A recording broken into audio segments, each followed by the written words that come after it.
that makes me feel fine. Ooh, wherever it leads me, you know it's all fine. I never thought that this could sweep me off the ground. I don't want it to stop. No, I don't want it to stop. I don't want it to stop when it's feeling is good. Feeling is good. Feeling is good. Ooh, feeling is good.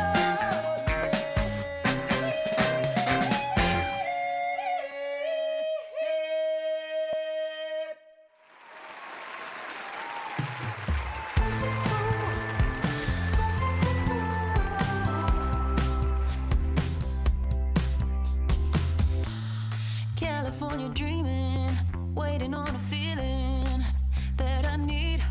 Oh, oh, oh. Everything I'm missing ain't even the distance. It's just me. Oh, oh, oh. Wait, don't wanna wait.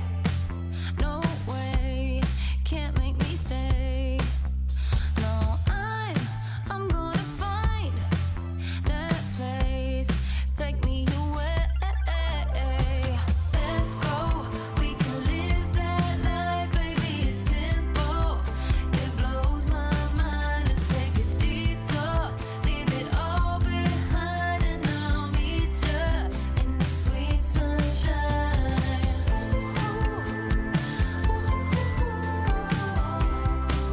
In the sweet sunshine, we'll sing.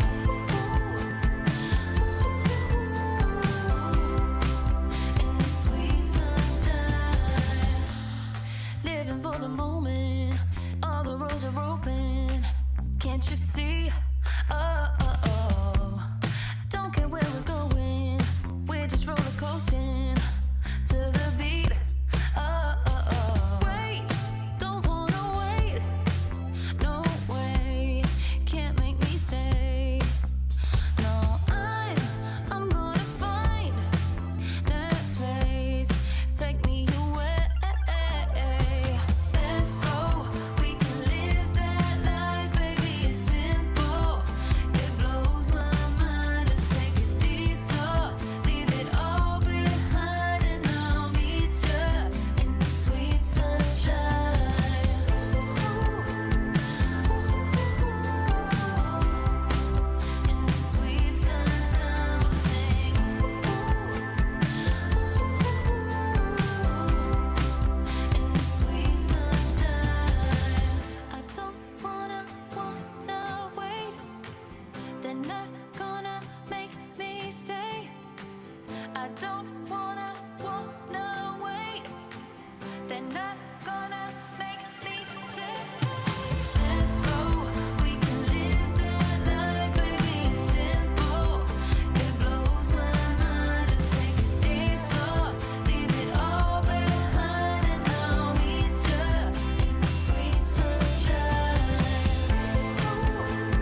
got balls in my face. I've got balls in my face. I've got balls in my face. I've got balls in my face. I've got balls in my face. I've got balls in my face. I've got balls in my face. I've got balls in my face. I've got balls in my face.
Just ask yourself, am I ready for you? 100% now, I'm ready. 100% now, yes I'm ready. Eyes wide open, I'm ready to move. 100% now. Take a chance in a new direction, any place you wanna go. I don't have all the right answers, but one thing I know, I'm so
fallouts. We've been up, down, but I blame myself. There's no doubt we're back up now. Who knows why we fell? Pulling, pushing, holding on for something. The blue sky is coming, 'cause we're still here. Oh, I feel the love. Yeah, I feel the love. It's something we don't need to understand. Oh, I feel the love. Yeah, I feel the love. Let's just go, no, we don't need a plan. 'Cause I feel the love.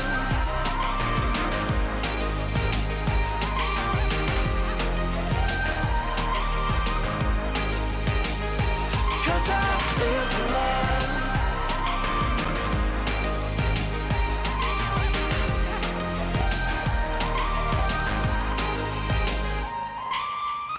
There were rough seas where we barely even knew ourselves. There's a cool breeze as the air clears. I don't know well. Pulling, pushing, holding on for something. The blue sky is coming, 'cause we're still here. Oh, I feel the love. Yeah, I feel the love. It's something we don't need to understand. Oh, I feel the love. Yeah, I feel the love. Let's just go, no, we don't need a plan. 'Cause I feel the love.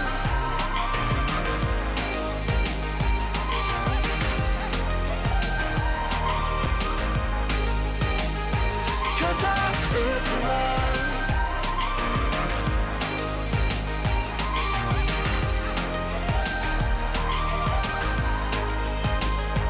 Oh, I feel the love. Yeah, I feel the love. It's something we don't need to understand. Oh, I feel the love. Yeah, I feel the love. Let's just go, no, we don't need a plan. 'Cause I feel the love.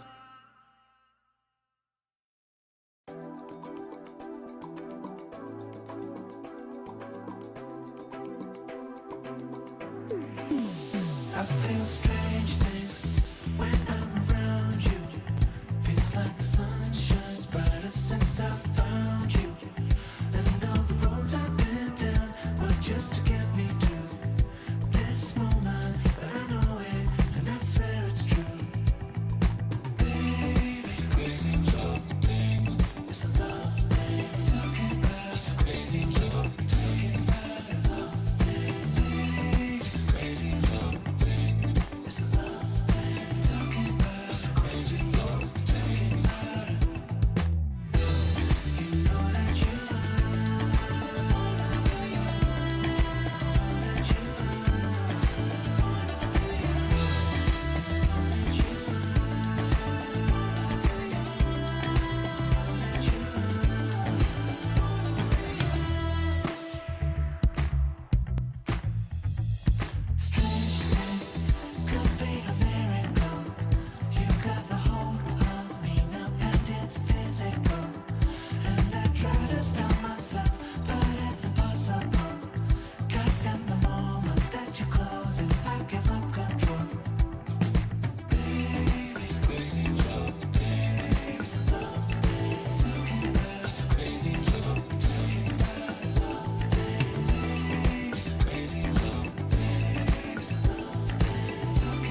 Everybody's talking about the new sound. Turn around, listen up, we're playing for keeps. You got to breathe in, let it out. Bumping in my hometown, turn it up and rock to the beat, beat, beat, beat.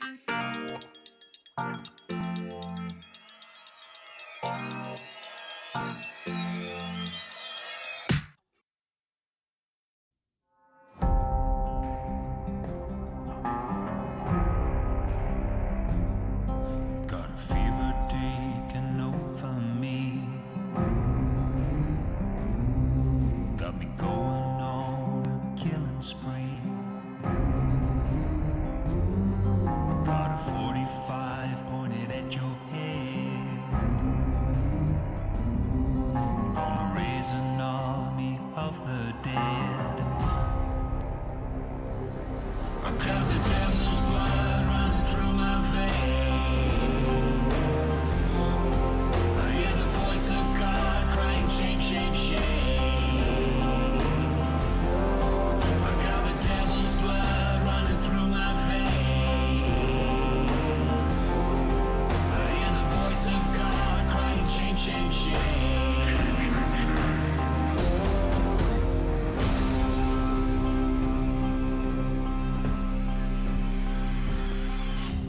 Preacher man tried to save my soul,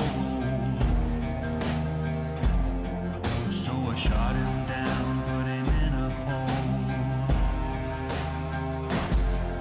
I'm a son of Satan, devil child, an abomination running wild. I got the devil's blood running through my veins. I hear the voice of God crying, shame, shame, shame. I got the devil's blood running through my veins. I hear the voice of God crying, shame, shame, shame. I defied the Lord and I fell from grace. Now the Holy Ghost gonna make me pay. I hear the demons screaming out my name. I hear the voice of God crying, shame, shame, shame. Shame, shame, shame.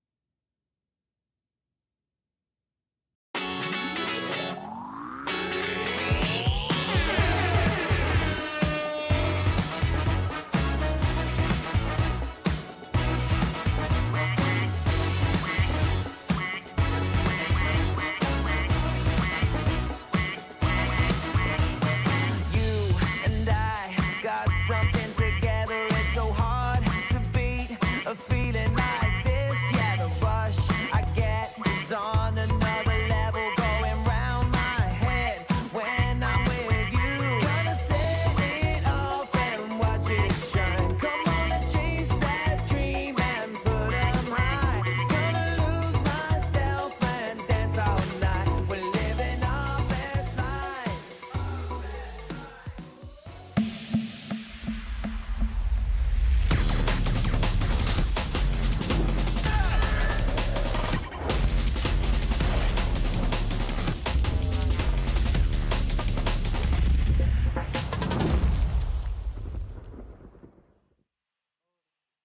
DreamLeague Season 29 is brought to you by DHL.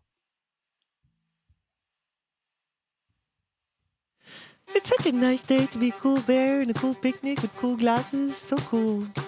So cool. No, that's me.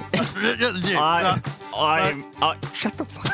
I'm a snail.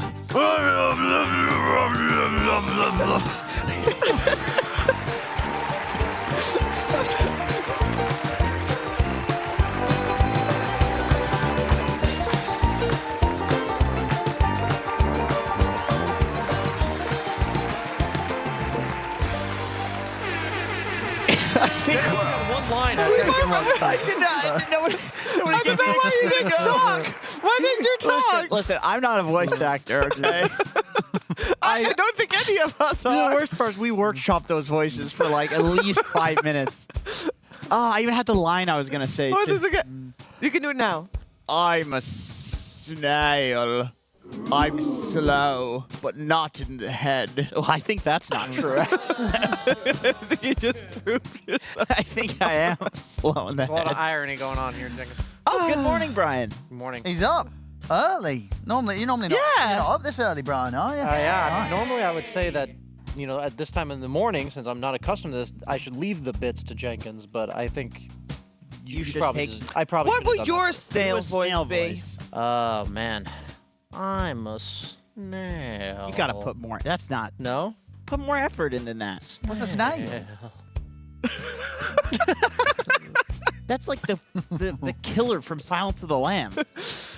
But Is there's it a really? snail in there. Yeah. Well, we've talked about this. Oh, well, what would your snail voice be? Squirrels and I stuff. think, well, I gave Jenkins the inspiration. I was just really, like, I think Jenkins, you nailed it. But why is he talking like There's a snail that moves slow, so they're like moving in slow motion, isn't it? What if it counteracts it and the voice is actually really fast? If Hello, you're I'm a snail.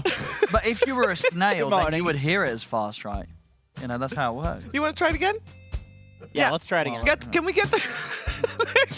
He's got to move the camera. I wish we had a camera to show our camera operator moving this like 100-pound camera to put them on the snail and the panda. Okay, here we go. It's such a nice day to be a cool panda in a cool, cool picnic basket. So cool. I'm a snail. I can't do it. I can't. My snail doesn't do anything. What does my other panda say? I'm slow, but not in the head. Owen? Owen, do your voice. I got shown mine. They only show once you talk. What? I didn't know that. Do it. Do the voice. Hey. Why? What are we doing? What? What are we doing? Picnic? No, we are doing the proper... You're the snail. Ladies and gentlemen, welcome to DreamLeague Season 29. It's time to not just Does hear from this anyone have panda, any- but Also from the Buckjam Pandas! See, that was supposed to be it. Something like that. Buckjam Pandas. Wait, we zoom. Aren't we supposed to zoom on the band? At Yes! They're not slow. Oh, They're never slow. Welcome to the morning shift, Brian. Thank you. Yes. You know what's incredible? How much energy the Pogchamp Pandas always have? They're here all day. No, they're not. They're not? Oh, well, I'm only here in the morning, so I thought they were here all day. No, they leave it like midway seconds, like after second series of I see. Yeah, I think after the first bit of the third series. Well, pandas are very lazy, to be fair. They are. They just eat all day. Well, they need to be helped also to eat, because otherwise they just straight up go extinct. I think we should let them go. No! I think if they're clearly self-sacrificing, like, do you think Darwin would look at a panda and go, Don't you think we can eventually, should be able to breed them to be just like a dog? why? They want to die, clearly. If you don't feed them, they just die. That's a creature Isn't that the same with humans? Like babies. You have to look after a baby. Yeah, but pandas are like, you got like a 60-year-old panda. This thing needs to be fed and milked every day. No, they probably get a bit But clever I when will they say a do big that, don't difference they? between humans and pandas is that the mama bear of the pandas versus the mama human of the babies. Humans get motherly instinct. Pandas don't have that. They will trade their child for food any second of the day. Wow. I'm telling you, do. let them go. Nah. Let them take themselves out. I've been learning a lot about ducks because there's ducks in my local neighborhood. Yeah. And those Oh, yeah. mothers are absolutely terrible. at Careful, Really, the careful where The you go. survival rate of duckies is like 30%. Is It's really low. What is this picture? That is disturbing. That was disturbing. Jenkins, what was Speaking that? about teams, or sorry, not teams, but pandas that are basically murdering themselves Yes. to extinction almost if it wasn't for human help. Yes, of course. There's also teams that are struggling really hard and might be on the verge of extinction within this tournament. There's only 2 days left of group stages, and some teams are doing better than other teams. Yesterday's games in particular highlighted. Well, I think for one team it's been a talking topic for a little while, but we're going to look at some highlights of Reconics versus Tundra. And well, first of all, it was a great game. This was a great hold by Tundra. They didn't win in the end. No, they didn't. Of course. Spoilers. Spoilers. That's why we're talking about them though, because yeah, they did great, but they still lost a series that on paper, Brian, they should not have. That's my favorite interaction when Rubik steals glaives and he just has This massive looks so staff. stupid, actually. It does look really I watched this whole series. I mean, I was watching the upsets yesterday. Those are the ones that really interest me. Game 1 was pretty close, but game 2 was like Reconics legit just smashed Tundra. They did like Naga plus Veno. It was really cool because like Naga, they picked it to like lane counter. It played against like some crap laner, and then Beastmaster. yeah, he's like hard counter, right? And then Veno like went to go jungle, and I thought that was really cool to like intentionally pick. I mean, ironically, this was like original Tundra that would do stuff like this, and now like Falcons, you know, where they would have some like snaking jungler and then Skeeter playing the. And by the way, I mean the original TI winning Tundra. I'd like to petition for teams to stop picking Void Spirit. That hero It's has not looked, doing great, It's right? looked incredibly underwhelming. It's not Yeah. only is it like sometimes you see a hero and it's like win rate is low, but then it like looks impactful in the game and yet it's still losing. But this is a jungle Huskar that we are Oh seeing. my god, I did not see this. I was really happy about this because I got owned by this in a pub like a month ago, and I was like, this shit's kind of good. The guy was just a 4-position Huskar. You buy boots in lane, and it was really good against Clockwork because I didn't know this until today, but if you don't have, or yesterday, if you don't have mana, the cogs just don't hit you. Like, you can literally just walk into them, so They just don't do anything. They don't do anything. So the hard counter and the Clockwork, one of the most popular heroes in the tournament, and then he just built a scale.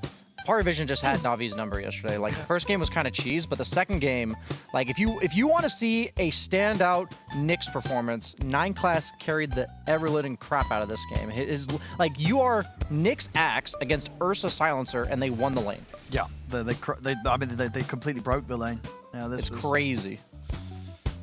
I think yesterday I was expecting more from that series in particular. I was we were looking at this series, and it was a little interesting there, Jenkins. This was hilarious. I was on Discord with my girlfriend. Oh, here it is. Just chilling. This Here it is. so GG. he TP'd out Even on the kill, bear. even kills. So okay, I'll explain exactly what Okay. happened because, like I said, I was on Discord with my girlfriend. I was like, she doesn't care at all about Dota, and I'm just like, you need to watch this. Like, I screen shared. I showed it to her. Basically, Rinsey Q TP's out on the bear, goes Shadowblade like right before the bear TP's out, and then cancels the TP. And But then, it looks like the bear It TP'd looks out. like the bear TP'd, but he Shadowblades, and then he puts the bear on the wave, and he kills Ame, and then Ame immediately GG's out. And I thought that was so funny. Like, I have never seen someone this get it? mobbed Say it again, so here. hard in a The- Dota the game. TP. Here's the TP, and then the Cancels the Shadowblades. TP. Like, it's just a Giga Chad way to kill the enemy carry. And I'm telling you, up until this point, like, this game was fairly even. Genuinely. And then game 2, Nigma destroyed them. No, because we're gonna see it again. I feel like this was like extreme tilting, big time. This is Ice Ice Ice inspired. Have you ever seen those clips of him, like, intentionally TPing out in front of somebody On Vision, just yeah. to make them go on him, and then he, like, kills them? He has his whole team Yeah, behind yeah, him. I remember that. That's cool. That's like the advanced Ice. That's like the modern Ice Ice Ice TP out in front of your face. I but you don't even- also think for Nigma, like Rinsey Q being the guy to pull something like this off, you know the vibes are good on the team after that. That's absolutely hilarious. Like, Ame, legendary character, GG's out because you mogged him so hard. Rinsey Q is the new guy. He's the guy everyone is critical of when it comes to this team. You know, Carry always gets blamed. Like Kiritich said during PGL, like, Carry is the person everyone calls a bot when the game is not going well, right? So for him to do that, it's just good vibes for the team. And they looked totally different yesterday compared to the days before. Like, Kuro had the talk, man. Momentum created, basically. Yes. With that as well. And we can take a look at what it does to the scoreline because, as said, there's only 2 days of playtime left here in this. Well, not necessarily playtime, but you know what I mean. Of group stages left. There is still chance for tiebreakers the day after, so keep that in mind. But overall, tomorrow is already shorter, so we are already over the halfway point. So if you're in a scary spot now, you might consider yourself to stay in that scary spot. And the bottom is definitely the scariest spots of all, with the Reconics keeping Tundra close by taking them down yesterday. Falcons and Team Spirit are already guaranteed to be in that upper bracket. I'm surprised Gamer Legion is not like officially out. Like There's 3 teams that are 2-3 right now. So True. If Couple they, of wins and then you're back in the middle of the pack. If they lose today, they're screwed. Yeah, they need to win both series remaining in the group to stage. tie. Yeah, just to tie. be in a tiebreaker. Yep. Yeah. I believe. Yeah, that's rough for them. I mean, Reconics beating Tundra, I'm sure that's a big. That spices things up a Plus lot. for Think them. about it. Tundra would be 2-2. Reconics would be 0-4. Yeah. Like you kind of have like a mirror of the top of the group stage. But now all of a sudden you got 3 teams at 1-3. 2 of them are going home. Enough teams at 2-2 that they could catch up. Very nitty gritty in the middle there. Yep, and for Group B, they have 1 series played less versus Group A, because that's how it works. So Still there's more also changes. that. Yeah, We're gonna learn a lot today, is what we you're are. saying. We will learn a whole lot today. Something that you guys have already learned, I would imagine if you tune in every morning, you know this by heart. How many points does this Dream League get before we put up? Too late. 20, I was going to say 28,600. Okay, gonna very say, good. yeah, I I haven't that. been here yet, so I did not know the answer, Sheaves. 28,600. But now I do. Yeah. But you could have calculated because it's so balanced. Yeah, 28,600. Yeah. Did the math. And let's take a look at how things are looking right now. Now, in just a couple days, we will be able to upgrade a bunch of it with the group stages being done. At the moment, it's still a lot of it up in the air, but 6 teams are already guaranteed for EWC, so that's already very nice for them. This one mattered a lot for Gamer Legion, and Yeah. I mean, to be fair, I guess They can still make the comeback, as you said. I'm just looking forward to the qualifiers for them. They could make the comeback. And They might not have to play qualifiers. OG is not here. They're not going to be able to get any points out of this. Neither is Mouse. yeah, NGX is here. You know, Playtime is here. Navi. Yeah, There's a chance. It's- Don't write them off just yet. it's rough. I mean, I believe in my NA boys. Like, I'm a big Speed Dota fan. I'm watching all of his vlogs. Would highly recommend checking out his channel. Genuinely one of the coolest things that we've had in Dota. He's, showing what life is like to be a pro gamer. They don't make content, these pros, so They go do, check out they don't. Speed. But with that being said, it's looking rough for the boys in blue. It's looking real rough. So maybe they can score a win today. Are they actually in blue? I don't think they're in blue. I think Like a their, black their logo, I logo is think. more like black and white. Yeah. Yeah, but in their hearts. They're blue in their hearts. Bleed blue. That's what they say, Brian. EG. Ripping pieces. Yeah, this is the prize money that's up for grabs. So even if they might have to go through qualifiers, nobody goes home empty-handed. Not even Gamer Legion. Brian, how many coaching sessions could I get from you for $250,000? Would that be, what, 250 coaching sessions? That'd be 2 coaching sessions, Jenkins. Two coaching sessions. What? What is he coaching you at? Dota. Well. Life. I want to learn about crypto. That's what I want to learn about. Are you actually referencing me getting hacked again? That was like 2 years ago, Jenkins. Was it? Too soon. It was 2 years ago. Time wow, flies, time huh? Time really Yeah. does fly. Yeah. I still get that cortisol spike every time my email Oh, says no. like security alert. Even when you are the one when changing. I signed in, I'm like, when? 2 seconds ago. Oh yeah. Oh yeah, okay, we're good. That split second still happens there. Yes. Luckily, those times are behind us and everything is under control. Too Something that who has it under control right now? Oh, Brian is gonna have it under control. Oh, it's I Brian's forgot time. I'm doing this. Yeah, you It's gotta have the Brian's time. rod under control. Do you know how it works? Roughly. You gotta pull the little wire at the bottom and not lift the rod by the rod itself. You gotta pull the rope at the base of the Like rod. this thing. Yeah, and then pull that. Okay, like after I scoop it. Yeah, scoop it first. Okay. Timer starts now or something.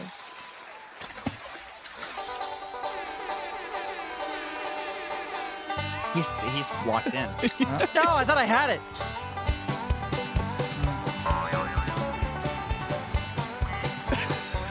He's so focused. I'm focused. That's a duck. Yeah. Wow. You hit the camera. That's not. Oh, you broke the Yeah, the camera. camera flipped up with I it. broke it.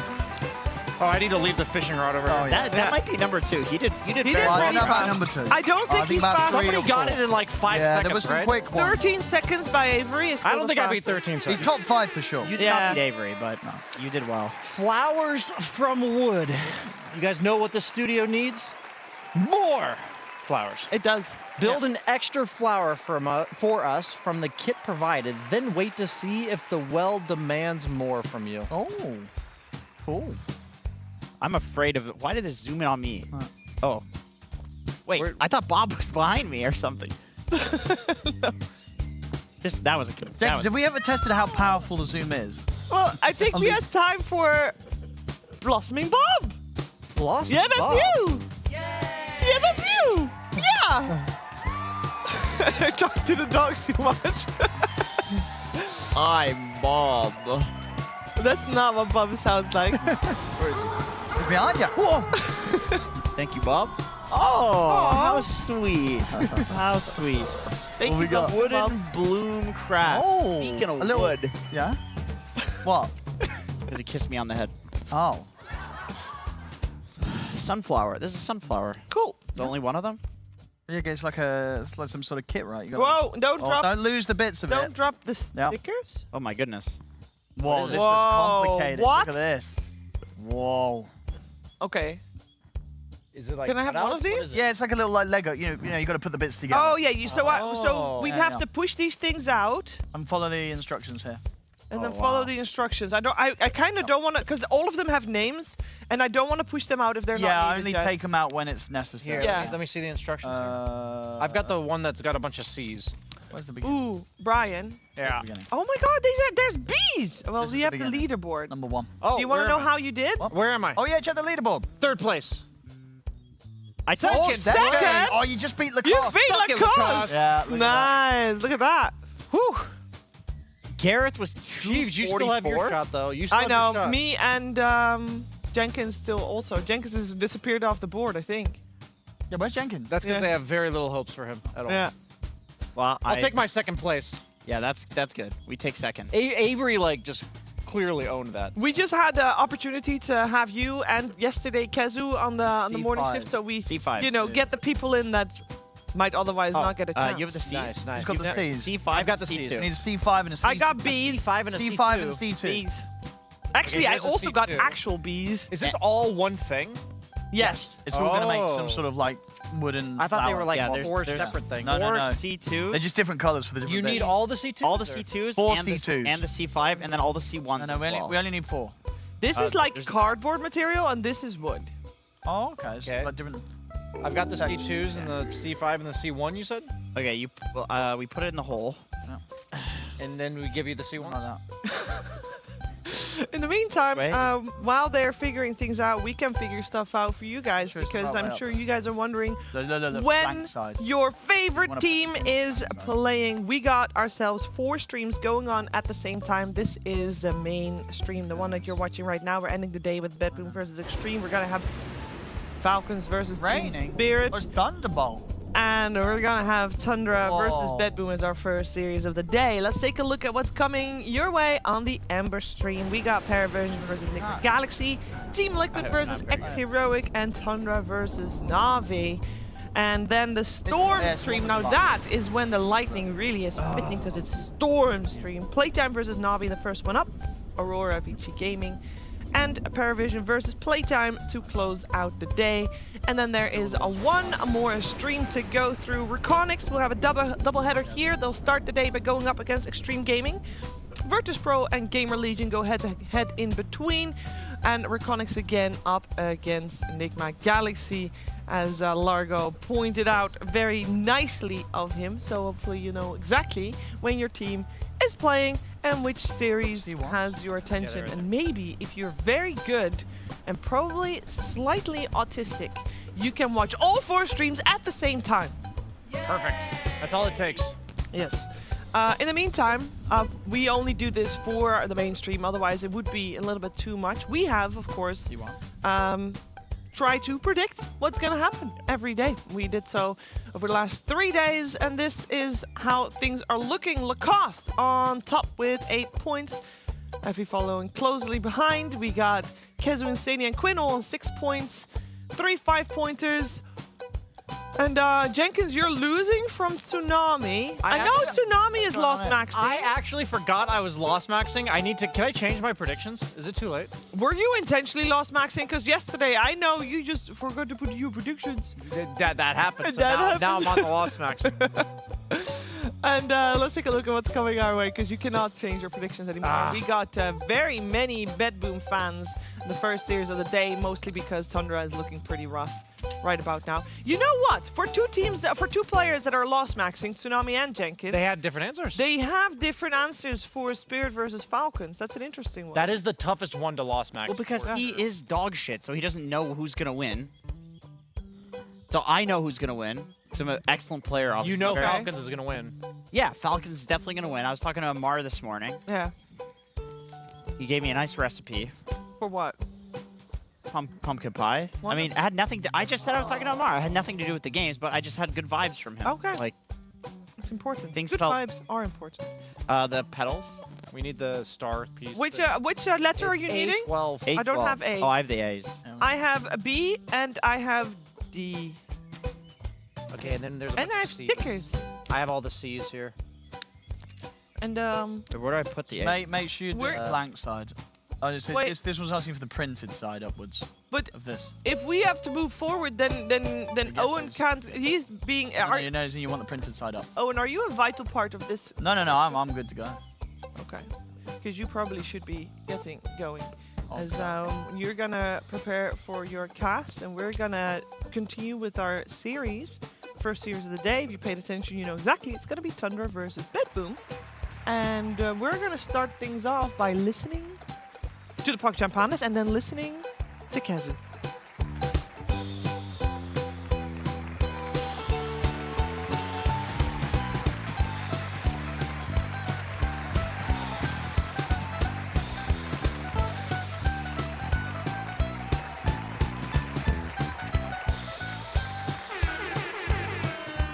That's right, guys. You're going to listen to me because there's some stuff to learn for these two teams because BetBoom, they have some drafting things that, they have patterns. So I looked a little bit at their recent games. So if you guys want to join me, we can dive in it together because Tundra, they should be looking at this as well because you have very clear patterns of the bird. When BetBoom look for the bird hero, aka Kez, as you can see here, they always first phase ban the Viper and they second phase ban the Tidehunter. They did this in both of their matches yesterday against Playtime, as you can see here. And they do something else in the draft, which is kind of cool. So I'm going to need everyone's attention because what happens is that once they see who the enemy team picks, like here it's the Pango, and they know if Pango goes against the Kez, they're very, very happy. So they can kind of already lock in their mid a lot easier because they're like, well, if you pick a new mid against Puck, then your Pango has to go against my Kez, and I'm going to beat the shit out of him in the lane.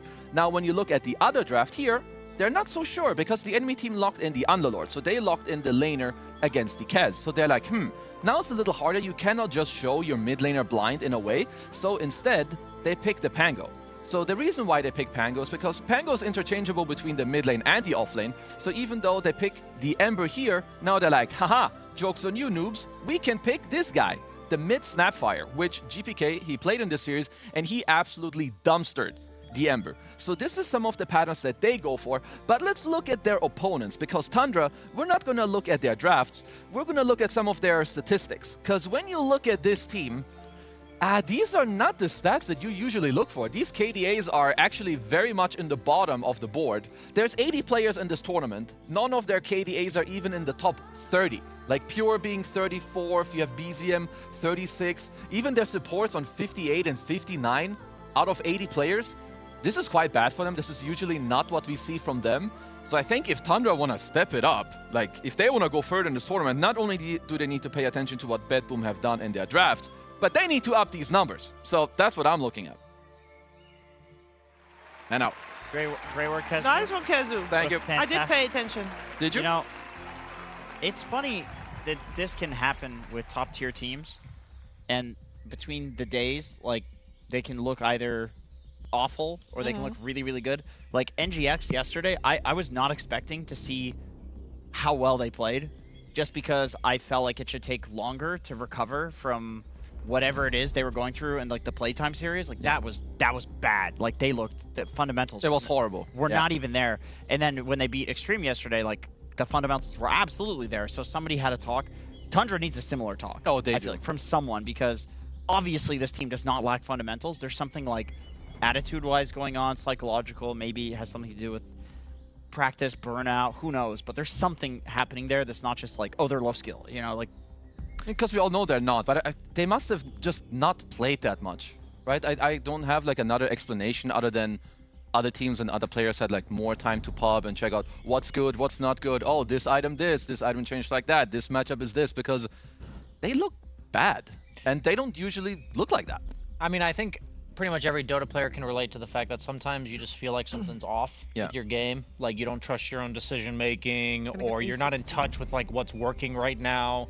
And for me, what I found to be so interesting about that, for myself at least, is you can flip that on a switch like instantly, where sometimes you just have that realization like, oh, this is what I was missing, and then you do what Enigma did yesterday. And I feel like as easy as it goes, like you lose track of the meta, you lose track of these things, that's how quickly it can come back. So when I look at a team like Tundra, I'm just like, I'm going to assume it's mentality based if they don't bounce back, because they're obviously like a world-class team. They've been having great results all year, so there must be in some sort of rut. Have the other if it lasts throughout the rest of this group stage, it's a rut for sure, because like I think that any team can bounce back at any moment, and I don't know why they haven't, basically. Like a player like 30. Every day I wake up, we go here and I'm like, today is the day Tundra does better. And then they don't. And they don't have many days left. And they've gotten worse almost, because they got rinsed by Iconics. That, and also that was a bit of a problem. So I hope that, because when you're already down, you're like, okay, you're going up against the quote-unquote weaker team. Yeah. Now they dumpster you as well. It's like, wow, we actually suck or what? Give it up. Yeah, they do. They do suck right now, like for sure. Then again, also, there's something to be said for momentum from the like weaker teams. You know, yes. You could tell in game 2 where Connix, like you could see on the cameras, they were laughing. They were having a really good time. They were in flow state. They were picking heroes that like they just wanted to play. It wasn't super meta, I guess. You know, like I mentioned in the pre-show, the Naga plus Venomancer 5. I thought that was very creative. We saw a decent amount of Venomancer yesterday, but like the idea there, you have the hero that can just take the lane solo, and then Veno goes jungles and becomes a core. A19, please. Like it's cool to see, and I think you have to have confidence to pick like that. I mean, it's definitely one thing I liked, like coming out from Reconics. I think it's because we watched it yesterday, I think, on the BCD stream while they were playing. Just like seeing the teams that maybe you don't expect as much from, like stick to, you know, what they think is good. Because obviously every Dota player, they have their strengths. If they can see, okay, this is a great Naga game that not many other people play, and you have like the confidence to pick it and to play it well, I think that's great. Yeah, it has been, speaking of confidence, it has been more of an easy road maybe for BetBoom, because they did come off a hot win just now. And we are going to find out a little bit more about BetBoom right now. BetBoom's story for several years now has been that of a consistent top-tier team. In the past few years, they've placed highly at too many events to count, but they've only managed to win 1 or 2 per year. The most recent event for BetBoom, however, was one of those wins, a victory at PGL Wallachia Season 8. And it might not just be one of those wins too, as BetBoom managed to sweep through the entire event without dropping a single series, with victories against many of the best teams in the world. The roster of BetBoom has also been consistently inconsistent over the past few years. GPK, Miero, Save, Kataomi, and their latest recruit, Kiritic.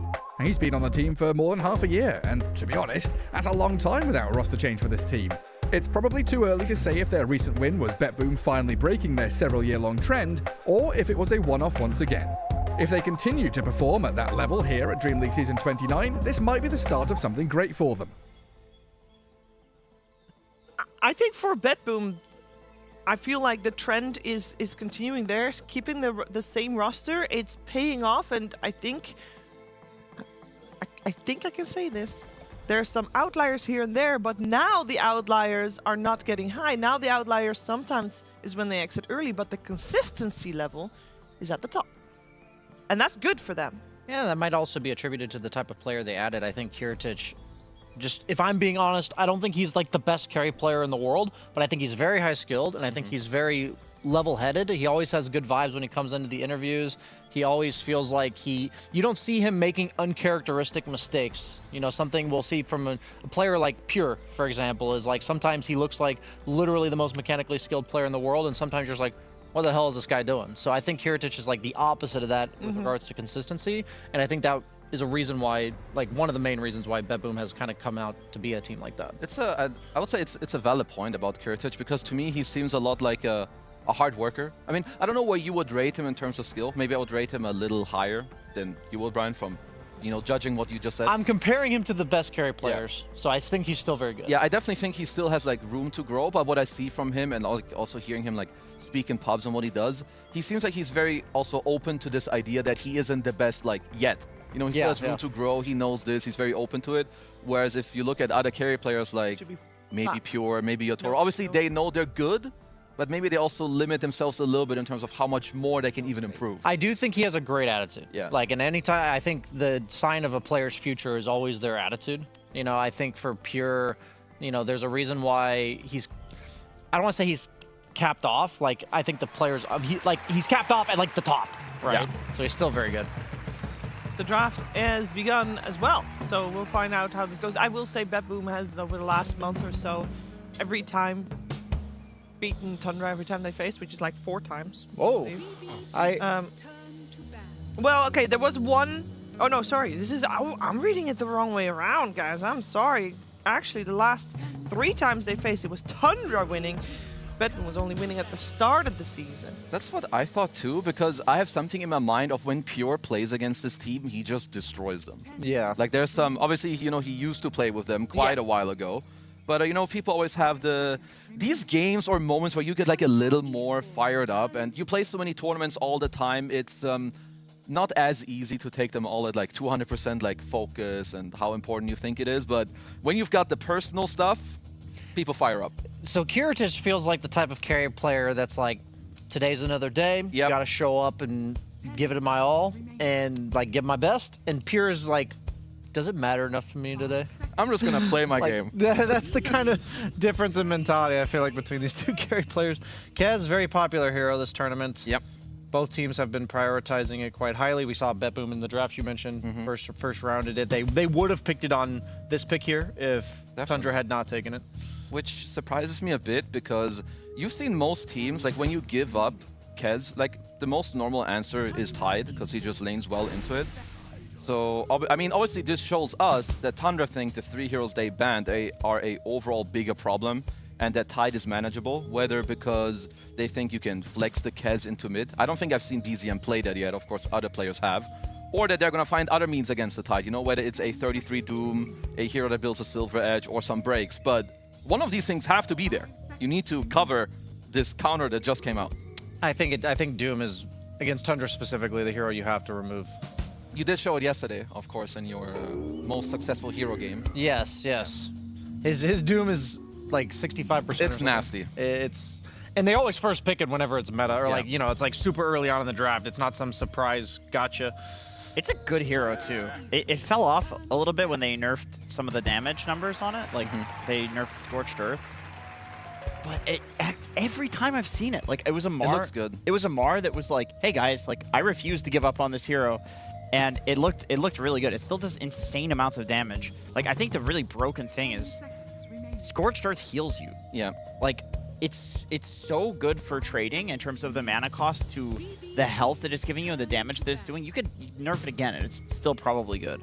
Any spell that does damage while simultaneously healing is conceptually broken. Yeah. A lot of them you can position around as well, but you can't really position around Scorched Earth compared to like a Dazzle, Shallow, or a what is the freaking ability called that heals? Shadow Wave? Shadow Wave. Thank you. I mean, I'm looking also like how they want to continue this next phase, because I mean, out of the heroes I looked at, I do think Doom is the hero that if you're BetBoom, you kind of have to think about, unless they're also like, okay, you know, it's very slow, we're going to counteract that, but there's definitely like the conversation about these types of heroes, because when you go into this draft, this is a very easy to like to simulate, you know, that this is going to be your first phase, so both teams can go on, okay, we're going to open this, and if they do that, this is what we do. Like, there's also something I've heard, like, other teams talk about when it comes to, like, talking about Moon Meander, you know, the coach of Tundra, where he has the first, like, 3 picks mapped out for, like, different scenarios. So I'll be surprised if, you know, BetBoom don't have, like, something similar. I do feel like BetBoom wasn't anticipating getting Tide in response to Yeah, Kez, probably not. Because if you think about Tide, what is he great against? He's great against, like, single target initiators that, like, pierce BKB. Like, because he's a combo breaker, right? You can't go on him, and he prevents you from focusing the guy that they do go on. And their two of their first bans are Batrider and Beastmaster. So I do not think that that was their plan. Obviously, they had an idea of, like, if you pick Kez, we're going to maybe do this. But that I think the bans were to set up the Kez, so I'm wondering if they effectively enabled the enemy Kez. Yeah. But Phoenix, a hero that has been receiving periodic nerfs through the letter patches of 7.41, I still think it's an incredibly strong hero. It's not the greatest hero to steal from as Rubik either. It's like okay, but they go for the Tusk. A lot of damage coming out from Tundra. There's been a bit of a resurgence, I think, of like stronger-ish support duos, and I think that Phoenix Tusk is one of those. Like, if you combine these two, you're gonna have a lot of damage to kill heroes around the map that you just mentioned. I think also Tusk is a cool hero against Tide, especially in the early game, because you cannot let Tide be the guy that when he's close to your tower, he doesn't give a damn. Like Tusk with tag team, you actually care. If RATP is minute 3-4 or early nighttime, you go there, you suddenly have 3 heroes against Tide, he can actually be pressured. You also can't, like, walk past the tower and just, like, cut the creep point. Yeah, like you need to stop people from doing this crap. Yeah. That's fun. That's a beautiful picture. It looks like he died. He's here. He's there. He is here. Yeah, he's alive. He didn't die. He did not die. I mean, I think he probably wants It does to. look like a little bit like a mugshot. It does look like a mugshot. He was he was speeding. That might be his mugshot. Yeah, driver's license. It's a driver's license license photo in the US Yeah. looks like a mugshot, I swear. Is it the same in Europe? Yeah. Or? Okay. You just can't smile. You're not allowed to. Yeah. Oh, is this potentially the mid snap again, or? Yeah, it looks like it is. It does look like. Yeah. He played it yesterday, so he went Treads Atos, which is not a build I've seen from Snaps. Generally, it's like the Kaya, Blink, and then Shard. So he went for a bit more like tankiness, Treads Atos, and like catching people. So obviously, there are a lot of builds that you can go for, which is nice, but good against Phoenix, good follow-up damage overall. You do have a lot of backliners, I would say. Like, even though Snap is a core, you don't really want to play in their face unless you're the one aggressing. So like when the enemy team is looking to be aggressive, you still want to keep your range. Yeah, you're right. Like, I would have expected them to pick a support like Tusk, like something that, like a Spirit Breaker or something, you know, like that goes in. Because right now, if you think about like the support duo in the mid, it's just 3 ranged people that generally want to play from afar. Yeah, Snapfire's innate encourages you to go in, but not against these heroes. Like, I mean, yeah, in lane it'll be nice and for farming, but I don't think in the fights Snap's ever going to be in the range to get that bonus. Because it's also, I mean, if you look at Snap, I mean, the hero kind of wants to play with like a melee body in the early game. Like you want to cookie someone in, someone goes in for you, you use the kisses. I will say overall that it's a pretty good Invoker game. I think laning-wise, Snap should be very good against Invoker. Yeah. Like if you even just cookie in, unless he cold snaps you, like in the air, you will constantly kill the forward. Does it interrupt the cookie? It does. Okay. I think like you will interrupt him in the air, you will still get the cookie stun. Yeah, but it like stops where he was. Exactly. Okay. Because otherwise, I think if you're not on the ball, if you're GPK, you just cookie in, you queue the Force Spirit all the time over and over. Because it's BZM Invoker. He's going to play X-Lord, he's going to scale. If you let him, he's going to cook. But if you can stop him in the early game, obviously that's what the hero struggles at. Yeah, I know Fogg was talking about how powerful this mid snap is, especially just in lane. I do think it's going to be good against Invoker 100%, but I think it's also meant to punish heroes that like rely on momentum that would get crushed, like the Embers and the Void Spirits and maybe even something like Storm. So I'm not sure like how much lane's going to go in your favor, probably 60-40, 70-30. I can't imagine it going much worse than that. But is that like enough in this game? I'm not really convinced right now. I'm curious, like, because I think the Tundra bottom lane is going to be pretty chill. I don't think they're going to lose that one. Like it's going to be probably 2 lanes 60-40 for BetBoom, but I don't know. There's like something that Spidey sense is tingling. There's something missing in BetBoom's draft. Do you know what I'm thinking? Is it a void or something? Like, what are we missing here? Oh, actually, that will work. I think that's quite a good last pick. If they do get there, perhaps that's a hero you even have to ban out. I think like not a melee carry that kind of gives tempo in this game would be quite nice. You mentioned the Void, which I think is kind of giga. Dude, Void against Kez Invoker, it's impossible to play because the time dilation. Okay. They need a melee guy that like can jump around. It's probably Ursa or something like that. I don't love Ursa in these type of games because you have to like ulti. Like I like Ursa when your BKB and ulti are like equal amounts of survivability, meaning like you won't die in BKB if you're not ulted. Like you don't want to BKB ult at the same time. Because I would like, to me, the only one that is semi-annoying at the moment would be Invoker, but I should be able to cover him with Blink BKB if I have a good game. What I'm saying is if like I'm Ursa with BKB on, like Kez Tusk will just murder me. Like I can't feel good going in because I can actually die in a punch. But what if you are lich shielded? Maybe That's that true. That's true. That you're right. You're actually right. But also, I guess before we get ahead of it, because you called the Void, which obviously was the correct ban, they went for it too. I guess you can also weigh just to see, okay, so what is 33 going to show us? How about like a Visage? A Vizzy Rizzy. Vizzy Rizzy. I mean, that's one of his boys. Just some ranged guys. I can't really tell how good this hero is at the moment. Timbersaw. It's a complete opposite of what I was thinking. I mean, what is there? I think there is some range heroes you could go for, but looking at BetBoom's draft, I would prefer a melee guy that goes in. Keep it up, Brian. I mean, I would still say Ursa is on my top.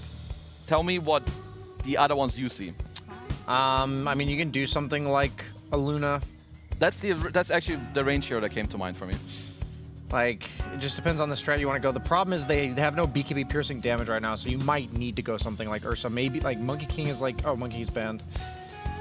I think you're better off with a melee guy, because if I'm thinking of the range heroes, I think they absolutely can work, but like a prolonged fight, I feel like Tundra will just cook you. What about, like, Jug, actually? I know, like, Lich Jug is a classic. I actually just think you need some, like... I mean, you don't pressure...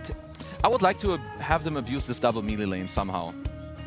Like, Jug Lich will do... I think it's more of a game thing as opposed to owning them in lane. I like the Ursa. I think they're going to pick Ursa. Ursa against Phoenix Egg, Ursa Kez matchup was like the Kez counter. Ursa Timber. It's weird. I think they're going to pick it, and I don't like it. I think that's also fair. Like, sometimes you can feel like they're going to pick this hero, and it's what they think is good, but they're going to take the L. Yeah. I think that's also fine. Okay, they do go Not Luna. bad. Luna it is.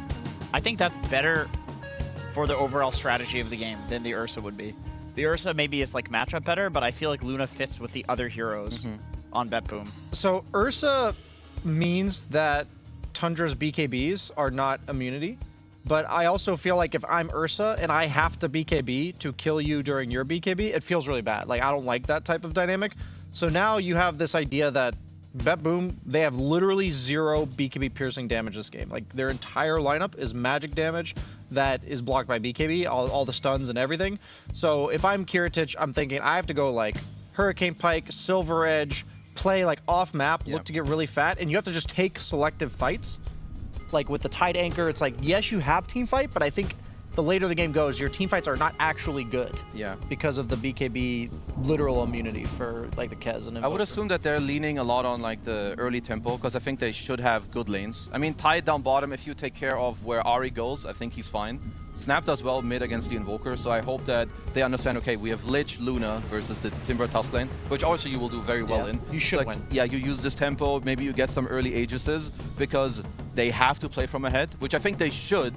And I think from then on, they need to play clean. Because if they drop the ball, I think they will lose later. Yeah, this is a like 1 or 2 deaths on Luna lose kind of game. But I think if they do it, like they have favorable lanes. And That is all based on both teams playing to their full potential. And Based on Tundra's what- been doing that. Well, we'll find out if they can do that this game as well, as we are ready for game 1 of this best of 3 with Audi Pixel and Fogged in first, an intermezzo from the PugChamp Pandas. She wasn't ready for that.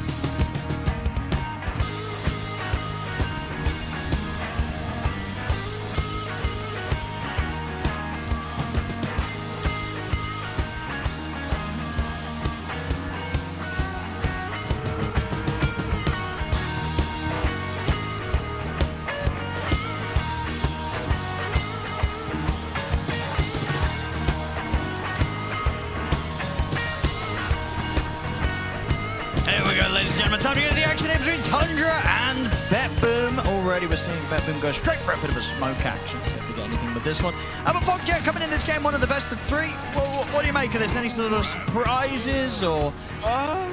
Not really. I wouldn't say surprises. I think Tundra, what I'm looking at, is they're going back to their old style a bit more, right? Ari's playing his Tusk. They've got Whitemon Phoenix. They're playing Comfort Heroes, 33 and a hero that can be sacrificed. While for BetBoom, this is a super fast-paced, very strong lineup. I'm a little biased, I'm going to say, because there's the Snapfire mid that I've been wanting to see. But I feel like I'm going to be biased for both sides because there's some really nice heroes, as we do see. Rubik, Lich, Snap, and Invoker on the other side as well, too. We're in for a treat. I agree with what Kezu was saying a lot on the panel about setting tempo. I think BetBoom absolutely looking to do that versus some of this greed that Tundra's gone for. Well, let's have a look. I mean, Tundra, as we've been seeing on the leaderboard, not been doing too hot here. No. This DreamLeague, so need to start rolling in the wins. And I wanted to mention something that I was looking in the pattern of how BetBoom was drafting this game. I think this is the most stacking damage mitigation I've seen on a draft. They have the lunar orbit damage reduction. They have the Lich Frost Shield damage reduction. They have the Rubik Fade Bolt damage reduction and the Anchor Smash, right? So I feel like there's going to be some interesting situations where they think heroes are going to die, and then there's going to be no damage because of how much they actually can mitigate. That being said, Tundra does have a lot of mixed damage. Sure. We'll see. You know, they're definitely going to have a lot of ways to keep the Luna protected, keep Kiritich strong in the center of a team fight, even if Tundra are trying to go all out and taking the Luna out. Exactly, and they have the lift, right? So another defensive thing, and a cookie. So it does feel like this lineup ticks a lot of boxes in terms of protecting the carry if they do get on top of him. So looking forward to see what we do get out of these lanes. And yeah, let's see how this mid matchup in particular is, the Snap versus that Invoker.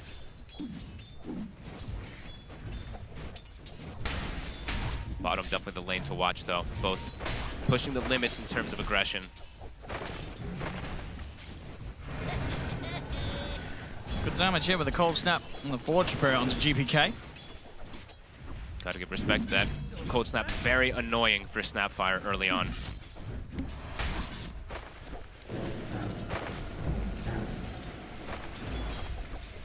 Bottom, both being kept very low. Who's hitting the two? Exactly, when they hit the two. Sure, when they're trying to make the play. Save okay's a little deep forward.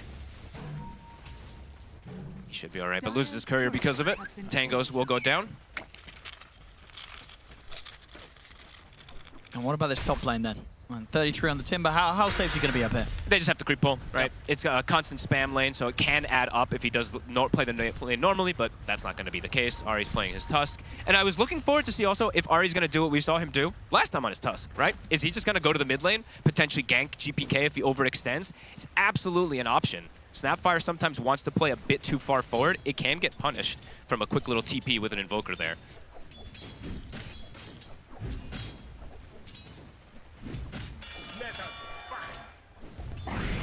See. Mid.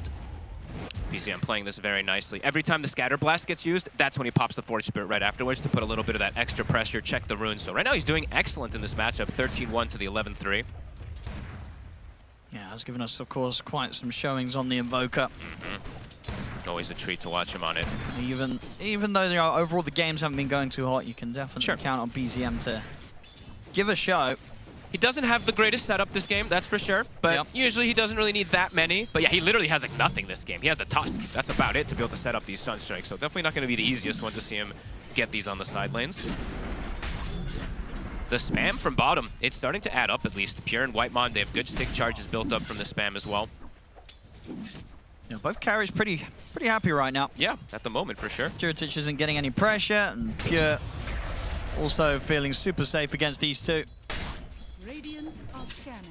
I would say overall, though, Pure can actually get pressured a little bit more, while the Luna is a lane that can't really get pressured. They're actually going to bring a rotation down. As we were mentioning, Ari, he's got options. They should be able to kill Save. Snowball in, Save's going to get caught. They'll get first blood down here on the bottom lane, Tundra. Can they go for the second? Well, good shots might allow them to. Sunstrike coming in, but it's a little late. Off target, so won't get the connection. Miro's able to walk out alive. Miro's still incredibly low. Might not be able to even step up unless they bring him some extra regen. Maybe he drops some for save. Yeah, it is going to be the case. So it gives him a salve.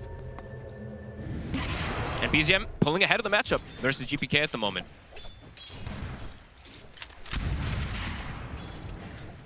I mean, he's just so comfortable on it, right? He's getting the Forge Spirit denies as well, too, not letting GPK push the limits.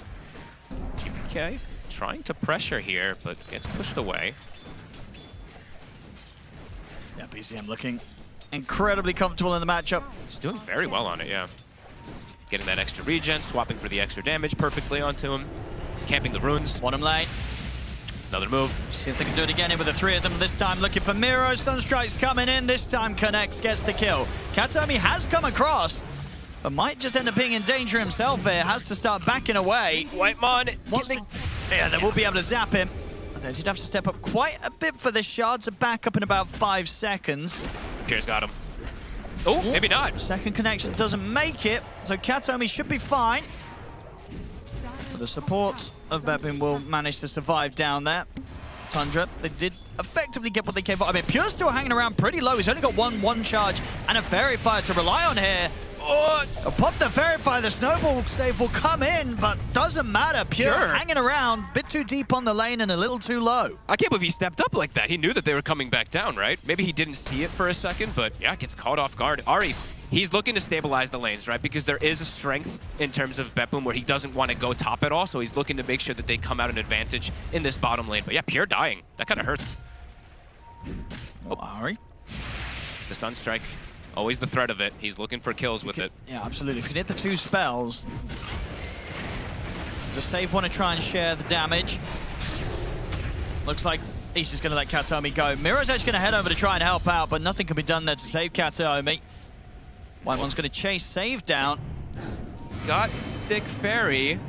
Here's the Sunstrike, but Save ready with the jukes. Nice try. Bot rune will spawn. GPK does not get lucky. He checks top, and he's going to end up not getting that rune as well. So Tundra manipulating these lanes a bit here, coming out ahead in these first 6 minutes, just at the slight. And this is another good kill rune. He might just go bottom again with it.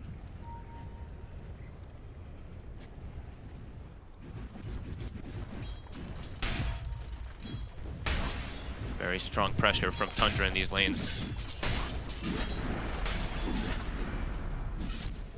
Not quite looking for Miero right now. Does have the 2 points in the Kraken. He is quite a lot tankier than before. They're seeing the rotation, so this deep ward that Whitemon was placing when chasing, it's actually giving some very good information. Both placing it right on top of each other, of course, but they're going to be able to see any of these moves, check the wisdoms, make their choices what they want to do. And the choice right now, attempting for Kiritich, but he was fast. And Ari's movement, look at 33, right? I feel like we've seen this a lot of times when Ari does play the Tusk. 33 ends up getting away with the lane, and he's actually second in net worth somehow. And how many ways do they have to sort of deal with the Timber this game? On BetBoom. They have a lot of burst, right? A lot of magical. They will. It's not like, oh my goodness, this Timber's going to be unkillable. No, especially the Eclipse early, right? Just an Eclipse plus one of the nukers potentially can just get him if they isolate him. But if he does get left alone for too long, he could get to a point where he's going to absorb so much. So what they can do here, I mean, talking about the magic damage, here it is. Kisses coming in. 33, of course, at this point will not be able to withstand that amount of damage. It's pretty nice having either the mid or the safe laner having an ultimate that's just going to probably delete the Timber Saw, right? This huge kind of magical damage output. Yes, and eventually the supports, right? Chain Frost is going to be one if he ever gets a good position to land it. It's not the easiest versus Timber, of course. Some good damage. Stacks being made, Tundra also ensuring that they have those prepared. So what's the build-up that you've been liking on the mid Snapfire? It's like Treads, Soul Ring, and then it's up to you. It's up to the adaptation that you think that you need. Okay. I've seen a lot of the Blink. They were mentioning the Blink Shard Kayas, depending on what order that you want to get these. But I've seen GPK do the Atos, but that perhaps was because of an Ember Spirit. So we'll see which build he wants to go. Oh, Whitemon is going to get caught. The Eclipse, the burst comes out. It's Whitemon gone. Ari? Will not quite be able to find the shards on a Kiritich. Sunstrike also not going to connect completely. So Kiritich able to get out and continue to be free to farm in this area while Save and GPK keep this part of the map safe. God, BZM is always looking. Like, I swear, this man, every single time. He's got the Meteor Hammer finished up at a very good timing. He's the top of the board after these lanes and has some nice stacks to work on, too. Tornadoes for the stack. Nice timing. That's a juicy one already this early for him. Some super efficiency here from BZM on the Invoker. It's beautiful to see. See up top. Ari and 33, they want to try and go for Save, but Save's got a lot of backup. They just turn Blast straight through Ari. Sunstrike, it's close, but doesn't quite hit again. 33 is trouble. Oh, he's got the one charges, but indeed, this magical burst just absolutely destroys the Timber at this stage of the game. The math on the Scatter Blast ability, if you actually start to do it when you add up the talents, eventually when you get to Spell and Kaya, you know it's like 700 damage from point blank. It starts to be pretty ridiculous when you get all these different things, so I'm really looking forward to see what build he does go. And if he can actually get the point blank ones off, because the panel was mentioning it can be a little dangerous this game to be point blank as the Snapfire. Definitely dealing with the Timbersaw very well so far, though. And the 6 is now, it's there for Kitomi. Save, not quite there. Going for the Distiller that we're seeing picked up every single time on the Rubik. A fantastic item, of course, on him.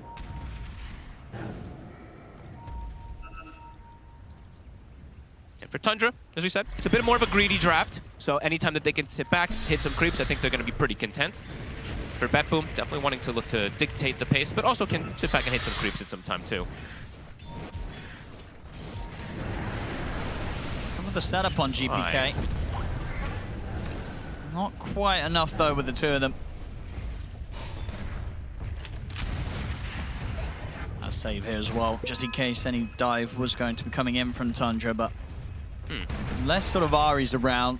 Probably not going to make too many aggressive moves. Ari, a huge part of just being able to kind of lead in and start off anything. And they want to find a 6 first here on the top lane. There could be arguments for GPK getting a relatively early BKB on. I'm looking at things and I'm like, he's playing first Phoenix Invoker, right? Like if he's able to just BKB stand his ground, he can actually play that point blank as well. Hit the egg, not worry about meteors. I mean, we'll see. I think there's a lot of options that he can go for, but I can see arguments of an early-ish one. He is queuing the 8 toes for now, which is amazing. And they're looking for this pressure now, even bringing Kiritich down bottom. Finding Pure would be pretty huge. Might just have to settle for the tier 1 tower though. Pure farming, pretty safe. They don't want to sacrifice things, I'd imagine, though. They're going to set up for the defense top as well. I mean, they've got the ult ready on Katomi if necessary. Snowball will buy a bit of safety here for Ari. But underneath the tower and the kiss is coming in, Ari's going to die for this. That's quite a good steal, though, as well, too, that Save was able to get. He's got the Walrus Punch, so distance that he can get that onto people. Quite nice. BZM will get some pressure onto the tower mid. But you can see BetBoom, they don't want to give up anything this game. They want to be able to pressure as much as possible, respond as much as possible. They know their strength in this early game. Yeah, 33, been able to get some stacks here and there to catch himself back up on the safety of his side of the map. Still a little bit of a way to go, though, before he's up there with the 3 cores of BetBoom. You know, right now, all 3 cores of BetBoom equally farmed, having a very good time. Making the smoke move down is 4. At the moment, Save would not be the biggest catch. Ideally, they want to find the tide. The scan comes out, he gets it successfully, but he's caught. They'll get him, but it is a 4-man rotation here for the Rubik. That is an interesting rotation for sure. I mean, it's Save. He is a very annoying player at times, but... Maybe they could turn it into a tower. I guess it's the tower. Maybe they can play around the 14-minute Wisdom as well, too. It's a little early to go for that type of play, but maybe just really wanting to get this tower out of the way so they can access into this triangle as well, too, perhaps. Do they want to try and hold it, though? It's a full HP tower. You do have Ravage. Absolutely. I don't think BetBoom wants to give up any of it. And you can have Save back up in a few seconds. I'd be shocked if they don't try to defend this. Let's have a look, see what Tundra want to do about this. They just want a full bail, and probably do. Yeah, I was very interested about this rotation. Okay, well, maybe wanted to just force moves away, not wanting to get themselves pressured, force them to make that reaction rather than, you know, Tundra having to react to a move. During this, though, Kiritich is going to be very happy with the space he's getting up on the top side of the map. Yep. And GPK, he does have Atos finished. He's queuing up the Shard. He actually got the Mortimer Kisses burn. Cool. Okay. You can play from distance a little more then with that, rather than having to be, you know, playing with the Scatter Blast super close. As we said, can be a dangerous one in this game, perhaps, to play very that close. Save, has Shards, has the Distiller at the ready. Looks like they're wanting to play around GPK. They've got the Ravage. I think they want to set some tempo of taking towers now.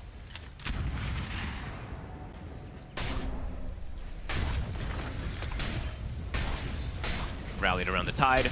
Should just be able to take this tower down.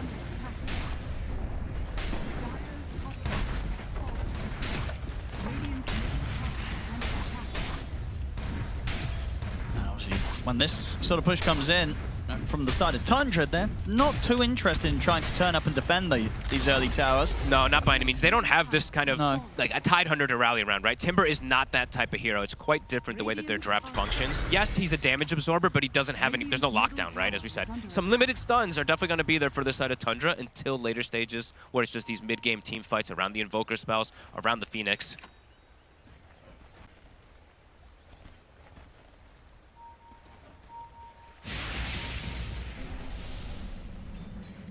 Trying to set up for top. I mean, they do see GPK. GPK's looking for a solo play. He's got him. My goodness, yeah, with Illusion as well coming out with an extra bit of damage. Completely destroys Whitemon. I'm hoping we get this. Honestly, I really want to see more and more of this snap bit. Even if it doesn't win this game or anything like that, right? Yeah, it does feel like it has. It's looking pretty good so far. Yeah. And this is sort of GPK coming out of a lane situation where, you know, he didn't dumpster the lane right. BZM got just as much from him in that matchup, but ever since the lane, 4-0-2 now on this mid snap, he's getting a hell of a lot done. So you can only imagine if you have GPK on his snap in a matchup where he can crush the opponent, he's going to be even more unstoppable. Yeah. So looking very, very good so far. Tornado will come out to quickly put a stop to the kisses. Now the wraparound comes in, and looking kind of dead is, so GPK and Save making a bit of a mistake there, trying to poke at BZM. Of course, that always will come out as counterplay, right? Going for that Atos kisses.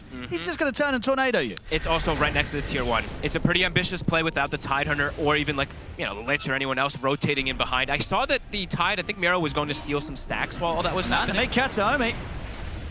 He looks to be in trouble as well, so Tundra getting a nice few 3 kills there. BZM showing, he's like, yep, you want to see Snapfire? I'll show you Invoker. And it's also a super fun and flashy hero as he continues to impress on it. Although he's still bottom of the course somehow, but getting some good kills on his name.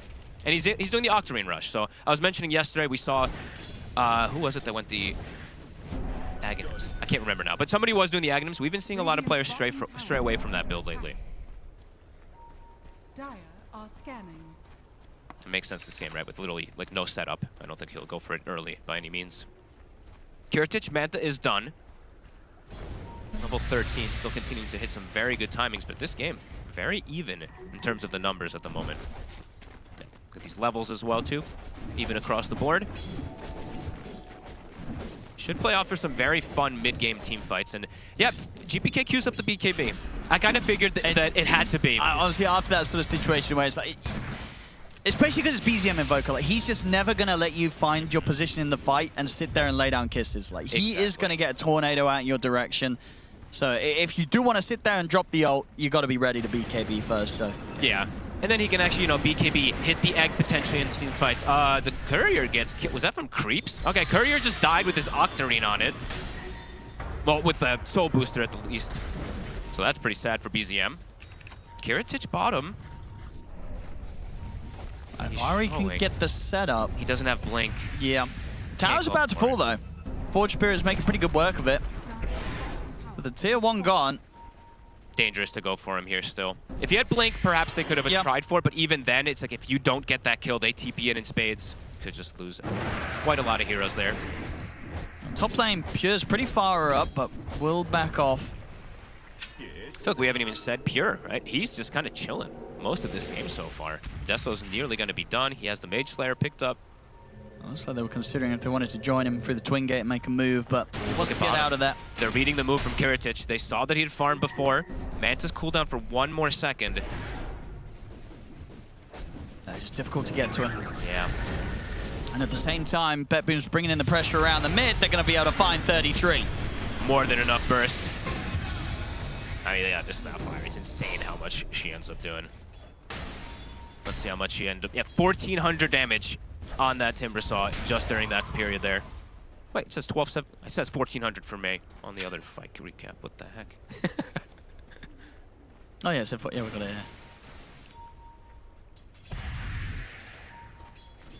Okay, looks like BZM will get his timing with his Soul Boost at the same time that he has the Tiara, so not too much lost. Kiritich. They're going to try and make the jump for him. He's got Manta. We'll get it off. He's been burnt down by the Sunray. Dive forward into the egg. Kiritich, he will die. They'll be able to take the egg out, but Whitemon did his job, made sure that they could kill off the Luna. Ouch. If that hits just save, that actually another kill would have been gotten. That was a good move. They get the Luna, they get out, they only lose Whitemon. Pretty solid stuff. They were trying to set that gank up for, what, 2 minutes or so? And they finally do get the success onto it. Dire are scanning.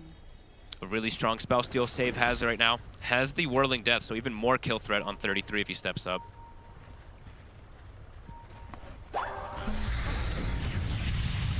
The Atos.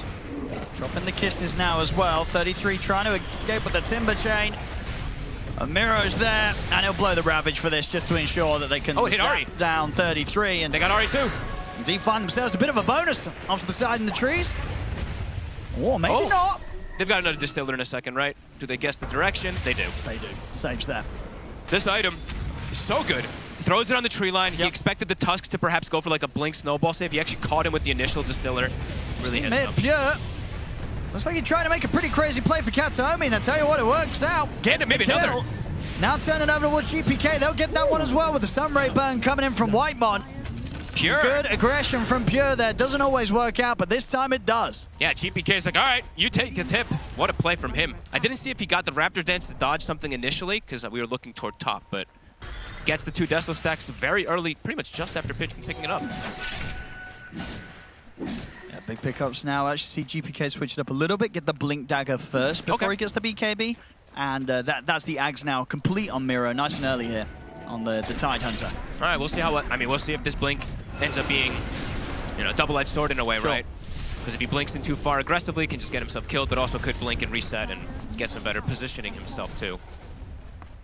Smoke time for Tundra. Ready to make the plays now that the Supernova's back online for Whitemon. I feel like Tundra's starting to feel pretty happy about this game state. You know, we were mentioning how BetBoom, they wanted to play pretty fast, get these towers, get all this pressure. It's not really hitting as much as I think they would have wanted to in this game. We are getting close to these objectives, though, so we'll see. This timing is probably one of the biggest ones. Who wins this fight is probably going to get either a Roche or Torment, or both. Do they want to try and burst the Tide here to the south? They're going to try. Tanky target, though, so they won't overcommit. Now GPK actually jumps forward, but he gets caught in the punch, and the Meteor's down on him. The Stepping Blast as well. GPK just jumps into his own death. That's the worry about the Blink. And now the Sunstrike comes in onto Kataomi. BZM able to find the kill there as well. I mean, that was the worry. You know, I was like, if he gets this Blink, he might be tempted to go for these kind of reckless plays. Yeah, that's the rough one. That is a rough one there. And that's Roche. Straight up. What a sequence from Tundra. He's going to be more careful with the blinks in the future, I think. It's what, almost like 3 back-to-back deaths, it feels like, for GPK. In top a couple minutes ago, mid, and then mid again immediately after. And we'll see again, just going too aggressive. And Tundra, they sort of tease out the reaction quite nicely. Now, BZM pokes the mirror, backs off. Great punch. And then GPK just unwittingly jumps into the midst of the 4th. And back in action, Mirror getting off a pretty fantastic Ravage onto the 3 of them, but there isn't a whole lot of follow-up. He's able to kill off Ari, but he may just be in trouble himself. Another Spirit down upon him. He's got the Frost Shield back up with Kataomi. Now Kiritich with the Eclipse, able to turn towards Pure, but Pure's able to drag himself down into the river and get away. They'll turn over towards 33 instead, but the Timber Chain's up. And they get themselves round to him on the high ground. He's going to be able to drag himself back down. Another Timber Chain's there. They get away. That's the Eclipse down. Only the Tusk dying. BetBoom, bit sloppy in these last 5 minutes or so. Tundra's taking advantage of it. They walked in, like, trying to contest this Roche that had already died. Miro runs in, feels forced to Ravage. They get a connection, but nothing too great by any means for them. And that's Pure. Yeah, he's got the BKB. He does. So next time round, I mean, already in these fights, he's been very tough to deal with. Now that he's got the BKB online nice and early, 23 minutes, there's still 4 minutes left on the Aegis. There's a lot that Tundra can do. They both do. Even the Timber now. All that magic damage that we were talking about, the burst that BetBoom had, further lineup for the tempo. Now those BKBs are going to be the answer completely. And BZM now has Boots of Travel, so can look to just play on these side lanes with that Quas Ghost Walk. And they might even just get that Tormentor as well, as we were mentioning. All it's going to take is that 1 kill, 1 little fight to be able to get those 2 big objectives. Yeah. And that really hurts BetBoom. Let's have a look.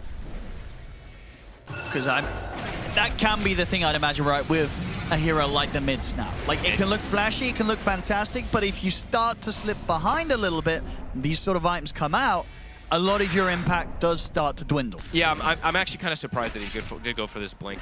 I gotta be honest.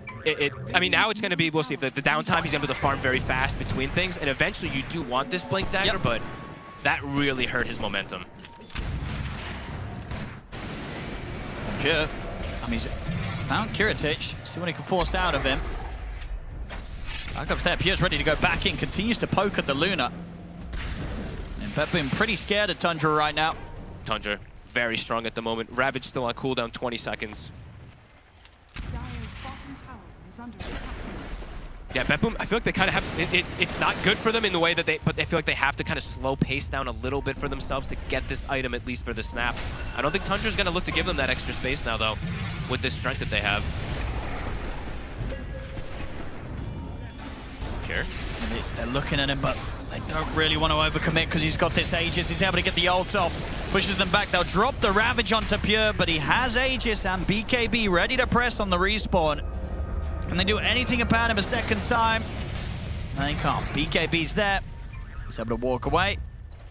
At least they do get a relatively free Aegis and a relatively free BKB, and they don't have Ravage up, but they could potentially look for some type of smoke play and catch if Tundra split, but Tundra's not splitting up.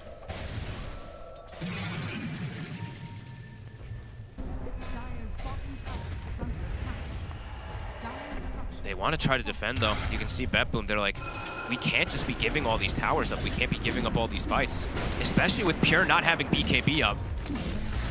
Looking to go in. See what they can do. Eclipse is there from Kiritich. BKB for the Timber. 23 straight away. Not able to get any big connection there with the ult from the Luna. Now they'll turn towards Pure. Do have the kisses coming in, but again, he can drag himself a decent enough distance away. The last few kisses, not enough to kill him, but the right click from Miro will do so. Gets in, able to take down Pure. They get the big kill. Can they get something else here? They know BZM's around. No detection at the moment on those two. GPK. So what he can catch in the river. Ooh, Cookie a little short there. Miro still wants to try and make a move. BZM TPing toward mid, potentially looking to get the chase going again here. Pure respawning in 30. BZM.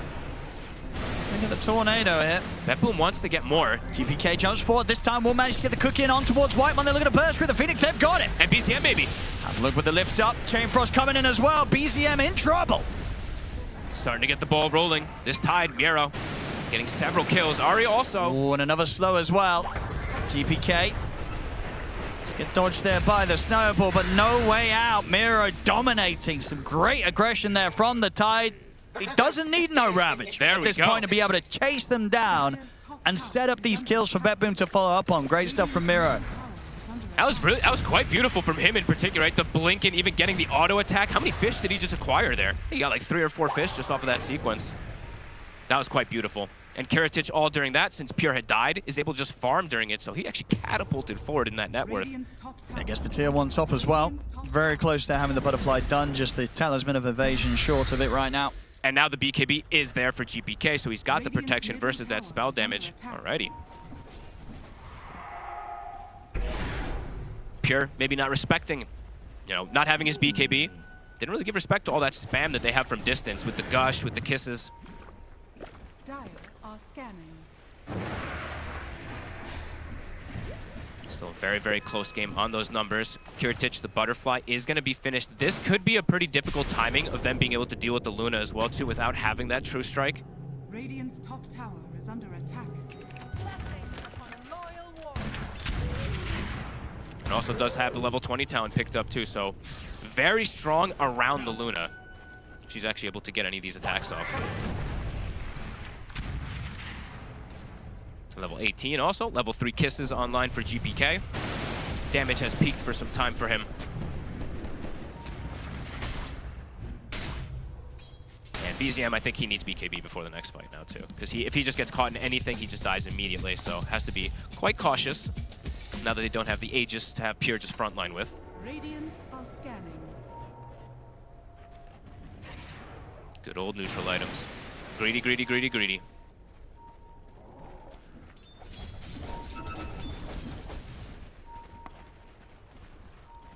Because yeah, now with the Luna at this point, do you imagine we'll sort of see just these 5-man pushes from BetBoom? Yep, I think they really just stepping it up then. I think the only way that they start like hemorrhaging kills is if they get caught split up around the map versus that Invoker now at this point. If there is a unit around this Luna, this Butterfly is going to be a very big problem for Pure to deal with. I'm checking if he got, no, he didn't get the Serrated Shiv, right? So he got Pollen Bag, Partisan Brand, Cloak of Flames, so yeah. No true strike for him. Separating from Kiritich for now, or at least trying to keep the mid wave also pushed in. Maybe to be able to set up for swinging over and getting both of the tier 2s. This bottom tier 2, of course, going to fall very quickly to the Luna. They've got fortification, but I imagine BetBoom will not be going anywhere. I don't think Tundra wants to fight around that tower until BZM has BKB either. If they have BKB BZM, perhaps they would have tried to, but he needs it before this next fight. Oh, Miero left a fish. I just found one up near the Roche. Oh no. Able to keep the mid wave with them as well. BZM was trying to cut it a little bit with the Forge Spirits, but couldn't quite do so in time, so... He'll Ghost Walk cut it in a second probably, though. They do have the Sentry at least already down in the mid lane, so he actually can't, and they're setting the trap if he does try for it.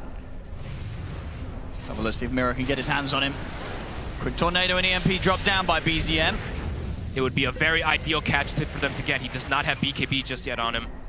Because I imagine there would have been a bit of temptation there, right, for Miro to drop a Ravage, or do you think for one hero, even if it's an Invoker? I think if Roche wasn't coming up so soon, he would have probably done it. Yeah. Yeah, holds back on it for now. Yep. Kiritich said level 20, Butterfly, and amp damage bottom.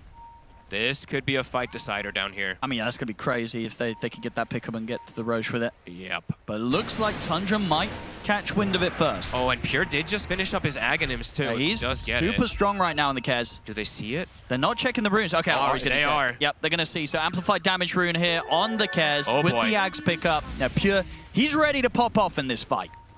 If they see GPK, he could get deleted. He is pretty fragile versus this physical damage.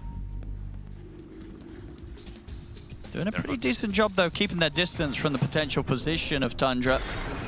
They know something's up. Yeah, BetBoom not allowing Tundra to catch them off. And look at this, something you don't see too often, but Miero buying a BKB because he's versus this annoying Invoker, right? The Ice Wall, the EMP can be devastating if you do just get burnt down and stuck inside of it, so can't blame him to go for this.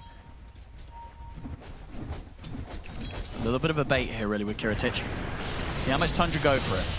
A little bit of a poke. Miro's going to jump forward, gets himself on top of them. BZM already popping the BKB, 70% for GPK, but the punch is there. Pure brings in the physical damage. That's just GPK at the start of the fight again. Kiritich has to go for the BKB TPI. He's incredibly low. He gets the bash comes in. Pure, he's going to be able to bring Kiritich down likely as well. Actually, I say that Kiritich still surviving. Finally gets taken out, though, as Pure cleans up, gets the triple kill. An interaction happened there that I don't think BetBoom expected. They tried to lift the Luna from the Meteor combo, but I think he gets hit by Deafening Blast at the same time, and it stopped the lift. So he just gets hit by a full Meteor. Back, yeah. So he didn't want to pop BKB, but he actually almost dies just to the Meteor Deafening Blast, and the fight's just complete chaos from there.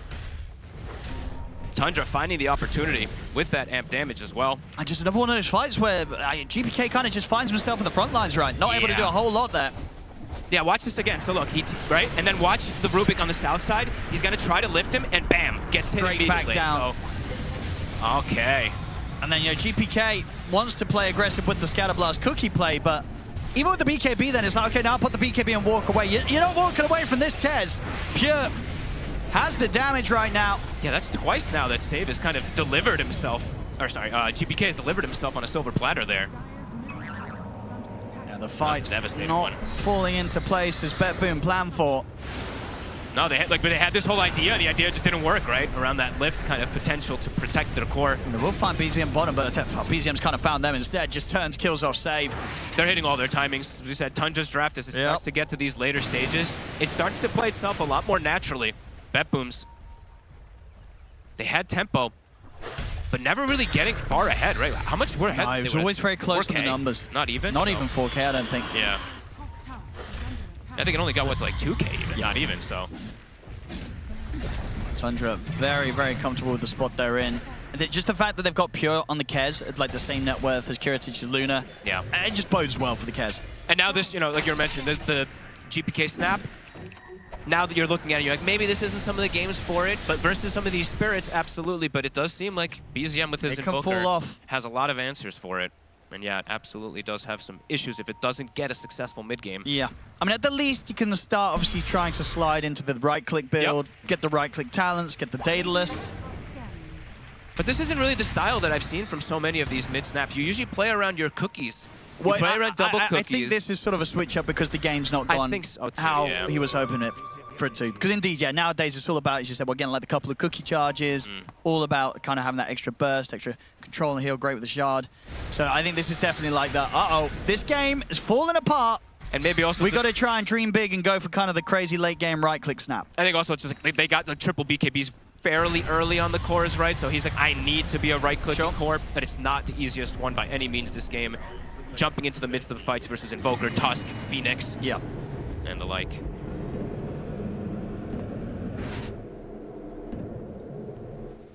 Very difficult now for BetBoom.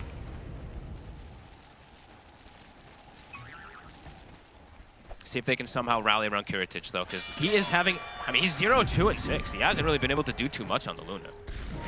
No, if Pure gets on top of him, even with sort of some of the damage mitigation they do have, it's just hard to keep the Luna alive against these Kaz. Yeah, no, absolutely. I feel like I haven't really seen all that damage mitigation really kick in at all, right? The Frost Shield plus the Lunar Orbit just hasn't quite been there because the fights have been so kind of chaotic.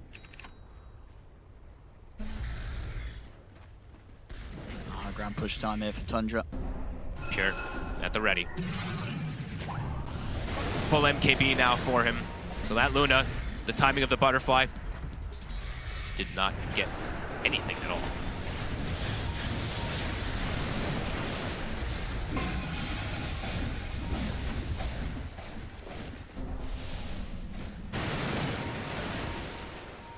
Radiant are scanning. Kiritich trying to claim a kind of cheeky positioning here, getting onto their high ground, but it's very far away from the racks. Tundra's just gonna go for the push. Yeah. He's happy to stand his ground and start pushing. Still has a minute and a half on the Aegis. Look at the banner, but the tower has dropped. 33, trying to see what sort of reaction he can get. Quickly take Kiritich back to safety there. I mean, the constant poke is very dangerous for Kiritich. Oh, get the Chain Frost out, Katomi. And we'll be able to get away, so that's at least the Aegis out of the hands of Pure. Kiritich pretty low, though. Ravage will come in. They've got the lift up as well, on towards him. They've got the chain locked down. He didn't get BKB off. They perfectly catch him there off the Aegis respawn. Still, though, Tundra, even though they don't have Pure, they're ready to push on. Sunstrike comes in on to save Miro. He's going to try and look to close in on towards BZM, but the snowball comes out from Ari. Miro closing in again onto the Invoker. BZM trying to ghost walk away, but they've got him. They bring BZM down. Now potentially able to turn towards 33. Telekinesis comes in. He's got the BKB 33, but he has to play defensive. Will go for the Timber Chain into the TP. Nothing to stop it. So 33 gets out, but that's both BZM and Pure taken out.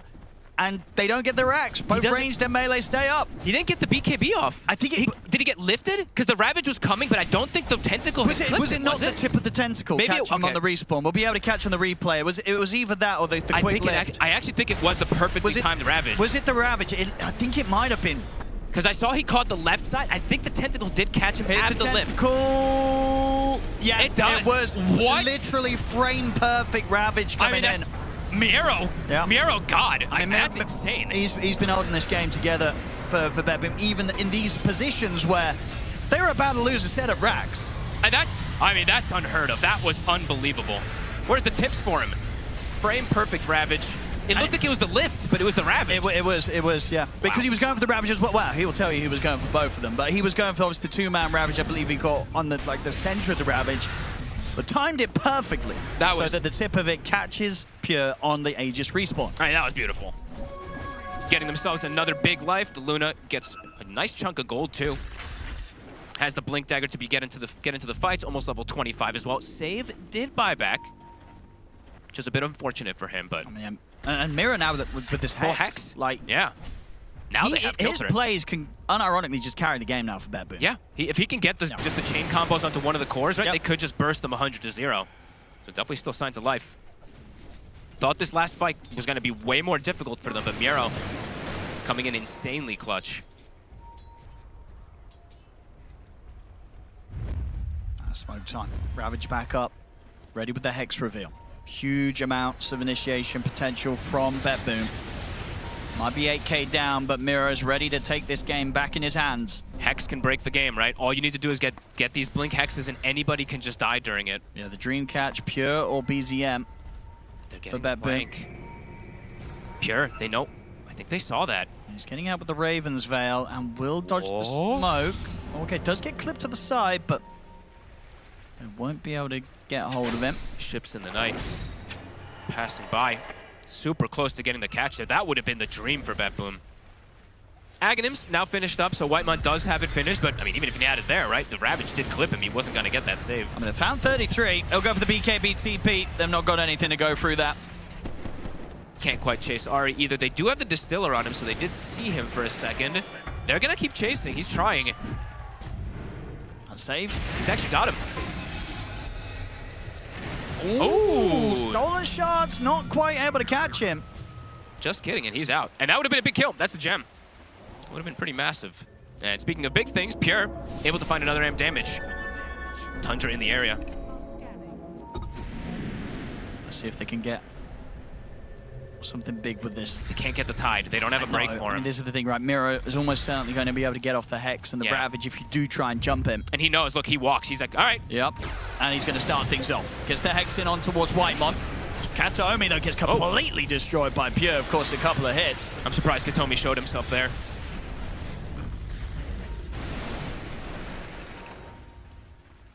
Level 25 starting to be hit for multiple different heroes. 33 has also now hit it. Timber Chain Speed. About to be 25 on Kiritich also.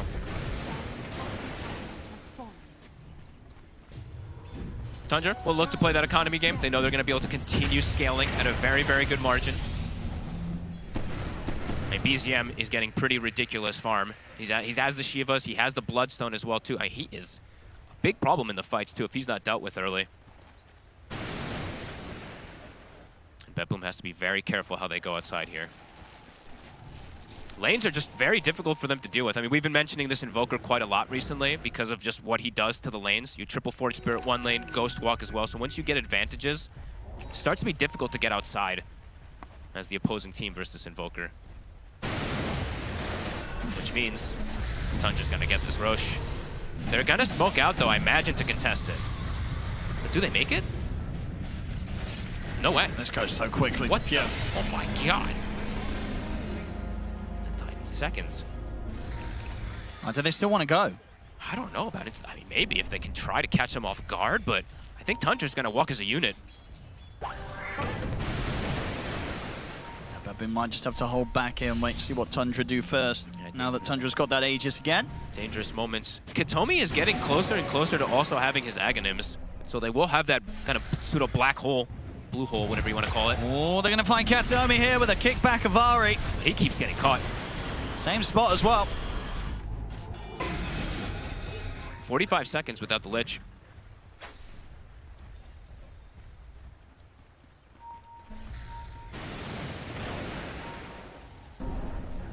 BZM, look how fast he destroys that wave. I mean, Miro might want to jump him here with Kiritich. Okay, Miro not able to get in time. BZM's able to put the BKB and run. If they were in unison, they would have had him. Yeah, if they both go for it, yeah, they would have absolutely had it. So not being quick enough. That's how you punish that Invoker. You have to be very ready for him doing this. I mean, they want to try and catch him now the BKB's come to an end. They will. They get him with the Hex. They've got him with the Anchor. They'll get a nice tornado off onto the three of them. He's going to heal a lot. He is healing quite a lot. Kiss is coming in, though. He will die. Good catch, good persistence to chase him forward there. Pure. Start to get the siege going. What BetBoom can do to try and stop this. They still have the Ravage, of course. Didn't need to use that to take down BZM. 33. Looking at him first. He's hard with the shield building up. Yeah. They don't want to overcommit onto the Timber. Miro now also hits level 25. Long Ravage duration. Still hanging in the area with Pure. It looks like they don't want to push too hard, boss. They do not have BZM in the game. We're going to start to back up, pick up these items as we see Pure, after having the MKB, can almost has that Scotty finished up as well. And Whitemon, he actually goes for the Blink build, so cool. He knows diving sometimes can be difficult into Ravage, right? You want to be able to blink, get the egg off, or blink, egg, save your ally, because he's got the Aghanims as well, too. Also has that refresher, of course, so... Team fights for Tundra. Definitely still look good amount easier in terms of being able to execute them. And they'll still have about this 2 minutes whilst just is in play for Pure with BZM back up in 20. If they can stall for... There's a lot of control, so if they can stall for Miero to get his refresher, right, and they get Katomi having the Aghanims on the Lich too, there can be an insane amount of control if they can execute it on BetBoom. Not as easy to execute, though, by any means in comparison to Tundra's, but you can see it. If they can get those connections, of course. Painful loss down the courier, though. That is a painful one. That was the refresher. Or at least, okay, the most of it. He got the purchase, at least. Still needed the recipe gold, so wouldn't have actually been the full one yet. But at least he gets the 2 purchase, right? So when it respawns, he's not going to send it again, right? He'll be able to have them in the base. Just needs to hold on for these next 2 minutes. Problem is, these next 2 minutes could be tough if Tundra want to push in. Scardy's now done on Pure. How's GPK looking for the level 25? Not quite there yet. 2 more levels for him. If he gets that too, right? The amount of damage that can really kick off, it can be chaotic if they get the connection. That's going to be the question, is if they get these multi-hero stuns on the side of BetBoom. As BZM, he buys himself an Aeon Disc. Doesn't want to get caught again.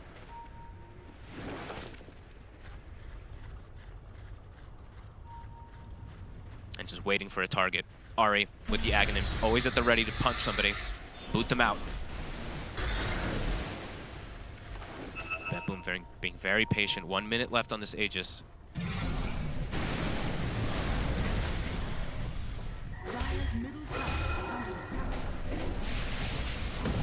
Kisses to slow down the push.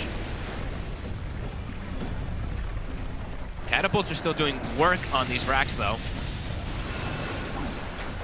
Alacrity catapult. Pure. I mean, that's the Pure? Aegis gone. Can Miero do it again? Let's have a look.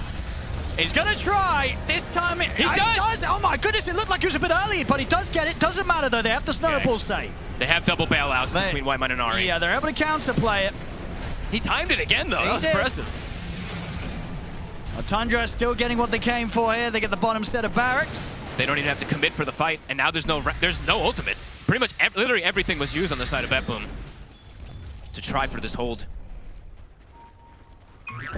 Doesn't look like they can stick around. Tundra feeling super strong right now. They're straight in. The combo. The lift up and the Hex onto 33. Bring him down to about half HP, but they can't quite finish him, and Kuratic is in trouble. He's got to run. The Chakram's out there from 33. Kuratic cut down by the Timber Saw, and he's out for 100. No buyback on the Luna. That just might be it. Without the Luna, that's their damage. At 33, he will die in the fountain. Okay. Whoopsie.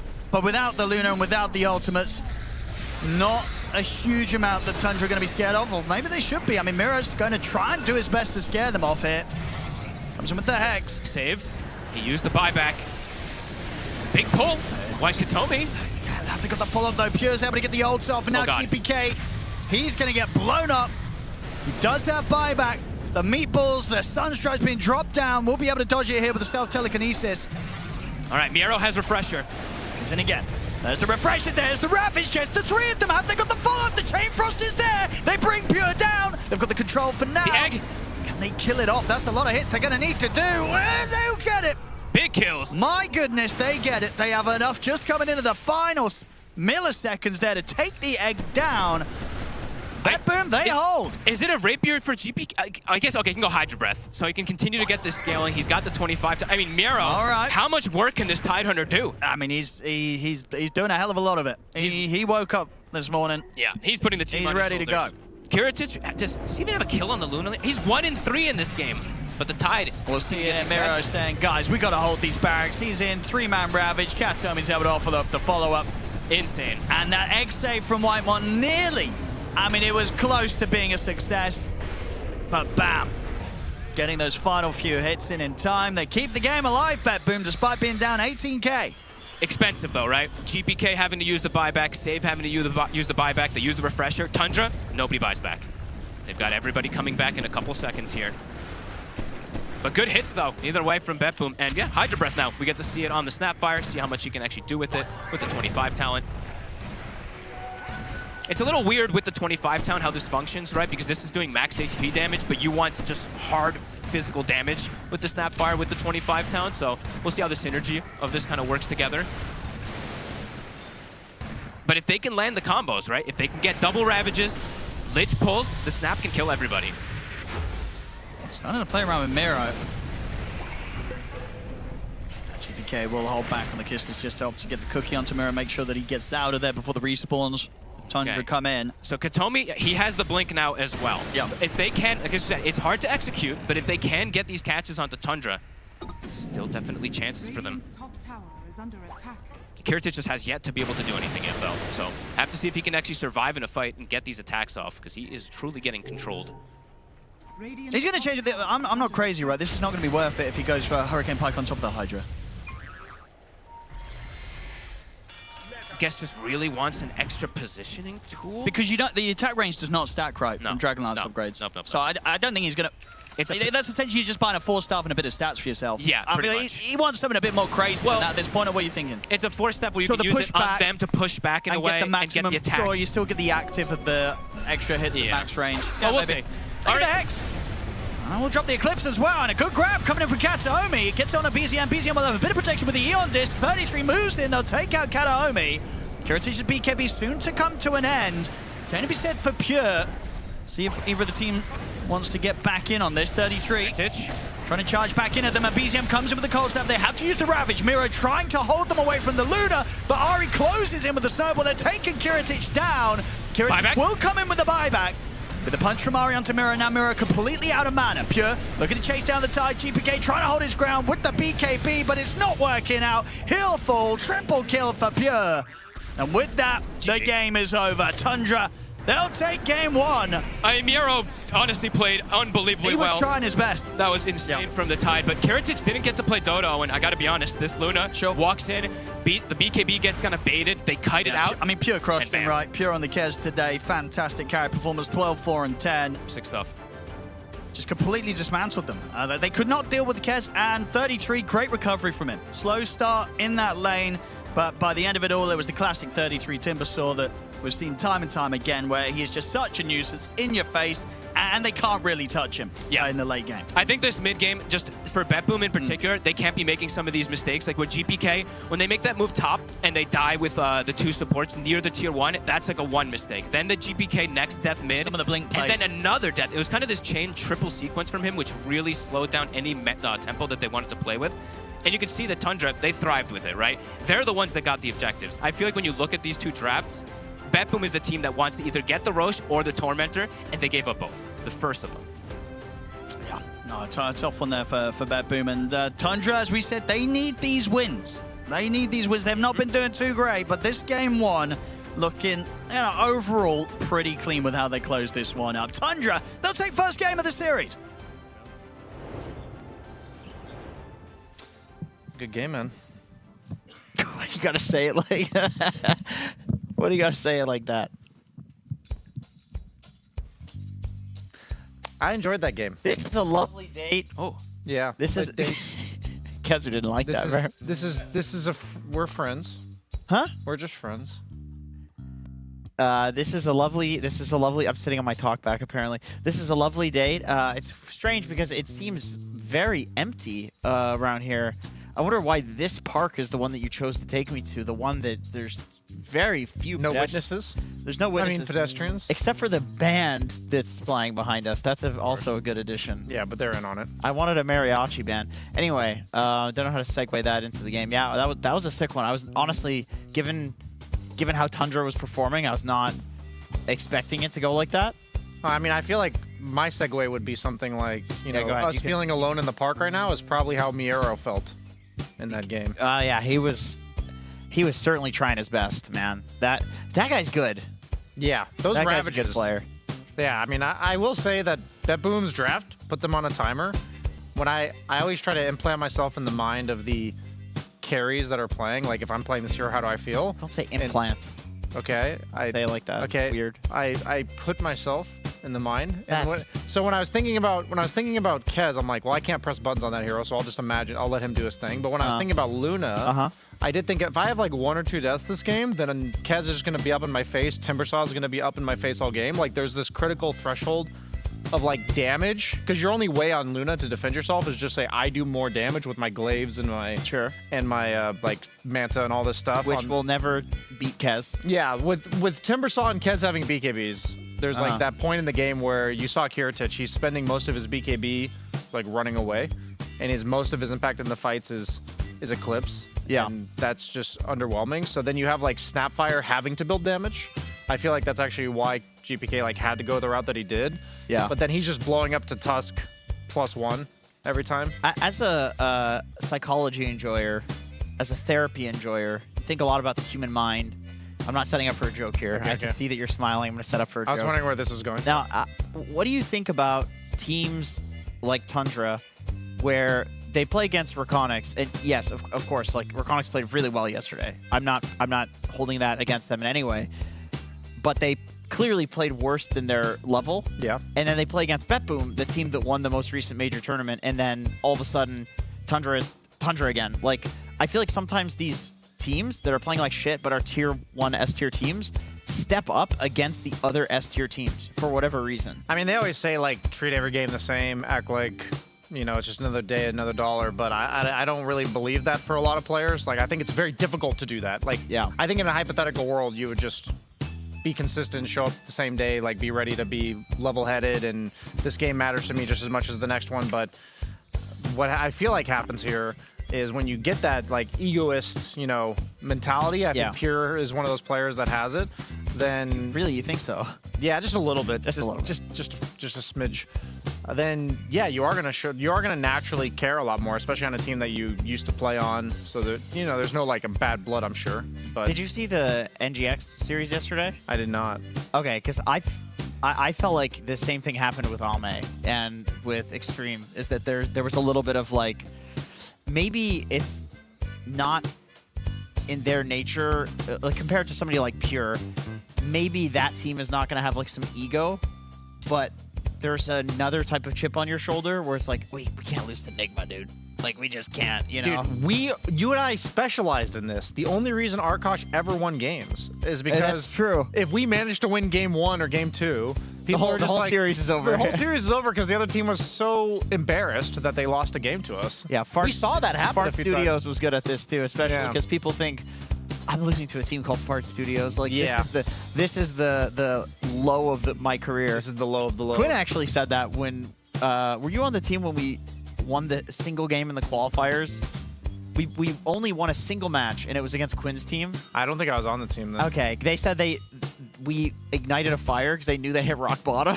Yeah, that was Ame yesterday. No offense to Nigma, but like if they were 0-3 going into that series, and you think that was also Tundra yesterday? Yeah, when I they think lost so. to Reconyx. Yeah, I think so. Okay. I think it gets in your head, like, because game 1 was like close, and they held like a sick base it was fight. Close. And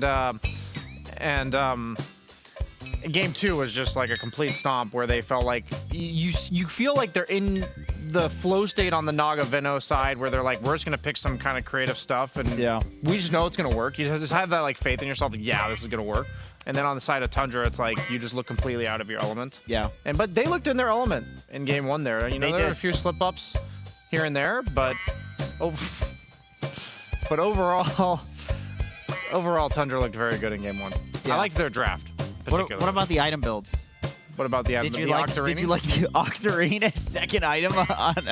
Yeah, it's Invoker. It's interesting on Invoker, right? Because the whole idea of the hero is once it's difficult to lock you down. So like basically BKB, sometimes you'll see like a 4-staff or a Lincoln's or something. But once you get to that point, then the hero is just so freaking obnoxious. Because we saw like Kiritich, he would like blink on him later and like have his lunar orbit going, and they try to focus him down, but he just bloodstone. That's like apparently the new way on Invoker. That's to, a cool build. I like survivable. That one. But like in the early game or like mid game ish, when you only have that Octarine core, BZM did have a couple feeds there. What are you looking at? You looked at my lips. I saw you look at my lips. That's so weird when you're talking about. I'll be honest. It was partially looking at your lips, and the other half is hard to have eye contact with you when you're this close like to someone. You know, yeah, less than a foot away, but. We're not supposed to. I'm not supposed to look at the camera. Yeah, we're not supposed to break the fourth really wall. I hard think. really hard to continue the bit when it's silly. It's feeling more and more like a date based on how close you're moving to me here. Did you say this was a successful date? I'd say so. I feel like we had a good conversation. I'd say like we can discuss exchanging phone numbers later. We can? Yeah. 6969 87.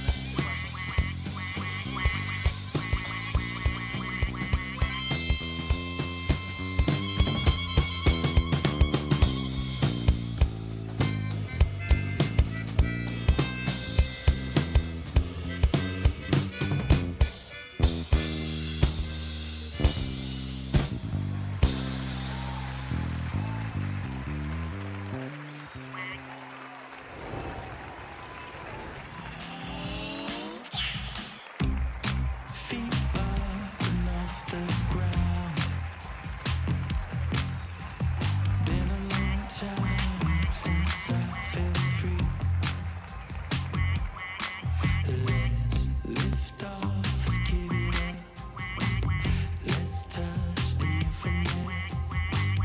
'Cause it's in dreams we're walking now.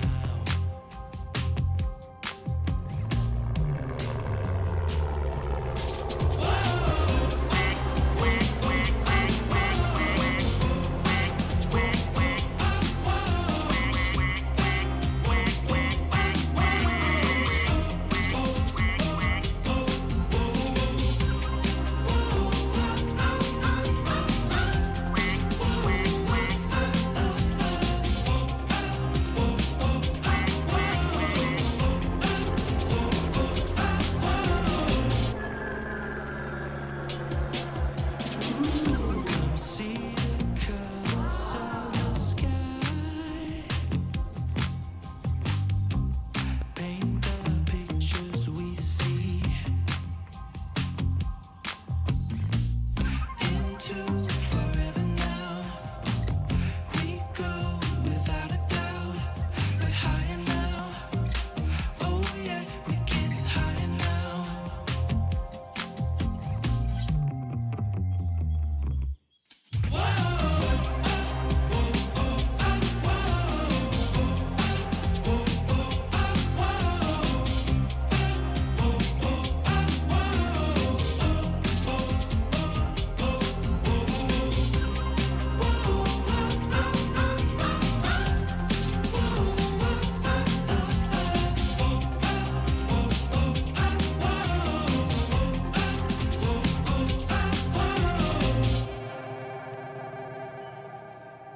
You and I, we could touch the sky. See how far these wings can fly. And as a cloud slip by, we can turn back time. Are we high enough? No, let's take it higher now. Oh, oh.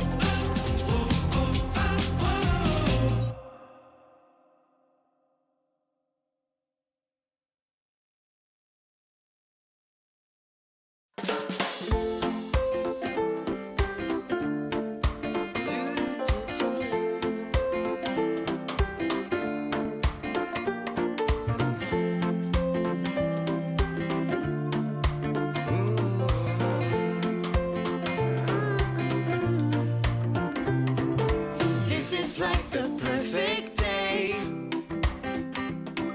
to catch the sun and dance away. All my friends right by my side, they're lighting up the darkest night. Now they play our favorite song. Everybody sing along. The sunlight makes me smile.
Tundra to turn the tides on their group stage result. They're 1-3 right now, which is at the bottom of Group B.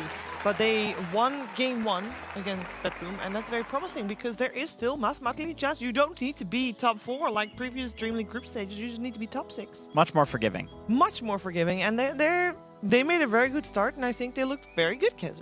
They had a good showing in this game. I think even starting from the lanes, I'm pretty sure that Invoker is not supposed to do that well against BZM.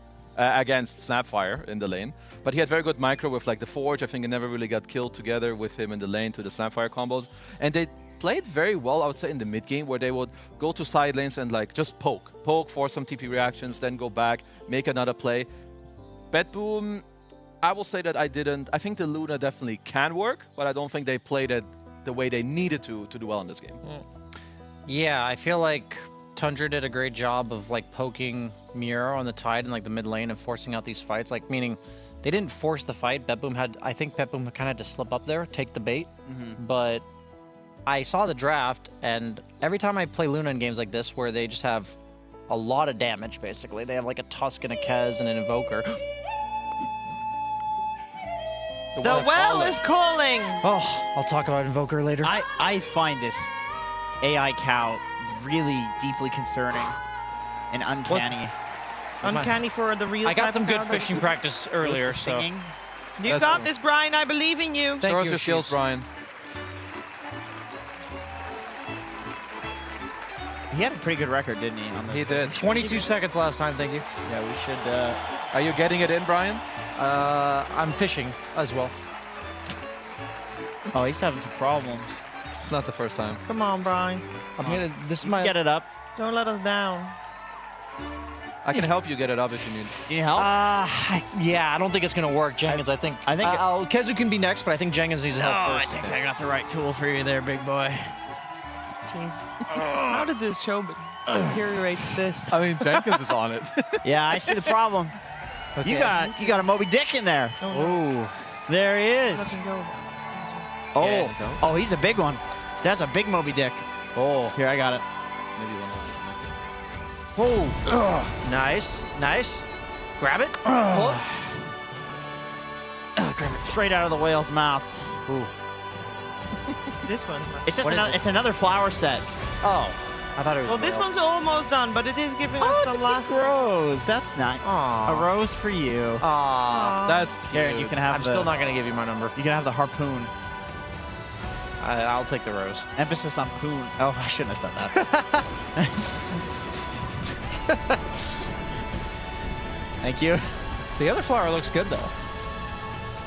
What'd you guys get? Got a rose. Ooh. It's a little too soon in our relationship, Jenkins, but. Can I deflower you? Take it to the next step. Oh my god.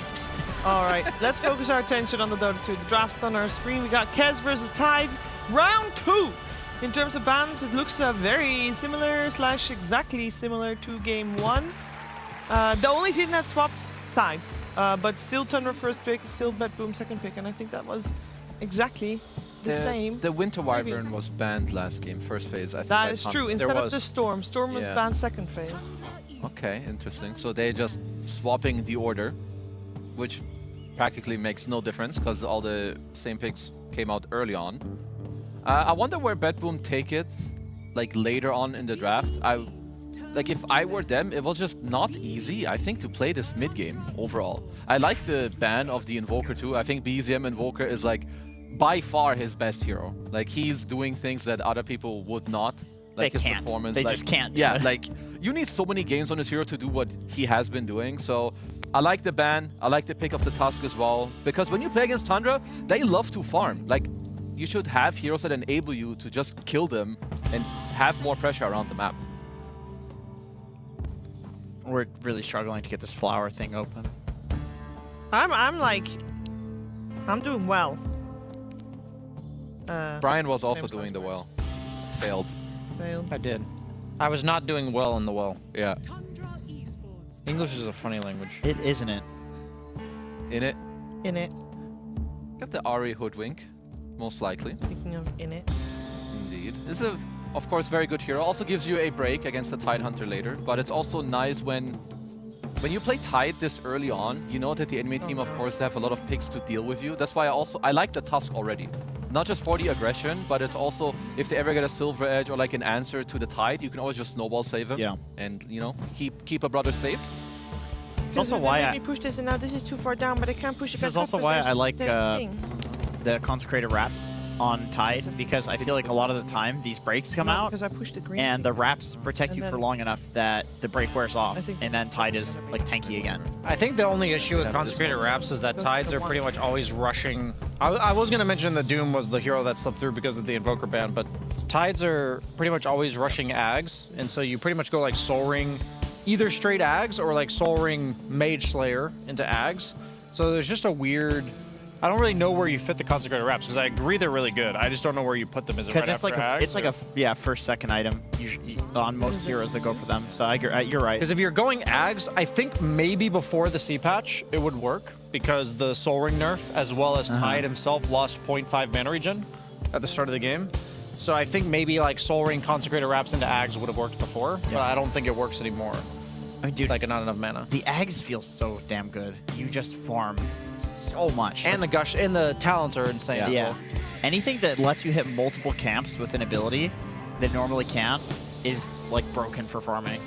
Is this like a we don't know who's gonna carry yet kind of thing? Like you have two pseudo 4-position pseudo carry heroes. Yeah, that's cool. That they picked at the That's a same cool time. idea. Both of which lane fine with Tide, and both of which lane fine with Tusk.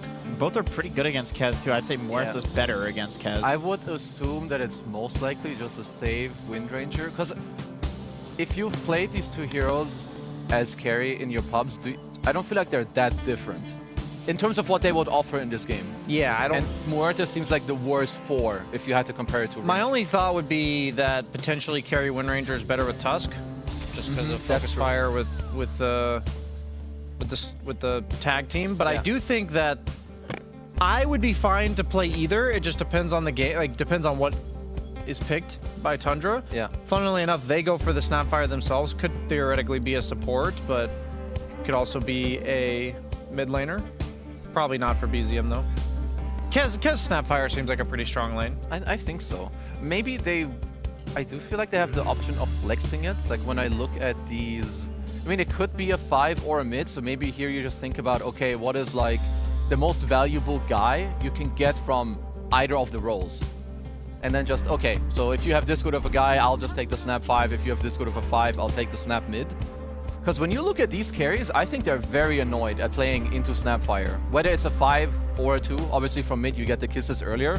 But Muerta Wind Ranger are not high HP heroes. Yeah, it's really just the kisses, which Yeah. you get from either mid or support position, and it's kind of doing the same amount of damage. My issue with Muerta, like I was actually talking to, who was I talking to yesterday? Maybe yourself. Lacoste, I think, maybe myself as well. I was talking about the fact that Muerta feels really good in lane, but she has this really awkward phase where she's got like half of a Maelstrom, or she's got like a Glove of Haste or whatever, and she can't really jungle much yet, and her ulti, it's not like an adequate survivability mechanic at like 7 minutes into the game. Like, people just kind of dive you slowly, they force you to use it, then they like disengage you for a second, then chase you anyways. And so what I'm looking for from Tundra is booting this hero out of lane if she is a carry, because that's why I'm actually leaning towards Wind Ranger the more and more I talk about it being the carry, because I think that Tundra could very easily boot this Muerta out. Like, she's gonna win her lane. Like, whoever plays bottom lane, Tusk plus either of these heroes is like an insanely strong lane. But then it's all about bringing either the mid and or the 5 to collapsing onto this lane. So who's that gonna be? They do think it's a Snapfire mid. I wouldn't even hate something like Venomancer. I know it's not like maybe the greatest first Tide, but just something that like goes to the portal and just boots out the carry with some dots.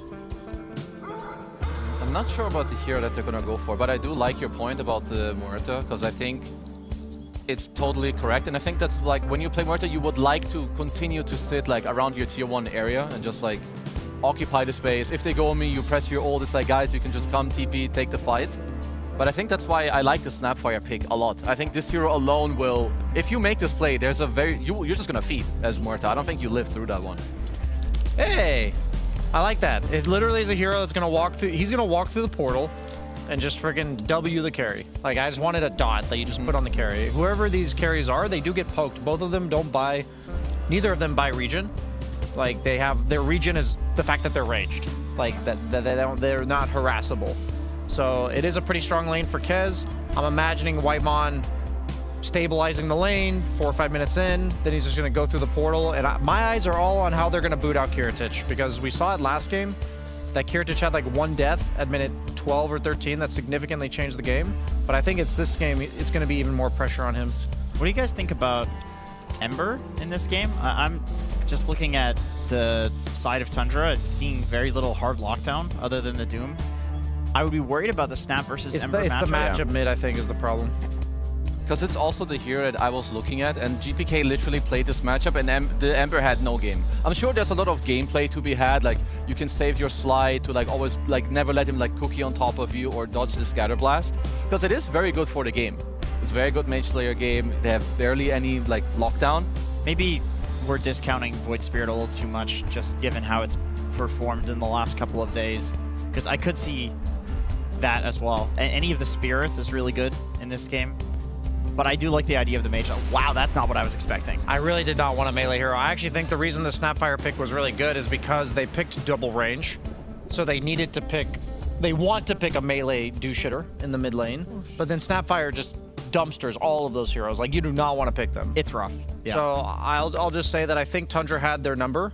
Like, every pick on Tundra's side makes so much sense to me. Like the Hoodwink Doom against the Tide, you know, Kez is just broken, they picked that first. The Snapfire shuts down any melee hero coming out from the mid lane. I know they did not want to pick Zeus. Yeah. I was actually thinking like Sniper. Like I was thinking like some guy that just lanes fighting against Snap, but it's okay if that's not your overall last pick, and it doesn't need to like round off your draft. But now they kind of have like a really clunky draft, I think, on the side of BetBoom. It's weird, but it's cool. It's cool, but Zeus is definitely a good hero. Are you shocked by the Zeus? I am shocked by the Zeus. I'm shocked by it. Yeah, I am. The Q got buffed. It's good damage now. What'd they buff about it? It's more damage, less mana. Oh. So that's significant. Yeah, hypothetically speaking, it's a, you know, better at trading than it was before. I'm not convinced, but there's something about this last pick, because most heroes I think about or that we talk about, none of them really feel that good, which generally speaks for that you were a little bit cooked when it comes to the drafting. I think they have a lot of answers, like Tundra, that is, for what BetBoom are presenting.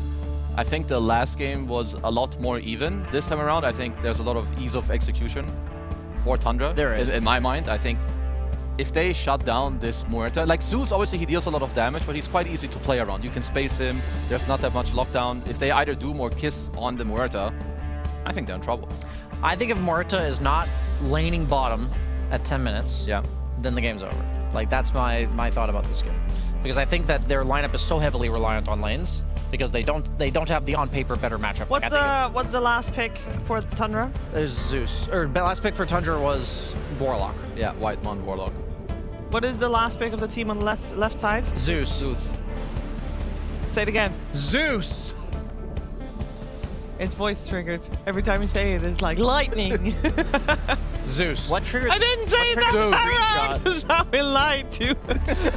All right, we're gonna find out though if Tundra is gonna have an easier time this game compared to the previous game, make it a 2-0 and turn their fate around, or maybe DB is gonna prolong the series with a game number 3. We're running out with Only Pixel and Falcons and Pokemon Pandas.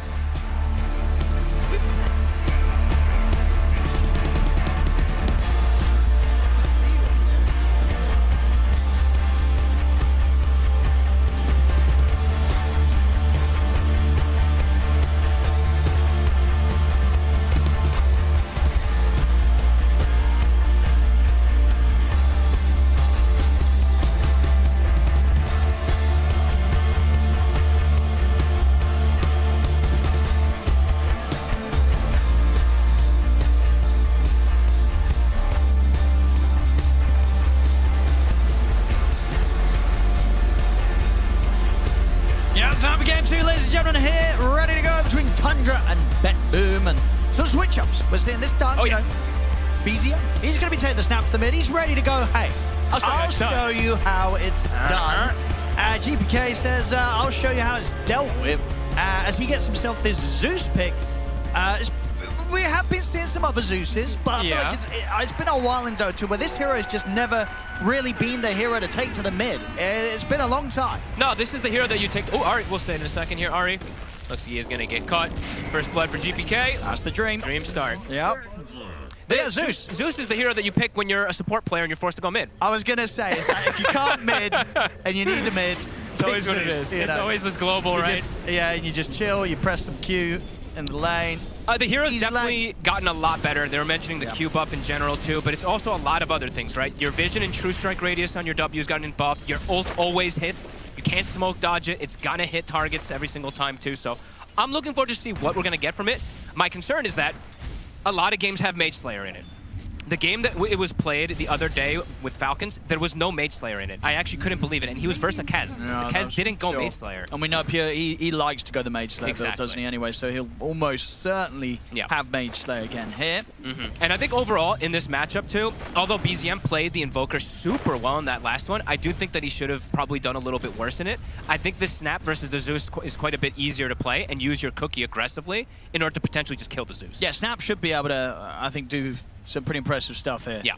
In this matchup against Zeus. Well, we'll see. Always hard to shut down a Zeus though, right? If he just plays Sure. careful, sits back, you can always just nuke and guarantee most CS, but yeah, we'll have to see how that lane does go down. And yeah, I love how we see, Save. I think he's like the only player that I ever want to see play Wind Ranger support. This hero just doesn't feel the strongest by any means in this position, but for some reason, Save just can make it work. But I was thinking that they were actually going to do that switch up as well that the panel was talking about with the carries, right? But because it's BetBoom, I think that's also why they kept it as this Wind Ranger as a support. But keeping this Muerta as carry versus the Snapfire can be very dangerous. You can get into positions where you just get kissed in the mid game and die because you're very mobile. Dire's top tower is under attack. Save. It should be fine. Yeah, Whitemon not able to chase him up to the high ground. It's close. If he gets close enough for the Shadow Word, Blood Grenade Shadow Word might have just done it, but not the case.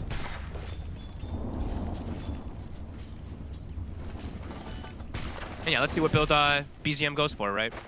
I don't know. The Atos for me, I feel like in a lot of games, the Atos, it's like versus these spirits, it can make a lot of sense. But in some of the other games, I'm not sure if it's like the always item you want to get in a Snapfire. But I feel like it is the one they do always kind of tend up buying, right? A lot of times, It's, but very, very favored. Let's see what BZM wants to do, though. Top Muro is struggling to say the least. 3 last hits right now for this Tide. The power of the Warlock behind him. Got really good, successful first 2 waves. Save. Is he going for this? I don't think he's going to be able to contest this save. I mean, he's going for it alone. Shadow Word Heal's going to be there for Whitemon. Okay, he'll get the kill, but he will lose his life for it. So Pure able to take the trade, and honestly, Pure's probably quite happy with that. Gets the Lotus, gets the solo experience from killing off Save after Save killed off Whitemon. Pure's happy. I'm sure they're both happy, honestly. Save is probably not too upset either because they've got, Miro is getting some solo XP. True, he's he getting gets space. something, so it is what it is. It's a trade. And they're giving a lot of solo experience to Pure. I was seeing that from Whitemon. He's still level 1. Pure is level 3.5. So looking to continue putting that pressure onto Miro. 33 bottom. It's a good power shot. I think they're going to get a trade. And Kiritich also. I mean, he's super Oh low. my god. That cannot happen. Yeah, that was not worth. I mean, Ari, BetBoom, they're trying to go for that kill and losing 2 of them, one of them being your carry. they do have 2 of the highest damage heroes in the laning phase in particular if they don't die quickly. Acorn is literally the highest damage to a hero ability if it bounces, and Scorched Earth builds up insanely, so very nicely done from the 2 of them there in unison. Yeah, there won't be That's an early death for Kiritich. doing that again anytime soon. We'll see over around the river. BZM will still be able to get the refuel there. Gets the pick up on the water rune. GPK trying to stand his ground. And Another blast. GPK is not going to win this one. As BZM gets the potential to turn and kill him. And also kill Okata Omi. So not winning the trade there at all in the river. BZM gets the double. That is a phenomenal start for Tundra. Nice power shot, but not enough at this point. Can he go for it? He might dive him. I mean, knowing save, he's going to go for it. If he gets the next power shot, he's going to have him. Oh, it's not enough. Oh! No. Oh! He's going to get him, surely. Yeah, drops the ward down. We'll be able to get the kill. I'm telling you, there's something about save Windrunner. Like, I don't know how he does this. He gets these kills with the team. Oh, I just coughed and died. I'm sorry. Caught it off there. So yeah, they need save to do this. I mean, They do. The way lanes sort are of things bad. went down moments before on the mid and also in the bottom. Now, Save's got to make some big moves here. Yeah, lanes are rough. GPK will do the thing that we see a lot of these mid laners do, right? If you do get the kill on the enemy mid, you drag the wave so he misses a couple extra creeps, so we will see BZM miss a couple. But BZM is level 6 already off of these 2 creeps, so could look to potentially make a movement anywhere. He can kill these cores super easy. Like, Miro is a free kill, Kiritich as well, with the kisses. Let's have a look. They get the calling down. Silence on a 33. Shackle as well, locking 33 down. Fatal bonds. They're going to be able to bring down 33. They are taking a fair bit of damage themselves, but they'll be able to fight through it and take out Whitemon on top of that. So. Top. Miro, very dead. Quick rotation from BZM. Oh. Sound. The Zeus sounds. Too many lightning bolts. And BZM, he actually saves the kisses. So he's going to be able to perhaps make the next rotation for the Muerta, which can be very, very nice. As we said, these kisses are going to be very dangerous for at least the Tide and the Muerta in particular in the early game. GPK's gotten a lot of tower damage done onto this mid tower just from these small little moves, though, dragging the waves. Have some yawning. That's good yawns Oh there. my- Oh, that's a That was a better yawn big from one. Miro. Yeah, that one's Miro's there. Pure just got out yawned. Yeah, I mean, that was from last game, right? He was just like, I'm doing so well in this game and nobody else is on my team. As Miro. Looking pretty dead here. Yeah. Bang. Dire's top tower is under attack. Yeah, cool from GPK, though. He gets a... I mean, it's rare to see this, but it says Zeus getting like 800 damage on the tower at mid. So, nice little stuff that he was able to do with dragging the creep wave. Checking to see if there's any stacks inside of the triangle as well, too. And he's going to have mana to gank down bottom. We'll see if they're ready for this down here, Tundra. Only Ari around at the moment. He seemed sus. He placed the ward down.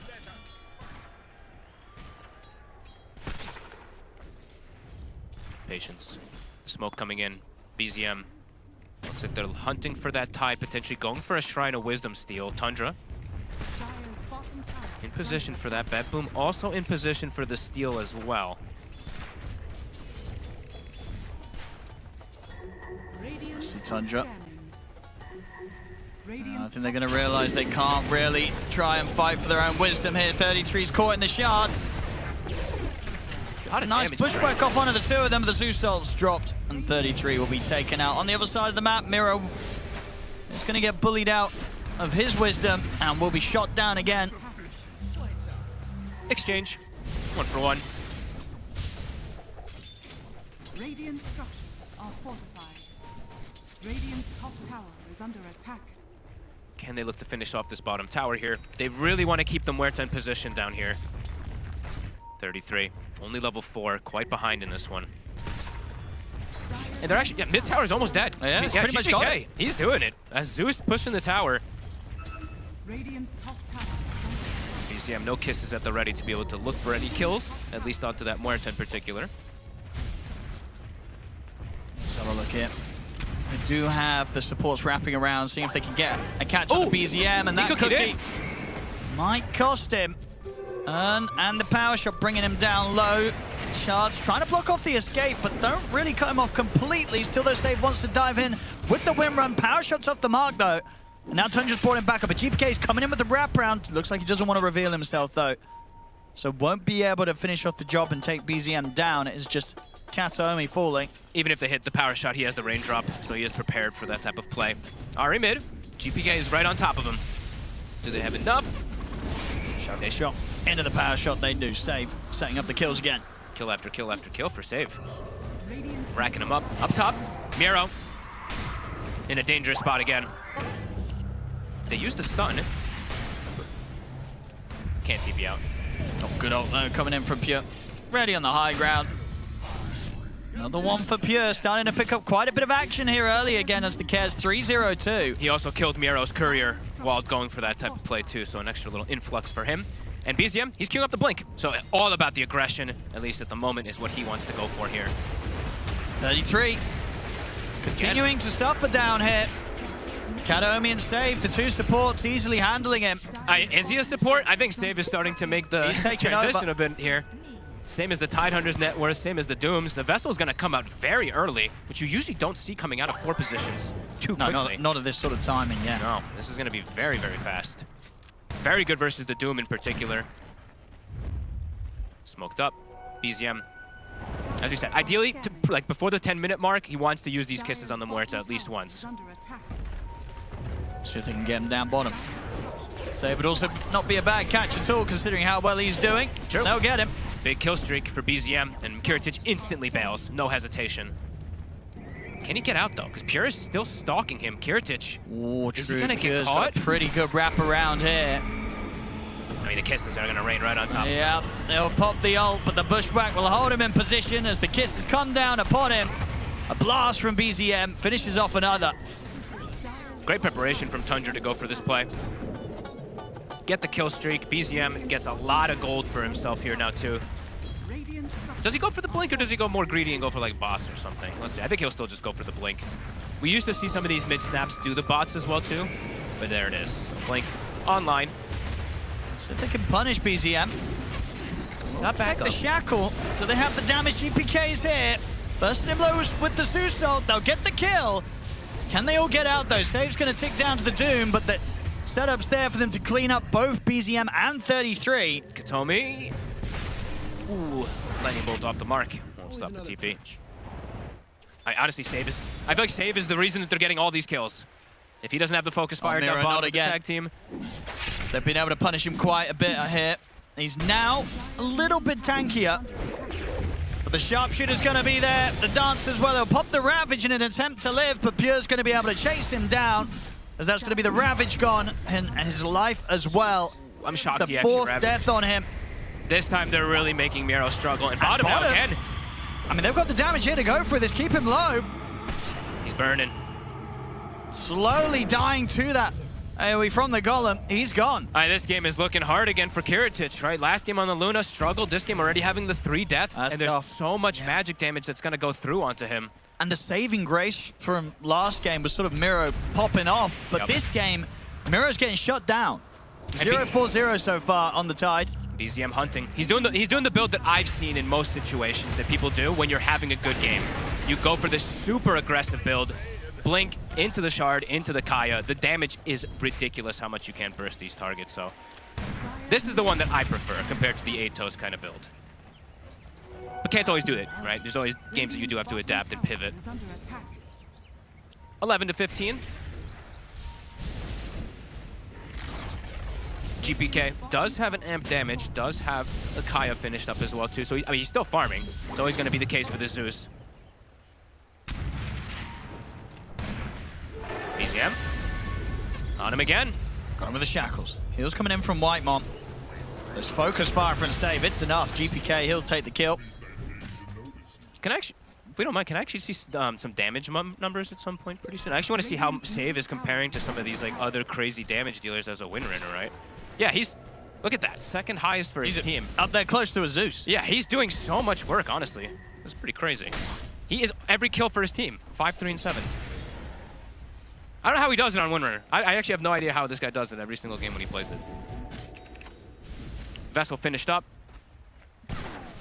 Literally the thing that's keeping them at this even point right now.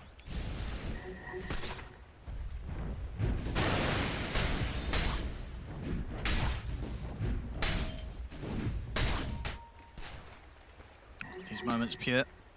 Getting some nice space up top. Yep. Obviously with the tier 1 already taken up, too easy really for BetBoom to get over towards him.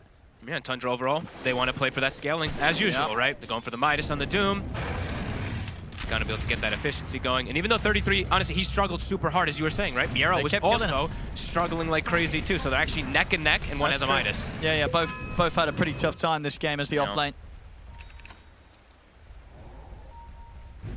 Pure Mage Slayer, it's complete. Queuing up a little bit of a different build this time. Not going for the Desto queue up just yet. Maybe because he's playing versus that Muerta, wanting to get a Silver Edge as well versus the Tidehunter perhaps. 14-minute wisdom. Are in Pure. They want to do something about it. Ravage is going to have to be used, but the Bushwhack's there. Backup comes in from saving Katomi, but it's not enough to keep Mira alive. Mira will go down. Pure not going to be able to get out at least, so BetBoom will find the trade. They'll be happy about that. Getting a big kill streak, and it goes to the carry. The kill streak goes to Save. Honestly, this is insane. No. The thing about Save, though, which is always really cool, too, is that he never builds as a core. I was going to say, he always support to the support play, which is really hard to do sometimes when you get these type of kills. Super impressive stuff from him. Still 100% kill involvement for this Wind Ranger. Radiant's middle tower is under attack. Nice action-packed early game here. Ravage on cooldown for 100 seconds. Let's see if Tundra wants to do anything with that, or if they're just content with stacking and farming. It looks like they're pretty content with just sitting back and getting that farm on both sides.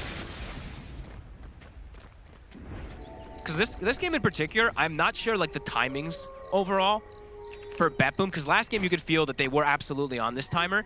They probably are as well this game because they have the mid Zeus, but not too certain because that hero does scale quite a lot harder than it used to when you go down the right-click build as well. So we'll have to see how these mid-game fights kick off. The BZM, very strong right now. Blink Shard. Looking for 33.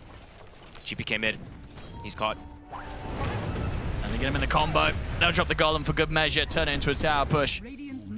Bottom lane, they couldn't really find a chance to go on 33. Maybe now that Kiritich is a little closer, they can make the effort. And indeed they do. Katomi has the lead in, Save's got the control. Save's got the damage. And honestly, they didn't even need Kiritich. Yep. He just ends up, I don't think he did any damage really at all. They was just sort of watching from the side. Yeah, saving Katomi, they had this. It's literally Save every time. Yep. Top. Damage onto Miro. Wrap's coming in as well as these kisses. Miro's looking pretty dead here unless he can make some crazy jukes. And I'll tell you what, maybe he can. He's into the trees. He's got a TP before the rest of the backup comes in. He gets out. That's wasted kisses. Yep. It's actually a pretty big deal. Now they could look to maybe make a smoke move because their Ravage is going to be up without kisses. So BetBoom could look to force at least potentially some type of tower, maybe the safe lane top. Kind of difficult to go there though with the Zeus, so maybe not.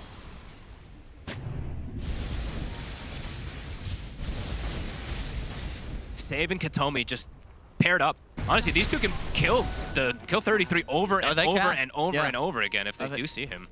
It did seem like they were a little bit hesitant on that move just now, and as you say, was sort of waiting for Kiritich to join them. But I reckon after they did that, they were like, "Oh, we could kill him very easily with the two of us." So. Yeah, I think with the Vestal, it gives them always that kill threat. So much more. It's gonna have to be another Ravage just used defensively. He'll live this time though. He will. Buy some time. Radiant's top tower is under attack. Yeah, it's the Shadow Blade done, so very likely to continue to play aggressive and do what he can to weave in and out of these early fights, Pure. Yeah, the other thing about the Shadow Blade, besides like the Silver Edge break eventually for the Tide, right? It's just to get into the back line and potentially just insta-kill something like a fragile Zeus, potentially, if he does get the angle, so can be a cool little pickup if he wants to go this way. Miro. They're looking for Miro. They know he's got no Ravage now to protect himself. Oh, he didn't cookie Pure. Could have maybe set that up a little better. Now Pure's going to get caught by the shackle and he's dead. Okay. Well, I mean, he probably would have died if they cookied him anyway, but maybe they would have gotten the kill on Miro while they got out. See if this TP's going to pay off. It will. Whitemon will get out of there, but that's not surely the way that they would have hoped for a Shadow Blade reveal on the Kez to go. No, definitely not. And Save. Another 8, 3, and 7. 100% kill involvement. Continuing to keep it up. And if they make any sort of play where he's not involved, that would just be rude. It would be. Yeah, they better make sure that they keep Save involved, and because he's doing his best to make sure he always is. And he's even buying the buying the sentries, he's buying the dust, he's buying the extra things so that Katomi can continue to get some scaling too. That's gonna make. With the setup, Ari is going to be able to turn, but now also has to run. Kiss is coming in, but it's put to a stop by GPK. Snowball over towards BZM, but he's got the haste rune to keep his distance. Turn. With the Shredder, take him down. Whoop. TP out, not gonna work. Bushwhack comes in. This time, punishing GPK. BZM cleaning up a double. Nicely done from BZM. Eventually, there will be always the Nimbus that's going to be a decent answer versus the Kisses as well too, but way down the lines once he wants to purchase it on the Zeus, of course. Yep. So, all right, BZM, he's not. This is the build that I've seen in most of these things. The Blink, so Shard, Blink, Kaya, Shard, Kaya, bots. bots, Yep. and then you can kind of determine afterwards if you need your Kaya Sanj, you can do some Gleipnir, BKBs, etc. Did you see some of these mid snaps picking up an Ags? Eventually, yeah, because you literally can solo kill people in an insane manner with it, but much later down the lines. Ari will get away with the cookie. Nice try with the shards, actually. Very close. And Save might still find someone that looks like... Back. I mean, how much they want to run into this, because... backup's coming. Yeah, time has been allowed for Tundra to turn up in their numbers. Save, and Mirror, they're going to try and help. It's a decent stun connection onto the two of them. It's a great one on BZM it's again. enough to bring down the mid. That's going to be the snap dead. Save again. Gets another kill. I mean, they still want to dive. But Pure's got the ult, and 33's TP'd over and will drop the Doom straight down onto Miro. He's in trouble now, and the Tide has to back out of the fight. Kiritich. Get the Pierce the Veil off and opt for the TP if they've got any stuns to go through this. They do not, so Kiritich will escape. And looks like the rest will as well. Miro's going to be able to walk this off and does not die to the damage of the Doom. Okay. Wow, they actually don't get anyone with that. Tried to go for too many different targets, ends up getting nobody from the side of Tundra there. Great Ravage, great Shackle, and again, Save providing the damage as the Windrunner again. This is crazy.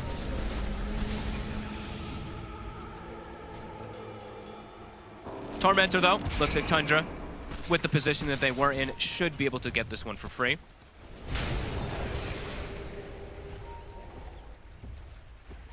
Okay, maybe not totally for free. So BetBoom is going to be able to get that trade exchange. Going for this Roche. A good old classic exchange that I feel like we don't see too much. Sharp Ferrari. And bang, Whitemon. Yeah, you see that Tormentor taken, you pop the Zeus ult, see if you get lucky, and he does. Potentially, like, Ari could have almost gotten brought down too, because they were actually doing it as 4, not as the 5, so heads up there from GPK. Alright, so they've got the Aegis now for Kiritich. Silver Edge has been completed by Pure on the Kez. BKB now finished up for the Doom. Yeah, let's see what BZM wants to go for. I feel like maybe he actually needs to go for BKB as well. Yeah, BKB is a pretty huge fish game. Too good versus Ravage, too good versus Zeus and Muerta. Yeah. You got to get the BKBs all round. Yeah, I concur. This game, very close. 17 to 20, lots of kills.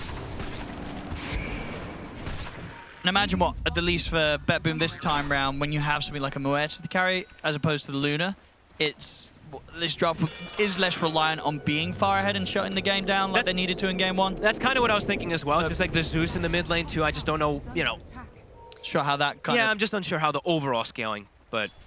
Yeah, they're in a more comfortable position. It could definitely get a play, because obviously Zeus is, not bad in late game at all in terms of being able to just hold and keep the game going, right? You can sit high ground forever, keep those waves shoved out, but at the end of the day, then you are going to be relying on Kiritich on this Muerta to kind of do the big late game carry. Ari? Stun won't connect somehow, actually. I got him safe. Got saved. Yeah, it doesn't miss out on these kill opportunities at all. Again, still. Oh, he did miss out on one which kill. Oh, it was the Zeus ult one on the Tormentor. That doesn't count. That's not fair. We don't count that. That doesn't count. He's 100% still. That's the only one he's missed out on. Continue to keep the ball rolling, literally. The snowball onto Whitemon. Nice try with the shards. Won't quite catch. BZM, yeah, a little separated from the rest of the team. Okay, he'll be all right. And yeah, he queues up the BKB as expected. Pure is looking for a solo play. GPK, though, he expected it. And GPK, he did opt to go for Aghanims rather than going for the BKB that he had initially queued, so he actually can be quite a bit more aggressive. Yeah, I mean, it's super good, right? Especially when you're playing against this Snap. Yeah, exactly. Anytime you think that the Kiss is coming out, drop a Nimbus. Yep, either versus the Snap and even versus the Warlock, right? Sure, he's not using Upheaval, but being able to just get that on as well, just in case. Very cool movements coming out here. Tundra? Pure is playing super aggressive, looking for these pick-off potentials. But who's going to get picked off? It's him. I mean, sometimes the aggression pays off. To be fair to him, they do get the kills off the back of it. Can they all get out, though? Shackle shot in onto BZM. BZM will get back up to the high ground, who will manage to turn with the blast, but the Nimbus comes in from GPK, and GPK jumping in aggressively here with a wraparound will look to take down Whitemon. Also be able to clear up his golem as well there, Kiritich. Can't clear off Kiritich, though. The Doom will be wasted. He still has Aegis as well. A 3 for 3. A little mess. It's like they go for this move right with Pure. trying to sneak in and set something up. They just weren't quite close enough to fully capitalize on it and make sure that he doesn't die as quickly as he does at the start of that play. Yeah. BetBoom comes out slightly ahead of it, of course, too, because Kiritichi survives, gets some good experience as well, too. And he's getting close and close to the BKB. And GPK, he's super high level. Level 18 now, compared to level 16 on that Snapfire. So he is getting that scaling. So, yeah, definitely seeing the power of the Zeus. Yeah, we'll see again. Just there, that attempt from Pure to sneak up upon them. They were ready. He ends up taking a lot of damage. They set up for the kills, but not as clean, really, as it maybe could have been for Tundra. Yeah. And he saved again and again, right? Being able to get these angles, being able to provide this extra damage that brings down some of these targets. Yeah, just a juicy clean up there for GPK. Meanwhile, in the game, Warlock did get picked off. Whitemon got sandwiched on by Kiritich. Pure also having to be a bit careful.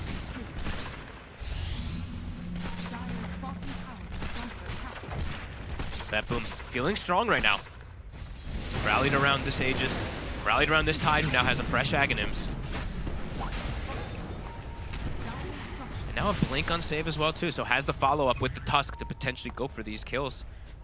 Now, his focus fire is dangerous if he's actually able to get full ones off, even onto something like the Snapfire, as we've seen multiple times, because of how good his game is going. Dire's bottom tower has fallen.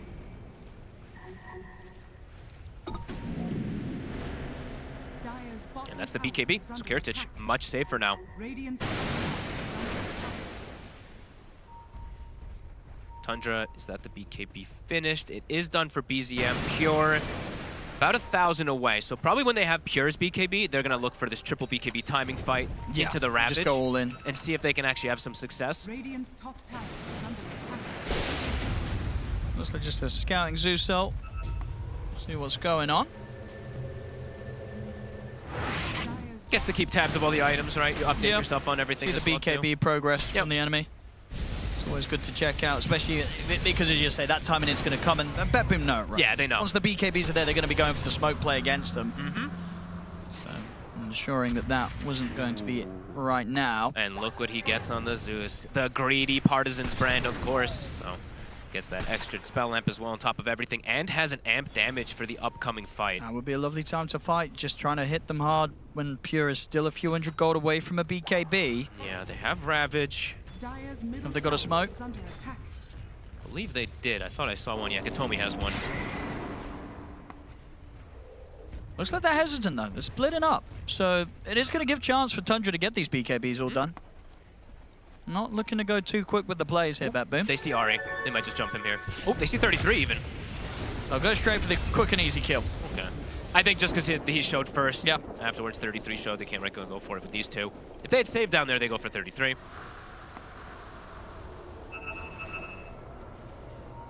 I'm loving this, though. These teams very aggressive versus each other. 23-23, keeping it tight.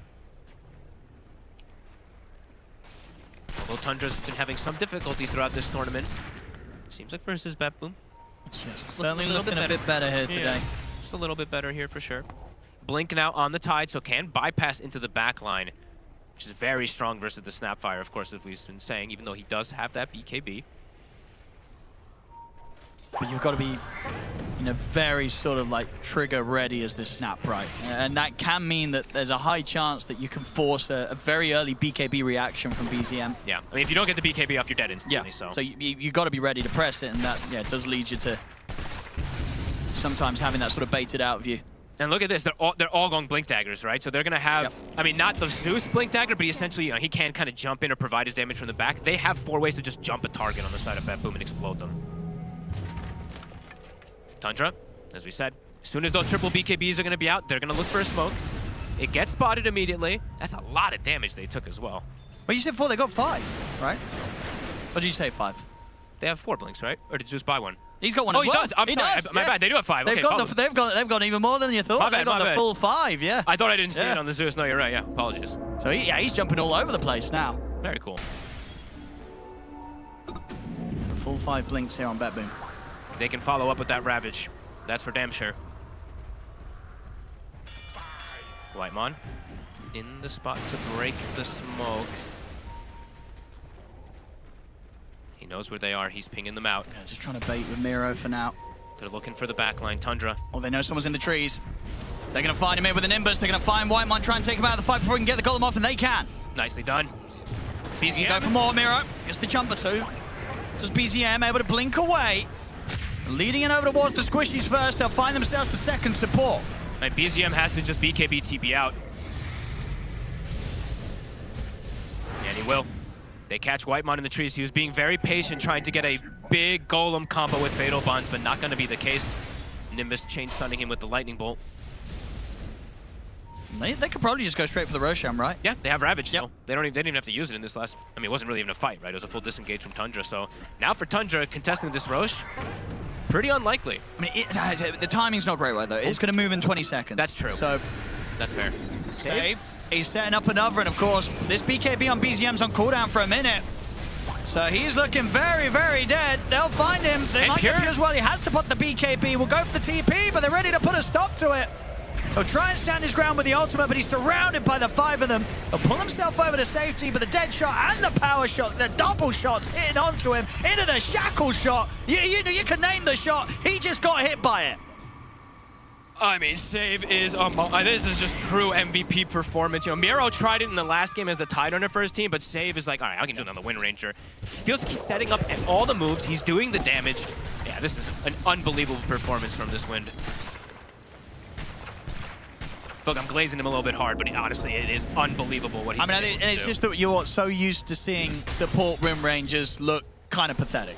Not saved, but like... Yeah, no, not but other, in your pubs as well, right? I mean, just in general. You're never excited to see someone picking up the support Wind Ranger. No, not lately. Before, in the last patch, it was, you know, with the fastness, sure. But now, with the removal of some of it... It's why it's much harder to do what Save's doing here. Yeah, very impressive. Ari will get caught. They're starting to run away with it. Yep, they're going to get the chance to easily go into the Roshan now. It's moved up towards the top, nice and far away from any potential interruption from Tundra. That's going to be the Aegis for Kiritic. And Kiritic, he did die 3 times quite early in this game, but now things secured for him. 4 and 3. Definitely looking a lot better than game 1, right? Where he didn't really get to do a whole lot on the Lunar Run. This time round, can absolutely have his place in the team fight. This looks like more the BetBoom that we were seeing throughout this tournament so far. That last game, they looked like a little shaky, especially GPK on the snap. A couple of these cookies, a couple of his plays, a little overzealous. This game, much more disciplined. Absolutely seeing that. Might even find another one. Save already on the prowl. Whitemon. He's found. Big kills. Level 20 now for the Muerta. And they can get the Tormented themselves. Starting to get a pretty firm grasp of this game. Starting to absolutely see the difficulties for Tundra, even though they had those triple BKB timing. Didn't find the fight. And it was actually BetBoom getting so much more out of that timing, in fact. Getting a crazy amount of kills. All right, to the super late game. 33 with the Octarine Midas. Time to keep queuing him up.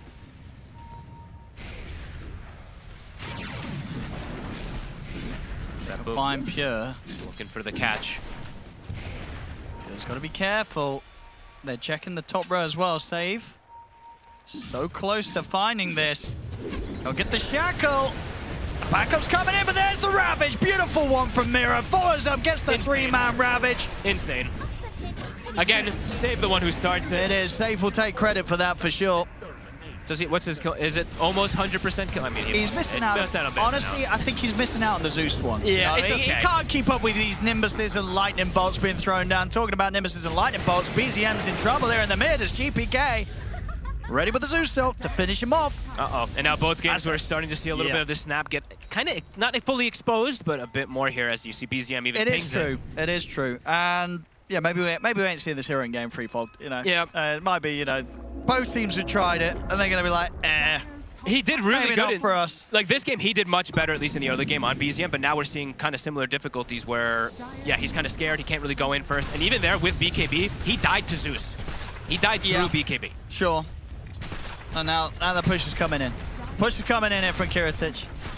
I mean, maybe that's the thing about the snap. It's one of those heroes I like to call it, it's like a scoreboard superhero, right? You know, you get a nice KDA, but you're probably not winning all the games. Yeah. Could just be a pub specialty. Or just specifically versus some of these spirits in particular. Sure, We when just you need to go dump very to the good- lane. Yeah, when you completely handle them, but... And as we saw this game, GPK is like, you want to try and dump the lane? I'm just going to pick Zeus. Yep, can't do it. Dumpstering a Zeus in the lane doesn't really happen. No. He's going to fall. He actually took his tower first. Yeah. And now Pure, he's nearly dead. He'll get the BKB in the ult off. My goodness, he'll get out. They have to drop the golem to try and hold back Katsuomi. Kiriti sticks around. There he goes. Oh, there Boom. it is. There it is indeed. GPK, I'm sure, had immense satisfaction dropping the old Zeus ult and the Nimbus there to kill off Pure before he could get back to the fountain. This Zeus is This Zeus is level 25 already. I mean, that's what happens when you get these global kills, right? Wait, what? He's 4 levels higher than the next person. He's been getting loads of these global kills right. You get the full XP yourself right when you get the last touch with the global. I mean, still absolutely crazy. There's no one else around, and here comes the push from BetBoom. Into the mid lane. To get the Doom on save, but he's fine. Oh, Katsuomi's actually going to buy back so they can keep the pressure on. 33 will live. Do they just want to? I mean, that's usually like we want to close the game. Just close it up. I mean, they've got a minute left on the stages on Kiritich. They know they can just keep hitting these buildings. BZM upon the BKB, but he is dead. And as I say, I think maybe both teams will be done with the snap picks for this series at least. At least I got to see it. Yep. I was hoping to see it. Now I hope I maybe don't see it. But anyway. Catch another on 33. Cleaning up now. They've hit their timing. They know that they can look to shut this game down and push this series to a game 3. Cleaning up the mid. It was close in the numbers until very quickly it wasn't. Yeah, this game exploded in those last few moments. BetBoom built up to it very nicely, and as you say, Save doing it in style. Mira picking up his game, and GPK getting to show us some Zeus. So we've seen it in a couple of other games, but not the most common mid pick right now. But in some of the games we've seen it, it's looked very, very good. Yeah, the game at Falcons, right? I think Maureen went 11-0 as well, too, so had a phenomenal game. And not seeing the Mage Slayer have its effect on it either. Perhaps we're going to see more Zeus, though. I was going to say, GPK is going to be feeling pretty good with the hero after this one. 12-3-11. He's had a wonderful time. I have to give Save the MVP by far in this game. This is absolutely insane Wind Ranger performance. Setting up the tempo for the team, finding the kills. That entire early game was literally like almost all because of him. Yeah, and they've got the Mega Creeps now. BetBoom. We'll see Tundra try and play on against the Mega Creeps, but definitely one rough fight away from, well, they're not even one rough fight away. They'll just tap out right now. GG is called. We're going to a game 3. Hell yeah. Very nicely done there by BetBoom. And as you say, the save Wind Ranger. We know he's got it in him. We've seen it before from him in the past, and showing despite the changes and the patches, he'll still get the job done here with the Wind Ranger in the support role. Yeah, honestly, that was probably the most impressive Wind Ranger performance I've seen in a long time, and I've seen him do stuff like this before. But besides him as well, too, the team playing very nicely around each other, knowing how to punish, not really letting 33 play the game at all. Honestly, the bottom lane in particular got quite handled. So, some really good stuff from BetBoom. And not a great day for the snap mid enjoyers so far, really, Fox. Yeah. I mean, what do you think we can gather from what we've seen, both teams try it so far? I mean, this one, as I said, it looked a bit better, but overall, yeah, probably just need to really completely smash the lane. Sure, 100%. Like, I have it sort of what that counter pick, like, okay, this is your mid, let's go with this. Doesn't work out here for Tundra, but BetBoom stepping it up. Can't wait to see what happens in game 3. It's 1-1 now between BetBoom and Tundra.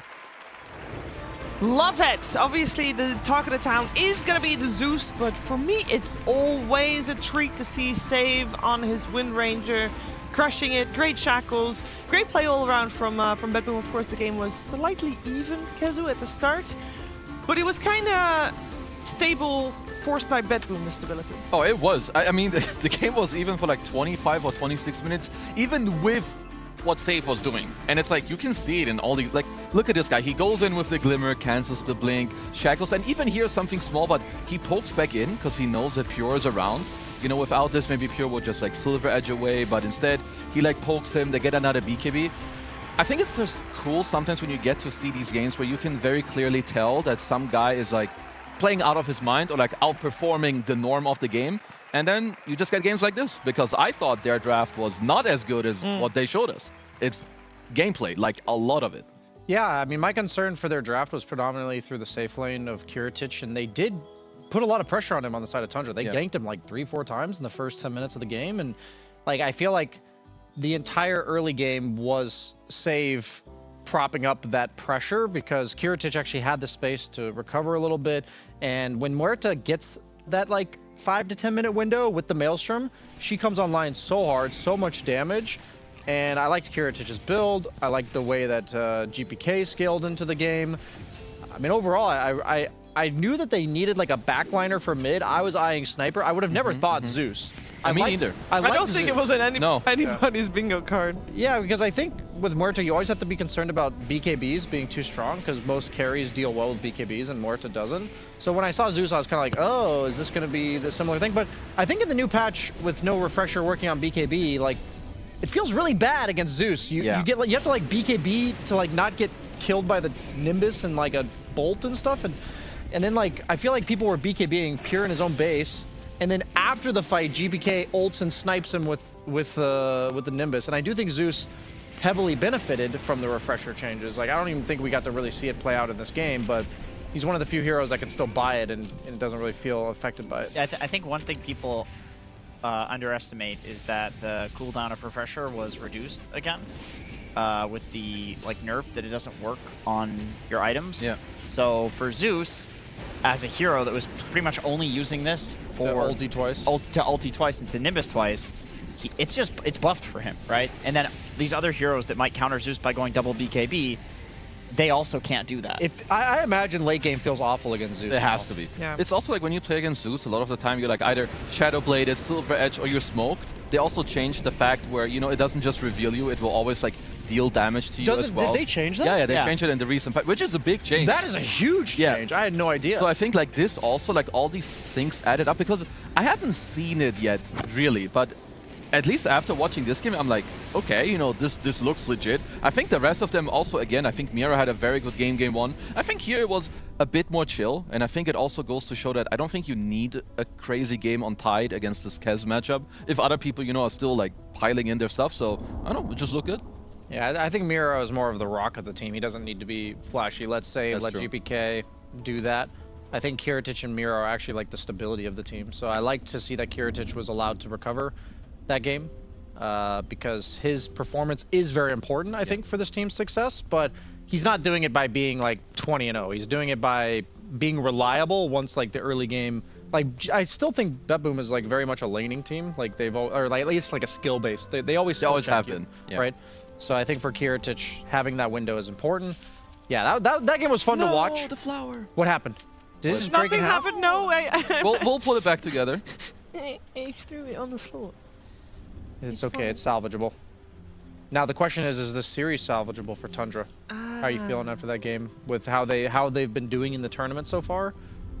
I mean, overall, I'm just disappointed. But I mean, game one was good, but maybe again they just fell back on like the BZM Invoker show, which right in the game we saw just now they banned it second phase. I'd be surprised if BetBoom don't just do that again, because while the Snapfire is good and I still have some faith in it, it does fall off. Like it helps you like get through like a time of the game or like kill some dudes who are having a good game, but the like 20+ minute mark, it loses some power. I'm curious, like, it makes sense first 15-20 minutes that you want to play for the point blank, like Blink, Kaya, Shard.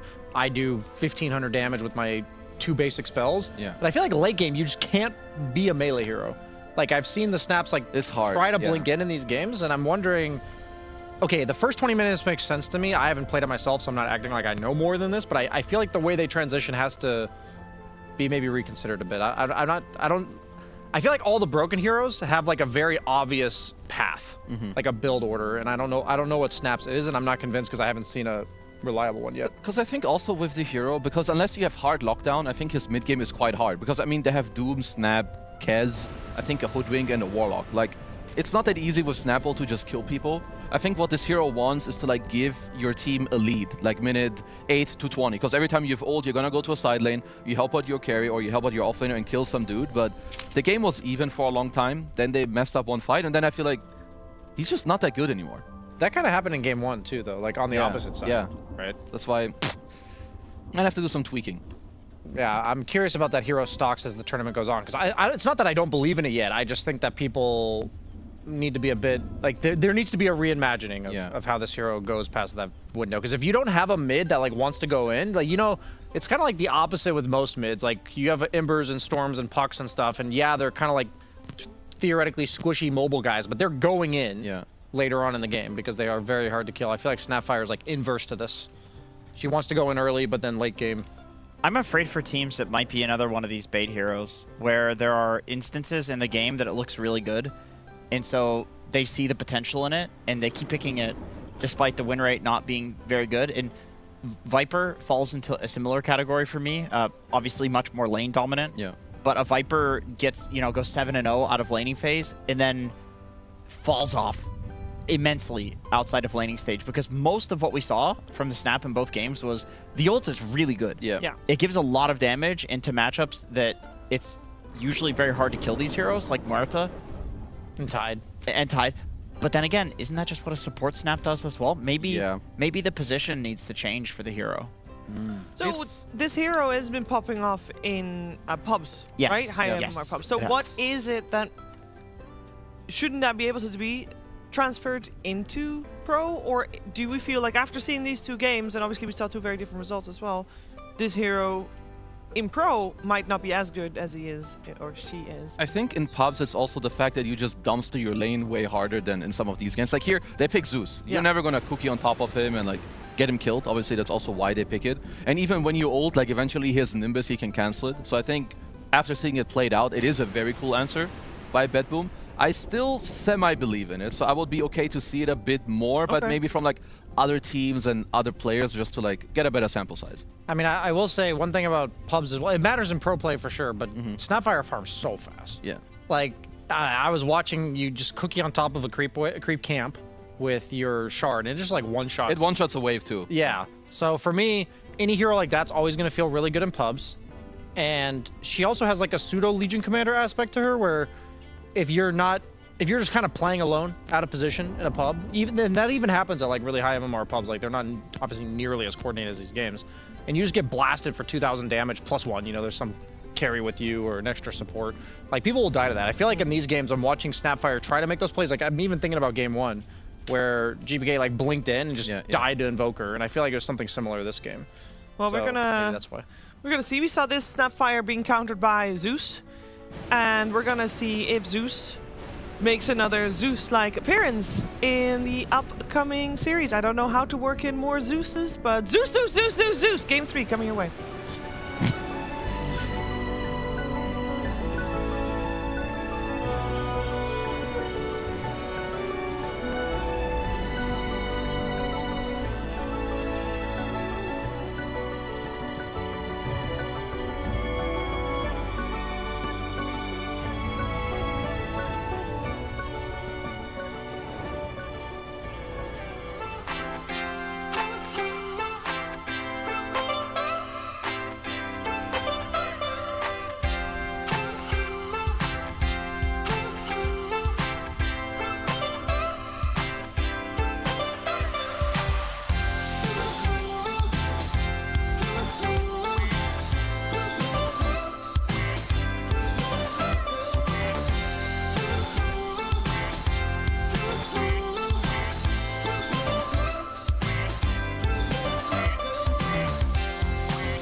giving you a twos.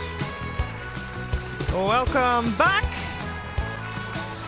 You are watching DreamLeague Season 29, and we are watching BetBoom versus Tundra. This is a very important series for Tundra because they're 1-3 right now in Group B, which is really not that good considering this is the team that has won most tournaments this season. They're like considered to be the ultimate raid boss, but they're looking in a pretty rough state right now. And Game 1 happened, and we're like, oh my gosh, Tundra's back. And then Game 2 happened, and then no, they're not yet. They could be back if they do well in this upcoming game. And I think, despite losing Kazu, it is still quite promising that they made this series competitive, especially if you compare it to the series that they've had so far.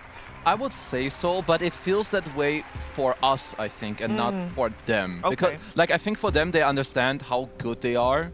And I think it's more for them, like, figuring out, okay, what do we need to do again to, like, you know, make all these games competitive, and, like, what are we working on? Yeah. And I would assume one of two things. I think step one is that they're either not going to run the Kez Tide opener again. Well, obviously, at least now, if they were to pick Kez, there is a Tide, so I think maybe they either skip that or they upgrade the Invoker. Like, I really think if you're them right now, you should feel very good if no matter into which counter matchups you get BZM's Invoker. So I just want to see, like, where they take it. Well, we're gonna find out because we're in the draft. We got the Puck, Pango, and Storm removed by Tundra, and it is BetBoom that gets to remove one more hero. They do end up taking out the Clockwork. Previously, both games so far, it has been priority on the Kez and the Tidehunter. This time around, Tundra brutally steals the Wind Ranger away from save. Brutal. I wouldn't want to play against that again. Yeah. Yeah, you better... I don't blame them. Yeah, you have to upgrade. Like, this hero will be upgraded in your mind after what you just witnessed. I mean, it's a hero that they can flex. I think also if you are to play into Kez, because BetBoom, they like this hero. Kiritich likes it too, so I think Wind Ranger is already semi-good against it, whether you're the 1 or the 4. And Pure did play it a few days ago, and it looks very, very good. And Largo, that's a lot of priority on the Largo. We've seen Largo in action quite a few times, actually, considering mostly that he's not, even in games that he won, it's like, what's the Largo factor there, and how good is he really with all the nerfs that came his way? Yeah, I think he's still playable for the teams that like playing around specific combos. I think Miro's Largo is quite good. I think also when you play against Wind Ranger, obviously being able to dispel the Wind Run is very, very good. Also, in general, Wind Ranger is a hero that suffers against magic damage, so I think Largo actually kind of covers both. He can enable physical heroes to hit her through Wind Run by dispelling it, or just making the magic boys even stronger. So I don't mind this pick at all. I think it's quite good. Largo has been kind of silently doing very well in this tournament. Like, I saw, this is one of the heroes that Nigma won with yesterday against Xtreme. Devi was playing it, and it looked really good. It's not like the absolute cancer that it was prior to the latest patches, but it's still really good. And the healing alone that you get in the late game, and all of the buffs, and the double lick as well as the 20 talent, it can be really busted. I mean, especially against something like Windrunner, where you already have something to dispel in the Windrun. Yeah, that's especially good. Windrun is like now you almost force Tundra to use it as support.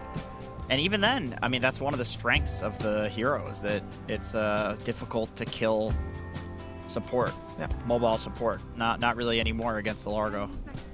I wonder where BetBoom will take this. I mean, I don't want to, like, overthink about the BZM Invoker, but a lot of offlaners make a mid-Invoker's life very hard to play. Like, let's say you are a Primal Beast, you're a Mars, you're a Centaur. Like, all of these heroes, you love ganking this guy. And, like, offlane Largo doesn't really interact with other heroes on the map very well for a long time in the game. He's kind of like Carry Alchemist, but from the offlane role, so it can enable you to play the more greedy heroes, which is why I'm glad that they banned out the Invoker. I, like, kind of broke the piece, I think. Don't do that. Oftentimes they give you a second portion. Oh, Brian. There's a chance that there's an extra one. There's definitely extra ones. Like, for a lot of the ones it does say ×5.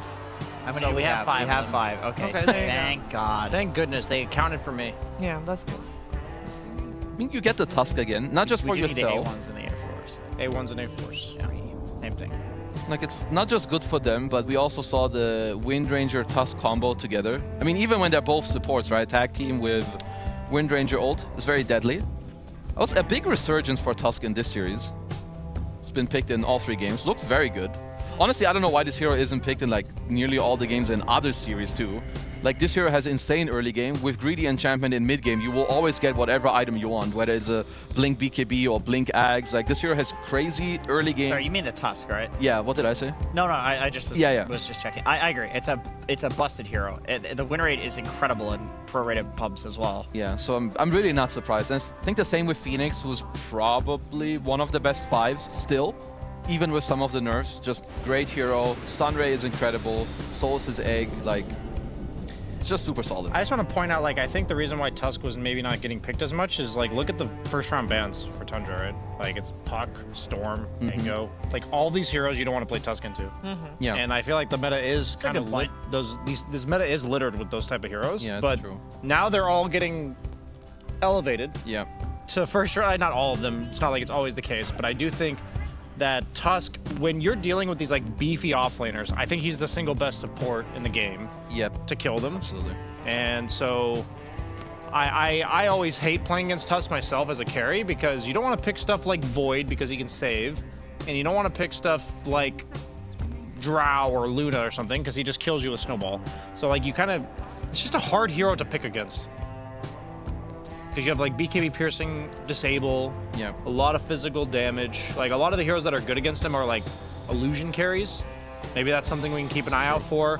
Like a pure Terrorblade or Phantom Lancer or something like this. Saw Naga yesterday. Yeah. Naga's definitely I wouldn't. underrated. I would lean less towards Naga just because I think Largo's probably good against her. Just because like Naga does rely on net Orchid, and you just go. I mean, I think for this game, he's probably already the Wind Ranger. You think so? Like, yeah. I mean, I wouldn't really... Like, Tundra don't strike me as a team that's going to play some core Phoenix on BZM or 33. Same Yeah, with I guess Wind that's Ranger. fair. I guess like I in my head I was assuming they were gonna rotate it because like the Largo response, but yeah, based on the pick so far, I think you're right. I mean, it looks like they might just like lock it in and play it like that. You need to use a reasonable amount of force to like put it in the hole. Very important. I don't sometimes think you should so say that. Sometimes it just breaks in half when you're trying to do it. Really? Does that really happen? Wow, that's... Yeah, that's what happened with the 6th one. Uh-oh. Okay. Did you do it again, Jenkins? No, you Don't break it! I did. didn't. No, you didn't. I did do it. Glue it. Do we have super glue? Jenkins is griefing. Don't be griefing. Shadow Demon, that's a hero we haven't seen in a hot minute. Yeah, we've not seen it. I mean, it is not that easy to play Wind Ranger in this game, at least currently. It's very tough. Like, before BKB, obviously Largo can dispel it, and then later SD can do it at any point. Which means, I mean, they're semi-locked that the Wind Ranger is a core, in my opinion, unless you, as BetBoom, open up the Phoenix to be someone else's hero.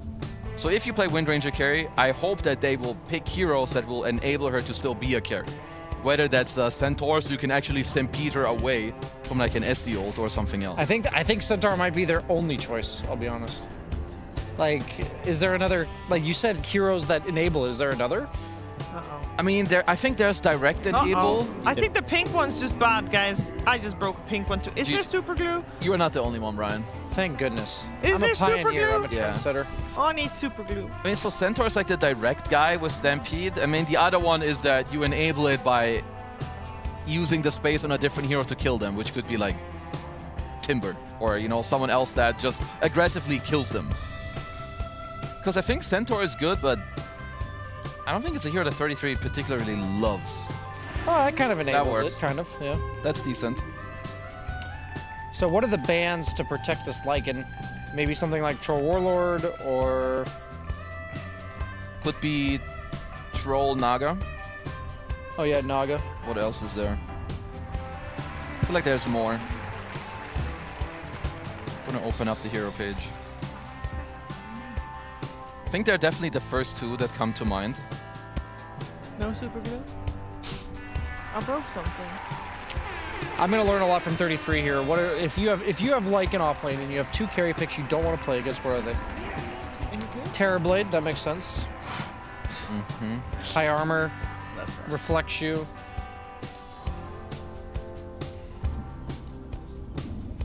I mean, I feel like Troll is definitely one of them.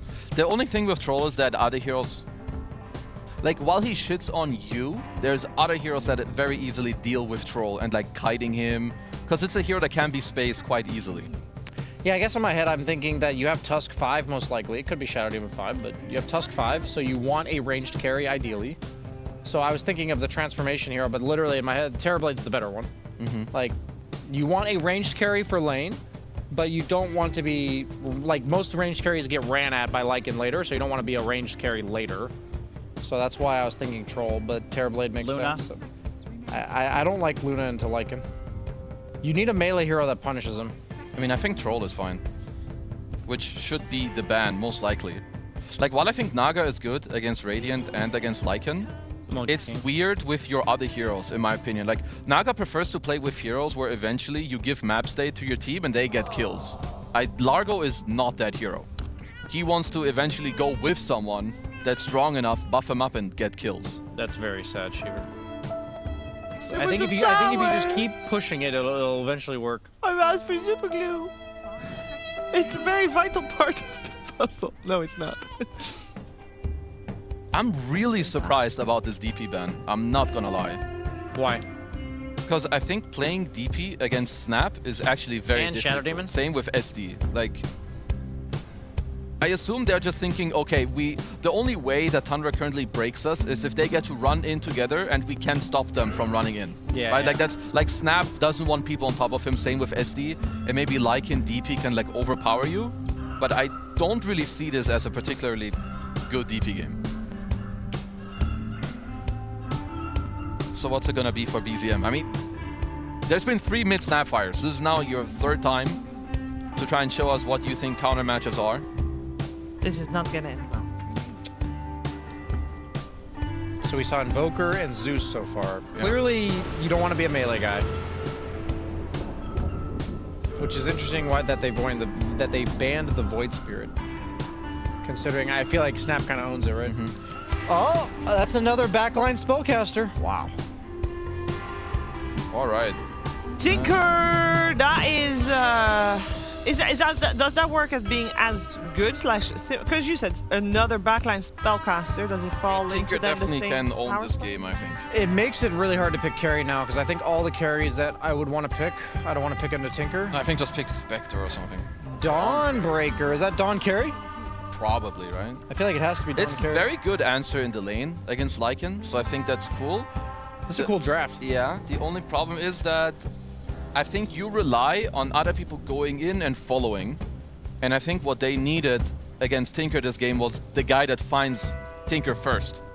I think both Dawn and Snap are going to play a similar role in like the mid game. They can't start. They rely on someone to follow, on following up someone. It's like all on Kataomi, Yeah, right? which is Tusk. In And, 5. I mean, I think the Tinker pick is actually quite genius. I don't know if the stats are correct. If they are, this is the first Tinker game of the tournament. No. I haven't seen it yet, so. And Tinker is really good with summons heroes because when you get level 2 ult, you can also TP on like You summons. effectively have level 3 ult. Exactly, which is super good in this game. I think this Tinker pick is incredibly cool. Yeah, I mean, I like the idea of the Dawn in terms of like you needed a melee guy that can lane and like clear the summons, but like a lot of the traditional ones feel pretty bad against Tinker, but Dawn, as an offlaner, same thing as a carry, has always struggled with what you said, who starts. Snapfire has the same concern, Largo has the same concern, and whenever, there's like some games where you can get away with a delayed hard initiator, like meaning you can wait for your 5 to buy a blink, but against Tinker, Lycan, I don't think you have that luxury. I mean, I doubted BetBoom last game, I think they executed really well, I think Save... If I'm defending myself, I think he salvaged their draft with the way he was playing. He ultra cooked. Yeah, so I don't think that's going to happen again. I'm leaning on the side of Tundra, but I think both drafts are pretty cool, and I'm looking forward to seeing how it plays out. Yeah, I'm with Tundra on this one. I feel like they needed Spectre or Brute. They don't have them. I'm skeptical. Show me what you got. Well, we're gonna show you what they got. That's good. We are gonna show you what they got. We're gonna show you what OD Pixel and Fog got. But first, we're gonna show you what PuckTech Pandas got.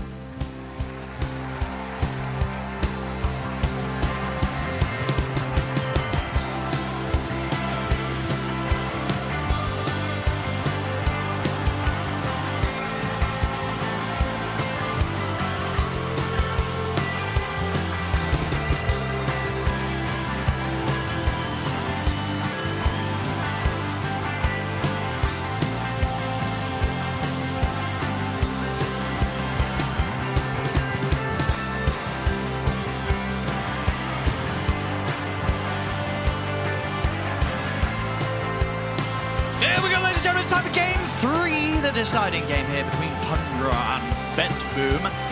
Fox, what do you make this weekend? A lot of Very different. We'll get some different, apart from one thing. This is Snap Mid. Another one. It's back. You know, game one we had GPK showing, I'm going to show how it's done. He didn't. And then BZM was like, I'm going to show you how it's done. And then he didn't. Okay. And now GPK's like, no, I'm really going to show you how it's done. And we'll see if he does. Comes in here again. Oh, they both have something to prove today. They're like, we're going to show you. We're going to show you. I think what BetBoom is looking for is just a super aggressive lineup, right? I don't think that they're looking to play this type of slow-paced thing where Tundra likes to play, where they sit back and farm. I think they just want to go, go, go. And you look at their draft, it has a lot of aggression, an insane amount, in fact. Shadow Demon and Tusk, these two heroes might be saving supports, but they're also incredibly aggressive early on, too. So I can see what they're going for. I'm not sure how much I fully like it, but I think they can actually snowball in this game pretty hard. Let's have a look. Let's have a look. Because I'm not sold on this mid-step, and I think a lot of other people watching today won't be sold on it. I was looking at the win rate and like kind of the games that it did win, and it was pretty much what you've been saying. The two wins that, or at least, so maybe there's three and I missed one, but at least the wins that I could find here at DreamLeague that teams have been able to get with it, I think one of them was actually GPK playing it in that other game, were ones where the snap is against a melee mid. Yeah. You know, it's against a tiny mid, or against an Ember mid. But any other sort of situation, the snap doesn't end up taking home the win. I might be biased, but I still could. You're a believer. Even though it loses, I can't just, because the hero loses, it can't just be bad, right? Like that happens all the time, right? Absolutely, absolutely. Sure, it might not be the strongest in general, but I can see reasons to why people want to play it, and yeah, it can still do pretty decent. And how would you say it's ended up looking this game? I think it looked pretty decent all the games, to be fair, so I don't know. I'm kind of torn. Maybe I'm biased because of it. And he almost dies, bottom. That was a close one. I know that would have been a pretty rough one if he did, obviously using the TP top lane, first blood. But we have to chase 33 out of the lane. We'll lose Katomi in return. On paper, when I look at it, it's 3 lanes that BetBoom could just win. The bottom lane, it's very difficult for Pure to play. Yep. Mid lane, I think Snap's gonna absolutely free farm versus this Tinker completely, even more so because you kill the turrets every single time that he uses them when you use your E. And then top lane, bottom lane, this is an incredible lane. Yeah, Whitemon's able to get the pick up there on save. Nicely done for him. Pushing the limits of the Phoenix. Whitemon has to come in clutch in this bottom lane in order for Pure to have a good time. And now, since we've talked about a lot of these small things, overall for Pure, this Wind Ranger, it was super counterpicked, right? The first 3 picks, Tusk, Shadow Demon, Largo, you can lick off Wind Run. You purge him in mid-game, stuck in place. Punch goes through Wind Run as well, too.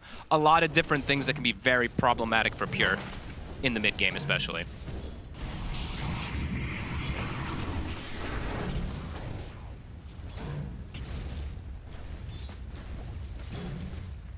Let's see. Because with this start in the matchup, this should be sort of the playing field for GPK on the snap to show us what it can do. Yeah, and he's getting that start, he's getting that lane domination that has been pretty crucial in the successes mid-snaps had so far at this tournament. It's a little inflated because I think like 6 of those are turret, but either way, he's pretty much full free farming. And yeah, I think their lanes are designed to kind of dominate Tundra's lanes in particular. This Dawn pick, usually not the traditional carry, but versus something like Lycan in the summons, can absolutely see why. Nice bushwhack. Indeed, they're taking a lot of damage here, Katomi and Kiritich. They are not winning this trade. They are not trading effectively up here versus Ari. He kind of just handled them. And they got that earlier opportunity to take down 33, but other than that, the lane not proven to be easy for them whatsoever. Ari hit the 3, and he actually played it perfectly with the Acorn there, getting the bushwhack. That's going to get him the kill. Nicely done. Ari's like, oh, this is great. Thank you, 33, for dying up here because you actually just made me be able to kind of fix this lane positioning where it was. Get this little jump up in XP. Level 2 Acorn is insane. It's probably going to end up getting changed somehow because it just does way too much damage in laning phase. And overall, Miro! They'll get him. That's actually surprising that they're able to get that one. Whitemon likely to go down. Actually, he has I think Lotus. he's fine, yeah. He's all right. Wow. Nicely done. Pushing the limits down here truly with Whitemon and Pure to go for these kills onto the Largo. They've got to be careful on that safe lane. Yeah, they do have a salve at least ready there for Kiritich. He was nearly a bushwhack away from dying.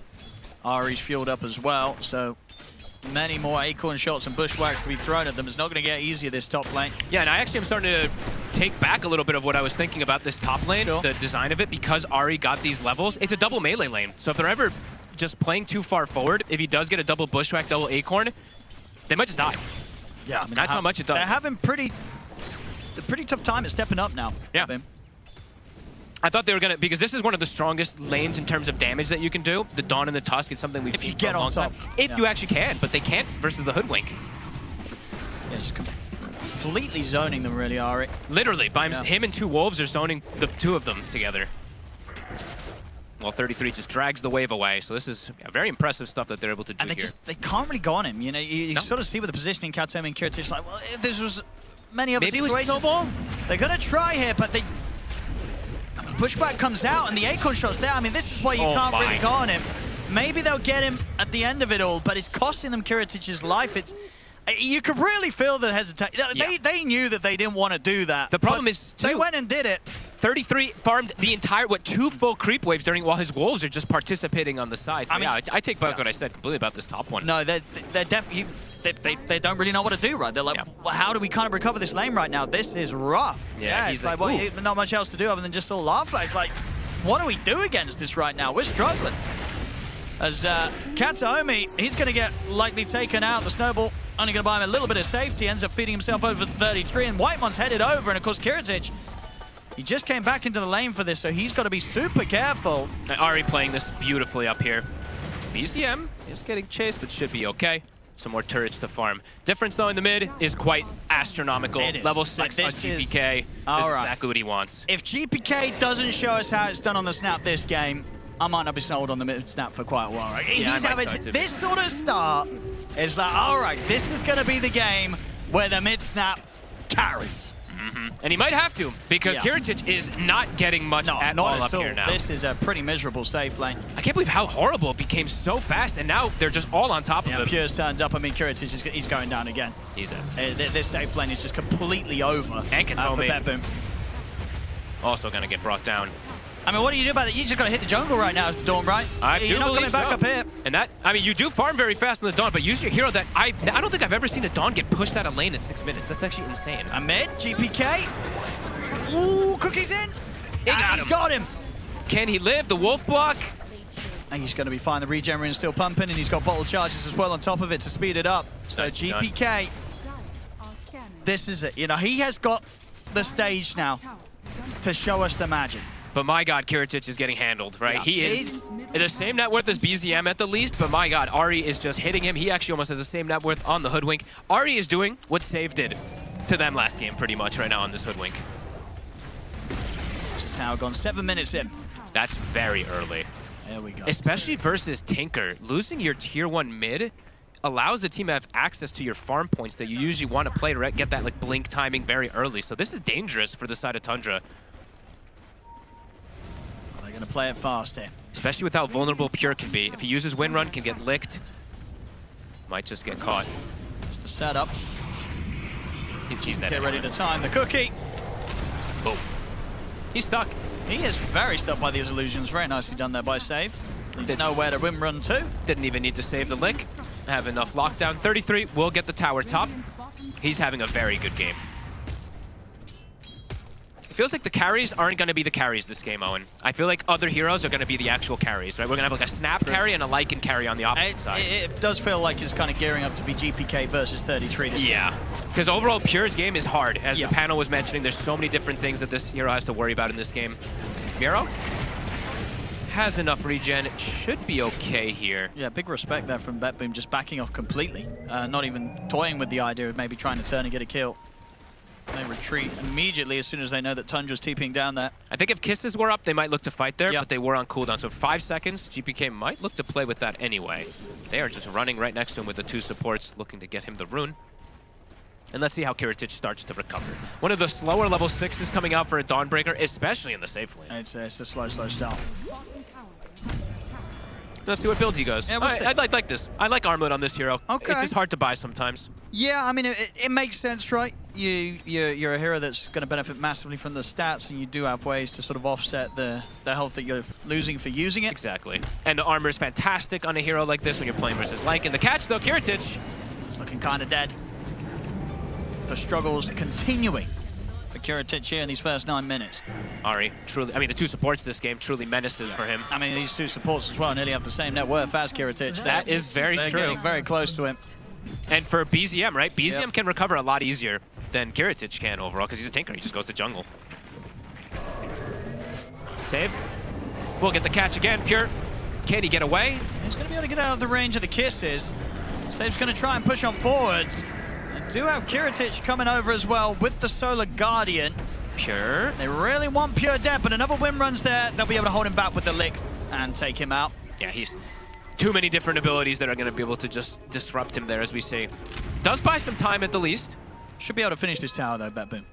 I've got a super low on the bottom lane, and without Pure around, unlikely Tundra's going to want to do too much. I see also they're bringing BZM in. Maybe just a March spam to stop the push, just delay it a little bit longer. Yeah, and BetBoom, they're playing very safe. They don't stick around any longer. They will actually leave the tower for now. Head elsewhere. Kiritich, I would imagine for him, all of his Solar Guardian uses, he's like, man, I really need to get a kill whenever I use this in this game because of how far behind he truly is. But yeah, he's going to be the offlaner. That's what it feels like, at least for some time. And GPK, he is going to continue with his route. I think versus Tinker, this Athos, of course, is going to make sense, though. So he's going to do his build this game. See how it ends up working this time around. S33. Absolutely massive. Triple Sage's mask. This is a cool inventory. Don't see this too often. Ari's on the hunt. They know that Kiritich was around. Radiant are scanning. On the flip side, BetBoom looking for BZM, but as we said, BZM a little bit safer. Pure has to be careful down here. Level 6 is not hit yet for save, though, so the Demonic Purge isn't online just yet. And White One will at least know now. His courier got sniped in the triangle area, so he's going to know. There's some type of vision that they've now placed to disrupt the triangle, and that's exactly what it is. They're actually blocking camps. Also placing that high ground ward to be able to watch for BZM, potentially.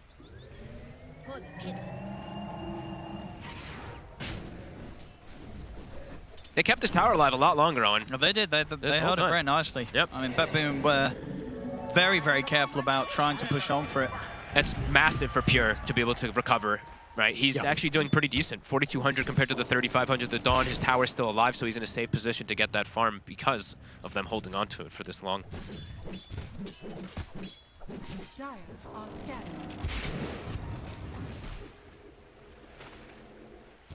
And I'm looking, the other thing I'm curious to see how much this is going to make a difference of is a Crook of Genius Snapfire.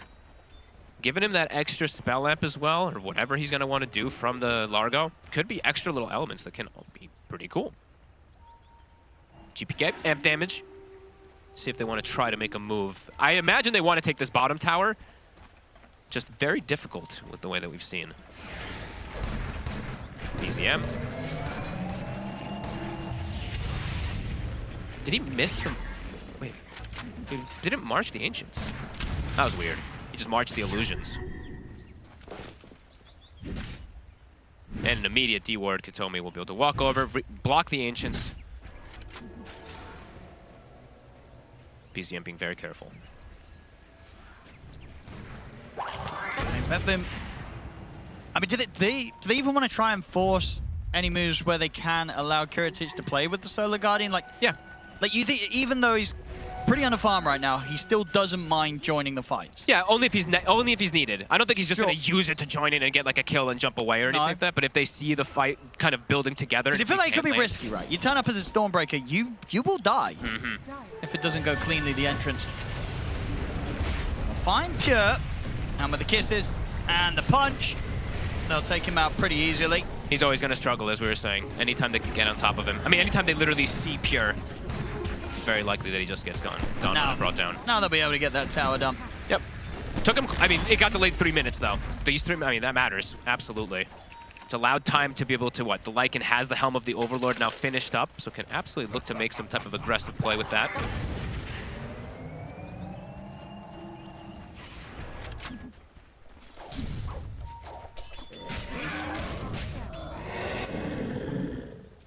Ari, they're here. They're going to be able to get the catch on him. It's a lot of burst and far too much. The fact that they're doing this with just the 2 supports is insane. So much damage between the 2 of them. But Kiritich, it's really saying how far he really is behind if he's just dying to these 2 supports.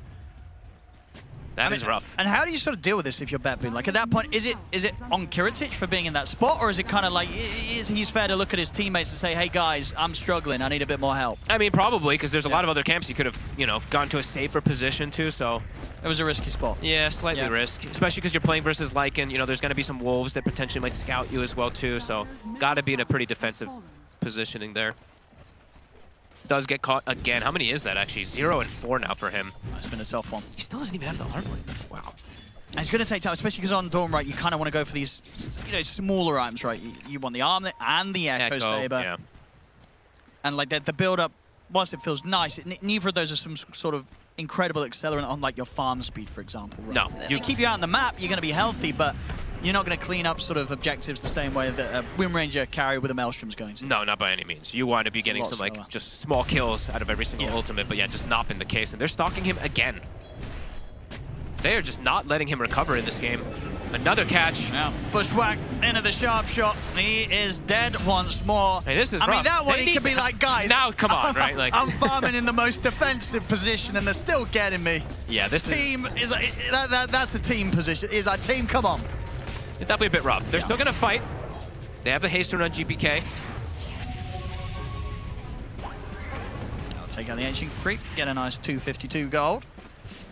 But he's just not farming on Dawn, and Pure is making the recovery. He BZM will, is yeah. making the recovery. So yeah, this is some concerns for sure for BetBoom of how they just get Kiritich back in to be able to play the game. I don't know, just recovering on a carry Dawn it's not fun. No. It's not fun playing from behind on this hero.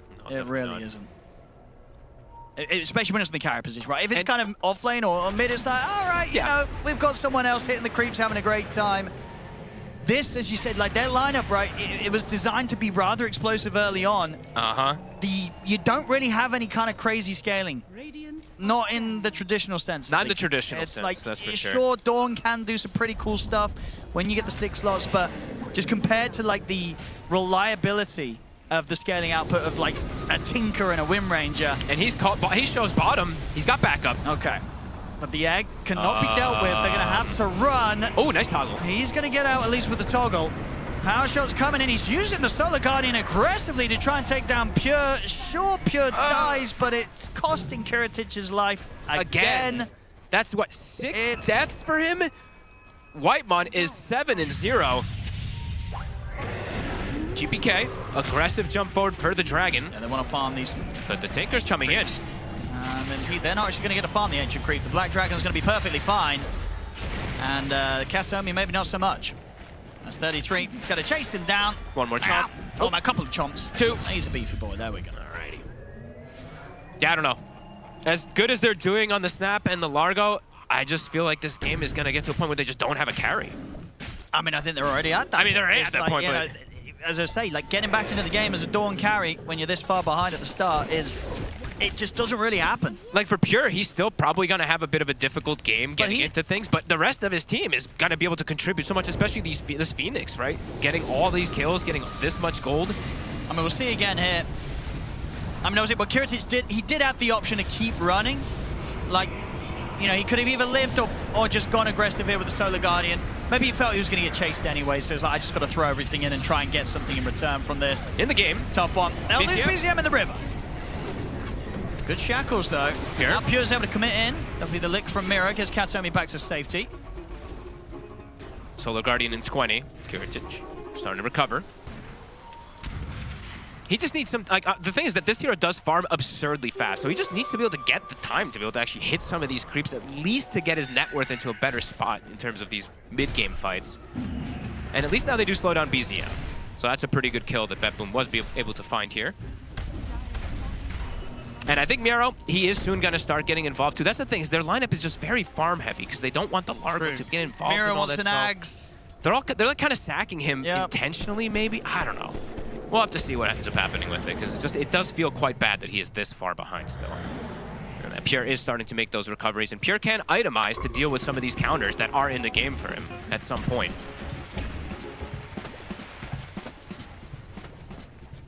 Right, once he gets the Ags in particular, I believe, versus the Shadow Demon, that's one of the answers nowadays. You actually can just be a little bit faster just from attacking constantly and just getting in and out of the fights. It's undispellable, so... Once you get the Ags, that is. Nice micro from 33, doing the... I mean, what we've seen from all these Lycans nowadays, you use the triple wolves and you just send them on tier 1s and you hightail, tab, hightail, tab, hightail, killed the whole bottom tower with it. 100% evasion on those wolves. Yeah, the tower doesn't really stand much chance against that at all. Neither do supports. It's really annoying to play against these wolves at the moment. If the hero gets a good start, and honestly, 33's had insane game. Yeah, absolutely insane They lane. just crushed that lane, and not a lot was done to shut him down after that. I mean, they really couldn't do much at all. I mean, I guess, you know, they just sort of had this, Tusk, Dawnbreaker setup, and it just couldn't stop him. No.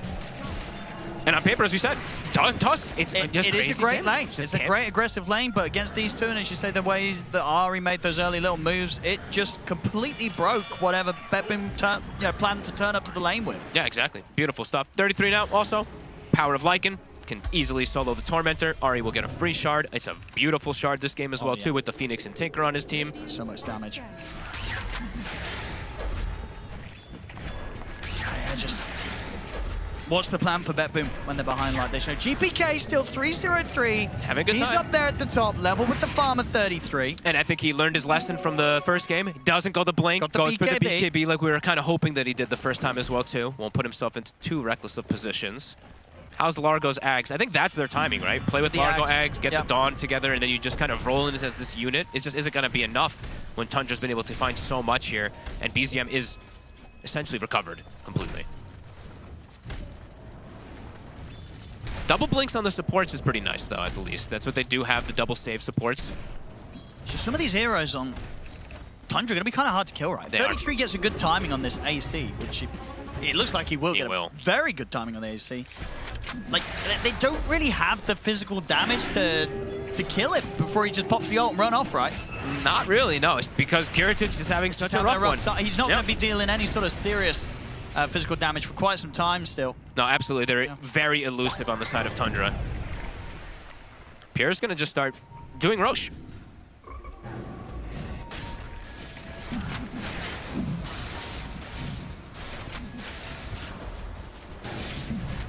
They're heading over BetBoom. They know now that Ops ward, but they don't have their timings yet, right? Miero doesn't have the Aghanims yet. Do they just shoot some kisses and hope for some steal? It doesn't look like it's even going to be the case. They're starting to shift. It's a little too slow, though. Tundra's going to be able to clean this up in time, so Roshan and H just goes the way of Pure already. They get the grab on towards the Tusk out the side of it. Ari will get taken out by the kisses. It's a support for support trade. They have full vision. The ward is right on top of GPK. The Wolves will not get the TP in onto the Tinker there. Nice sneaky ward with scouting them coming into that play as well, too. And Pure now have an Aegis.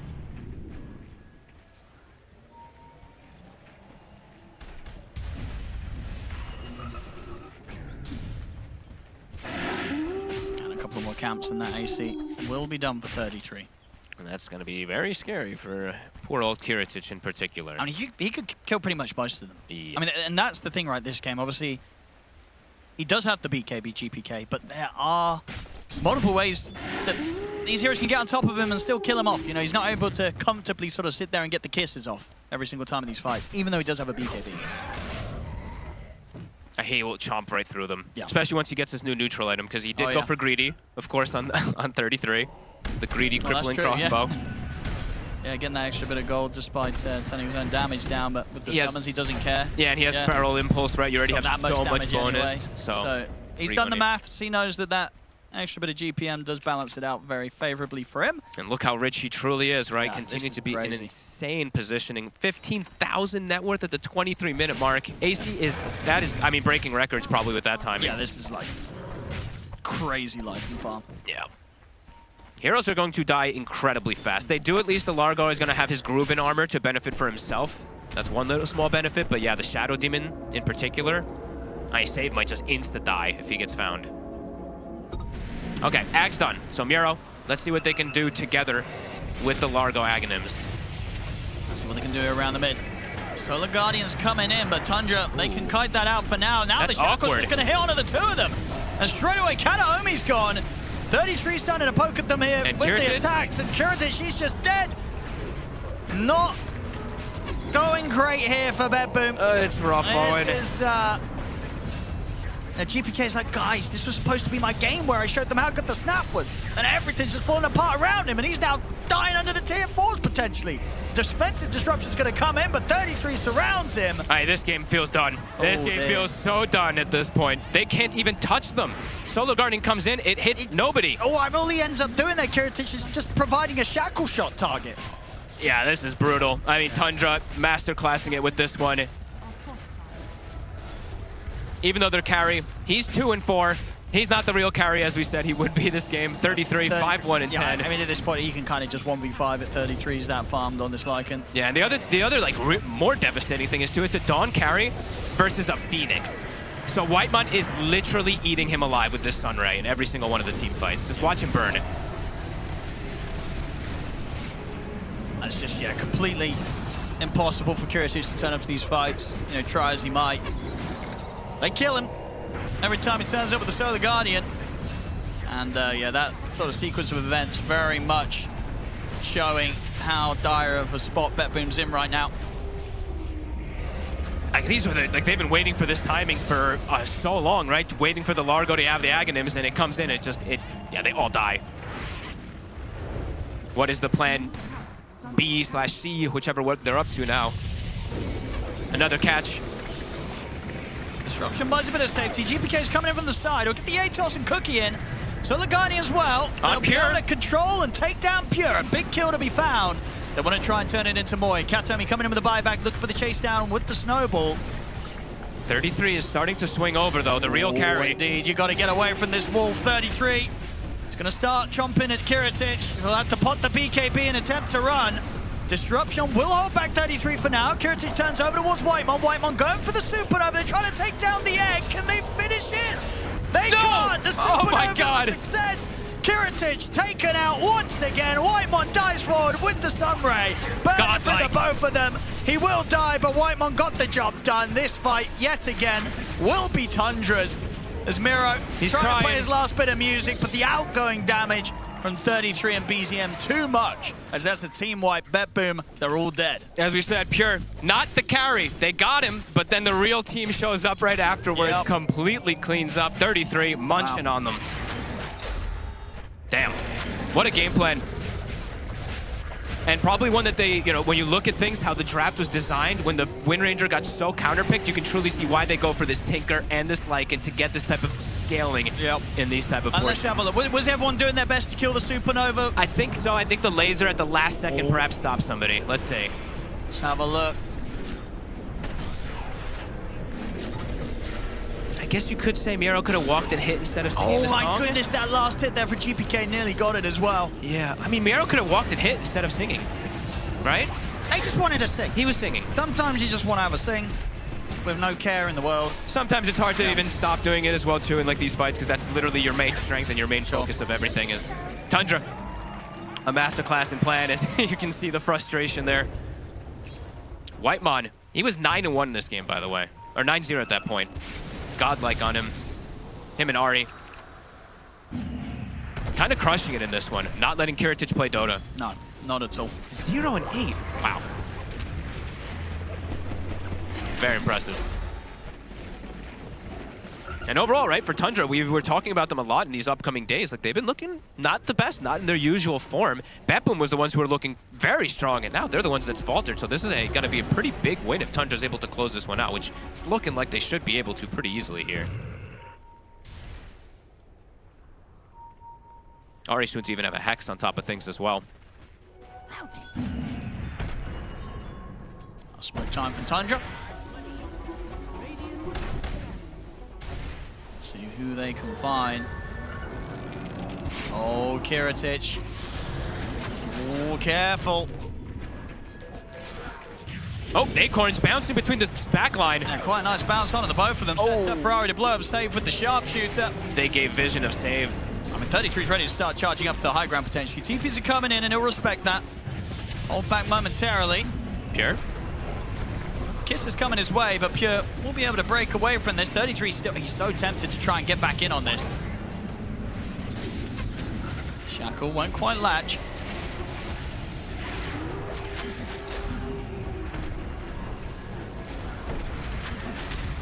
having difficulty breaking the song of the high ground for a second here. But they can just back up, reset. Yep, 33 heads over towards the top lane. He's happy to just try and get that BKB done before he goes for the high ground, pushes very close. And picking up these big items as we see. The Hex, it's done for Ahri. Most heroes can just die in a stun if Tundra's able to find them outside, and Kiritich, he is trying to step up, and he is gonna die. They've got him with the Hex. Oh, they missed the bushwhack. Don't get the full combo. That allows him to walk this one off with the BKB. Ahri, a little off the mark. I think the turret cut the tree that he was bushwhacking It went down pretty quickly. Oh, Yeah. and this would be a huge catch. They've managed to move over to 33. Solar Guardians coming in. They bring down 33. Kiritich gets the kill. Now they're going to turn over towards BZM. BZM's got the BKB. The marches are down. And Kiritich is kind of getting destroyed here as well by Whitemon. As Kiritich, he's going to have to try and go for the TP out, but he can't make it. Whitemon does enough damage here with the Supernova and the Sunray to take him out. Pure turning up. BetBoom, they need to get more from this. Oh, they actually catch Pure here. Ahri's able to help out. Force forwards. They're going to get Pure as well. Not bad at all. Maybe another. They've got the setup here with the disruption on Ahri. And they're going to dive back into the base as well. They're up to the tier 3s, and they'll be able to take out Ahri on top of it. 4 dead on Tundra. I mean, considering the situation they're in, incredible moves there from BetBoom. Making some magic happen for sure. Finding the Lycan. Yeah, absolutely. At that sort of same time, sort of just using Kiritich, I guess, as a bit of a bait on that bottom lane. You know, the attention was sort of focused there, whilst the rest of his team were making that move to catch out the big kill, catch out 33. Of course, on top of that as well, sure, Kiritich does die, but he was the one that was able to turn up with the Solar Guardian, and he got a gets kill. the kill. Yep. Against 33, so a At least got something. influx of gold there for Kiritich, which he absolutely needs. And he survives bottom. I think it literally was the turret that cut the tree. Otherwise, they probably just kill him. Then maybe something completely different happens. So BetBoom working some magic here. Needed it really badly. Oh, they did. Need probably another 2 or 3 of those if they can in a sequence to be able to feel in a even more like slightly comfortable position, because it's still in a rough spot, but some good kills. And they're still keeping Pure pretty poor, which is funny. Every single time this Wind Ranger. With Kiritich picking up the kill, he's now taken back over ahead of Pure. Yeah. Pure probably, like when he has the BKB, I think that's when he's going to be just totally safe. He did go a little greedy, going for the Dragon Lance as well. Yeah, I mean, that's going to be the thing, really. Can they do it again into the BKB? That is 33, he's got his BKB delivered out now. They did greed it up a little bit, right, on Tundra. They knew that they didn't need the BKBs because of how ahead they were, but then now they did get punished slightly because of not having them. So now, when they go back for them, let's see how they take that next fight rallied around this Largo on the side of BetBoom.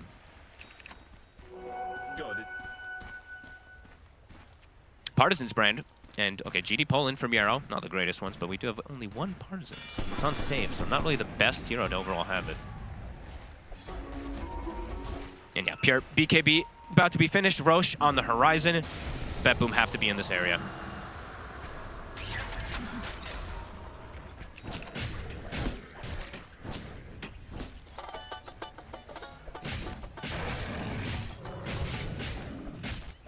Tundra. Do they go for a smoke, or do you think they're just sort of happy to wait for BetBoom to come to them? They can go for smoke. They have the power of the wolves, right? So they always can get that extra scout. There is a gem, of course, on the side of BetBoom, but they can get so much information, and Tinker can always get the split push to get them in a good spot for it, even though Kiritich can respond to split push. They have great ways to keep these lanes shoved out. Katomi, scan out the high ground.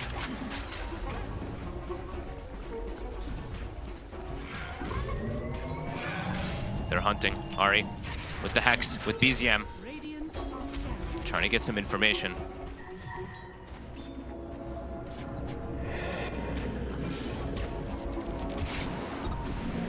Some good vision placed by BetBoom in the lane. And it's gone. Good read by Ahri. Or Whitemine, whichever.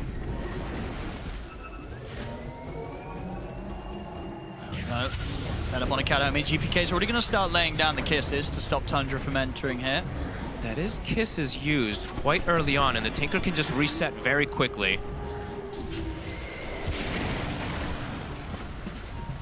Pure, stuck in some trees. Should be fine. How's Kiritich's next item looking? It's gonna be the Basher. Whoop. You need the punch up on a Whitemon. saved again. He's going to have to use the supernova to live, but I'll tell you what, it's allowed him to turn around and do the damage with the Sunray, take Kataomi out, and now Tundra's ready to chase. Buyback comes in from Kataomi. BKB popped by Miro, 33. Done in a push towards the backline, staying to be set from Pure. The Solar Guardian comes in from Kiritich. Miro having to back off now as his BKB comes to an end. They get the punch up on the 33 Pure. though. 33 Gone again. The two Oh of them my dead. god. The damage. Massive losses there for Tundra. Holy moly. And BetBoom, they're going to try and push on for more now. They've got 5 versus 3. Tundra, can they really stick around against this? BZM's going to get dragged back, has to put the BKB. The swing of the hammer comes in from Kiritich, down onto the two of them. Ari gets blasted by GPK. They're doing it. The BKB's about to come to an end for BZM. Defensive disruption comes out to keep Kiritich safe. And now Kiritich is ready to come back in with the hammer. They take BZM down. I mean, this is insane gameplay, and Whitemon maybe too. They might just get him. Snowball forward, in with the blink. They just got a team wipe. Holy! What the heck is happening? This is insane. Oh this game. my goodness! That was when Tundra got their BKBs, right? Yeah, that was meant to be the BKB fight from Tundra, and it could not have gone worse. I mean, Largoba is starting to sing his song, and it's absolutely starting to work. It's building up these super long team fights. Holy crap, BetBoom. Yeah, I mean, it really is that, as you say. They seem to have not enough damage to fight through the Largo, and at this point they can turn. And GPK is offering up that huge amount of damage. I mean, this game looked like it was potentially over 10 minutes ago. And now they are making the turnaround. They are swinging things. Kiritich now 3K ahead of Pure. Yeah, that. And now they're going to get the Roshan. They're into the pit. They're taking the Roche. Tundra are back up in a few seconds, but they won't be able to get over here and stop this. And GPK probably saying, this is what the Snapfire was supposed to do in the last two He games. just wanted to prove it with kind of like an extra layer of difficulty. He's like, guys, take it easy on the side lanes. I'm going to show them how good of a comeback we can make with my mid-snap. And I tell you what, they're doing it. I cannot believe this. The fact that that momentum's now been lost from Tundra, understandably popping off. It's like, what does Tundra do? I'm sure Tundra is still slightly ahead on the numbers, but to have lost the lead that they had in that fashion, that's going to feel terrible. They need to reconsider how they want to approach these team fights and maybe reconsider how much they want to prioritize targets, right? I think they may need to just 100-0 and going for this Largo rather than splitting up and overall, but there's a lot of save for him, right? He's just massive now. He is. Ghost Scepter, gotten a lot building bigger. up the armor now on towards the Shiva's Guard. Like, Miro, you know, he really did the work earlier in this series, and he's doing it again here. This time around on the Largo. This would be one of the more insane recoveries that we've been able to see throughout this tournament so far here. We just saw Tundra have a crazy comeback the other day, but yeah, because this is the thing, right? If Tundra do falter here and drop the game, they're not going to be in a great spot in the positions on the leaderboard, right? They're struggling so far, and maybe it's also just sort of a sign of something that they've been struggling in with the other games. Because I feel like historically, Tundra, they didn't really ever lose these sort of games, right? When they had this sort of a lead. Not like this. It would be very rare for them to let those slip away, but perhaps the struggles continue here at DreamLeague. I mean, Pure is still, Jesus, struggling the most out of this game. He's 2-7. The Dawnbreaker is 2-9, but the Dawn is actually having much more success now. Absolutely. I mean, the recovery that Kiritich has been able to make is remarkable. As I said, this does not happen on a Dawn that gets shut down in the early game, and he got shut down as hard as a carry could, really, at the start of this, but as you say, the fact that he is where he is now relative to Pure on the other side of things, phenomenal stuff. Insane. And GPK, now he's extremely threatening with the Daedalus, with the Specialist Array, with the Flayers, Bota, starting to get these talents as well that make him do crazy physical damage versus this Lycan that they were lacking for some time. Wow. See what the plan's going to be now from Tundra. He has a full Satanic on the Snapfire. 100-0 in these heroes will not be easy now. And there's the double save too. So even if you do get the catch, the Hex, one of these abilities onto Miro, if Katomi and Save are in the right position, can just bail him out. And an Ags now for save too. I mean, so much has changed, right? It's literally been, what, a 16,000 gold swing or more? Massive. Picking up swing. full items on each hero. Game state has changed completely. Tundra. They're going to go for it again, though. Gonna look for a better angle. I mean, this is risky. This is it's into the Aegis. If they catch Kiritich, though, Kiritich has to be careful. GPK is just going to start dropping out the kisses, clearing out the middle wave. Kiritich, he is being very careful. Nice. Harpoons into the base. See if they can get the jump on. GPK still with the Aegis and the BKB at the ready. Pure's going to try and scout things out. Heads in. They get the Hex locked down on towards Mira, but Mira's too tanky. He's able to walk this off. And Pure's taking a lot of damage. Solar Guardian's coming in. Pure, he's got to back off. GPK's pretty much just right-clicking him out of the fight. He's dead. Pure dead. They should... I mean, can they deal with the Supernova? The laser.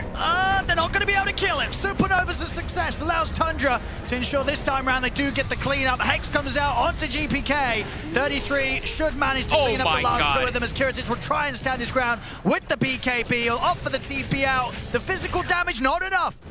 4 dead, though. And the base potentially in jeopardy fully. And no buybacks. And no buybacks. Well... Wait. Oh, yeah, he spent for the Satanic on GPK. Well, okay, they might have just lost that. I think they might. I mean, they made a hell of a recovery, but until they didn't. Yeah, that. And that was a laser, right? He popped Satanic on the Snapfire. He got lasered, missed. Extra success. Well, and that's Megas. One of the shorter comebacks. Pretty much immediately shut back down by the looks of it. After how rough that fight went from BetBoom, as they're about to have their base taken away from them. BCM did unbelievable damage in that fight with the lasers. Yep. All right, well, I mean, it was an insane comeback. That's the mega creeps. And now, Tundra, they're ready to dive in and close this one up. See if they can get any further kills here before the rest of BetBoom's back in the game. They push it fast. Still have 30 seconds, 33. Are they going to get the chance to have one final hold here, BetBoom? Oh, Kiritich. BKB still on cooldown. Defensive disruption will be there. He's getting tinkered. Taken though, and he is out. He does have buyback available though, at least Kiritich. Rest of the team will be back up, but the Ancient's exposed. Tundra, they'll momentarily back off. Admire their work there as they've now managed to expose the Ancient of BetBoom. Getting tinkered like that feels pretty bad. If you don't have a BKB or defensive, he literally just holds you in place and blasts you over and over and over again. Can they do a comeback now again? Can they make some type of This one's going to be a lot harder. I mean, it didn't look like they were going to be able to do the first one. We see that sort of turnaround, but back to business for Tundra quite quickly as well.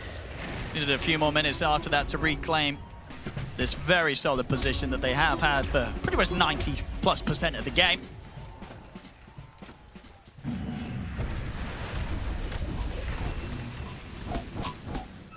But let's see. They surprised us once before, BetBoom. They in did. This game. Can they surprise us again? I think if they can actually get a fight where it's like these one-by-one sequences as we saw before, then perhaps, but I just think Tundra, yeah, if they walk as a unit, we start to see, yeah, what their draft was designed to do with that lead that they had from earlier. Even though Pure dies over and over again, right? Doesn't even matter. It's the others, as we said, he's not the true carry. I mean, we do still have the, like, there is still the potential, right? Because the GPK can still get these crazy items, get to these insane damages if he gets to 25 as well, too. So it ain't over just yet. The throne is exposed, though, with Glyph on cooldown. So it could end pretty abruptly. Yeah, 33's got his 25. So now be able to summon the legendary Wolf Bat. At least that's what it says. All caps as well for how incredible the Wolf Bat I is. actually had no idea what the hell you were talking about for a second. I was like, wait, He's what? got the Wolf Bat. I was like, that's a talent? You gotta watch out for it. It's perma invis. We never see it, but it's there. You actually got me. Let's see. BetBoom. Any major items coming up for the big hole? What have we got? Is the I think it's just the MKB that GPK can potentially get queued up. I didn't see any other big one. What did Kiritich have queued up? I guess he could have the AC. If he can, you know, get rid of his Soul Ring and pick up an AC, that could be pretty nice for their hold. Some extra stuff to buff up GPK since he's not really the one doing the physical.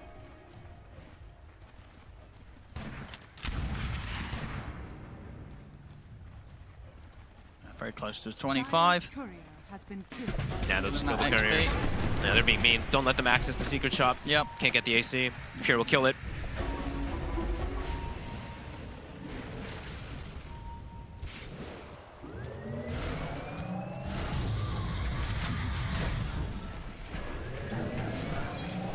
Pretty much can get his overwhelming blink here, BZM.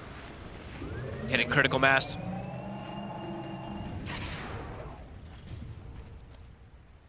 What else did 33 pick up? I didn't see his last pickup. Got the Abyssal. The Abyssal upgrade, yeah. So Blink, Abyssal, level 25 as well, like you said. GPK. Careful outside the base. He's so close to 25. They're trying to give it to him. Get away from the creeps. No one stand near the creeps with him. If there's any way for them to still do it, it is around that 25.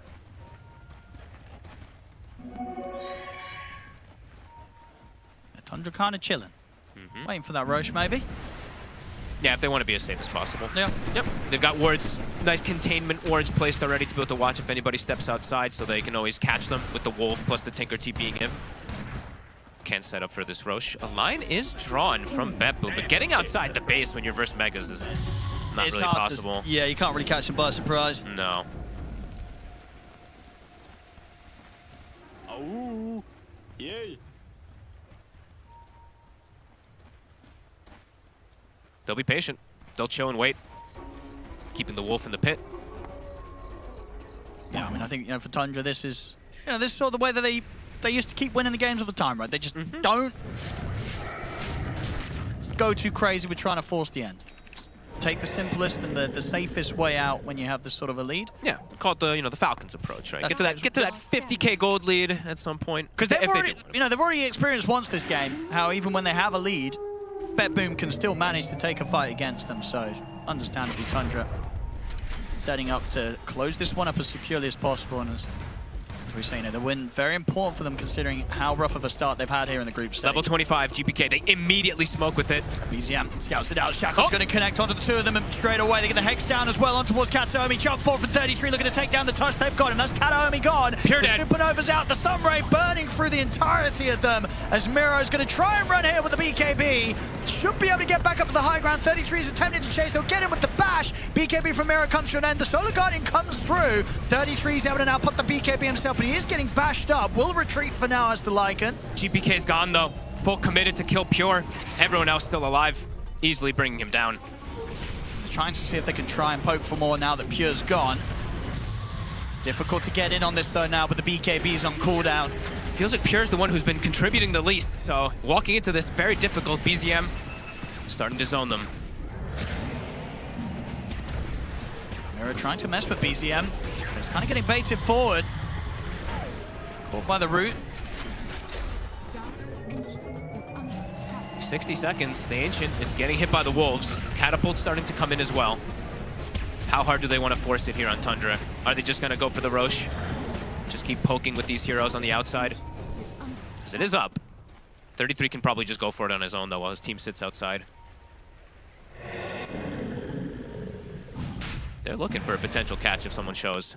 Radiant are scanning. Just a pretty impressive burst. Lots of magical damage coming out for the three of them. Not quite for the Largo, perhaps. If he was a little closer, maybe. Yeah. See if they can bait a bit, but... And Roshan, it is dead. And Pure gonna be able to respawn. I don't think give it to Pure, right? I feel like you just give it to the Tinker. But maybe because Pure is dying, you give it to him. I don't know, whatever, we'll see. Looks like they will give it to Pure from the way he's coming in.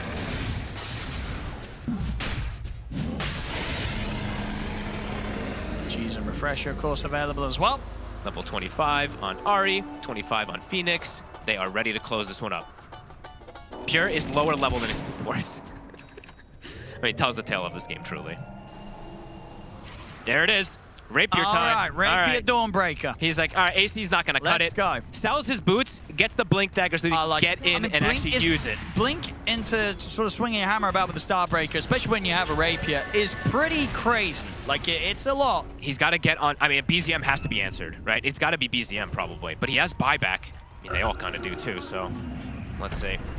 Incredibly difficult for BB again. It's just the biggest threat, really, for Kiritich being that if he commits in with a play like that, 33 will be straight on top of him with the Blink Abyssal. Looking to control him. They got to cause chaos on all fronts. Yeah.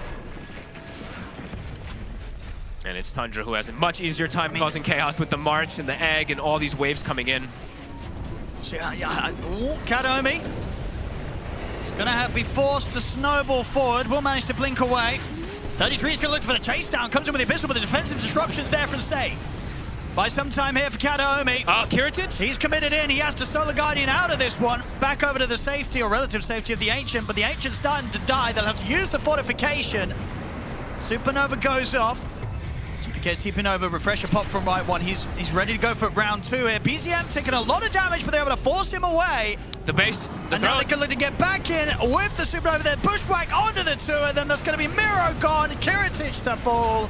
The Ancient will get taken out as Tundra close up game 3, and with that take the series 2-1 against BetBoom. A pretty big hiccup at the least. You know, BetBoom can feel pretty happy about getting that little comeback in this game, but overall this was definitely Tundra's game.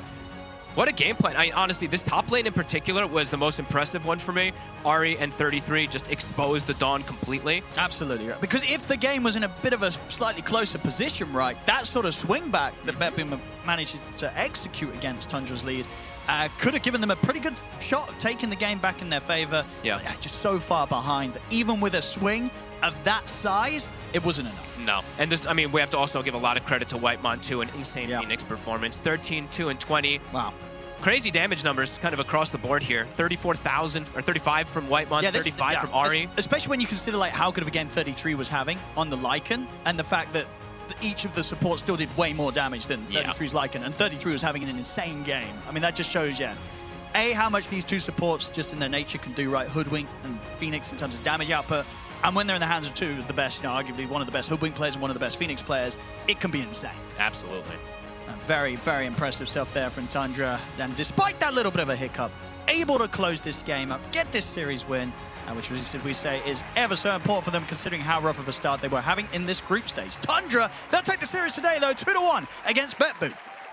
Speaking of rough starts, Dawnbreaker had a rough start this game. Credit to Tundra for running the lane like that. I think that top lane probably won Tundra the game. Definitely the momentum that put them in the lead in the driver's seat to begin with, Kaizen.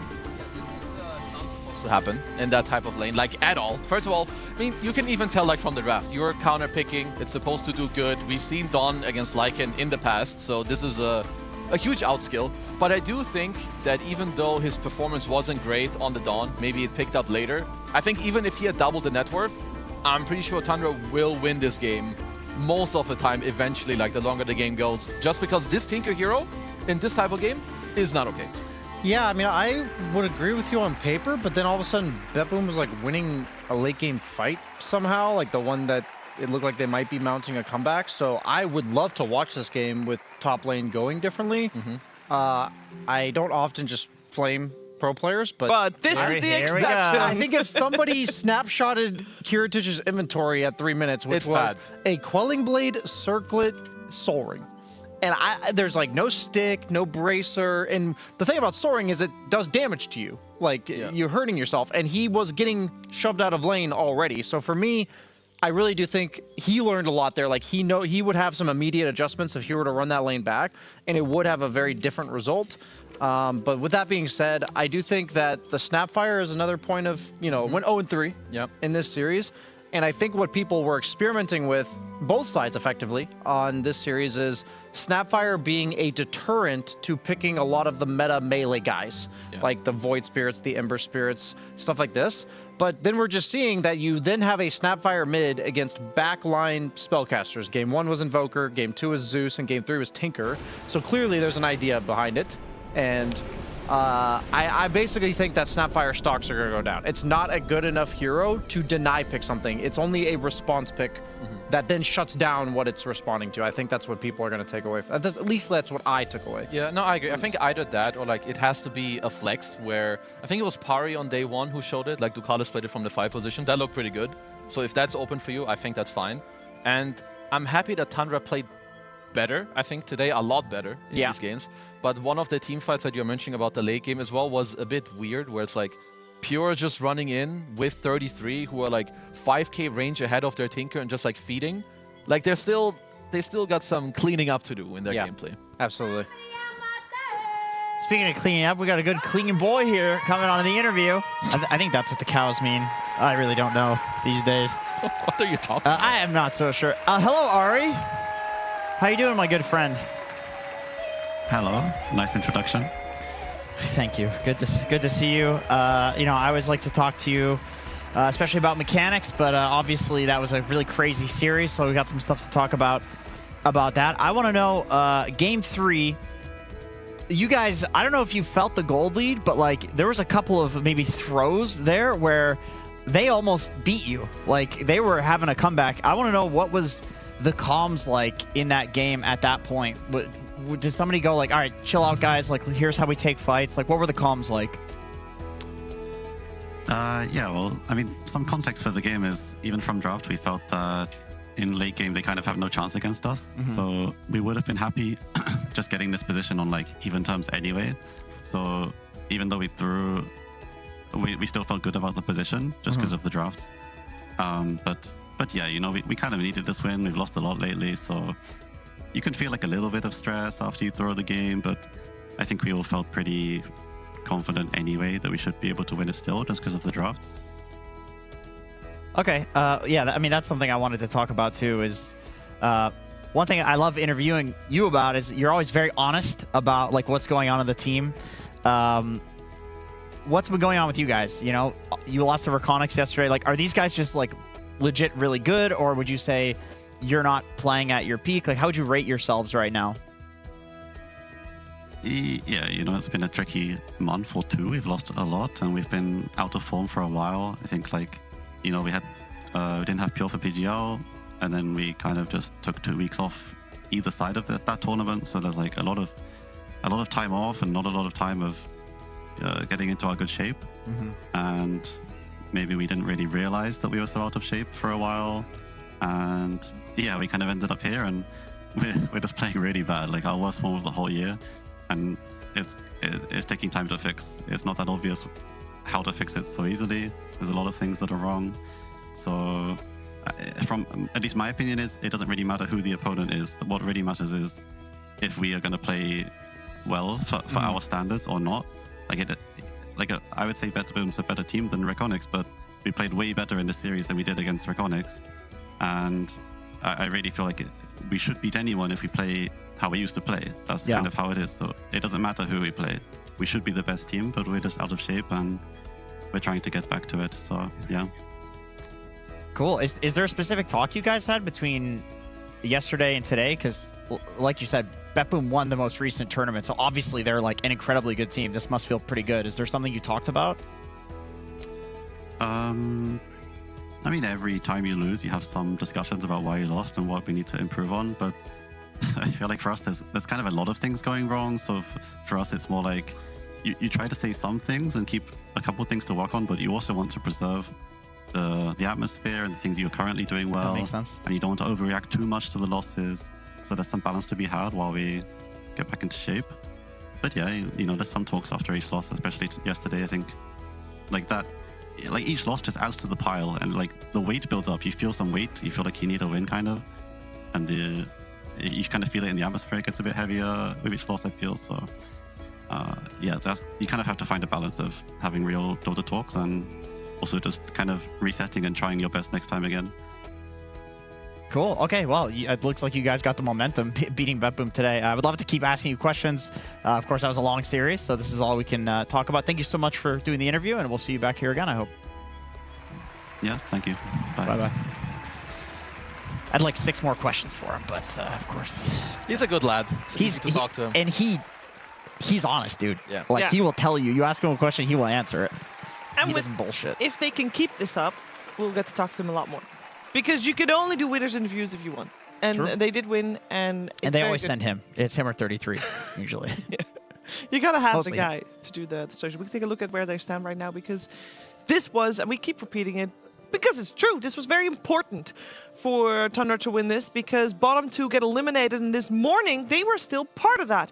Not anymore, as we now have Enigma Galaxy and Reconics in the bottom 2. A lot can still change. All teams in Group B still need to play 2 series total. Don't look at that, Jenkins. I ignored that part. It was too difficult. I just finished it without it. That's all good. As you can see, Group A also needs a bunch of games to be played. Also still 2 series to be played for Group A teams. I think Group B looks incredibly lopsided. Lopsided? Like saying like Pari Vision's like way up here. And like they did guaranteed qualify as well. And also Na'Vi is 4-1, who Kari Vision absolutely slaughtered yesterday. And Xtreme's looking a bit shaky, like compared to what we would hope for. So I just think, all I'm saying is I think Group A has like the second, third, fourth teams in the tournament, and Group B has the first place team. That's like my prediction right now, at least vibe checking with what we're seeing. But I'd like to see Tundra, I think with the format we have, which is usually bottom 4 getting knocked out, I think Tundra can make a comeback in this. I think they can, especially what also Ari said in the interview. It's so normal. Like sometimes, especially watching, you don't really understand how much of like the emotional side goes into like these games, like how it feels for you as a player, how confident you are, what is like the team vibes. You just see what is being played, right? How are the spells being pressed, what items are they buying, but just getting this type of win and like feeling good and doing something different, sometimes it's all you need. It's all you need. You gotta feel good. You gotta win to feel good. We're gonna find out which two teams, or which one of the two teams will feel good after the next one. Team Liquid taking... No, that's not true. Falcons versus Spirits. Good save. That is true. Yes, there you go. It's coming your way after a break.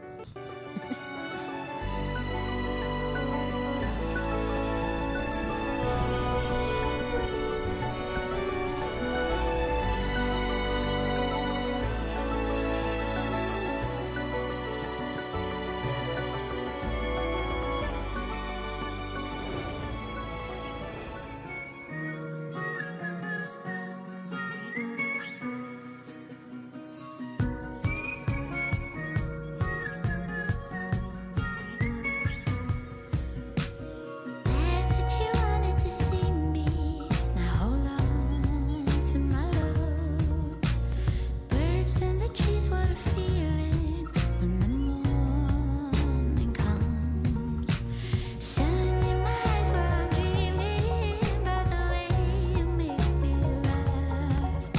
Blue, blue skies when I'm seeing the one I wanna have. And I'll do anything for you, my love. Hold me till the morning. Hold me till I'm gone.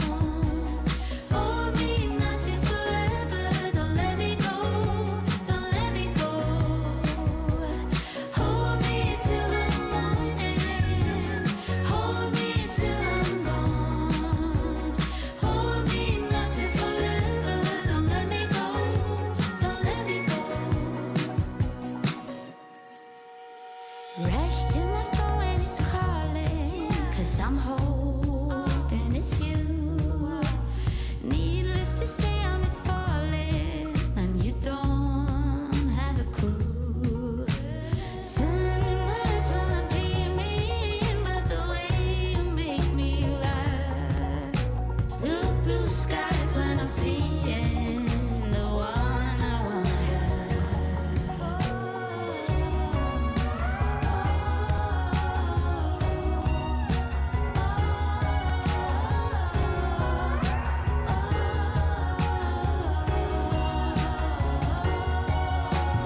Hold me till the morning. Hold me till I'm gone. Hold me not till forever. Don't let me go. Don't let me go.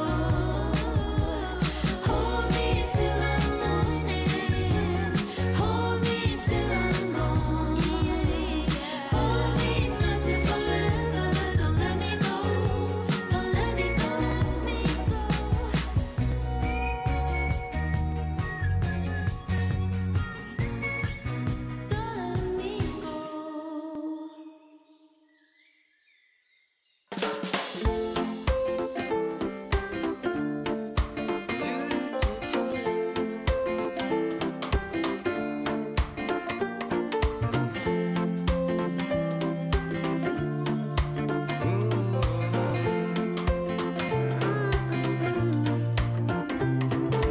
This is like the perfect day to catch the sun and dance away. All my friends right by my side, they're lighting up the darkest night. Now they play our favorite song. Everybody sing along.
What do you think about this? Garbage.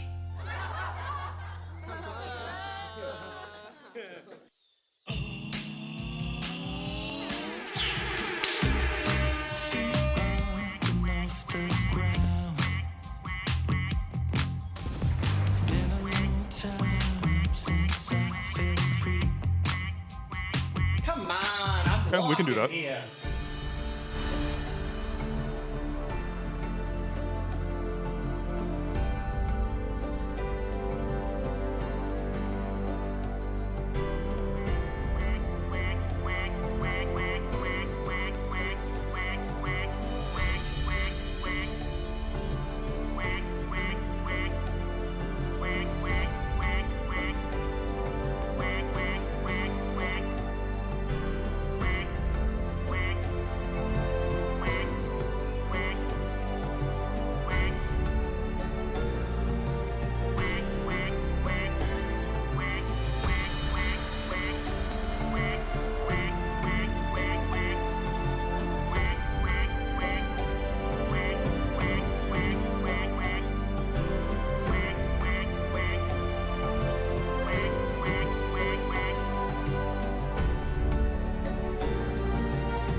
DreamLeague Season 29 is brought to you by DHL.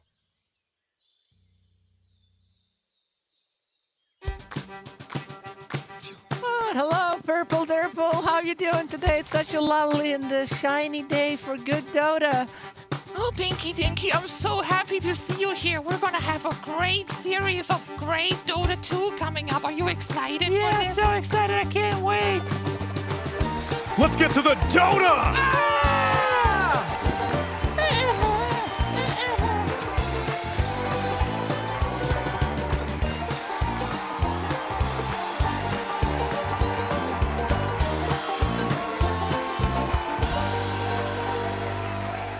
It's not the time for happiness and lullabies and singing in the flowers and all that. It's the two best teams in DreamLeague Season 29 in this group stage going head-to-head. We need to get to the analysis. We need to get to the real nitty-gritty of it all, which is why I've got Kezu, I've got Lacoste, and I've also got BSJ.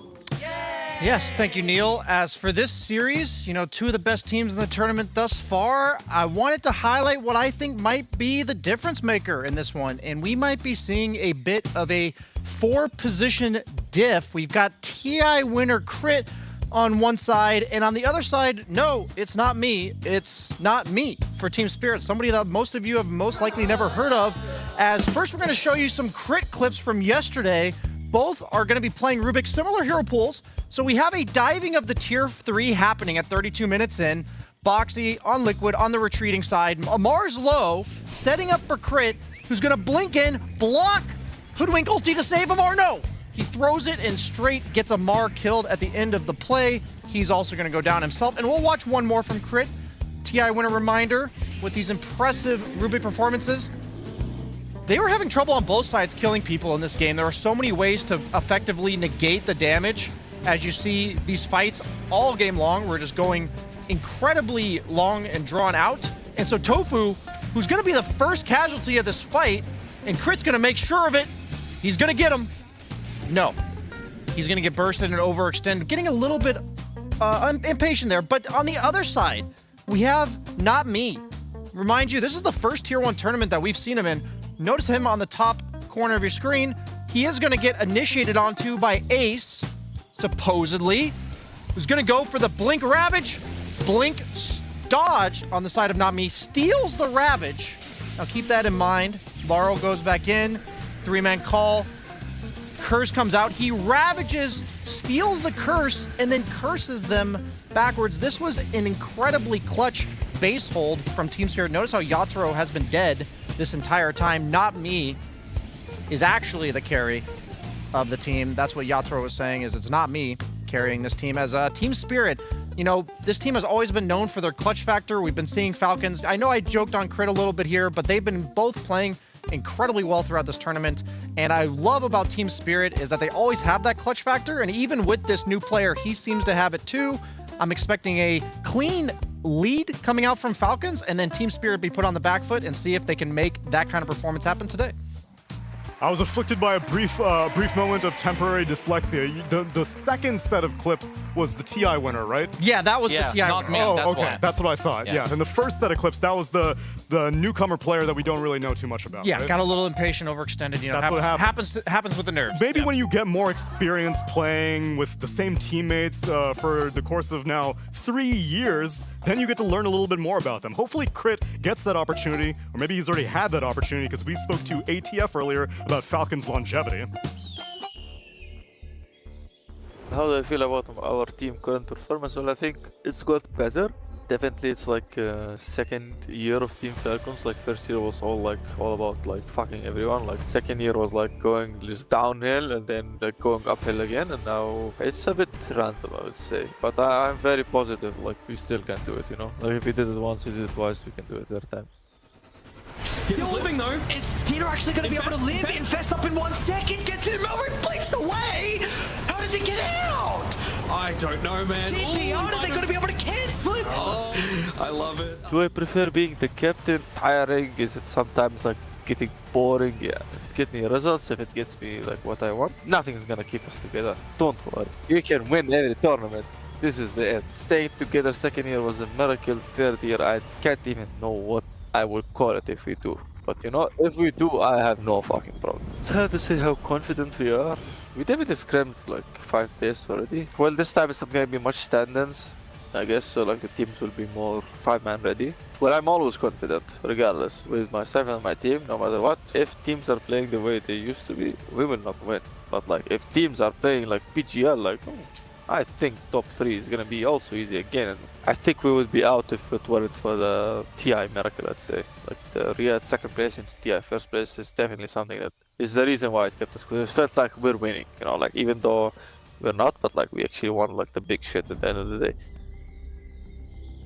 Falcons has shown a variety of trajectories over the course of their longest career of any 5-man squad ever. In their first year, they were dominating everything, winning every single tournament, and then as it comes to the end of the year, as it comes to the end of the season, then they fizzle out when it comes to EWC and TI. This last year, it was a little bit of a different story. They were sucking at the beginning of the year, and then they kicked it up a notch whenever it comes to TI, ended up winning it. This year seems like a bit of a replication of that. They are not doing that well, but then as we start ramping up, Kazu, they're looking good again. Yeah, I feel like this team's a bit weird because every few months you hear like, oh, they kind of hate each other, but then suddenly, you know, they pull out like a top 3 finish and it's like, ah, this is nice. Like, you're my friend and you're my friend. They're like, it's easy, it's good. And they just stick together and make it happen. So, you know, they've got some young guys like Amar and Malrine. I think they just need to keep their cool.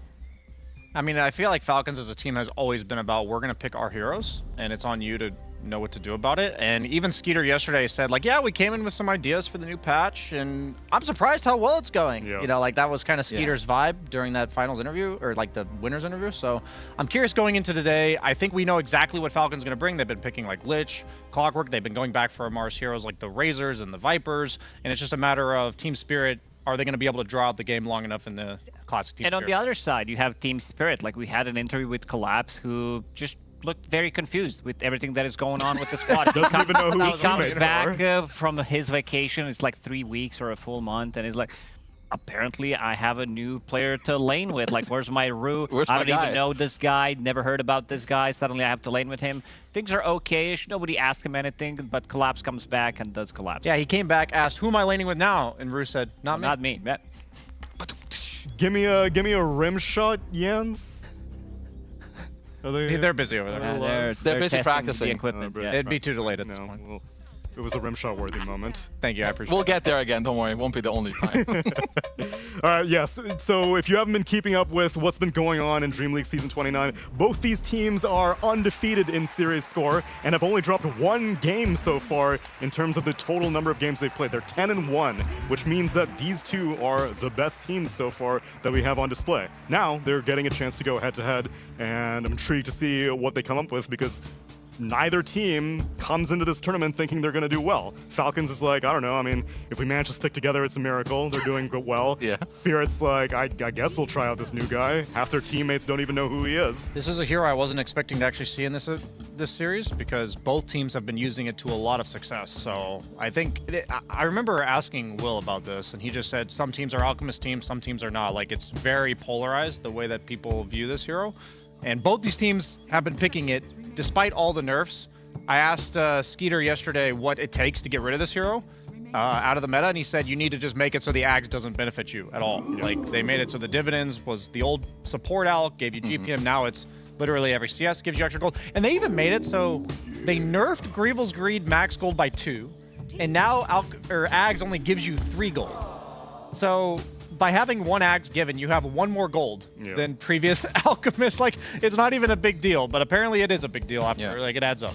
I'm a bit surprised, like, isn't Doom, like, still... Yes. It has to still be Giga against Yes. Alt, no? Like, you kind of kill him, and then once he feeds the axe to someone else, then that guy can... Yeah, your new Doom you're all about putting net worth on 1 guy, Yeah. and then you just doom that one So I'm guy. a bit surprised to like not see that here, especially I know that Malrine, like he's practiced Puck a lot. It didn't used to be one of his better heroes. He's having better success now, but that would still be a hero I will be scared about. Yeah, later down the line for sure. I thought they might actually open with it because the way Amar plays it, because he is just going Giga. He goes Radiance, he's going for the scaling build, and the power of Doom as well as a hero is we are seeing a lot of these strength heroes in meta. Percentage-based damage from his Infernal Blade is going to feel really nice. And also, on top of that, like, you get Lincoln, suddenly he's like, you know what, I can just buy Ags, all I need is like a couple of minutes, and then you have this AoE Doom. But this is a hero that you mentioned, Puck. This is a hero that they haven't... I don't ever remember seeing Falcons open up the draft with this hero. My idea of it is possibly that Alchemist's signature pairing is Quap. So they're trying to, I think, effectively deny pick the Quap, and then they ban the Primal.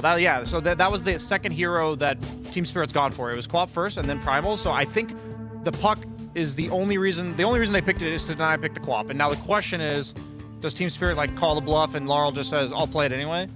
Like, or is there a third option that makes the Alchemist Ags? Because that's what makes Alch good right now, is you give some hero that has no business with the tempo. I'd be curious if they go Void Spirit, because I know I haven't really been liking that hero very much, but he's... Well, he better be good if you feed him an Ags. Yeah, that's what I'm saying. He's great against Puck and usually go Ags. Okay, they go Void Spirit, yeah. That was what I thought would be their best option. I think that's a good call because I think the Quap is just like the best hero you can feed the Ags to, so you just go down the line, you see what's up.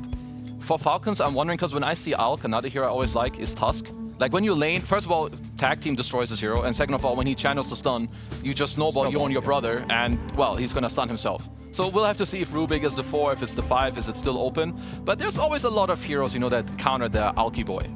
Is Rubik potentially allowing them to pick a later Doom? Like, what if they're just still planning on picking the Doom? Absolutely. Right? Because if you pick Rubik, the other team's probably not picking Doom. I like this Grimstroke a lot. I think this is a bit of an underrated position 5. It was very good, picked a lot during Wallachia. It looked insane, like his level 15 talent. Just use Soulbind on someone, they get increased magic damage. Like you can even use it on a solo target. It doesn't necessarily need to connect. It's not the strength of a hero. You're not playing for level 15. Eventually, you're gonna get it. But how much is it?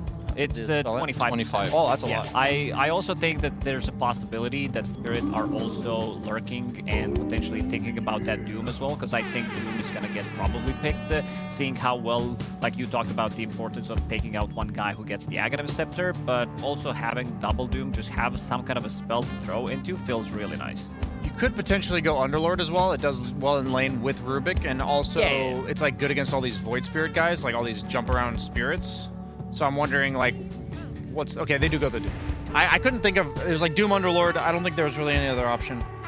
Yeah, I definitely think that these are just the strongest. I think another reason why I like Grim, outside of all the ones we already mentioned, I think a lot of the heroes that, because Yatoro has also played out where he built his own hero with like Bling, BKB, and AC. I think it was him and not Skeeter, and one of the earlier. No Axe, or did he give one? Yeah, like he gave it very later. Like he get like 4 items himself. I think the heroes that counter Alk are not good against like Grimstroke's Aghanims, like a TB for instance. Yeah, most of those heroes that actually beat like the I built my own hero, Grim kind of owns those. This is a very good silencer pick. Like, this is something that BetBoom did really well during Wallachia. They were running a lot of silencer and just running it down the mid lane. Like, you have 2 supports from 4 to 6 minutes, pretty much camping the mid lane, making sure that you're not getting much. And with these 2 heroes, you can make a lot of good moves and also shuts down. You can pretty much have, like, double, triple silence, a lot of control. Makes the draft very easy to play. I wonder if Skeeter's going to go for the Lifestealer. Are you confident that this is an ATF Doom? I'm pretty confident. I mean, I don't think Skeeter's played it. Yeah, I don't think he wants to. He can. I don't think he wants to. So they're going to give him something else. So the Doom should just be Amar's here. I think he's also the best offlane Doom right now, probably with 33. Obviously, Tundra aren't doing as well. But I like how Amar is playing it. Gotcha. I wanted to look at Amar's win rate on Doom historically, because 33s was like super high. 33 also probably has a much larger sample size on the hero than Amar's ATF. win rate. Guess what Amar's win rate is on Doom? 107 games. 66. More 57%. Yeah, 66.6. 66. 79%. What the froge? I would have not guessed that. I was like, what? Hey, Amar has good win rates, I think. They've been pretty good. For His next highest win rate of all of his signatures is 65%. Oh, wow. So, like, it's Doom at 79%. Yeah, I don't think Skeeter's ever going to play Doom. Like, even if he knew how to play it, it feels like a slap in the face to, like, not have Amar play it at that point. Then yeah, he does still have his Lifestealer as an option. They ban out the Ursa. Also, now that you've picked Grimstroke, it makes Dark Portraits more appealing, so Falcons may have to be cognizant on picking a Skitter hero that does not give that good of an Yeah, illusion. it's Lifestealer Ursa, I think, are like the 2 heroes that offer single target strength hero damage, like against a hero like Alk, but then don't give you good illusions. I like what Kezu said, that the Grimstroke does cover the bases. They've been picking Grimstroke anyway, but I think they probably have Grimstroke Alk as a duo because not only do they have the synergy of Alk blinks in with Inkswell on, but you also cover his bases, which is really nice.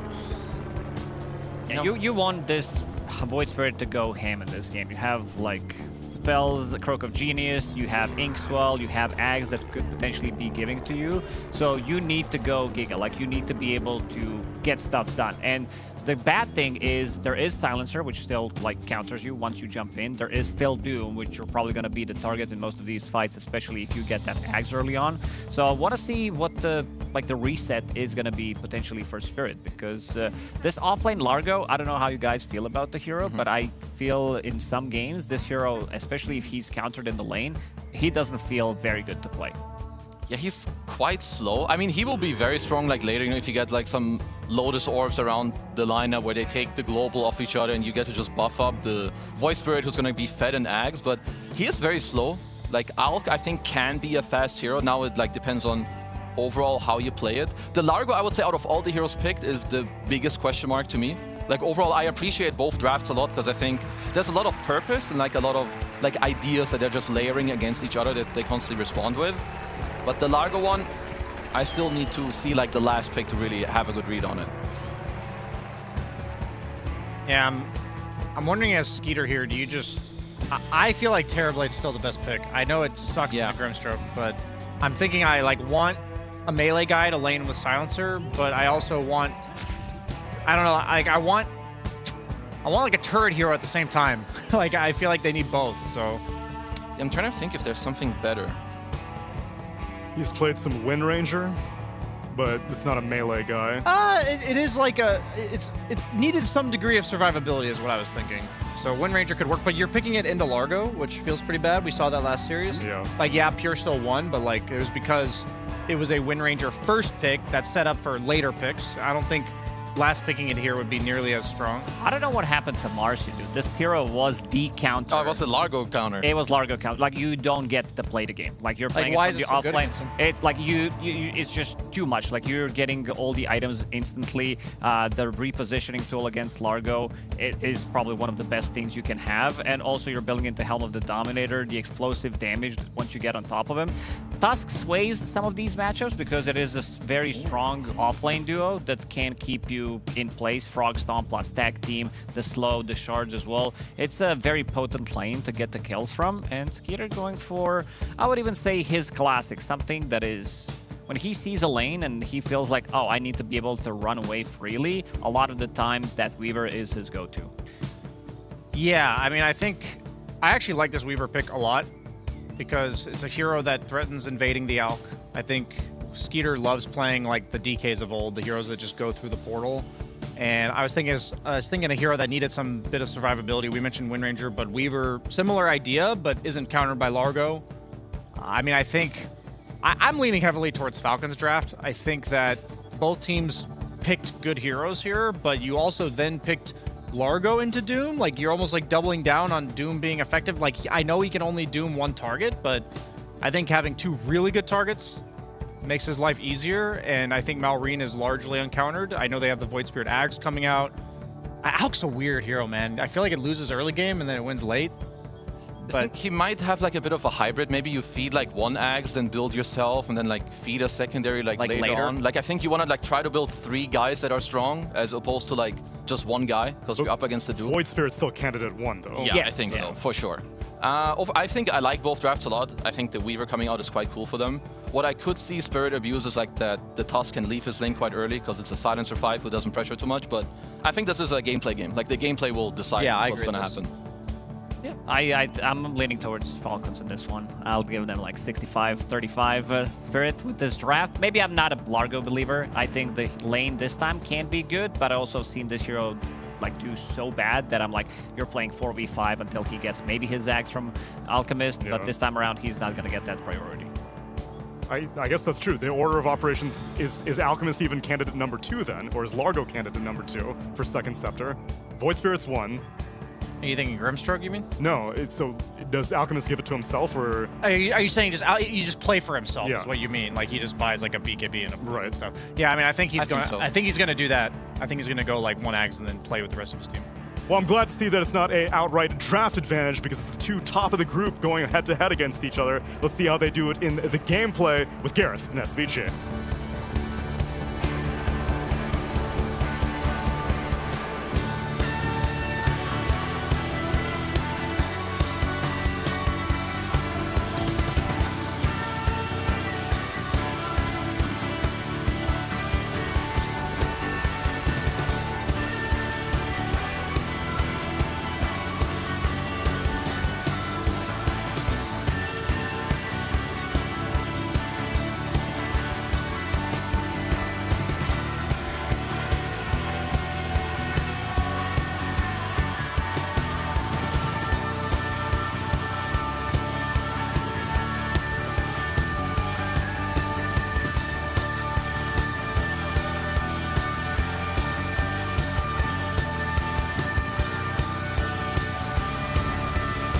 And away we go into this game 1 as we find out who's going to pip them to the post at the top of the group. Both these squads at 4-0 in series wins, not dropping a single one through DreamLeague group stage so far. Had an interesting conversation at the end there about this Alchemist because we had seen previously the Yatoro Alch just not buy Axe for his team and say, screw it, I'm the carry, I buy items for myself. Our whole panel is discussing who's going to get the Ags here. There's an option he doesn't pull any Ags, as we saw earlier in this event. So he does have multiple routes open to him. I think the clear idea here is to give the Ags to the Void Spirit, though. You can enter the mid game with the silence, especially when they last pick Weaver. I think it was juicy against the Rubik and the Puck. When you have Weaver on top of that, it's too hard to refuse, right? So I fully expect the Ags to go into Laurel here as quickly as you can get it up and start snowballing the game that way. You are against Dumar, says Amar. In all chat, Dumar has arrived. It's a scary prospect, isn't it? What was the stat? 69, 70% win rate? I think he said 79 or something. That was 79? Yeah, that sounded a little high, but he is...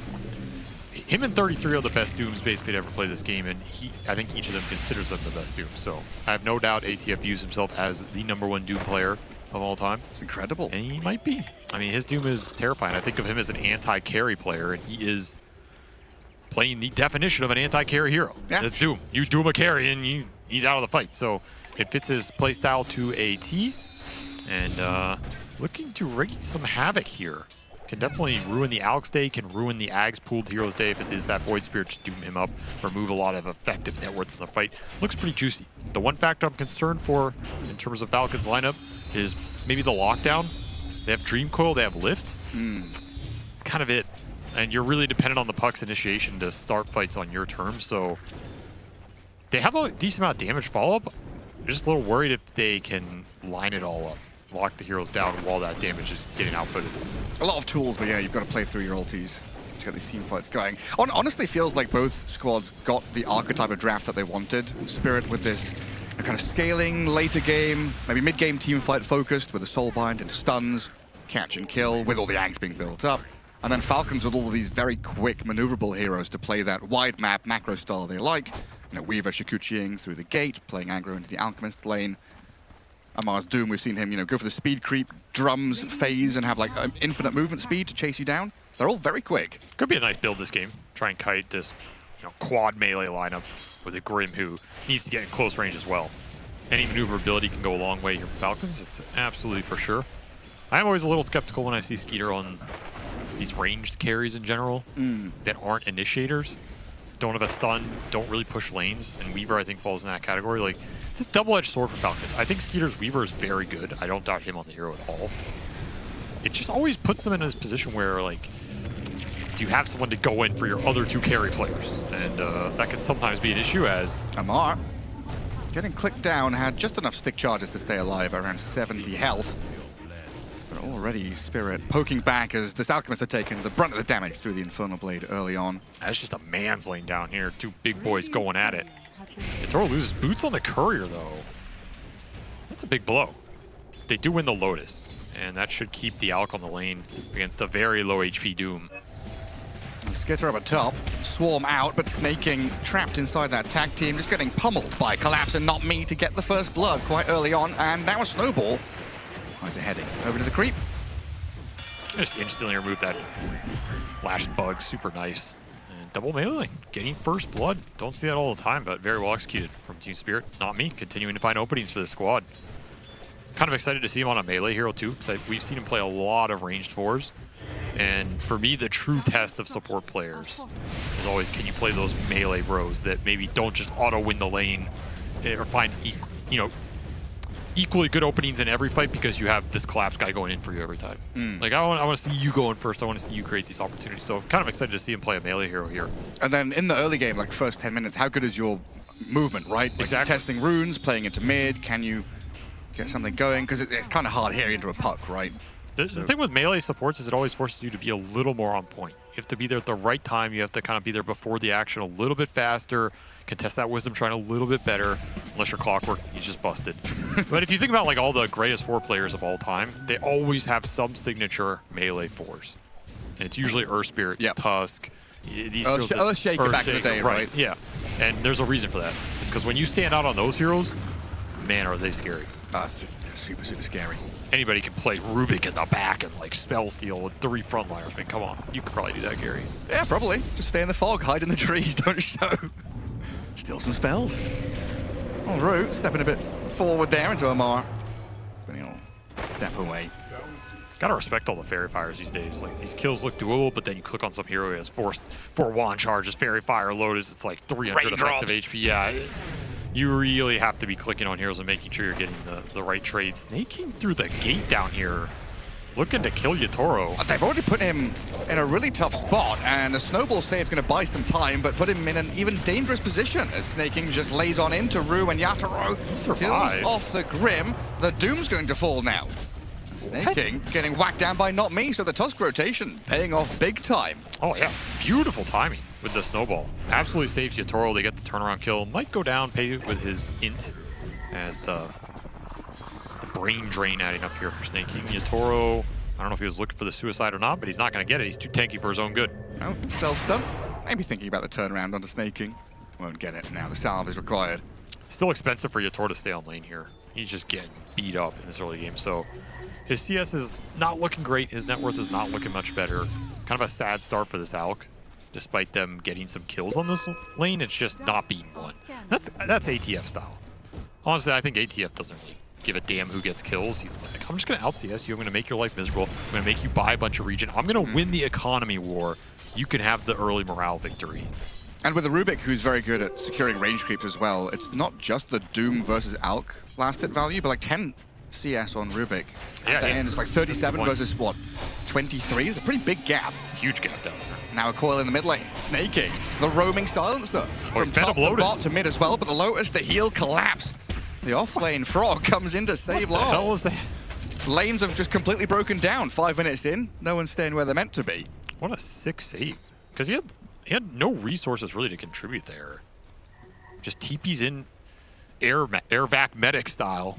Here's a Lotus, brother. 6-minute side lane Lotus from your offlaner to keep you alive. Yeah, that's worth a tip from Mulry. He's pretty PO'd about that one. That should have been an easy kill. And collapse straight back into lane as well. This is a fat frog, by the way. I don't know if you're looking at this net worth chart at all, but I don't know where he got all his extra gold. I mean, just the early kill, I guess. He's just free-farming the lane at 45 CS, but he looks a little extra girthy, you know what I'm saying? They do lose Wisdom Shrine, though. No contest, so I don't know double where, wisdom? Yeah, I don't know what Not Me was doing, but he was not doing something that was more valuable than contesting that. He was not here. I guess collapse what? He got first blood as well, right? So that definitely... Yeah, for sure, but I still think this is out. pretty inflated. Like 49 last hit. You know, he's 600 ahead of the Weaver here with basically same CS. Just didn't have to buy any regen, got an early Perseverance, and now he's set. Cruising. Oh, this snowball's so strong in this lane. I guess these two squishy ranged heroes right on top of them under tower. Frog Stomp comes in, Snaking gets out. Dream Coil is here though, as Malrine will come in and try and recuperate what they can. Look for the Not Me Tusk. Surely they've got this with the creeps following him. Malrine will keep giving chase and try and throw another orb forward. Not Me, the snowball. Where's he going? Back to the creep wave? Yeah, he didn't get any vision anywhere else. So dies as Collapse does get back to Fountain safely. I saved the frog. That's the big kill here. And Snowball just joining Swarm plus some of that curse damage resets the tick. You don't have to cast spells into it. Super value. It's a great Tusk game outside of like Dream Coil locking you down maybe. There's not a lot of other AoE you have to play into, which is normally where this hero suffers. So he is set up for success here. Had a pretty decent early game. And there's the indication of what Yatoro is going to be doing, queuing up all the Ags after the Radiance, but he currently is level 5 and has to contend with the Doom of Amar. A rotation in from a double damage Laurel though, make sure alongside Rue they stop them in their tracks, and the Alchemist, I think, yeah, going to survive through the ticks of the Doom, while the Snowball backing onto Snaking. Spirit reacting very quickly to these Falcons moves. That was a little forced. You can sometimes feel it. He knows he's strong with the Doom. You really want this kill in the Alk. It's almost guaranteed, but almost is not 100%. You just needed one more hero there. You needed a earlier gate rotation. If Weaver has more resources, he can make that play, which is what you're normally looking for. But again, the brawling top had an impact on this bottom gank, and now you're going to really feel the effects because now Yatoro has free reign. No Doom for a long time. This is where this lineup becomes a little ulti-dependent for those kills. You missed the coil kill mid. Now you missed this Doom kill. Your Weaver's getting his ass beat top, doesn't have resources to gate rotate.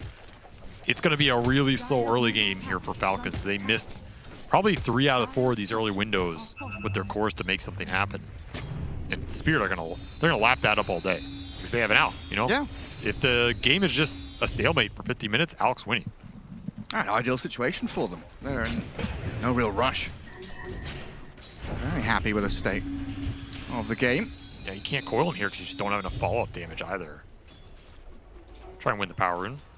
You don't even get the power. I mean, look at, they're scared because the collapse is coming. Yeah. The frog is there, the 2 Radiant supports. Yeah, it feels just like a much easier rhythm for Team Spirit to settle into. Bringing the numbers, playing forward, not relying on any ultis. They've just got spells to spam and cast and skirmish. And in Yatoro land, it's farming up golem camps, farming up polywogs. This is the Alk Dream right here. I mean, this hero is probably the hero that benefited the most and got hurt the least from removing the ancient camp there.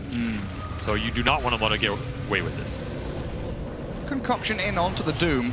Spirit, again, just bringing everybody down to this bottom lane to make sure they shut down Amara as best they can. And he's very speedy, quick on his feet with the phase boots, but not tanky enough to withstand the damage. What are you afraid of here? That's the big thing. Doom's on cooldown. Puck, low mana on mid. The Weaver doesn't have a fighting item yet. It's silence or Rubik without ult. Very slow early game here for Falcons after some of those botched kill attempts. So Team Spirit take advantage of the freedom right now. And they're going to have some fast items here. It's just going to be a Lotus Orb Rush for Collapse, which hurts your damage issue even more. You're removing all the silencer debuffs. You reflect some of these spells. The Doom, maybe you're a little wary about throwing it out early.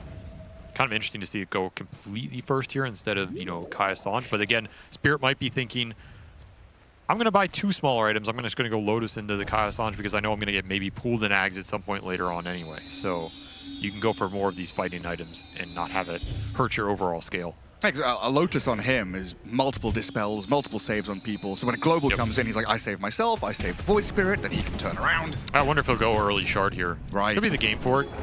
We saw that in the other game they played this, where they bought triple Lotus, triple Lincolns with Encore, and it was absolutely disgusting against the Doom in that game. Could put Amar in the same position. They're even...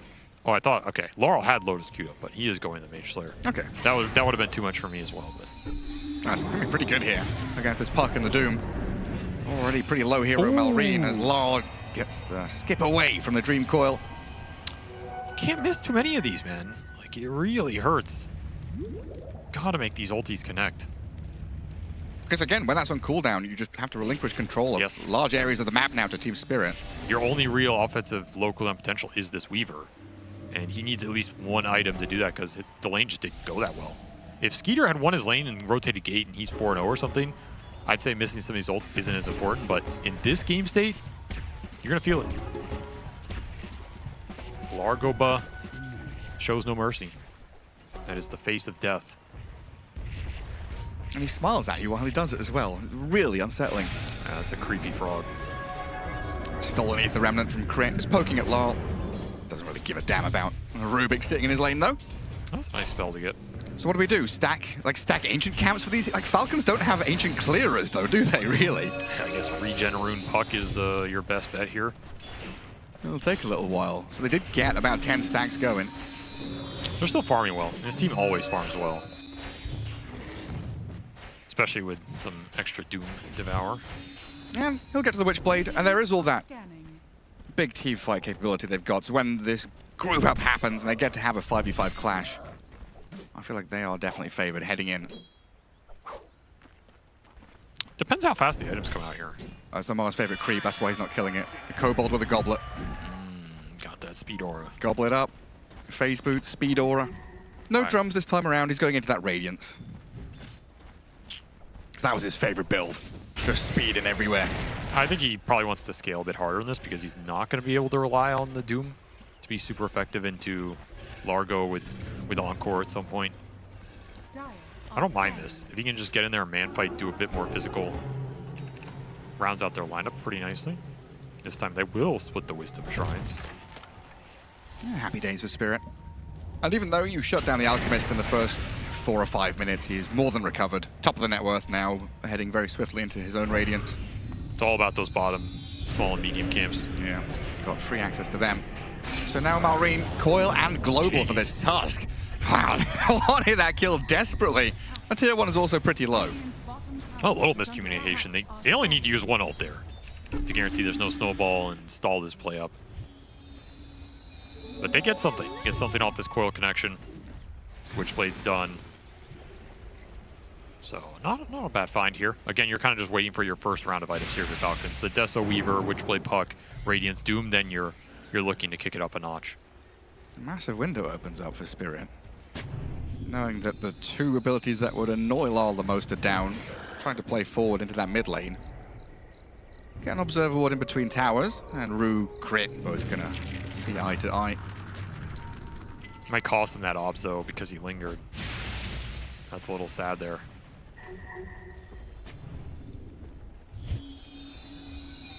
Now, not me going for a bit of a wander. Also being found. So the sweep through by Falcons. Make sure they de-ward that mid lane. Get a catch on the Tusk, because I think he was also on a little migratory path into the jungle to find some ward coverage of his own. Definitely an awkward part of the game right now for Spirit. Their lineup doesn't have a lot of initiation. You're really dependent on this Void Spirit, but he kind of needs Ags for the extra lockdown here. You're just waiting for Alk. It's kind of the Alk MO. Gotta play through Yatoro's timings. Lol will make a jump. Straight into the middle of two of Falcons, but they've got a coil leashing up this Void Spirit now. Trying to save him out with a lick. The Soulbind comes in. This Weaver silenced up, gets rid of the bug and backs away. No death just yet, but Malrine making... That's very deep. A very deep jump. Seems comfortable though with one charge still to be popped and a dive from Skitter all the way into the back. Wraps around to kill off Rue. Now a Doom. Alchemist backing away, should be fine as Not Me is left to try and tag up on this Doom for Amar. Collapse. Strumming away, can't save his buddy. The full surround arrives now from Falcons to get Skitter the double. Very nice in and out there from Falcons. They love these kiting fights. Oh, concoction. Can Law go on this? They're still a global. Yeah, just stop him. And they knew there was no time-lapse or coil, but that global gives coverage. Nice safety net for them. They will arrive onto Amar, though, but Yatoro... Oh, he's going to get lifted back into the midst of them. Amar dead, sure, but Yatoro is the trade-out. While Malrine, he's silenced up Laurel. Skitter making Shikuchi forward. This Void Spirit doesn't have anything left, so another jump back in leaves Malrine dominating, and Spirit just throwing meat into the sausage grinder here. They really are. This is completely... Don't even deny the tower. No, gets taken down, lose another support maybe, snaking, getting snowballed on, but Crit and Skitter here to clean up the pieces. Another couple of heroes to bring down, some freebie money for them as Malrine's on a mega kill streak, but collapse. The Frog, he's come in. Gets punched. Does get a kill on Park, and maybe a little bit more for his trouble as Crit... Can't even get him. Stolen the song. Can't finish off the Rubik. And Amar's back in. This fight lasted like a minute and a half. Super beneficial for Falcons, though. You have to imagine. We'll see what the golden XP is. Actually, a lot more even than I would have thought. I guess Collapse cleaning up at the end. You get that big puck kill who was 5-0. That was worth a lot of gold for him. Oh, now Skitter. Annihilated by the jump of Laurel. Okay. Snaking left completely stranded. This will skew it back the other way. Did not want to give up that Weaver. The extent of the battle definitely going Spirit's way. Don't lead them to the boglets. No, it's too efficient. I was going to say, that was a beautiful fight from Falcons with all the kiting, the exact type of fight they want to take where they get some big value out of their ultis, and then Weaver can kind of come into the fight, pick somebody off, go out, come back in later, backstab, kill a support, go out. That's exactly what you're looking for. Kite out this 4 melee lineup. Felt like Spirit were just throwing heroes away, but... Trickling in one by one. Yeah, they really... It was a terrible fight for them, and they somehow salvaged it at the end, I guess? Falcons just lingering too long with too little resources. This is an optimistic coil, snap, and attempt on collapse. The tanky Frog is perfectly fine. Break free. This is where I see potential problems for Falcons. You have those 2 stuns. If you just insta-break coil and there's a lift, that is the entirety of your lineup's control. So you really have to get a lot done. So do we have a chance to buy more? Like, no one's buying. Yeah, Rod of Atos normally or you anything, think right? of like Hex or Yules as your soft disables. Not really, right? Who's building any of that in this game? Silencer, like I'm gonna buy a Scythe of Ice. Minute 50. I think it's just gonna be overwhelming chase down is what you're gonna have to go with. You might not have the stuns, but if you have some move speed from the Doom, the Weaver with Sakuchi, Puck can chase people, you have really good chase. So you don't always need hard stuns if you can just mow down their lineup with overwhelming damage, global on top, they can't turn around, just take one hero out, like we saw in mid, right? You just keep chasing them down, killing one by one. That can work. Head-up teamfight, though, might be a different question, especially if Spirit are able to tank up and start pulling some of these attacks. It's going to be a lot of HP to get through. Laurel's going to be very tanky. He's going to be a big problem for this Puck on the front line. Especially if Law goes nearby. All these saves just get him out of danger very quickly. Like Tusk has Blink as well, so you've got this Blink snowball save if he doesn't get caught in the coil. Tons of tools for Spirit to play around with. And Falcons starting to get hemmed back on their side of the river, looking for a maneuver to get out of the rut they're in. Two-man smoke with silence. I mean, this is not the highest damage two-man smoke I've seen. I'm trying to connect with a Skitter Weaver. The first point of contact is the Grimstroke, though. Yeah.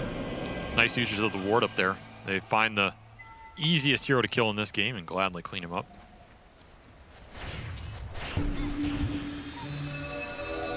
And then potential to go through twin game. So they clear out all the waves. They can pivot down to that bot lane. Tormentor's available. The lineup is okay at doing it. A little bit spooky if Spirit come and contest this, though. Swarm to start things off. Abuse the Swarm here and build out the minus armor. You're fine. You have to do something while you assume this Ags is coming out soon for the out. See if they get it on. Okay, well, I mean, you can't always ask for everything, you know. There's some negative value on that. Not raising his net worth. I guess you get the infield. I mean, that's like the nice part, but yeah, he's worth a little bit more if he dies. Oh, unfortunate. Maybe he'll start thinking about scaling. Get that Hurricane Pike. Get a Moonshard. Yeah, it's snaking. I wouldn't put it past him. He's one of those guys. But you got to get the Midas first. You cannot skip the Midas. One of the absolute worst items in the game. It's still bought for some reason. Oh, look at that haste animation. I love that thing. Very quick. So what they're doing down here, there's no Tormentor, just reclaiming map. So they're all grouped up. Yeah, they're just chilling, honestly. They're probably just going to smoke out. They have the Ags on the Void Spirit, so they're just looking for a fight. Anything that gets them a fight, easiest place to find it's going to be this tier 1 mid that you know Falcons are likely going to have some heroes around and want to defend. See how much damage this Void Spirit can do. Yeah, straight onto snaking. Crit was in smoke-breaking position, but couldn't quite catch a glimpse of them. He'll steal out the Aether Remnant and force Staff away. He's so strong right now. It's a level 15 Void Spirit, so he just got extra damage off the talent. Has his Mage Slayer, has his Shard, has Ags, has Croak of Genius, and has Grimstroke Inkswell on top. Not far away. I actually wonder what the peak amount of damage Laurel can do just on his own with all those buffs is. It's probably around 2 to 2,500, I want to say. You combo it entirely, so nobody is safe on this map. Would not be surprised to see Falcons just try and dodge it for some minutes here. Yeah, try and get into some more of those team fight maneuverability items. BKB being queued up by Puck, Lincolns for the Doom. Just try and keep themselves up and running in these fights. Will be a second Ags though. Toro going straight into it. And this one's for the Frog? Oh yeah. Especially with how Collapse built it. You know, he's going that low to Kai Assange, so you give him the Ags and then he's prime Largo territory. Another solo kill top. Easy as you like. Too easy right now for Laurel. And this is all space. You're creating this frontline barrier to make sure Alchemist can farm. They're attempting on this. Oh, what a snowball. Void Spirit, but not me says absolutely not. Comes in with a snowball save, punch up the Doom, Laurel will escape, likely sacrifice the Tusk on your way out. Remnant onto Remnant though. Crit does get a catch. Doom pops BKB. Doesn't cast the Doom just yet, but Malrine poking forward, trying to get a catch on someone, but now Spirit, they've held the area. They've got a Soulbind, they've got that threat of the Concoction. Falcons, full retreat mode, even lifting themselves back to safety. Yeah, he tried to BKB early to run through that Remnant to land the Doom. I don't blame him there. If you Doom Laurel, that's such a big connection. You're likely able to connect on the kill, but you cannot chase further. There's all smoke and mirrors from Spirit. Like you play forward, you get a snipe, get a kill. Alchemist, yeah, you're right. He's got that second Axe very, very shortly. Maybe a couple more jungle camps and he'll get there. It's so crazy that you just have this position 1 carry, literally AFK farming jungle, giving items to your teammates. What is going on here, man? I don't know, but Laurel is hungry. He gets hypnotized and globaled. Snaking Crit, trying to play in tandem to hold back this Void Spirit. Laurel at half HP. There's so many Remnants. Yeah, just non-stop spam. Everybody's just getting pulled in. Watching each other get pulled in. Looking for the Weaver top now. Got the TP canceled though with a 3-man Dream Coil, but he's dead. Malrine. Wait, what is that? It was not $1 million dream coil, that's for sure. That's the minus $1 million dream coil. I'm in debt, please. Somebody sent to collections. The bailiffs are going to come knock at his door. Crit now taken out by Rue. Yatoro grants the Nags to collapse, so that's finished off. And out now Spirit. I mean, firing on all cylinders. This is their go time. Oh, yeah, this 4-man ball is going to hit real hard. Because what? The Frog has 17,500 net worth, 16 on the Void Spirit. They are leaps and bounds ahead of everybody else. And this just makes Alchemist scale and farm even faster. Yeah, that's the issue. This hero isn't the same as he used to be, where you pull these Ags and then you're just kind of a bot on the map. Like, he is going to become another true Alchemist carry while you're trying to battle these Agceptors. That's what makes the strat so terrifying right now, which is usually why you have to get more out of this early game while you have the 5-on-4 opportunity. I don't think Falcons did. They're definitely in the backseat right now. It's not that they're down by that much gold, but you can just kind of feel the fights in the map are a little tough to play right now. Skitter gets collapsed on. Oof, not a chance in the world. Yeah, it's tough. You have Blink Dagger, Grimstroke, Blink Tusk, the Void Spirit with double jump, just so much reach. And that silence is tough for Weaver to deal with if he's getting stunned at the same time. You come out of it, you try and finish that off, you get stunned or silenced by Void Spirit. There's so much chain potential in the pickoffs here. You can see Falcons changing their itemization a bit. Amar in particular deciding not to go to Lincoln's, goes for this Blink Dagger now, knowing they need something here and now to be able to fight back against Spirit. Yeah, but how can he do anybody? We're in the same issue as we saw that other game. You already have Encore online. So you have double Lotus Largo. He's going straight into Lincoln's. You have the Manta Void Spirit that could potentially dodge it. Yeah, I mean, Coil into Doom now. Doom. Can you kill him? BKB, Doom steps forward, they'll try and succeed. Okay, solid. Just throw everything at him, including the kitchen sink, and that's a big kill. Spirit unable to protect or read the move, though, still willing to fight. Yeah, up the staircase, right into Malorine. The puck is slippery as ever.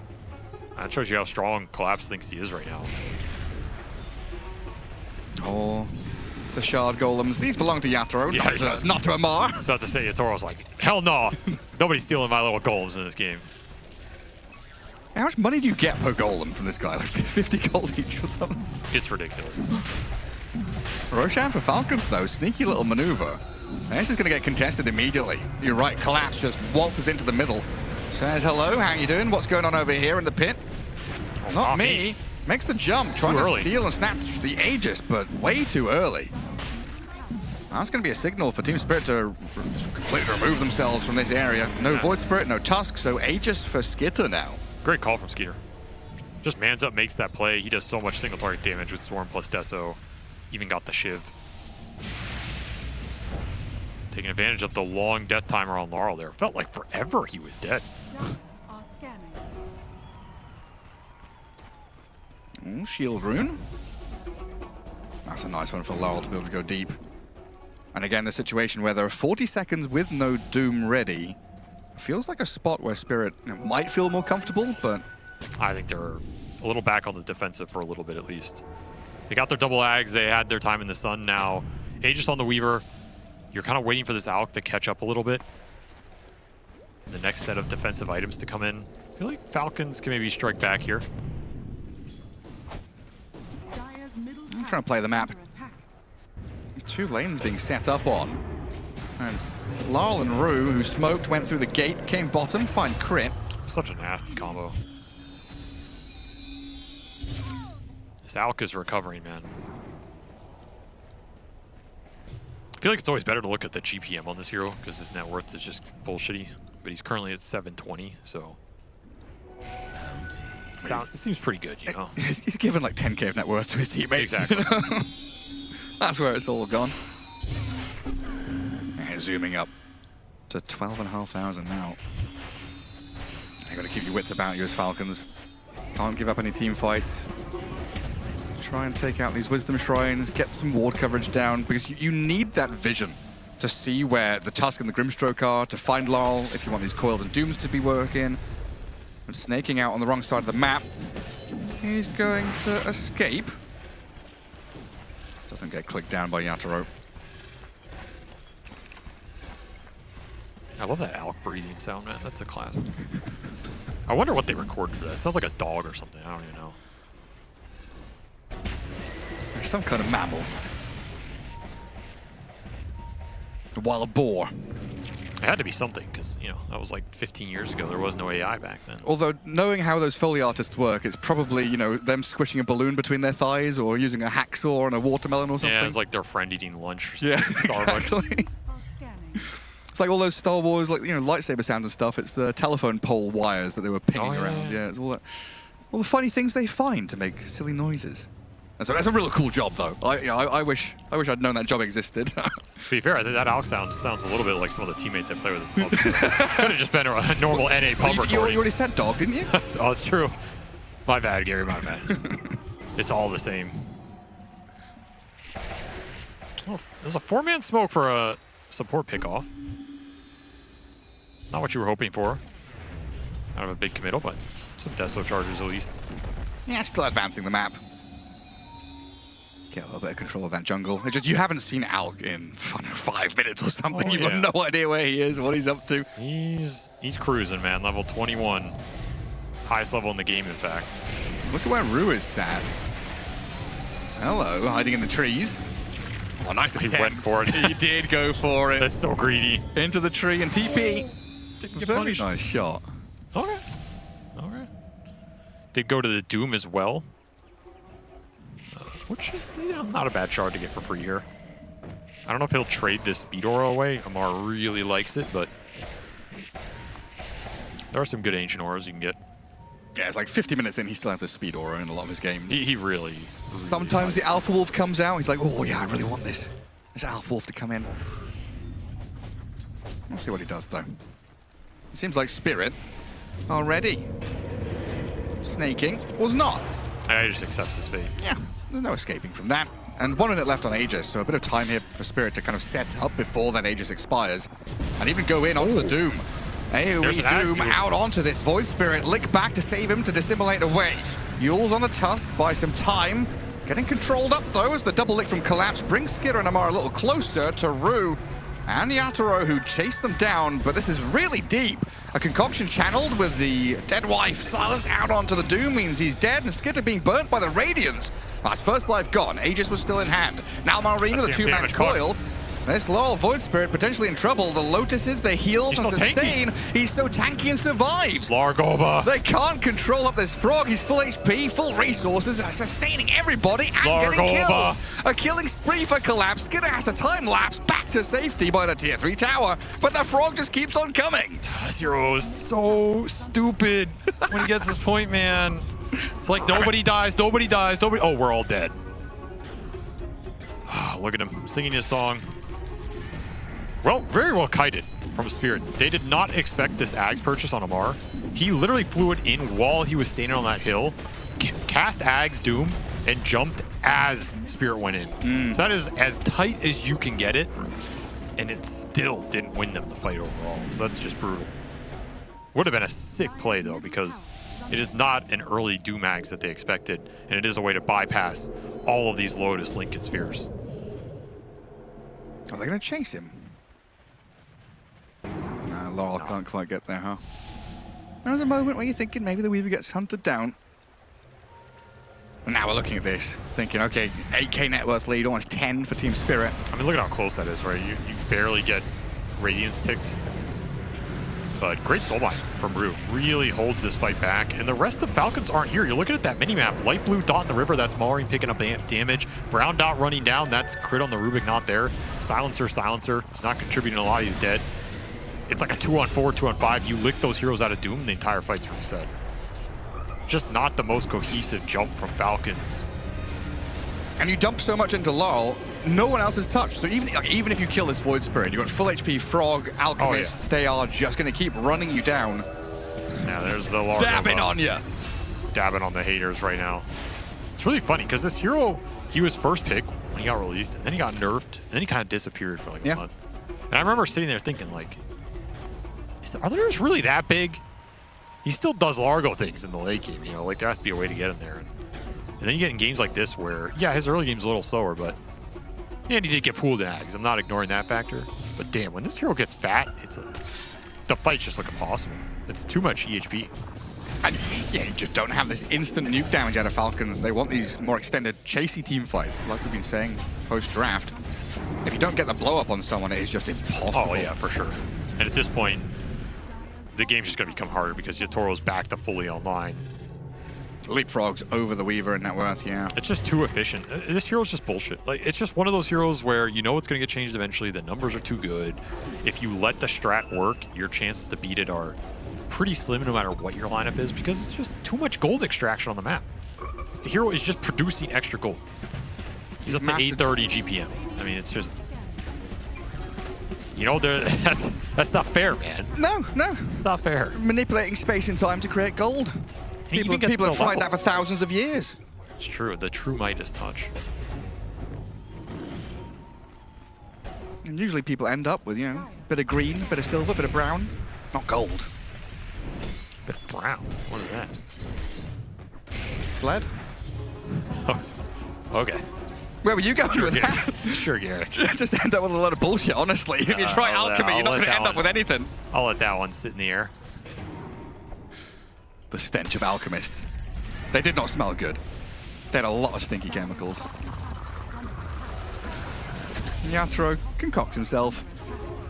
This map just seems uninhabitable for Falcons at this point, though. Stay in your base, hide and wait. And that just allows Spirit to keep accelerating, getting bigger. There's some room for Falcons to scale, and they are a very good late game team. So there's still some hope here. You're looking for that Weaver 25 talent. He's 3 levels away. That is a long way, but I've seen Skeeter carry some of these ultra lates on Weaver where you get to that Exodia level and it just, you hit your prime, you hit those talents, big crits with a Divine Rapier, anything can happen at that point. You're gonna have to do some surviving to get there. Could also just land a nice Dream Coil Doom combo where you can get in there with the AoE Doom, Dream Coil on 2 or 3. You can't lick everybody out, maybe you catch the Largo. That could still be a 1-team fight. It does mean the Spirit illusion bait. Kind of messed no. up. Oh, that's tragic. Not like this. And now the Remnant back in. Spirit are all set up on this staircase, ready and waiting How many as licks well. does he have? Plenty. They do come in with a global and a coil. Rue is in a bit of trouble. The LOL Void Spirit gets blown up, and more of this duration of the AoE Doom. You should have licked him in. 3. I thought Spirit just had this one straight up, and now they've got to buy back and return to battle, deal with this Skitter Weaver, and chain stun him down. Now it looks a bit better. They had to spend a lot to get this, though, as Yatoro comes out with a triple kill. Required their 2 supports to spend a bit. That was a bizarre fight. I feel like at every point I thought the one team was going to win it, they just lost it horribly. Those licks backfired pretty hard. Mars like, well, if you're going to lick me in, I guess I'm just going to run at you. And they get that Dream Coil Doom combo. Oh, but now this lick. Into the concoction. Okay, well, once again, it's Spirit cleaning up some kill after the fight that makes it really one-decided if it wasn't before. All the cooldown spent. Just keep going for more. Did get double buyback there. That was double support buy from Spirit, so it honestly was not a bad fight from Falcons. It is just too much overwhelming gold power in this lineup, buying their way to victory, quite literally. No buyback on Doom. You don't really want to be spending it at this point anyway. So looking at this tier 3 dying, probably a lane of barracks going as well. Tier 2 top still standing. So no ability to shift up there, but maybe could set up for bottom. There's just so much on the map to do as Spirit, right? You win one of these team fights, it's high ground, Roshan, multiple lanes. Where do we want to play?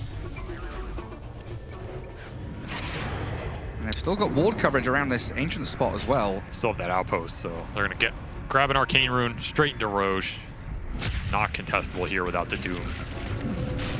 Give Aegis to whoever you want right here, but it's going to Laurel for sure.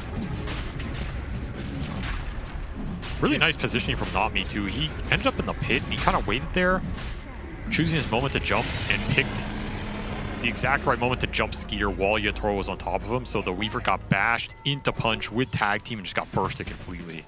That was a really nice timing on that kill. So I think if Skeeter can survive in that fight for longer,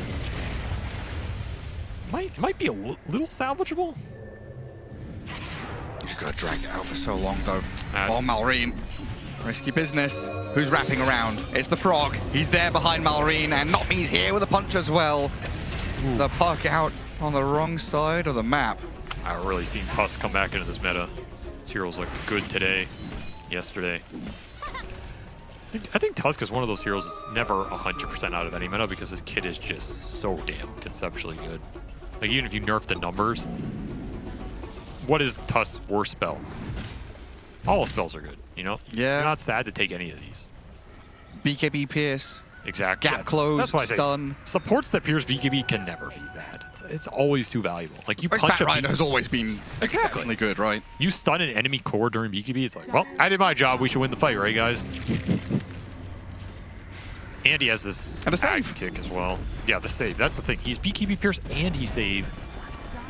He's like positional block. And he's a melee hero. He's tanky. Like, it's just so much stuff. He's a beast. You know, usually these saving heroes or BKB Pierce, they're ranged or squishy or something's wrong with them. This guy's got it all.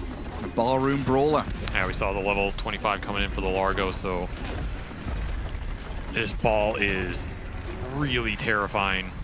I still think this double lick charge talent is so stupid.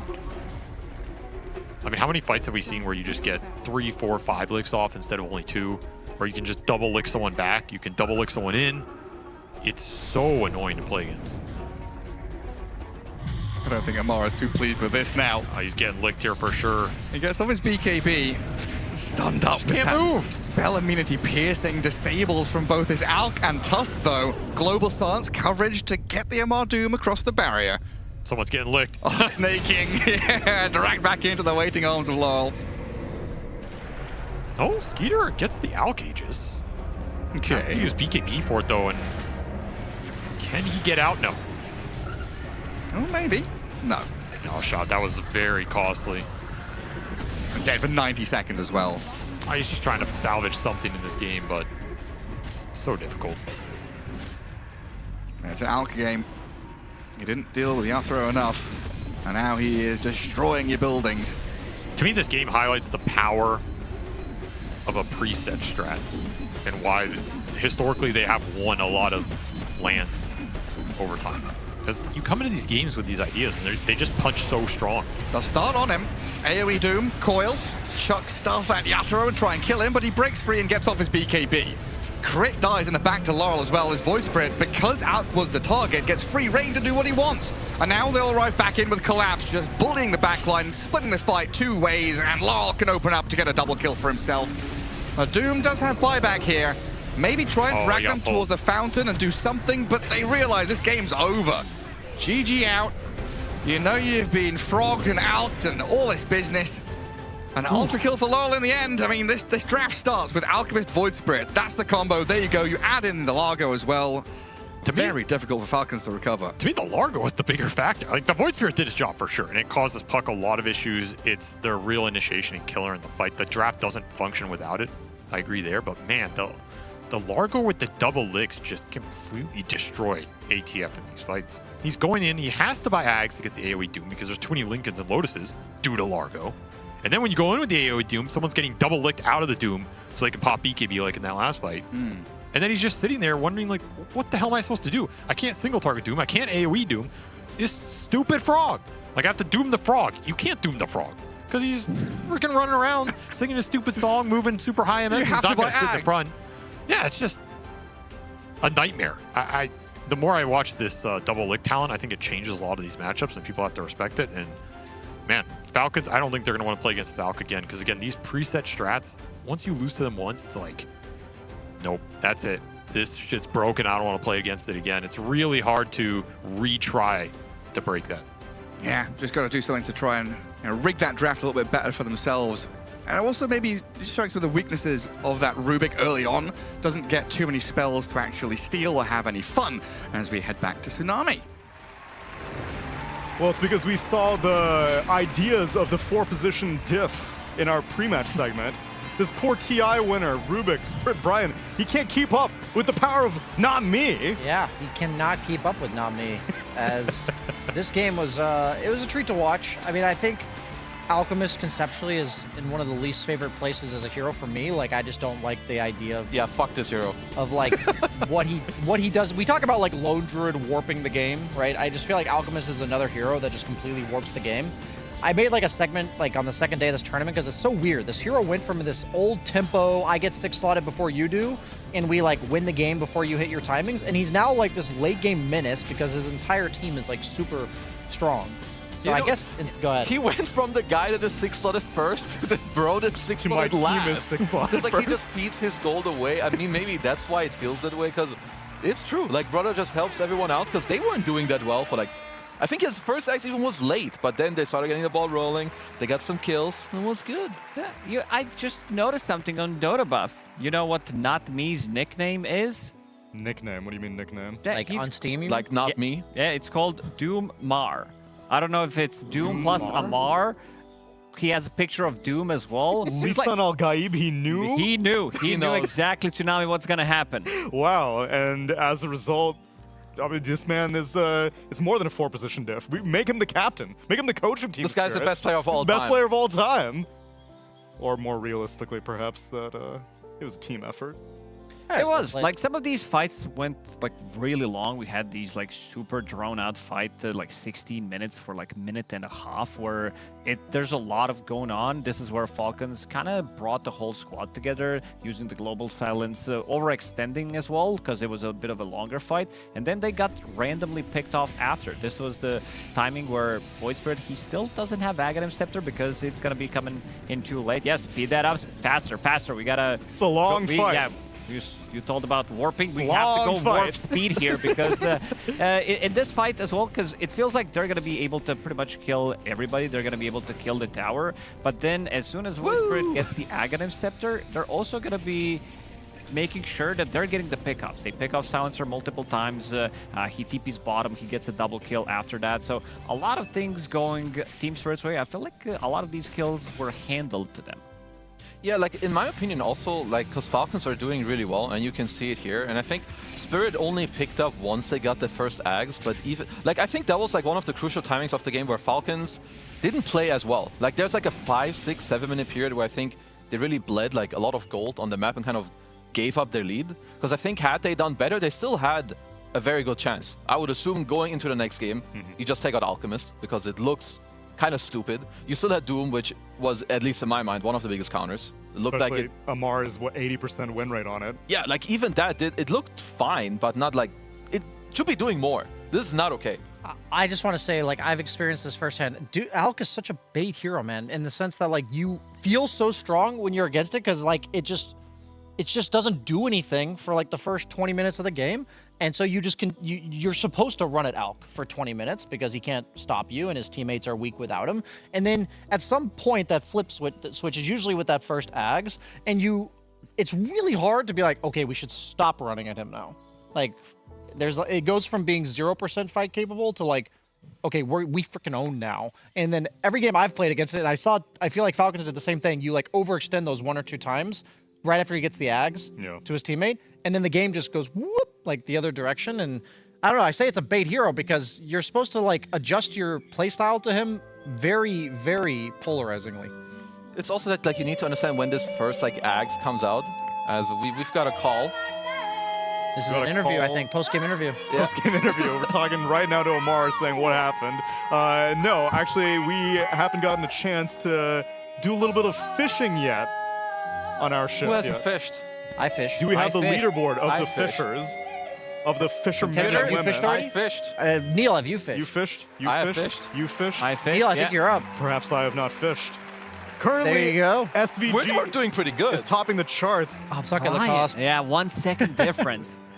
Wow, I didn't realize it was that close. Razor thin margins. Yeah. All right, so my goal is I just gotta beat Fogged. 2 minutes and 52 seconds. I think you got get a this. heart attack. I think you got Wait, this you're one. telling me that the struggles that Gary did have yesterday, it was still better than what Fog did. I gotta rewatch what he actually did. He was saying it was rigged. And I'm verifying I do have a proper hook. Gareth was not given a proper hook. He was given like a staple. If anyone's confused what we're doing, we have a task inside of this well right here attached to an envelope. And I have a fishing rod with a little string and a little hook attached to it. And my goal is to try to retrieve this so we figure out what our task is. Well. Look at him go. Oh, this guy's good. So Avery, get him. Oh, no. Did you hit the camera? I'm making contact. I'm trying to figure out the... Oh, did I? Figure out the settings. No way. Piece of No cake. way. This guy Piece of practiced all cake. three. Okay, you beat me in Lacoste for sure. All right. He might have beaten Avery. He depending might on have when they actually beaten counted that. Avery. How you Need a like final that? timer on that one. How you like that? Look at Matt? it. Wait, okay, show this to camera. This is not how Gary had it yesterday. No, they made it much easier. They were sick of us taking like 4 minutes. So yeah, this is the apparatus, and Garrett's was like literally stapled into the envelope. There was no margin for error. I was given a little bit more, and this is like quite heavy. The entire thing is like attached to the task and the instructions. All right, let me help you. I mean, we did this on the first shift, so I don't know if we want to spoil you. Yeah, we'll let you read I it. think We'll let on you the figure it out. table currently is spoiling Yeah, it. stop looking. I'll be blind to it. Lacoste, you mind explaining the instructions? He can't read. Do you want to give it to Brian? Brian, can you read? I I can try. only can see pictures. Yeah, go Is it ahead, in Brian. English? It's in English, yeah. You know what this studio needs. He's not done More this morning. flowers. I've got practice. Build an extra flower for us from the kit provided, then wait to see if the well demands more from you at home. Oh, wow. The well comes back for a rematch. Yes. Yeah, we've been given a kit. It's some paper. I don't have nails. I can't get through this. We're going to use the hook. Use the hook. Got him. User technology. You were seeing these papercraft flowers on our table. That was first shift. There were pieces of it that I think were missing at some point. I think some were broken potentially. Yeah, no? Jenkins broke them all. I think maybe Brian, but probably Jenkins too. They look. He's not here. Yeah, Can't defend It himself. says 9 to 12 years. I'm pretty sure we can do it faster than that. Yeah, I think we can. Wait, they're not here right now. You could have asked I've again. been having to do rim shots myself the entire time. Our flowers are they're what is this type of? It looks like it's like a rose or something. Yep, looks like a rose. A red camellia. You can build it and then gift it to me. Love Tsunami. and passion. Oh, that's not a rose. A chance encounter between flowers and love. I love love. As well you should. I hate love. Okay. I'm a Dota player. That's weird. Let's take a look at where I am on the leaderboard. Oh gosh. Why are you playing stat music? Because I'm number 2, baby! No! God, dude, I thought you had him. Let's go. I'm disappointed for you. I thought you had Avery. I thought you there. had him too. That was Would've so been good. fast. I have no professional fishing experience also. Avery is a former fisherman. Lacoste, you had some fishing experience. I did, yeah. Apparently. Can we get an instant replay, like have to open another to ensure us that that was 14 seconds? Yeah, frame by frame I analysis. want to know. That might have been 13 seconds. We need to check. Yeah, I feel like you were faster than I was tick perfect. I like manta dodge that entire thing. We need to use the hook again. All right, we'll let Lacoste work on opening this up while Falcons looks on ways that they may be able to open up the draft. Maybe by banning out Alchemist. We'll find out as we get ready for game number 2. Meh, meh. Mink, mink.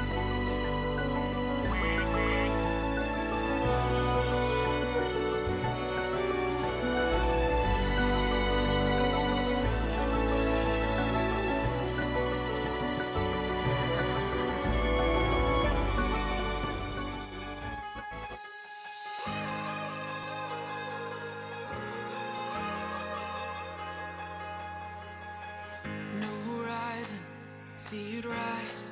We've got all that we could ever want, so come with me. Let's be bohemian.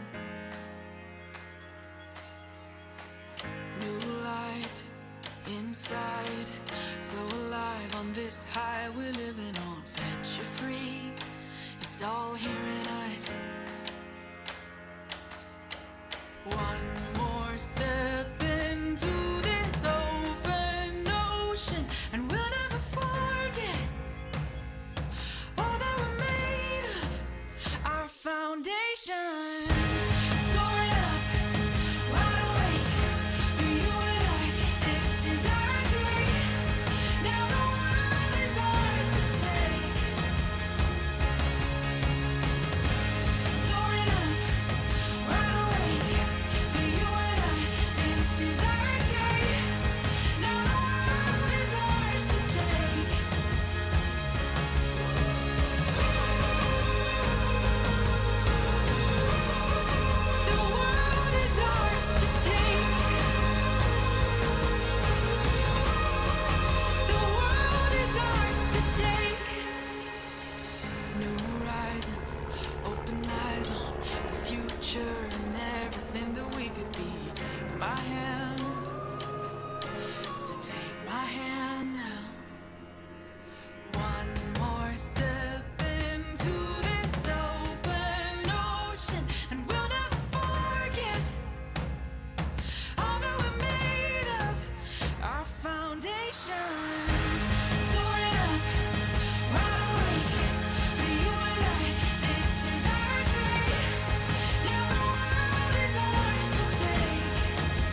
On top of the world.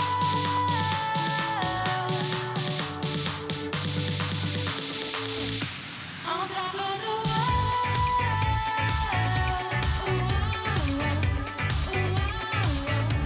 on top of the on top of the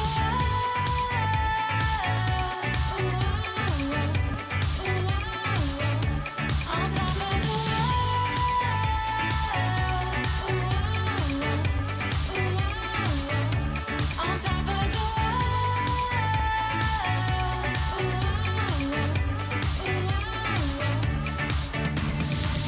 thought I'd never make it, but here I am on top of the world.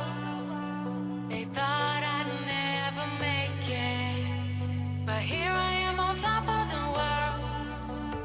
They thought I'd never make it, but here I am on top of the world. They thought I'd never make it, but here I am on top of the world. On top of the on top of the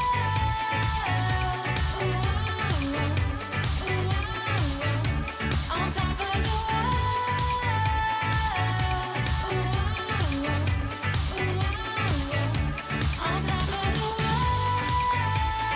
top of the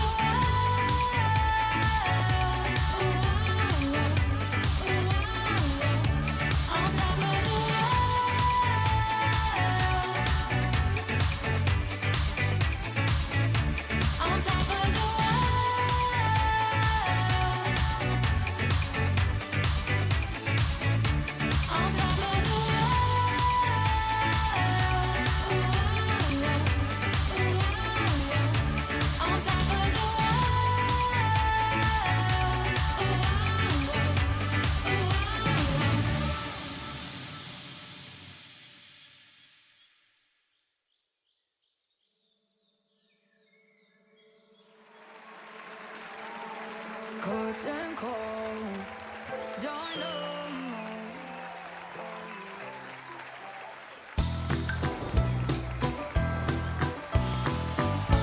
Spirit's gotta be feeling on top of the world right now as they are one game up against the other team that remains fully undefeated, at least in terms of series score, in our Dream League Season 29 group stage thus far. But did they do it off of sheer skill?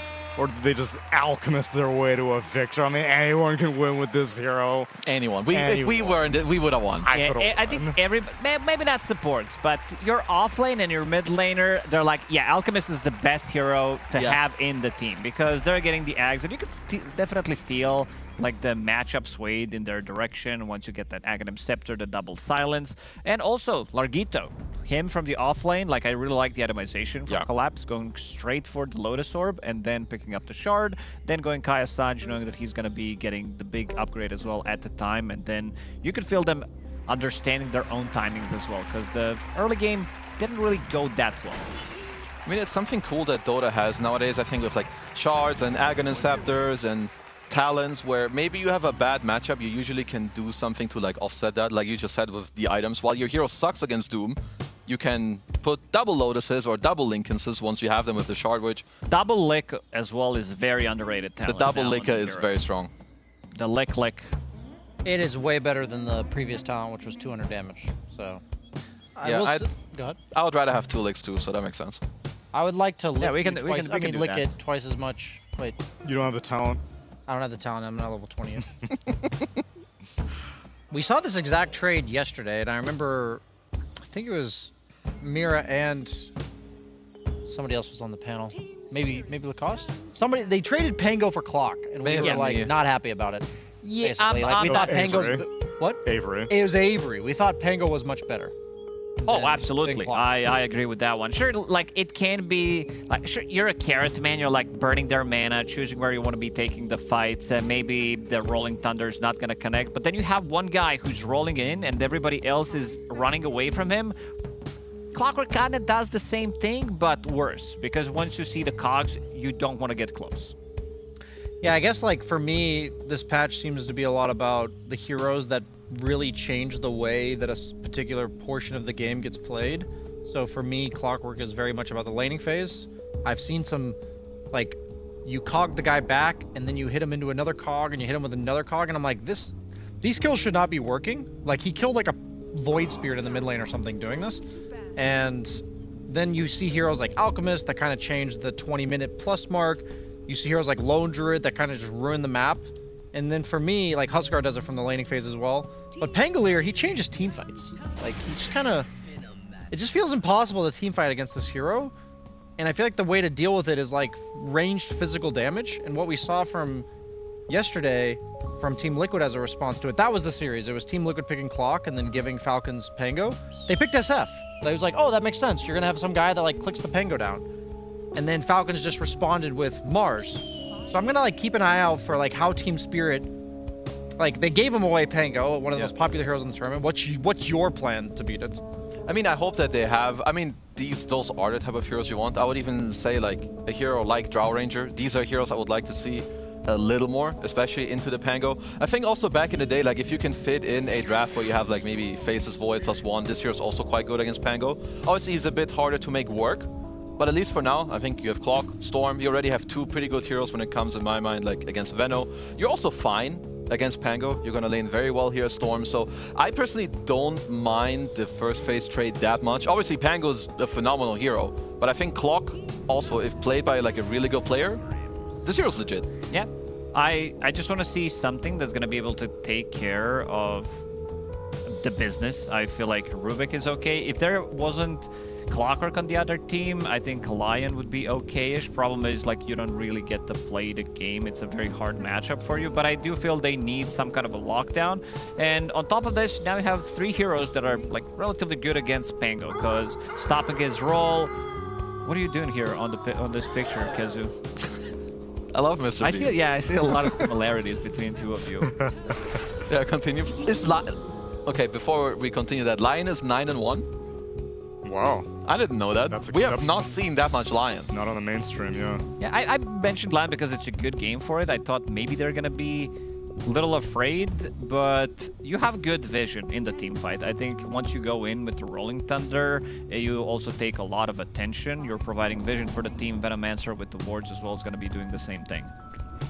I think it's really interesting because Team Spirit, they've only lost, or sorry, Team Falcons, before that last game, had only lost one game all tournament, and that was the first game they played, and that was to a Storm Spirit from VP. And since then, they had banned Storm Spirit first round every single game, except for this series. So Falcons, clearly going into this series, said, we suck against Storm Spirit or something. We did talk about the fact that Malrine has a really... let me remind myself of the numbers. Obviously, Malrine and the rest of Falcons has, like, an overall really high win rate throughout his career. They're like 65%. But Malrine's Storm Spirit is a 42%. Yeah, he does not like this. So I think it's a combination of it being good against Pango and them also not playing it themselves. But I'm curious what they like. Obviously, Lion's great against all these mobile guys. But Team Spirit must have caught on to this because Laurel has a 70% win rate on Storm. Yeah, I mean, he's really good with, like, those type of heroes and the +1s. I think he plays it very... It's always been, like, his role, and his heroes also picked early. I think what I could see for Collapse is, I don't know if it was banned last game, but I think a hero like Primal Beast is quite good. I mean, I would be looking at maybe Blade Mail guy. You know, I was thinking another guy that goes in with, one like, guy that I wanted to mention, Legion Commander. That's the hero that he played. His coach told him it's very good in Overthrow. It could be a good hero. There's a lot of things to dispel. Blade Mail Buyer against Wind Ranger, double duel. If this is the game, if the coach is doing his thing right now, this is the game. All I can say about that is I agree with all your points. Apart from that it's good. Apart from Legion Commander. No, except for the fact that in the post-game interview of that series, we asked him about it, and he's like, and we're like, how did you enjoy it as much as your coach told you would? And he's like, that hero freaking sucks. Yeah, maybe Axe. I think Axe could be the option, too. Yeah. which is a better, more stable one. But if they feel like they need that extra bit of oomph against Lion, against the Venomancer, let's see if they respect it. Let's see if AUI 2000 if he thinks that level 25 infinite duel is good. I will say that the talent is hilarious. Like, you go in, you kill some guy, and you just duel the next guy. Like, what the hell am I watching? Terrorblade, that was the hero I wanted to see Liquid play yesterday against Pango, just because you have really high armor. Pangolier is literally 100% physical damage. All of his spells are physical, and you also have that ranged turret aspect to you. Very strong laner as well.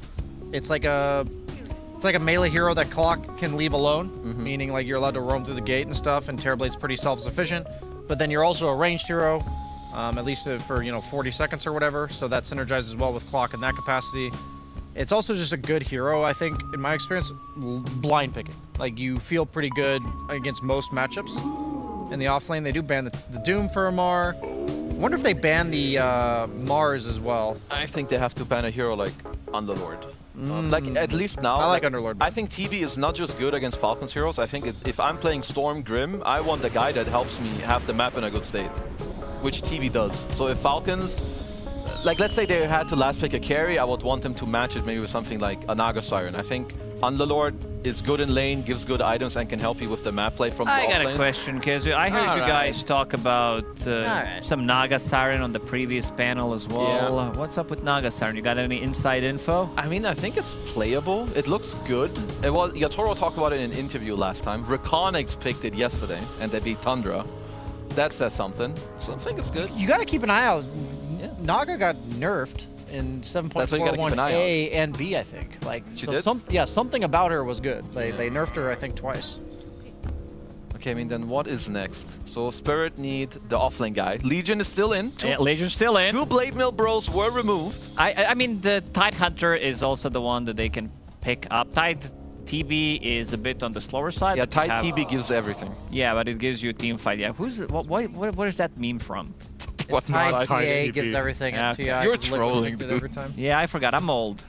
I think the Tide TB was a funny thing to say because I was like, I know it's Tide TA, and then I realized that's literally Just the B comes after A, so...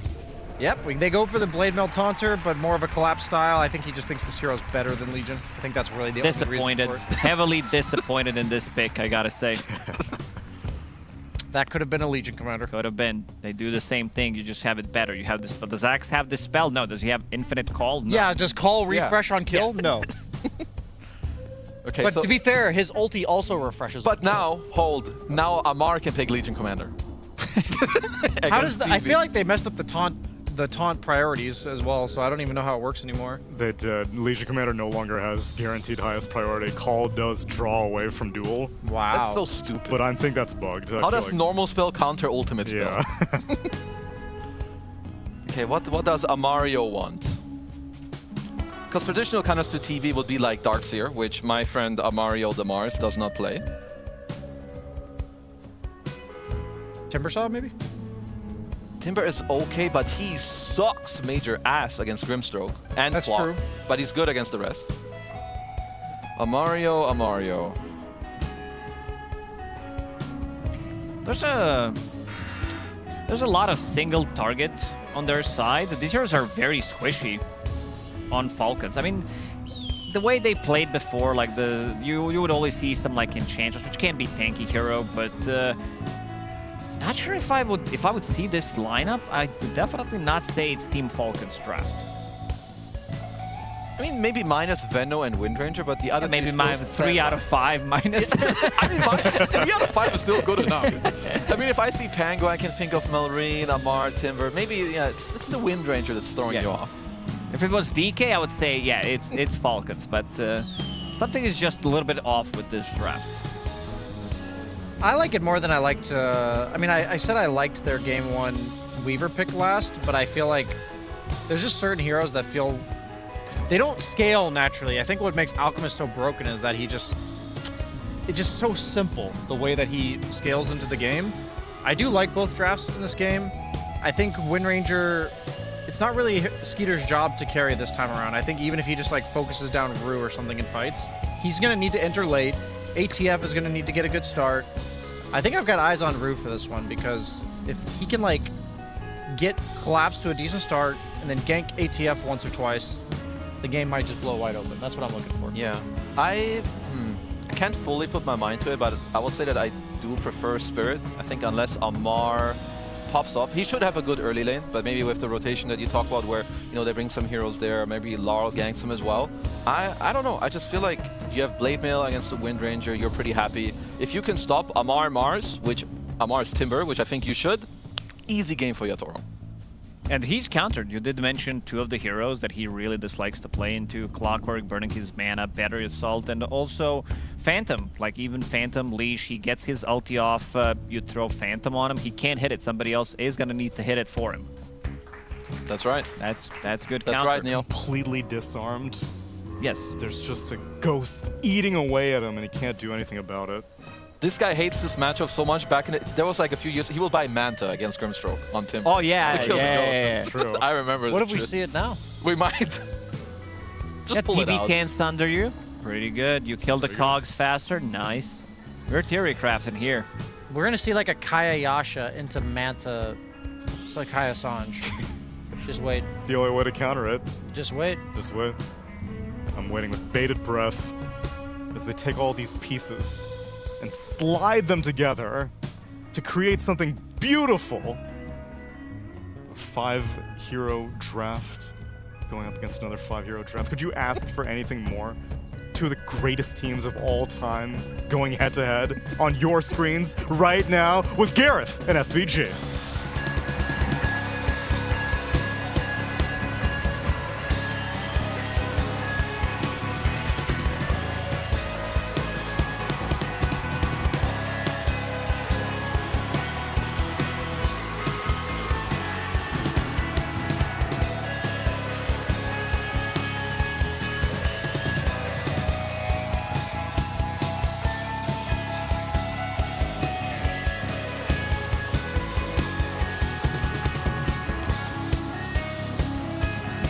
10 of the greatest players ever to grace our beautiful game on our screen here as we get into Game 2 between Falcons and Team Spirit to try and figure out what is going to be going on with Falcons getting a couple of their tanky cores. The classics, the Timbersaw, the Pango, even Wind Ranger, potentially with that Wind Run a little tanky, but Spirit answering with the Yatoro Terrorblade, which is always very scary. Could get really fat this game. If he gets off to a fast start, he's just going to rip through this lineup. That is always a scary prospect, especially when you have the Collapse Axe. Saw a little pregame all-chat banter. You know, Collapse, he got flamed last game for being a rank 0 Largo. Rank 0? So he said, is 27 Axe enough for you, well, ATF? ATF said, you know, skilled players don't need to play Dota. You're just too talented. Or pay for Dota Plus. Well, he does have Dota Plus, so we don't have to worry Some of about them that. I mean, don't, if he right? can't afford Dota Plus, I don't know what to tell you. Like, this guy won 2 TIs, the one with the largest prize pool in the history of esports. So Just doesn't need it, you know, no ego, no need to flash your levels. That's true. We'll see. Collapse did say they're still on vacation, though. So if this is vacation mode for Spirit, wow. I don't want to see them in non-vacation. Or maybe they should stay in vacation mode. You know, that relaxation helps them lock in. A bit of sunbathing. It is a confident Axe pick. Like, I feel like picking Axe into Veno is always... You got to be confident to do it, no matter what the other matchups in the game are, because this matchup is just so annoying for Axe to play into. The lane's really bad, the in-game's really bad. It's not a hero you ever really have fun jumping into. Hopefully Not Me has some plans to pull some waves and mess with this Veno a little bit. So it could be a rough hero to pull against too. So double melee lane into the Veno. Wind Ranger should be very favorable for Falcons. This mid lane is always a wash or favor for Pango on top. That could be the tough lane for ATF early, but I think this Timber pick is pretty nice in terms of the core matchups. Strong hero against the Terrorblade, strong against the Axe. Yeah, the Grimstorm are annoying, but I think Grimstorm are going to be annoying for a lot here. And it really shores up what they were lacking in that game 1. But these body blocks and Blood Grenade out of Yatoro. God, really the illusion good. block, The damage, not quite enough, but that is a real thorn in the side of Amar there as he's got to stick around in lane with no health left. And that's the power of 2 TI victories against only 1. Saw it right there. Undefeatable. You just can't do anything. He has two units tier 1. Body blocks you up. Would have been an embarrassing Steep of a death. climb, yeah. Still could struggle against that Phantom's Embrace, like the panel was saying. Can be difficult for the Timbersaw when you throw out that Chakram. That's very annoying. But yeah, double melee lane, bottom lane. Very much shenanigans going on by Spirit. Not Me trying to drag wave. Do what he can to give Collapse some face time with the creeps. Will be a very sacrificial game for this Clockwork, so hopefully he can catch up later on somewhere around the runes or through the Storm Spirit. He's going to have to pull waves, give a lot to Collapse to get him through this laning phase, at least to the Vanguard. Then maybe you can rotate a little bit, but they are getting beat up, man. There's no way around it. No amount of regen is going to make it so you do not suffer against this lane. Yeah, non-stop harassment. Skitter lays it in every time Collapse steps forward to creeps. Secure the range with a power shot as well. Well, Collapse is waiting for his salve to be delivered. In top lane, a pull across into large camp with the dire creeps there. So Spirit able to hold that wave away from the Timbersaw so he can't gather his own farm. And in this mid lane, 19-5 for Lol. 9-0 for this Pango. He's owning, really owning the early waves here on the Storm. And that is good news for Spirit because the side lanes are not going too well. So they're going to need this Storm to pick up some of the slack with either some power runes plus rotations or just build up the Galvanized Axe and be the true carry. This Axe is going to be on recovery duty. It is a Collapse Axe though, so is he the best Axe in the world? Seb? No, Seb is not the... Seb had one good game on this hero. I think his win rate with it is actually... It was an important game. Yeah, because Seb is a goated player, but I think even Seb would say his axe. Well, Seb probably would say his axe is the best in the world. He probably would. He has a massive ego, but it's not. Objectively, it's just not. I'm sorry. Look, you're one of the greatest offlaners of all time. I'm not slighting him, but the bar is really high. The bar is really high. You know? Yeah, I mean, it's a small sample size, right? We've always got to have that significance. 50 or more games. Yeah, anybody can walk into a TI Grand Final and drop like 20 on axe. Literally anybody. Yeah, so that doesn't prove anything. The deny? Oh! See, that's what I'm talking. Would Seb have gotten that deny? Come on, Gary. I've got to give it to you. I cannot deny that he is up there as the best. The crit. Steps back from Yatoro. This Metamorphosis Terrorblade. Oh, that was pretty close. Wait. 10 health. There's the final touch. As he shifts down back into melee form, gets the kill. Surprised he didn't get bogged up that hill. TI winner. Did he have the ink trail? He I sees thought it everything. wore out, but no. If he had the ink trail, it gives vision from the Grimstroke passive. But I swear it wore out. Maybe not. It just lasts forever, I guess. The illusion just knew. Well, you get back from hell now, at least. You may have killed the lion, but the lion grows stronger. 20% spell amp on a 170 nuke. You do the math, yeah. Gary. God, please don't make me do it on stream. It's really bad. Like 33 or something, I don't know. Collapse, dead. Oh. Down he goes, trying to cut waves in behind Snaking and Skitter. It's such a miserable lane, dude. Let's see. Did he have the ink trail? Oh, he got hit one more time from the... Yeah, he does have it. Was it the blood grenade that ticked it up again? No, it's the ink trail. Passive. Grimstroke. But he got hit. He got one last auto attack again, in. Yeah. I just didn't see it. That was very close. And Malrain's getting hammered in this. Yeah, look at the level advantage. Level 6 already for the Storm. The Pango's just starting to get there. Laurel really put in work on this mid lane. And between these two, always rather have the Storm Spirit as a hero to play into his mid lane, or if he wants to come through into the side lanes to play actively. Especially when Pango nowadays, quite often see him just skip ulti until level 7 or 8, max out his other skills. 2 gets the power rune here, though. Could decide a lot. It might not even be Malrain, because the guarding by the Clockwork forces Snaking away, giving Lol a haste rune. Really nice rune here. Could just go top and kill with it if they want to free up some space for the Terrorblade. You definitely do not want to go into the Axe lane in this game. That is not the point of attack here. So we're saying collapse, get what you can, cut waves. Yeah, exactly. Like, unless you're willing to just bring the whole team and you go through the gate, you rotate Storm, you just take a fight down here, but I just don't know if it's ever going to be that good of a fight. Maybe if Venno leaves completely.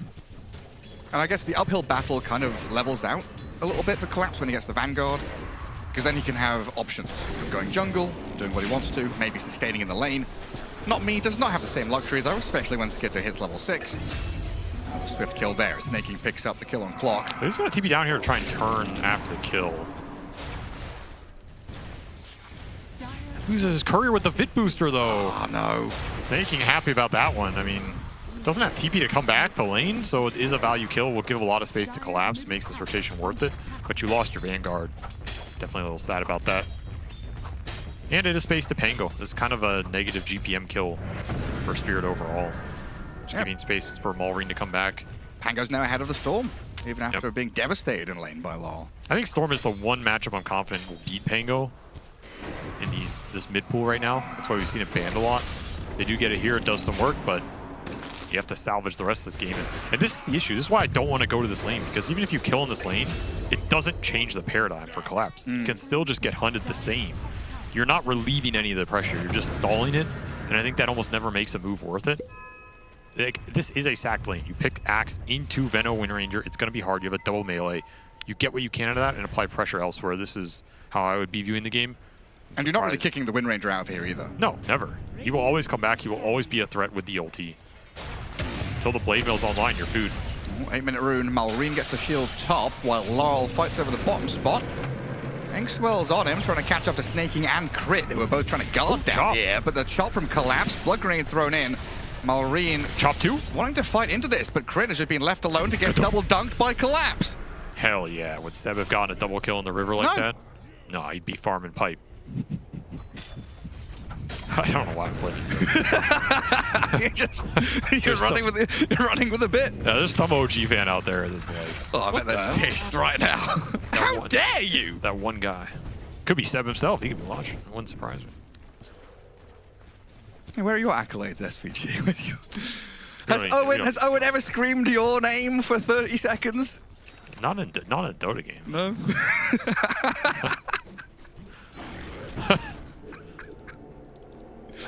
Tell me more about that later. No, we'll save the that's a podcast story. That's a part of the podcast story, I think. That's a never tell story. Because when we were playing Mario Kart, I visited his house once. Yeah. And that was right when the Mario Kart World got released. And we were in these lobbies with just mega tryhards. Like, it was late night. We were in the Japanese lobbies. Oh my god, those were so sweaty. I can imagine. Yatro does get found up here by Falcons, who bring pretty much everyone to deal with that TB. Yeah. They want this tier 1 tower right now. They have tempo advantage in this game. This Spirit lineup is definitely slower to come online with how debilitated the offlane is, so you have a lot of room to work with here. You can just rotate heroes, get numbers advantage. You have a lot of early nukes to throw in. Ogre contributing his bit as well there with the stun. Thank you, thank you. Always a joy to watch. Apparently a level 30 Timbersaw is not good enough to dodge the neutral abilities. Yeah, because right now Spirit don't have an overwhelming amount of damage. They need Axe and TB to catch up and get items to be able to play through them. So it's down to Clockstorm, Grim to be that trio who move around and do stuff. But you're playing into Timber Pango, Wind Ranger, difficult to kill Tricore. So you're looking at basically support kills to maybe lift things up a bit for Spirit. Collapse just keeps coming in between these lanes, though. He has no choice. Yeah. Can't lane straight up. He at least has the Vanguard now. It's just so dangerous for him. On one side, there's Crit waiting northwest. Yeah, they're gonna all in him again. Straight towards this Collapse Axe. He's tankier. Maybe the team can respond. They're close enough by. Spirit. Storm zips in. Axe. Fine time at least for a cross kill on the Venomancer, but now Rue is open. Rolling Thunder cancelled momentarily by the Phantom's Embrace. Storm being zapped down, but he'll ball away while Malrine goes for Rue. Balling around in the pit, bouncing back into this Grimstroke while Laurel dies the crit elsewhere. Rue getting pummeled, trying to sidestep and juke as best he can, but there's no escaping from Pango. The Pinball Wizard. Doing Pango things, man. Hero is just so hard to maneuver against. That was Storm with a regen rune. Still goes down, just can't get the mana back up. I feel like Spirit were debating going down to that area to bait the Axe, but then they gave up on the idea. And if they had been there at that point, it would have been a sick read. Could have turned a lot of this early game. But they just didn't want to linger around with nothing happening, and then Falcons are like, well, yeah, we'll kill this guy again, why not? Still surprised at how farmed this Axe is. I guess the double kill in the river did some work for him here. Definitely helps. So he's still finding CS. This game might come down to which offlaner can assert their dominance more as we go into the mid game, because both these mids are going to bring some firepower. Oh, right now, Timbersaw top of the pops. 6,000 net worth for Amar. Kind of untouched in that top lane in the past few minutes. He's had a nice sequence. Smoke out from Spirit, including the Terrorblade, though. Yeah, really, really interesting here. They want to get some fight into the tower or just push it straight up. This is... It's like No-Tail used to make these kind of moves on Terrorblade. Yeah, I mean, this was the MO for Terrorblades when he had a Kotl on his team. You're just like, okay, Kotl with a Chakra, you can have permanent Metamorphosis, just go tower, tower, tower. This time he's just using it and giving away a lot of farm time to get this map advantage. I'll get it for free, no contest. And now Crit, who was maybe looking for a deny, but not me, misses the hook shot. That was probably the easiest hook shot to hit of his whole life. And he missed it. Too easy. Juked himself. Honestly, I think Spirit, they're happy with the tower because you're never sad getting a free tier 1 mid, but they really wanted the fight out of that move. That's what they were looking for. Falcons very disciplined, just didn't give it to him. Like, yeah, you take tower, man, whatever, we'll farm. Yeah, because now Metamorphosis is down for about a minute and a half. And you have Diffu on the Pango. That's the biggest thing. Diffu, Pango, Maelstrom, Wind Ranger, your power level just went up considerably. Now you're happy to take anything. And you just take the tower, tier 1 mid back for free, and now you're going to get a lot of map control. Oh, there's some ancient stacks here as well to steal. Malrine and Skitter looking to contest this. Spirit. 3 heroes in the area, but no real answer, no vision. They can't break up a staircase. No way. See what's going on. Don't want to fight this Diffusal right now. Your heroes are super mana dependent. And then the one hero playing the rest of the map, the one showing on waves, is a Timbersaw with 2,000 health, Kaya. If you go on him, he's trading. Like, he's going to take people down with him. You have a little extra threat with 3 points in the Embrace. They're going to make a move for him while this mid kill's happening. Oh, hook shot off the mark. Timbersaw does get gone on, but the TP home. Oh, Amar still dies. Rue had that final little bit of damage, just enough. Yeah, amp damage doing a lot of work in that kill. You deserve nothing. So bigger kill for Spirit. Like, they'll take that every time. Galvanized stacks, momentum for the storm. You get that high level timber. Split your Wisdom Shrine here.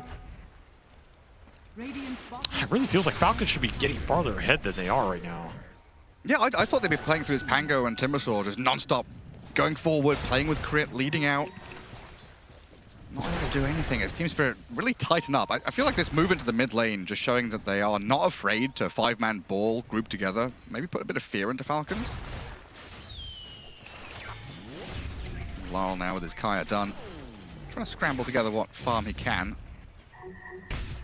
Lost a little bit of momentum. Bottom of the cores in net worth now. This game is just a broken record. It's like, I just keep watching Collapse go down here, and he kind of knows he's going to die, but at least he has the Blade Mill now. They're like, okay, we'll come kill you again.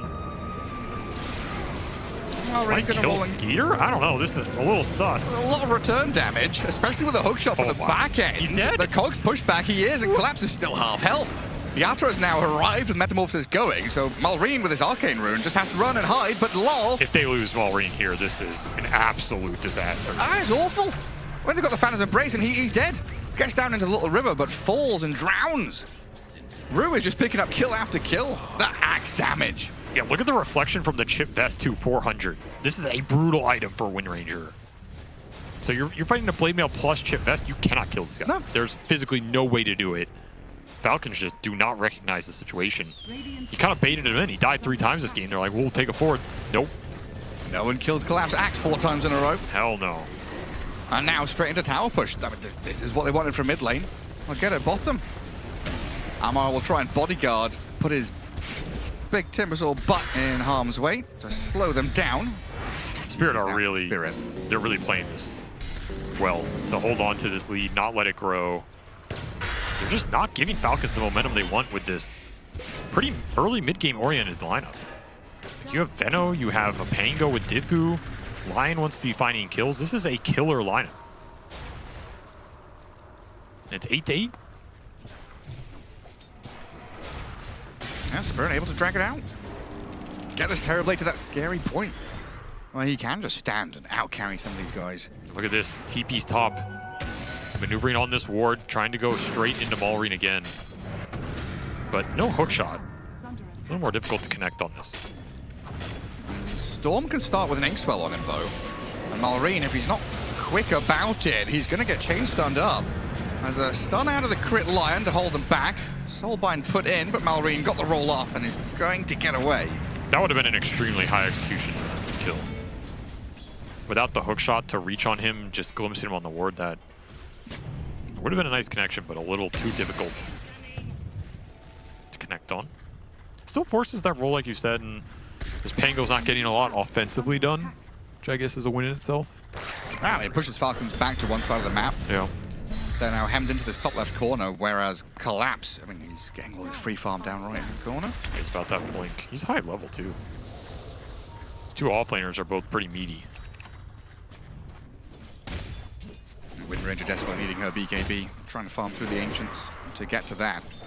This is where Spirits start to feel they've got momentum behind them, just needing the two-man gank squad of Rue and Lal. And they're kind of soft baiting this Axe again, expecting the moves to go into him. Or... I was going to say you're waiting for his blink, but he's 100 off, so it's a little awkward to bring Axe into the smoke while he's 100 off blink. He's going to sell an item for it. It's going to fly out now. Maybe you can use the second half of this if you're Spirit, but a little awkward on the timing for sure. And what do they see on the map right now? Dire Vision sees nothing. Yeah, Twin Gate top, but very little elsewhere. No Radiant heroes showing on the map, right? So Falcons in the fog and safe for now. And in fact, I'm going to step up and press this bottom tier 1 with just the Venomancer showing on wave. That was just a super awkward smoke. I think that's one of those, if they watch the replay, they're like, yeah, we're supposed to wait a minute there. They do get the tower top. Yatoro's had his way with these objectives. I'm really surprised Falcons did not try and fight this TB on some of these objectives better.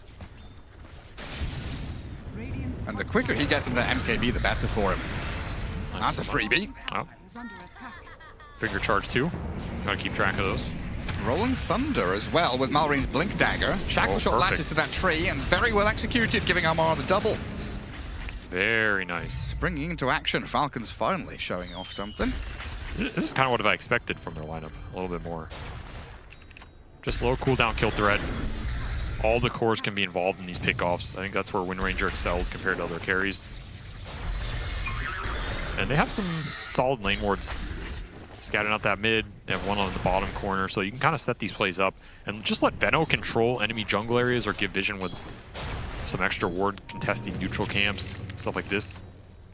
Veno's not really a killer, but he can get really fat and he can give you a lot of extra information, and that's where he can pay it back. So Snaking thrives off that type of gameplay. Yeah, especially when Spirit are relying on this Storm, Inkswell, Blink Axe, Hookshot from Clockwork, these surprise initiation tools from Fog. You see all that coming, you're going to be able to take the fight. Yeah, well, cancel Blink Dagger, do what you want. And BKBs are starting to come through for Falcons as well, so the next team fight is going to be huge for them. Wind Ranger is about to crack hers, Timbersaw has just had his delivered. So these guys are going to be pretty much impervious to Storm and Grimm's damage and silences. Need big hookshot and soul binds to slow these BKBs down. That's pretty much all you have in the tank if you're a Spirit. Maybe you get some clutch axe call, but I don't really think you want to just like axe call BKB timber or something. What is that really doing? You gotta slow it down and let the fight develop. They don't really have a soulbind combo, right? No. It's like Vortex, Chop. Cool, Chop. Yeah. Double chop. How does Thunder work? God knows. You do double Thunder, I think. First point of contact. Yeah, I don't want to get through him. Burn a lot of his mana, though. Very irritating with these cogs zapping him down to less than half. But Malreen is going to stand by his side and make sure that it doesn't go by without a little bit of a fight. Nice hook shot to safety, though, as Axe is the one who gets reinitiated on. That's a big target to find. Rolling Thunder with the Timber damage. Tons into collapse. Lowell into the back, though. Finds crit first. Axe hasn't even fallen yet, but with the BKB for Timbersaw chasing him down, there comes the damage now. Finally falling, but Lowell and Yatoro, they found snaking and maybe the Timber. Amar too tanky to deal with, so instead they turn and focus back onto Malreen. Swashbuckle down into the low ground, getting to the bridge. Any more gap close or stuns? And Storm has no mana left. Timbersaw and Wind Ranger are poking from long range. Kind of challenging to catch up to Malreen, and Falcons are encircling this area, coming in from multiple angles. Malreen says, thank you for the freebie. Amar and Skitter from the bridge, realizing, okay, we got one now, time to retreat. Get out of here while meta's still up, because Axe bought back. He has to find something else by. Skitter. Rocket Flare sees him. He has no TP for 3 seconds. Collapse has to get this. Oh, he's in the trees. He's been juked. No way. They know where he is. He's in that little cog spot. They found him with the cogs. That was pretty close to Skidder escaping, but Spirit, they'll get something out of the Axe buyback. He has to chop this man. Oh, the thunder on the storm as well, but he doesn't get the chop. Oh, Seb would have gotten that chop. I hate to see it. Maybe a little tilted after the buy, but that really killed that economy on the Axe. I mean, rough fight for him. He might even die again here. Falcons, they're just re-engaging. Yeah, straight back into this bottom lane. Finger of death, but a force staff drift back. Yatoro healed up. Malreen chasing with the Rolling Thunder. Storms in with the Axe onto that back line, but the Terror Blade being bounced around on by the Pangolier. Finished off. Malreen's not done with Amar again, just by his side. The hand-holding continues from Falcons. Low cooldown skirmish power right there. Taking advantage of it. Just run it straight back. Spirit do not expect this play. You bought your axe to lose the fight twice. That feels real bad here. As Timbersaw starting to pick up the strength. I mean, he is a beast. He just tanked so much of the Terrorblade damage in that fight and walked it off. He goes down, it's a very different story, but damn, he's tanky. Yeah, I mean, if they don't get a jump on him or they start on this Timbersaw, he just shrugs it all off and says, cool, whatever. And that BKB, he's pretty much invulnerable. And we've seen time and time again how this tanky guy just outputs infinite damage. Oh yeah, he's a carry. That's why you can never count out this Amar Timber. Great tumbleratory attempt here. He might have been outside the range of that call, so you need the cog. It was pretty close. It was pretty close to him escaping. It still takes a while for him to die as well, as they need the Sunder, need the heal. Oh, the dunk. Like 50 health left. Yeah, and the man himself watching. Judging, perhaps. Well, actually, he should have waited half a second more. Look at where Malreen's playing now. Nowhere is safe for Spirit. It's been a problem. Yeah, you have Soulbind, but I don't think we've seen Soulbind latch this Pango to anybody once this game. Because he's just going in alone. No one has to go in with him. Yeah, there's no necessity to like dogpile on anyone. They can ignore and kite the TB, just let him stand and use his Metamorphosis on a support. Okay, we lose the Veno or the Lion. Yeah, again, Falcons love these kind of lineups. They can go in, soft poke a hero down, he gets power shot, he gets galed, there's a Lion Impale. Are they trying to all-in this hero? You commit with your team. They're still Delta Split, they're backed off. They get a lot of information, all of a sudden, you're in, they pop BKB's commit on you. You're out of position. It's a tough play style to answer unless you're extremely disciplined. Especially when you're dangling a Wind Ranger in front of them. It's like, here's a juicy target. Oh yeah, you want to call this guy. You want to call this guy every time. It just shouldn't happen. There should be a Pango rolling on the axe. There should be a Timbersaw in front of his face. He's getting hit by Veno wards. It's just so hard for Collapse to find jumps in this game. And that's the big concern with the pick. He's even thinking about just 4-staff now. You know, he was queuing up BKB, then he bought, his economy kind of died. Now he's just like, I got to get some kind of mobility or survivability so I can reset these fights.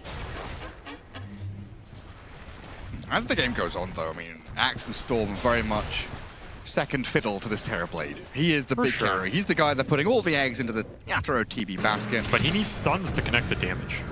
Again, he will get kited in these fights unless there's lockdown for him to play around. So the other cores have to go in. They just die instantly. This TB damage is not going to count for a lot. Maybe if you get Scotty or like Hurricane Pike Scotty BKB or something, you can do a little bit more on his own. Let's see what Yatoro ends up here. He did opt for basically second item MKB. Yeah. Which is pretty gangster. Deal with that Wind Ranger. Oh yeah. And I guess against Timbersaw as well, right? Some extra magical damage. Can help out, especially now he's got Shiva's Guard on Amar. He's really tanky now. 17 armor. Nice bit of AoE as well for his Chakram and other spells. I do think this is a double-edged sword though. Or double-edged monkey bar, I guess. Like, you're just so fragile to the spell damage. Especially BKB driven spell damage where you can't sunder. If Timbersaw's on top of you with BKB Pango's on top of you, you can't sunder these guys. You just get melted, like power shot comes through and you're just dead from 2000 HP. It's very doable here. Your armor does not count for a lot in this game as terrible, I must say. So what I'm hearing is he's got to sunder the Storm, or the Clock, or someone else on his team. Maybe. Might come to it. Or you just jump and kill them instantly. Dire's middle tower is under attack. Quite defensive posturing from Spirit now, not crossing the river. Everyone's within arm's reach of everybody else. No one's on the map pushing. It's basically only Lol shoving that additional wave top. That's kind of a risky move. Very risky. Lion's always lurking. Just as I said, no one's showing. He zips into the middle of a wave where Crit was waiting. They're going to find Rue too. There they are. Oh, the speed at which they dispatch these heroes. Might just be Roshan. Give another focus fire up at 20. If you run to the pit, it'll be up by the time you get there. And easy pickings. Just set up the Veno wards. You have the defensive items. This game is getting comfy for Falcons. They're in the zone right now. And its phase of play has been very one-sided. Spirit in waiting mode. How do we get this Terrorblade up? How do we split push, cut waves with illusions? Okay, Aegis Snipe? Nope, there's a Venom Ward. Rip. Yeah, not me. Tried to get into the Roche pit. Falcons were ready for it though. And Skitter will finish off the Roche. Get the Aegis for himself. Well, it's going to have to be a Terrorblade split push game for Spirit. We'll see how many heroes Falcons can catch. They're going to just look for everything on the map right now, and you've got one of the best heroes to do it in that line. Pretty much guaranteed catch, chain stun, and burst damage as long as you can set the map up properly. Crit never has to show here. It's kind of felt that way even from the beginning, right? The way that Axe was playing, and now how they have to play is inverting the map. Like, Dire team doesn't play on Dire side. They've got to go across to Radiant, play an enemy jungle, find little pockets of farm where they can. Like, maybe they can still make plays with this 4-man, like, Death Squad with a Storm. Clock, Grim, and Axe. I'm just not sure if they have damage to kill anyone. Like, there's Force and Glimmer on Venomancer. If he's allowed to survive for, 5 or 6 more seconds, that brings in the rest of the firepower. You can also go Ags here. It's a decent Ags. I think the more we've seen Venom, the more this Ags has become popular. Just the reduced cooldown is pretty damn nice, and also the magic resist reduction. Magic resist reduction is very strong because effectively stacking with your spell amp. Jeez. Collapses in here with a soul point. It's going to help him out to get a first dunk down, but Malrine crashing into the back. Looking for Rue, but a good blink away. Skitter has the shackle shot landing. Latches to the tree as Amar will come in to slice Collapse down within an inch of his life.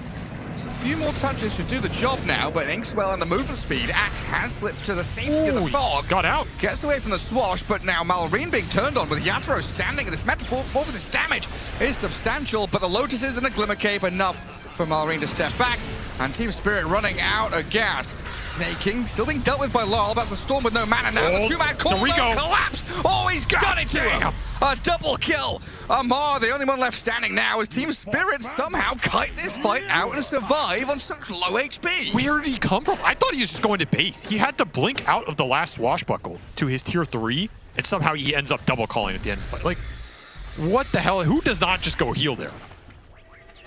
What a baller play. And again, we were seeing at the end of that fight, like, Yatoro, he's dealing the damage. He deals 7,000 damage here, but he is getting kited. You're seeing Falcons survive the Terrorblade hits because there isn't that lockdown there, so you need those big stuns to come through. It's a perfect bait by Spirit. One of the ways that they can kind of use Falcons' aggressiveness against them. Bait in on a dog target like Clock, then all of a sudden you can start to find these initiations with the Axe and the Storm. So it's a great start for them. There's kind of fake back, soft reset. Yeah, Collapse would have liked to get BKB off there a little sooner to save his HP pool, but he dodges the last swashbuckle here, and this might make the difference in the fight because he gets the return at the end. And to be fair, Laurel gives everything in this fight. Like, going so deep here, spending his entire mana pool, just BKB just gunning for any hero he can see, forcing Falcons to keep falling back one by one, and now they're caught in this clump. Just a sick angle. Get a little thunder off at the end, but yeah, you're not dealing with Amar. I mean, he's still the raid boss. And that's why as Falcons, if you can just survive in these fights, the Timber's going to carry you. It's Team Spirit magic. Yeah, it really is. This team is just so disgusting when they're on point. Like, genuinely, just like watching that replay back, the Falcons turn more into little sheep being herded back by Laurel the sheepdog. The farmer whistling and saying, yep, put them back in the pen. BKB all is clumped strong. up together. We were talking about what are Spirit's control for the Rolling Thunder. What is Falcons' control for BKB cores in this game? Zilch. Good question. Nada. It's nothing. You saw the power of the Tusk in that game 1. This is a weakness of Lion Veno. When you're BKB, these two heroes disappear from the fight. Especially Veno. His spells are more about, taking advantage of the map, getting extra items, that being your team fight presence. It's not really like, oh, I Gale, stung the guy. Okay, who cares? So you need to make that net worth something. Draw these fights out, make it last a long time. Spirit get to play around their BKBs. It's likely a favorable, 7 seconds for them. It's like Veno is one of those kind of fortification heroes, right? You want to create a bunker, make an area of map your own, place all these plague wards down. But if you're stretched thin, it gets hard. I mean, still Falcons with an AK lead. Yeah, it's a scary thing. Spirit win that fight, but they're still in the hole. We'll get them their triple BKB timing, though. We see BKB for Terrorblade. That gives Yatoro a lot more staying power. Not me. Oh, there's no creeps on the camp, man. No, unlucky. Well, he sniped out crit Yule Scepter on that courier at least. He's making some space. He knows his role this game. It's pure sacrificial. Will be another finger charge up to 5. Not too bad. Here comes the rest of Spirit. Lion is the target. They would have liked something bigger, but I don't think Falcons are going to give them anything. They really would like to jump a core. They will take crit here on the mid wave. Could be another chop too. Yep. So a little extra armor. He coat his armor with the blood of his enemies. And straight for tier 2. Quickly shredding through it. So they trade out towers. The Falcons get the one up top. There's not much else they can do there, so they're just watching Spirit meander through that bottom jungle and play through 2 lanes. Like even though Falcons are ahead and have that momentum, it's Spirit who are able to sit on multiple parts of the map, push waves, and farm. Dire's top tower is under attack. They're even shoving this wave all the way into tier 3. You have to come and address this against Terrorblade illusions. Again, they're just looking for any core that shows for an instant that they can jump, because they can just all-in you with the BKB confidence. Also looking for Yatoro's Daedalus, probably the biggest damage upgrade in this game. He's about 800 off. Already has the recipe, so that'll be a huge time for them. They can take a fight with control around the TV's damage. He's absolutely just gonna remove Skeeter from the fight. Like, it's 4 or 5 shots, this Wind Ranger's gone. So you really have to position well. No saves whatsoever. Yeah, you got the one glimmer, maybe, like a clutch Force Staff, but even if you Force Staff him out, the hits might still be coming. It's dangerous. Need to abuse your 2 frontliners. You have double Shiva's frontline between the Pango and the Timber. That's a lot of armor to get through. A lot of vision on the front. And of course, Timber out. Yep, Octarine done as well, so this is the Amar show. Like, he's got to get it done on his signature hero. Frontline, damage, vision giver, tank. Every bit of business. I would not be surprised to see Spirit try and just jump through him too. Like, ignore the Timber, find the other cores, find the Pango, find the Wind Ranger. Maybe Laurel's on top of supports. And it's just a question of how much can you do as Amar while your team is getting preyed upon. That's quite often what Laurel does on Storm as well, is even if they don't have perfect vision or information, he'll just ball lightning in. Like, they see where the Timber is, and you make this assumption that there are heroes sat behind him, right? So Storm will just bypass that Timber Saw and look for the Veno. For sure. There's a risk to going on Amar in this game. If you try and all in him and he survives, then that fight can be extremely good for Falcons. And Laurel is like a really confident player in those situations too. Like, it can be so much of a gamble if you don't know where the enemy is and you're just ball lightning in to Fog. He makes it work. Helps when you got some galvanized charges to replenish your mana. He's up to 14. Thinking about Nullifier too. So yeah, he's in pure support assassination role. If he ends up with that Nullifier, that's just a giant FU to snaking in this game. Yeah. Nice net worth, Benno. Happy you farmed all of it. It's going to disappear. And he's diving. Here's Amar with the front line, though. Straight onto tier 2 with Malrine right behind him. See if they take shot it. To start. Yatoro with Thunder. Half health on Amar already. Was that the play? I don't know, because now TB has to BKB and run. Yeah, Malrine, he's in the base by the tier 3 tower, causing some issues for Spirit. Okay. Awkward. Awkward head-to-head there. Cool idea, but I don't know if that was ever working there. You would have had to have gotten the perfect Thunder, like a 100-0, you know, it's max the ratio, and then just come up with an Axe Call and try and burst him. Yeah, where's his Armlet Shadow Blade? That's true. He needed to learn from 9 class here. You should, yeah, definitely. Oh, I like this. They proc the Roar, and then they smoke. It's very sneaky here. It's forcing Spirit to come to contest the Roche, and then you're going to try and meet him with a high ground advantage where you can just put that Timber on the front line, and Spirit are forced to fight into this hero they do not want to touch. And again, this is where Veno excels. Plague Wards are already here. They've got the ward coverage. And this is the duel. Snaking versus Laurel. Pulse 5 versus yawn. Pulse 2. I don't know if that's a yawn. That could have been like jaw stretching or what is it, mewing, whatever the hell. I don't know what it is. Maybe he's popping his ears. He's got high pressure. That's true. When Yatoro's sitting next to you and he's just side-eyeing you the whole game. Or screaming and yelling. All those decibels. Cause some pressure in your eardrums. Fast blink. Laurel looking for something here. That's the kind of move, right, Yeah, from yeah. Laurel, where he just zips in. Hello, who's there? Was a lot of mana, though. They only see the Timber Saw. And now the hook shot. Oh, not What? me. Had a perfect angle, but he dies immediately. Doesn't have the follow-through. A wild attempt. Okay. I got him, guys. Yeah, about that. I mean, that was a sick hook shot, but there's a bunch of Force Staffs in this lineup. And now a hero down.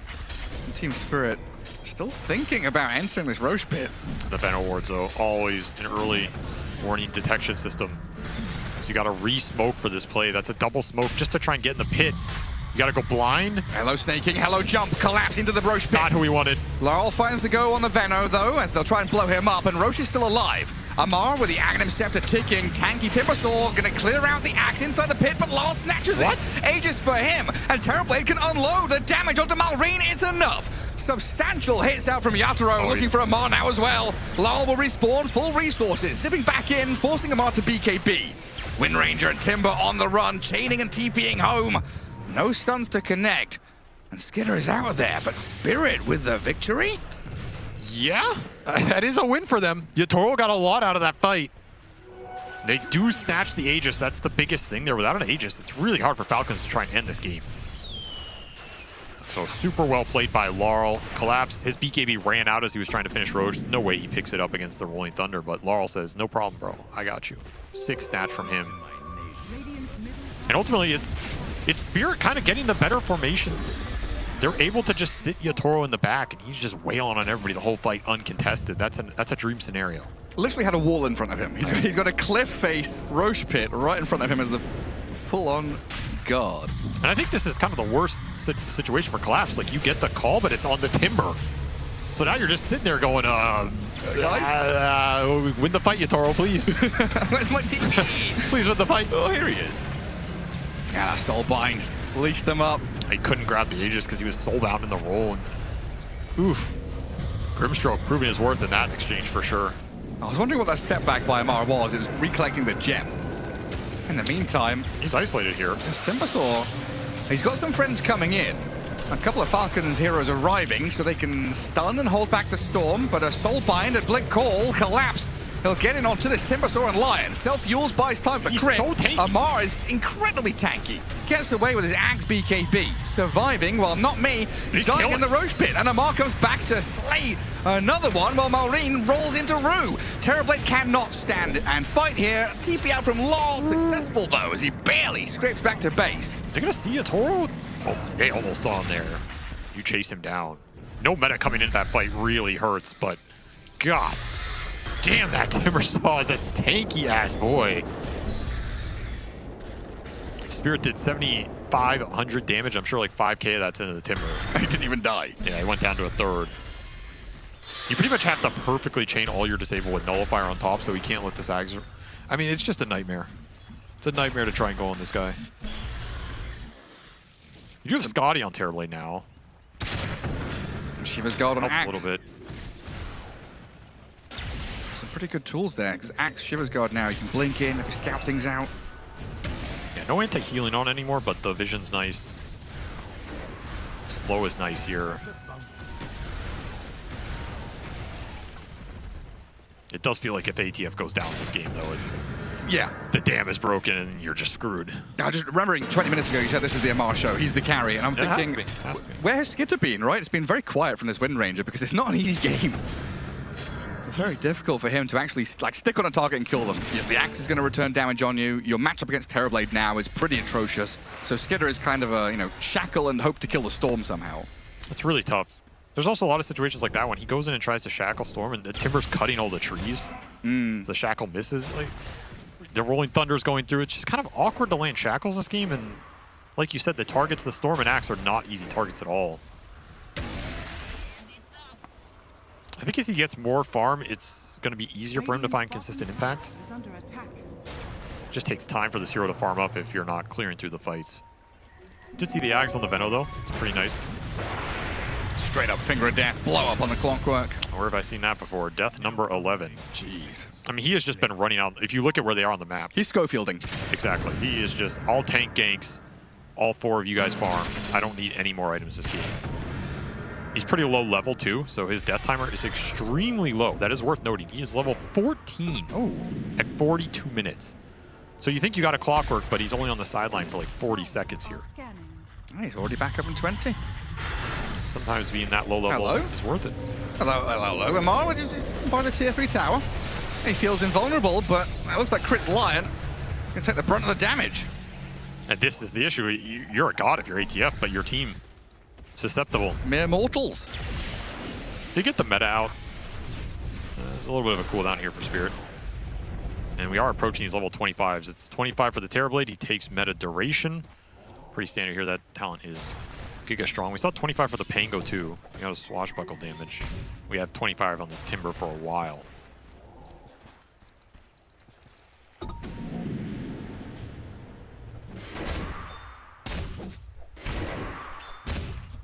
Enchanter's Bauble on the Storm. Every time I see it, I'm thinking, is it going to pay off? No. The double Bauble on him and Yatoro. It's always just because your other ones are garbage. They just don't give you the synergy you're looking for. Give you something now. Hope for the future. All aiming for Plasma. Yeah, like what does Collapse take here, right? None of these are really that useful for him. Yeah. He just doesn't take Metamorphic Mandible. Reduce armor on Axe. Oh, good. I mean, in this game, it kind of doesn't matter because there's no real physical damage. I mean, I guess Pango's all physical. Yeah. Just reducing your armor on Axe just feels counterintuitive. Oh, he was taking the water jug. He missed the water jug. Oh, there it is. Look at that bad boy. Hell yeah.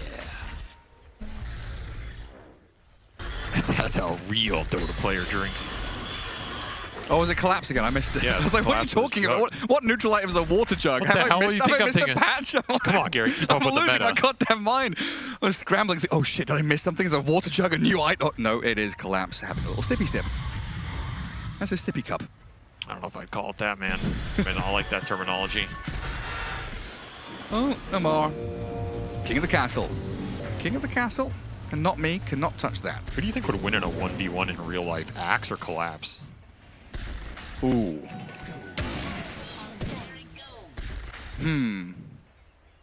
It's a trick question. They would never fight. They have too much respect for each other. Aw. Just hug, watch a movie, go on date night. That's right. They just beat your ass collectively. Find someone else to beat up. Ags.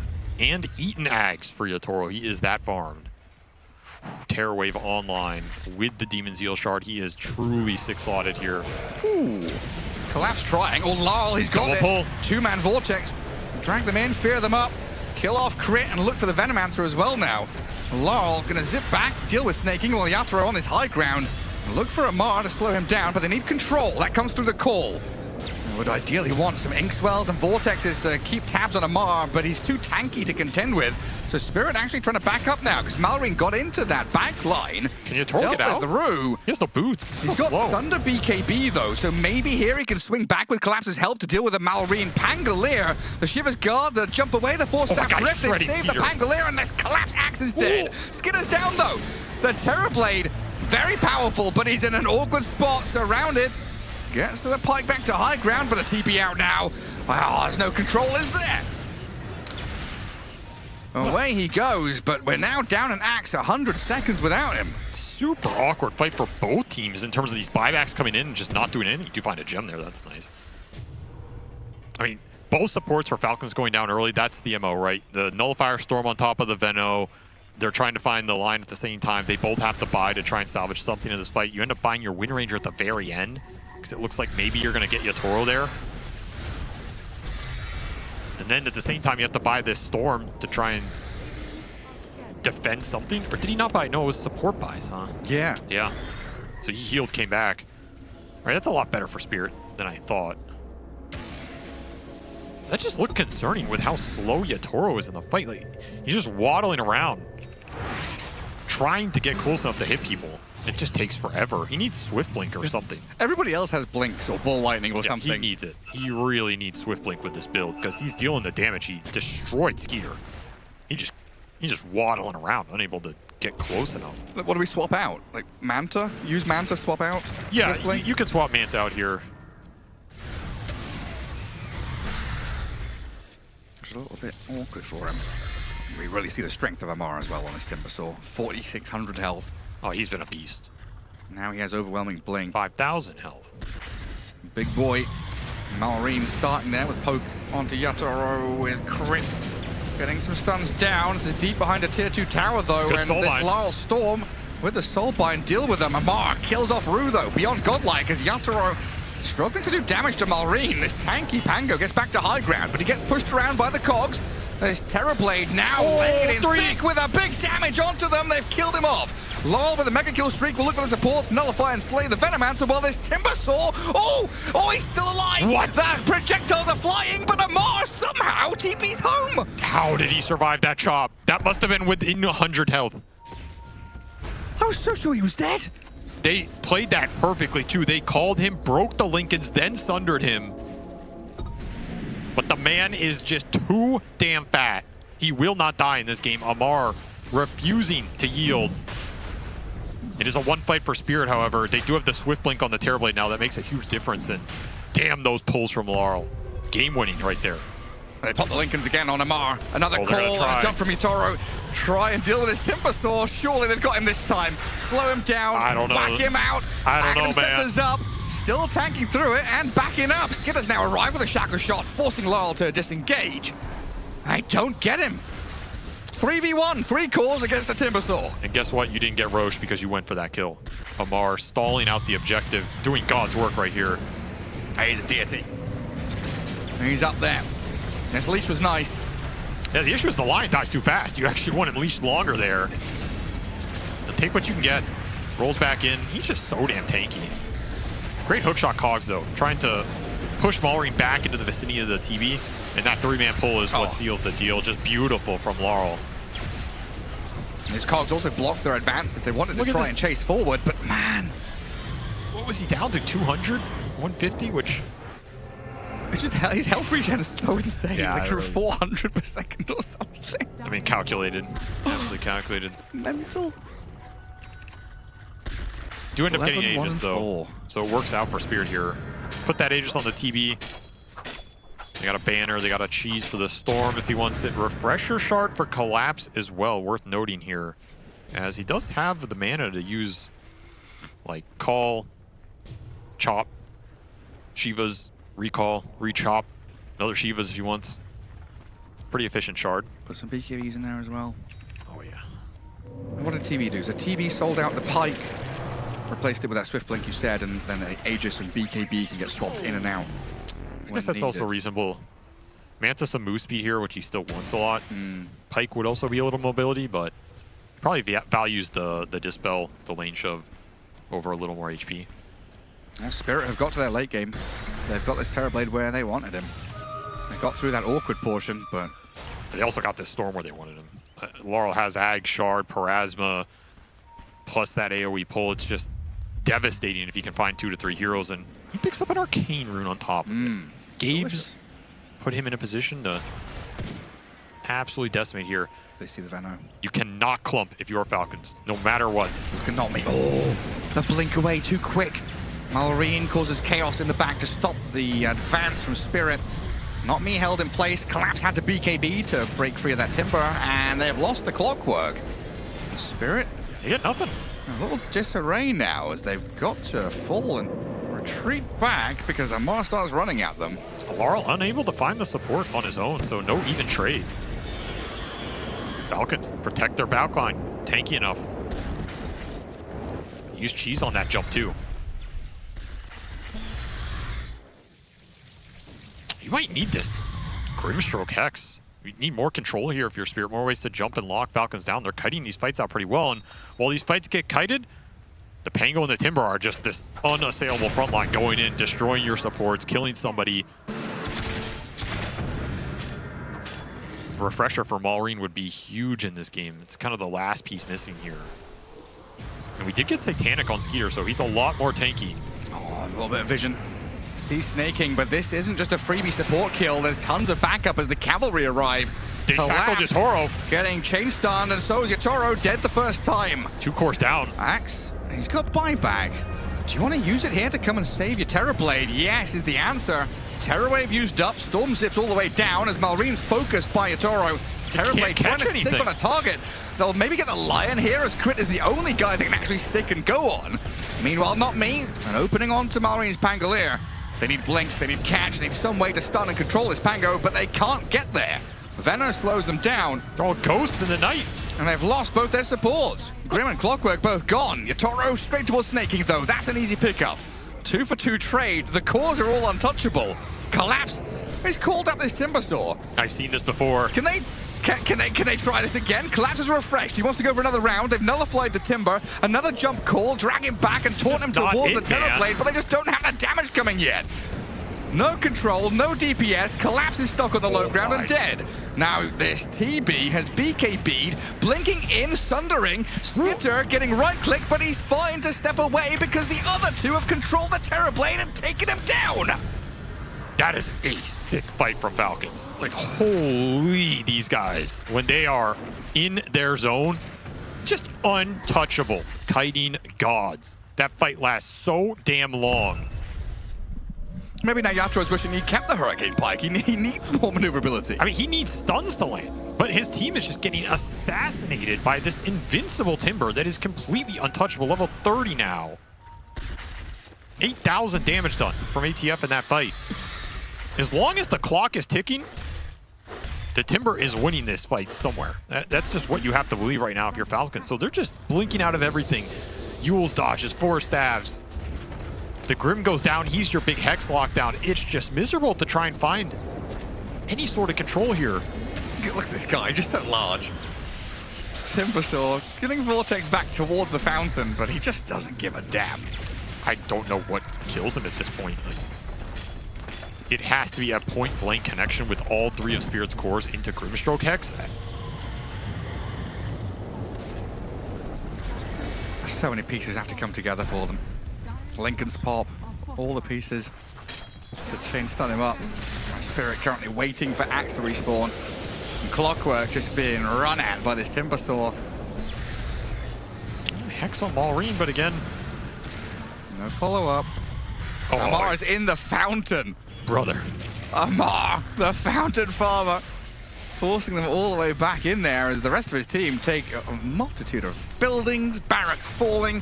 I would love to see what the hero damage is right now, because if he's not the leader, I don't know who the hell is in this game. He's up. He's got like 50k damage or something. He's up there, right? That'd be absurd. 52. God damn. The boy is a beast. Vintage Amar right here. Well, he's holding a bunch of Lotuses as well. Yeah, also he's holding 11,000 gold. What do you do with it at this point? He's pretty capped. He ate his Ags. I mean, you can buy a Moon Shard. Moon Shard to kill the Phantom's Embrace. I don't know. He's buying a bottle. Sounds like bottles for runes. Got to do something with this. There's got to be something you can do here. I mean, you can buy another item for BKB, so after you use BKB, you can slot it in. That's the only thing I can really think of. I don't think you want to substitute anything out of this kit. Yeah, what is it, like Wind Waker? Or does he need it? I think it's Hex. Yeah. More aggro. Yeah, it just helps him solo kill people a bit too, which I think is pretty nice. Radiant Scan sees this coming as well. Perfect read by Falcons, getting the info they need. And then Snaking, setting up these Plague Wards, standing in smoke break spot. And there's Amar, just giving vision. I refuse to believe Spirit will jump him. I don't know. They have to ignore him now. There's just no way you can jump this guy with confidence. You have to bypass the Timber. Oh, they're going on this. There's no way, dude. Vortex into call. Oh, he's still full HP. Yeah, hit him all you want. The punching bag will tank everything as Malreen. He's forced to BKB TB out of the TB. He does not want to be a part of this, leaving Rue stranded. Amar beyond godlike. I just don't understand how they're jumping. There's no way. There's no way you are killing him in a go like that. Maybe the idea is to, like, pretend to go on him, force his teammates to show themselves. There's just no pretend against Pango. Like, this hero's just completely fake. You can't engage and disengage against Pango. He will always catch you. He'll always find you, especially with the refresher now. They did get Bloodthorn on Yatoro, so this is him trying to switching to the highest single target DPS he can provide. Oh, careful. Well, now with the banner on the catapults. Oh, not me. Under vision. They see him and crit Malrine. They get the goal on the clockwork. He's trying to get in behind, but now he's dead as well. No roof for 20. Spirit are getting grinded out of this game right now. The meat grinder chewing them up. Little by little, buildings falling. The flamethrower, the tanky timber. Yeah, Vortex, TB hits, tickle tickle. Amar doesn't care. He thinks it's funny. With the Plague Wards and the Wind Ranger hitting buildings, the barracks will fall eventually. Maybe now, though. He's got BKB up, Lincoln's pop, still half health. Doesn't really matter all that much, but lol. They've forced the Venno to show himself, so Storm gets the zip in onto him. Meanwhile, though, Malrine has dived to the back, connecting on the supports and blowing up Ruse, now dead again for a minute. Gotta fight some sort of TB. Oh, Crit found the opening to stun him up. Wait, hang on. No time to sunder. No chance in hell. Terrorblade dead, has to buy back as well. Storm gone for 100. And Falcons 4 alive as Crit. He's going to get pummeled by the Terrorblade, but there's a last-ditch maneuver by Spirit to hold onto their base. Full retreat by the rest of them as Amar doesn't know what that word means. He only goes in. He plays aggressively. Backed by the tier 4 towers. And some cover from that Malrine. Pango as well as Collapse misses the call. They got what they came for. They got Megas. They got the big buyback in the Terrorblade. And Amar, he lives through it all. 16,000 gold. There is no answer for him in this game. Just absolutely none. Also, sick shackle from Skeeter. He shackled Storm on the jump in that fight. Just takes Lara out. He did not have buyback. He's like 200 gold short. He gets it off some assist gold later, but by then, the fight's kind of already over, so he decides to hold it. We were saying, where's this Wind Ranger going to have some impact? He definitely found his mark in that fight. And he's looking for the Moon Shard. I mean, TB has, rejigged his whole inventory, basically. Yeah, he's... Pike gone, BKB out. Getting satanic now. It almost feels like Yatoro doesn't know what he needs to win this game. He's just trying out everything. MacGyvering, jury rigging. Yeah, he's like, I need MKV to kill Wind Ranger. Never mind, I need Bloodthorn to kill Timber. Never mind, I need Satanic, because now we're playing against Megas. I need to survive more. Go down to the home improvement store, DIY some items together. Let's just mash together some swords and spears. I mean, I'll tell you, if you're in a position where Yatoro doesn't know what he needs to win, like, you're probably screwed. I don't know if there is another backup option here. You do have Refresher on Axe now, I guess, with the bigger call. That's like kind of something, but as we've seen, even with the double call earlier in the game off the Shard, they still didn't kill this Timber. He did buy out a Moon Shard, by the way. So he's got the night vision, the attack speed. Maybe that will help. Got to do what you can. Honestly, they should get a Moon Shard to this line. That would be pretty based. So Collapse has kept his greedy Partisans brand for a long old time. We're about to reach 60 minutes and he hasn't... Am I saying that he hasn't chosen a tier 4 yet, has he? Yeah, he'd rather have Partisan brand than any of his tier 4 options. 60 minutes. Which, all of these are pretty irrelevant on X. So I understand it. And this is why you see people take Bauble. He will take it here now. So this is really smart. He held it to get the advantage of the brand, but then he takes the tier 4 Bauble right before he's about to get the tier 5. So he has the option of an upgraded enchantment, assuming he gets nothing here. Pretty heads-up play. That's a cool little move. I mean, you've got to do everything you can. All the tricks out of the bag. Well, let's see what tier 5s get rolled here.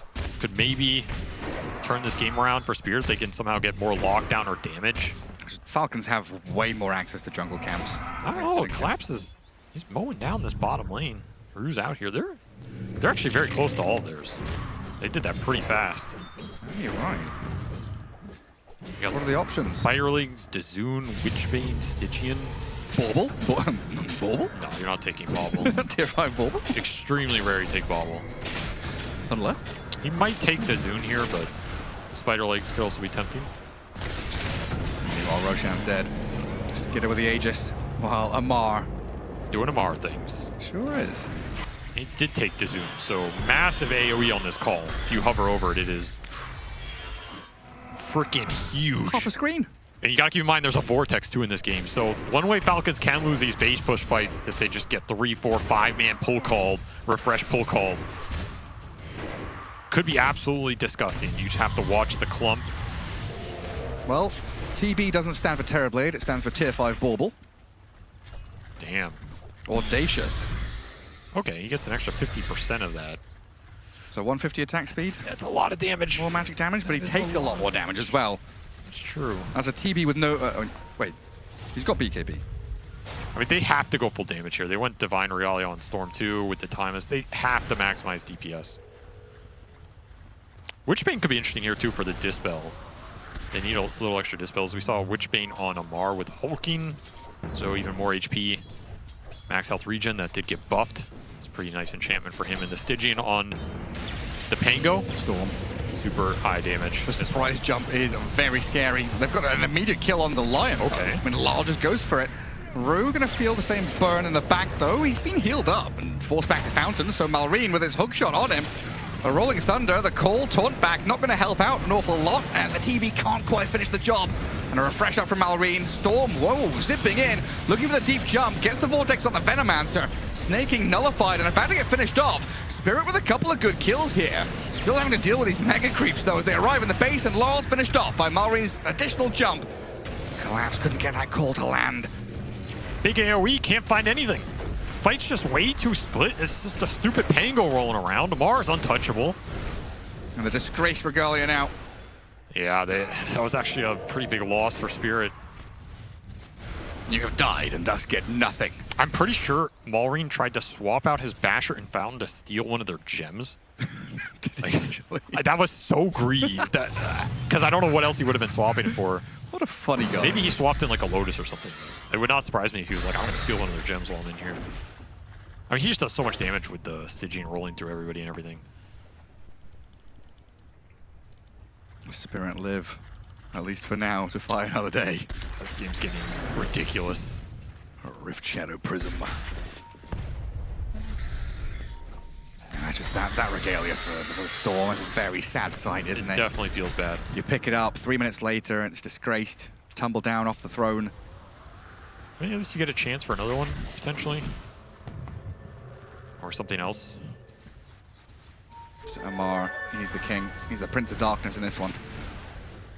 And Falcons are looking for another smoke move up to high ground, even without their Venomancer. They've got the outpost they can TP to, so they can join in. And they're using this double damage Malrine Pango. There's a glyph. Go in behind the throne, straight onto Rue. Dead for over 100. Axe at half health as well. Has to get back to Fountain, while Yatoro, well, he's going to stand and try and defend this throne. In comes the rest of Falcons as they deal with the Clockwork in the back. They dive into the Fountain. Amar, though, Vortex and Call held their place, and that finally killed the beast. Meanwhile, Terrorblade, half health. Thunder ready. Can he break free with a Panic Thunder? He gets it off on Malrine, but doesn't quite get the kill. Skinner, meanwhile, BKB'd up, looking for the Axe, with Timbersaw buying back, coming forward to deal with this Axe. A zip over from Laurel, though. Killed the first one for the Wind Ranger. It does have a meta. And Amar in the Fountain again.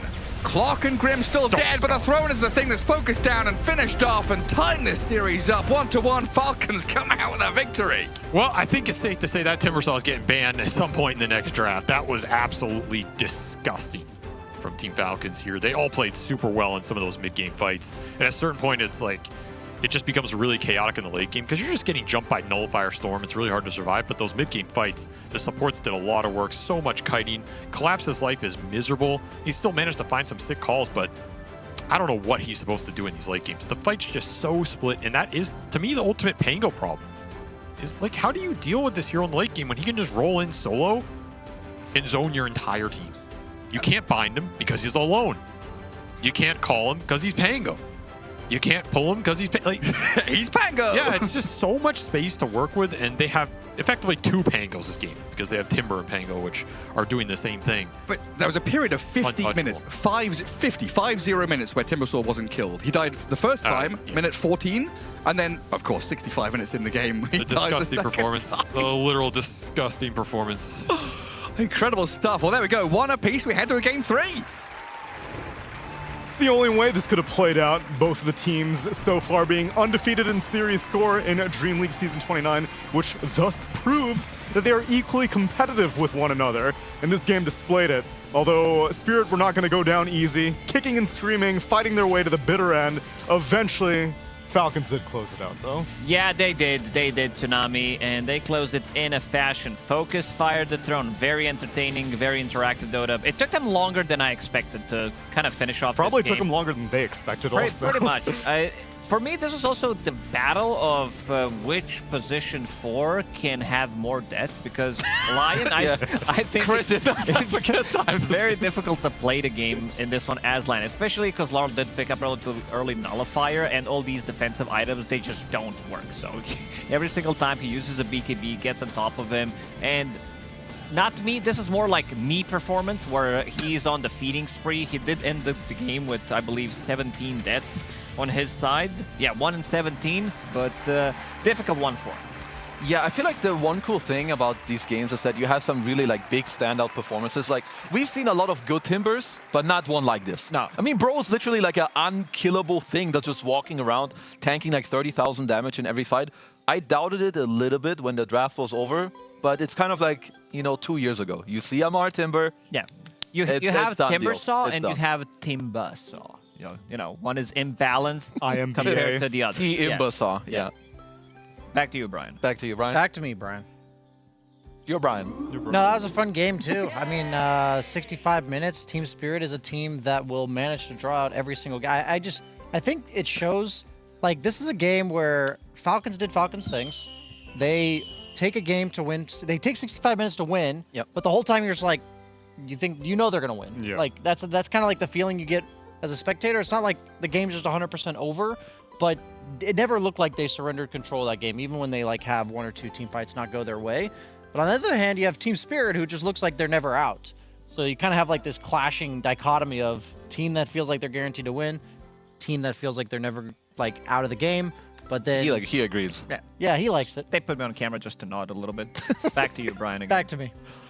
Were there any moves that Spirit could have made, or would it have been entirely dependent on Falcons making errors? Oh, they had some good moves, especially Collapse. He had some really nice moves. There was like one big fight, I think 30-ish minutes into the game. One big fight. One big team fight, that's all they had. Now, this is because he gets a really good call in this one and doesn't even use the BKB. This is where Falcons were still holding that first Aegis, I believe. And then they overextend. Every single time I watch like Pango, he has BKB still ready. And what I like about this play is that he's going to go back and not going to go back fully, but he's going to try to find something to re-engage, and then Laurel, he finds a good opportunity to initiate. Well, you have Yatoro standing his ground. These are the type of fights that they need. TB, and then Laurel really pushing the limits, allowing Collapse to get a 2-man call, and then they're going to clean up afterwards. I thought they might be able to replicate what they've been doing in this fight, but kind of fell flat a couple of times afterwards. I mean, there were so many small things, like even just about this clip where they're like doing things and dodging, but here too, I mean, this is just like the Spirit fashion. That's like some of the things that they're so good at is understanding how to fight or like play into specific areas. Like, usually it's Collapse stealing the Aegis, now it's Laurel, because we're talking about, they're down most of the game here, really, and you could think that they can make a comeback, but at some point, it definitely just felt like this Amar Timber is untouchable. They hit the wall. Like, no matter how well they played in the fight, this guy is just healing through it. And at the same time, he deals pure damage. Like, it's just, honestly, it looked very imbalanced. And I'm not saying that the hero is imba, but I think when Amar, he is absolutely and by far the best player, like, on this hero. This hero-player combination, it's nasty. It's not often that we get to see a performance like this, especially because, as they had said on Falcons for the past 6 months, all of their pocket picks became mainstream. Timbersaw was not that popular for, I guess, whenever Amar rose to prominence, and then he made his name on the hero. The Dooms, the DKs, everything that Falcons always specialized in became everyone, and now it's finally back to becoming their specific heroes. Yeah, he's like the Jerax of Timbersaw, like he gets the hero gets balanced around like for him. Jerax, there was Earth Spirit, obviously. Miracle Invoker. Yeah, Miracle Invoker. If you guys are having a tough time winning with Timbersaw in pubs, Slark. It was supposed to be you, Brian, but he overtook it. Supposed to be me. You just had to cheat, man. Why didn't you deward more? But if you guys are losing as Timbersaw in your pubs, you can blame Amar for getting him nerfed like 20 times. Or watch him and then start winning, because it shouldn't be that hard. Yeah, just do what he does. Exactly. I watched it. Yeah, you can do It's pretty easy. On a more serious note, though, did you guys not feel like that the early to mid game from Laurel was pretty weak? Yeah, I expected a lot more from him with like the setup here. Yeah, couldn't really find openings. A lot of the times he was like sitting in the smoke, not able to find a good opening. He also didn't really have, I'd say, heroes to play with, because Axe with his build, he comes online relatively late, even though he got killed like 2-3 times in a row, so definitely slowed down Collapse. But yeah, TB is not the hero that you want to be playing with. Clockwork had a couple of missed hook shots as well, and it did feel like he didn't put enough pressure onto the enemy heroes, because Venomancer seems like an easy kill. Storm with the Clockwork feels like an easy kill on him, but just never happened. Couldn't have said it better. Which hero was Laurel playing? Yeah, Storm. Storm, yeah. Do it again. Maybe he'll pick Zeus. Yeah, we had Zeus earlier. Maybe Falcons can pick Zeus. That was quick. That was definitely peak. It's been the evolution of this. Something fell off. That's definitely not So now supposed he's to happen. destroying everything. I don't know what's going on today. Okay, on the instructions, there is a specific thing that shows like a fold/bend, and look, there's a little hand being like, does that not say like snap? I don't remember asking. Yeah, I think rip it apart. Just destroy it. Is that what you just did? It's a little pinch, and what am I supposed to do with this now? Huh? Riddle me that. It's not telling you to break it off. What is it trying to tell me? It's telling you that it's like this one where it like folds up back a little bit like this. Oh. Well, what's done is done. Anyway, now that you gave me the answer, screw this. There's always a game 3, such as how in this series there's a game 3 as well. Stick around, everyone, and we'll be back with the conclusion of Spirit versus Falcons.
The fuck is going on?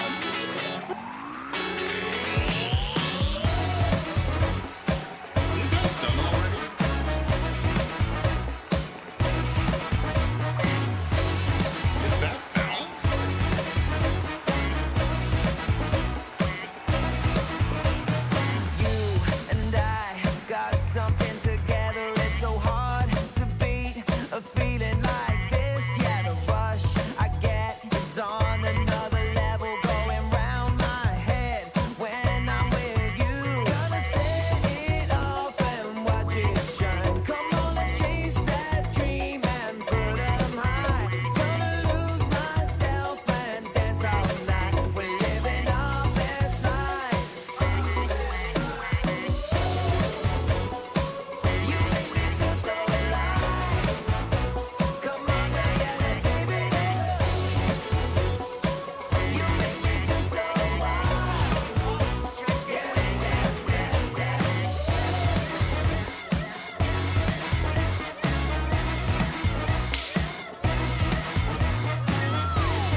Time for the final game of the banner series for today. Falcons versus Spirit going the distance. Is there an evolution of the draft as we typically see? Yes, I don't want to see the trade-off Clockwork for Pangolier. I feel like this is not the trade-off. Sure, the Carrot Man, he's doing okay-ish in some of the games, but in some bad games... I feel like this is still too obscure of a reference for people to keep up with. He's got a carrot skin. From now on, we're calling it the Carrot Man, because he has carrot as If cosmetics Quinn for can his call pod. him the bowler, Lacoste can call him the carrot man. People understand the bowler as like a gameplay thing. If they don't have the carrot cosmetic... 90% of them have carrot cosmetics. This is like the 90% of the Nature's Prophets having the mushroom head, though. Yeah. Just watch Beetlejuice at home on YouTube and they'll understand. Back to you, Lacoste. I'm not even familiar with this reference. That's all right. You're moving too fast for me. Anyway, You don't want to see the trade. No, it just felt off considering like what you're actually getting. Like he also did not secure the lane for his laner. He also, like compared to Pango, what he's doing. In every single fight, you see the hero rolling. We see these long-range turrets where you're thinking, maybe we're going to be able to get the kill on him. He doesn't care. Every single time he jumps in, disrupts the whole backline. It's very difficult to play. He even picked some of the counters. Grimstroke was there, but Bloodseeker's not a hero. That's something that can really counter it. So I think this hero needs to go. Just does too many things. So first phase ban, Pango, Lone Druid, Slardar. Do you bring any? Lich seemingly has to be first phase banned. Falcons. Yeah, Alchemist. that's the problem. Alchemist gotta go. I think they played Lich too many times. They overpicked Lich in their games, and now everybody's like, yeah, this hero's OP. We don't want to let Falcons have it. That's a good thing, though. A first phase ban for a support, we're not saying that that'd be that common for most teams. But it's still, I would say it's an easy ban you can trade out. Like, Lich is a good hero, but he's not like, woohoo, I'm lit. Like, he's normal. He's just a normal dude. For me, it's just like banning like Warlock or Jakiro last patch. Yeah. Like, yeah, it's hard to lane against, but why bother? It's not a Pangolier. Like, you're not gonna be killing Skeeter S5 and then be forced to flee because one guy's coming in with freaking 9-second BKB hasted. I don't know. I don't like watching Pangolier that much anymore just because the hero is conceptually broken. Starting now? Like it's been like this for 5 years, Brian. The first 59 months he was okay with it, but on month 60 he was like, you know what, this may be a bit much. That's where I draw the line. Well, unfortunately, it does not seem like either team agrees with you quite yet, at least. Huskar, Lone Druid, and Clockwork gets the first phase ban instead. Falcons, they take out the Largo, the Grimstroke, and the Slardar. We'll see if Lich slips through. We'll see if Pango slips through. Yeah, the crazy part was Team Spirit had first pick last game, and they passed it up. But the Clockwork is gone, so what will they take first pick instead? Are they first? I can't see it. No, Spirit are second, which means... they give them the Pango? Yeah, I mean, they banned Grim for it too, so like, even though they just won against it, obviously, you know, most of us know this is a pretty big counter to the hero. Yeah. So we'll have to see what Spirit have as an idea, because obviously, most people would understand that Pango is a better hero than Lich, so they had the choice of, you know, you could have given them a different opener. Alchemist? Maybe that's what they think is worth trading? I think guess you so. kind of have to pick it, otherwise you're going to ban it, because Alchemist Pango's, he's a great Axe hero to be given super early. Yeah, I mean, I wonder why they wouldn't want to go for Alchemist on the slot, like when they did very well with it earlier. Oh. I like this. It's probably the best counter against Pango. Still does work, still stops the ulti, but I feel the hero, like, this is also a hero that they can play from mid lane, so remove the Alchemist, because this is the strategy that Falcons kind of brought up first during Wallachia, where they were picking up Alchemist and Primal Beast from the mid lane, and then you pick up Raps, and then you get Aghanim Scepter, which is a massive upgrade in terms of damage and how tanky you are on Primal Beast, and then you pick up a Blink Dagger, so you kind of destroy the game on your own, so this Alchemist ban was a must. Malrine doesn't seem to be bothered by this very much.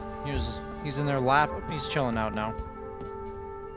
I think Pango just kind of always gets going, I think. You know, he was just good, even against, like, Primal. Of course, you can always build items that will also deal, you know, with, like, the counters, whether it's a Lotus or a Linken's. Do we think this is a Collapse Primal or a Laurel Primal? It should be Collapse. It's like Collapse's best hero, at least in my opinion. I think from the mids, you can still look for different ones. Of course, they can flex it if they want to. So maybe it's also a bit on Falcons, you know, if they want to try to make it hard for it to be in the offlane. they should be looking at a hero like Tiny. I think generally when you see Primal, you want carries that are either can defend themselves or their support or have high HP. Like, it used to be DK Sven. I think now Tiny is like the #1 guy. Because you just toss him away, get off me. Yeah, you can avalanche him. You're high HP. You're just chilling. It's overall just a great hero. I'd be okay with Tiny. I also think we might be seeing some Dark Willow. Falcons, they also love to run Crystal Maiden from time to time. This is one of the better position 5s against Primal Beast in general. It doesn't allow you to use your abilities. I think Dark Willow, this is something that they haven't played yet. I believe they played it on the other side, but I feel like this could be the hero. It just ruins what he wants to do with his trample in most of these fights. Onslaught also doesn't work, so very difficult matchup for him. You'd prefer it over like the Silencer, which Snaking has been leaning on a little bit more? Yeah, I think from position 4. My Crystal Maiden from 5, Dark Willow from 4 potentially. My Clockwork is definitely up there. These are the 3 best supports that you can have in the game against Primal. Also, overall, Silencer is not a hero that really stops Primal early on. Like, I think Primal's more of like a I go in, I go out. He's a lot about skirmishing, like smaller and slower fights that I think heroes like CM deal with it quite well. Whereas Silencer just, I think, gives a lot of room for this hero to like go ham. Which you need to address, like, Primal. Yeah, you can't pick these Warlock Silencers in the lane. It just doesn't feel good. Like, you're on the side with Trample. If your position 4 is trading on the side, 1 Onslaught and Trample will get you killed every single time. Lion can also interrupt it. And that's going to be the choice for Falcons. The win rate continues to impress. 10 wins, 2 losses on Lion. It's doing really, really well. Also, when you look at Pango, a lot of the mid heroes you want, if they aren't putting Primal mid, are, a lot of the spirits are fine. So just like taking out some of the mobile heroes and also help your Pango get on top of them. So I think it looks chill. Yeah. If you saw that dancing on the playground with your kids there, would you be bothered by that? A lion doing a lion who was dancing. Yeah, I'd probably take my kids and go home. Or the Ringmaster, same story. I'm leaving. I'll tell you, if I saw this at the playground, I would definitely be very, very discouraged. Here comes the airplane, Brian. Open your mouth. Open up. Who's the hungry boy? This is gonna be a good picture for eternity. I was not expecting that. Thank you. That got me good. Kez.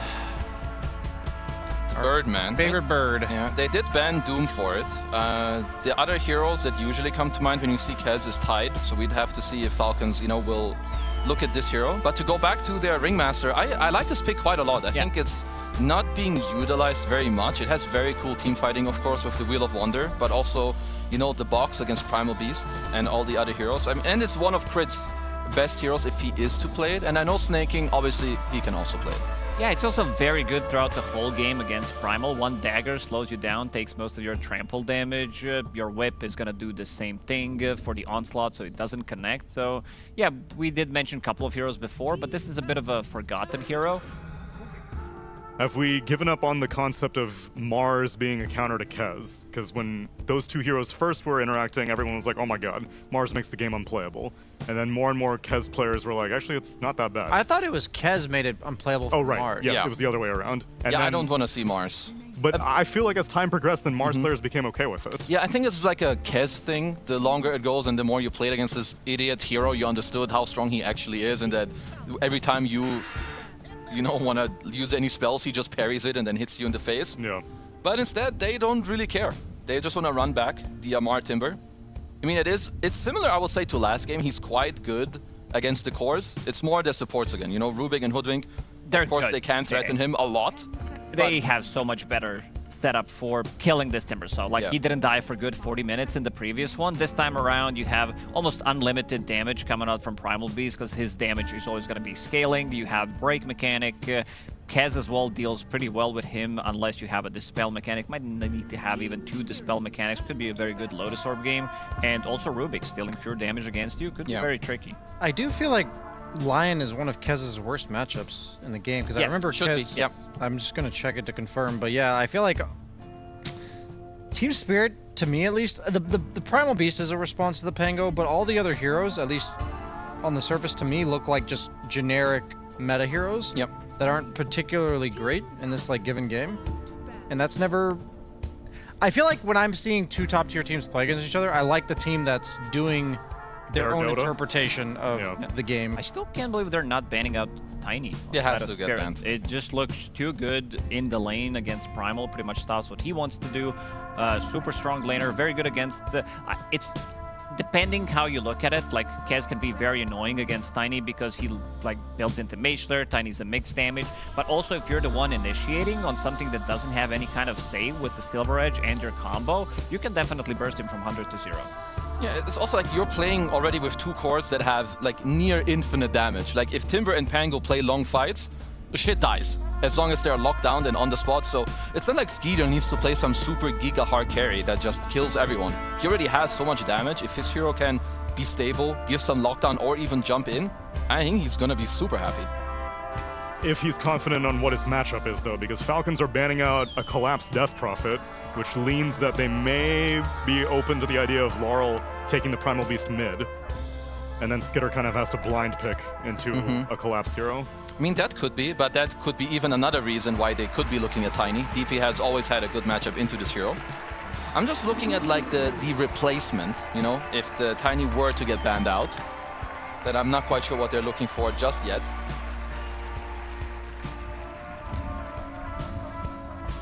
I would assume something specifically to deal with the Kez carry-to-carry matchup.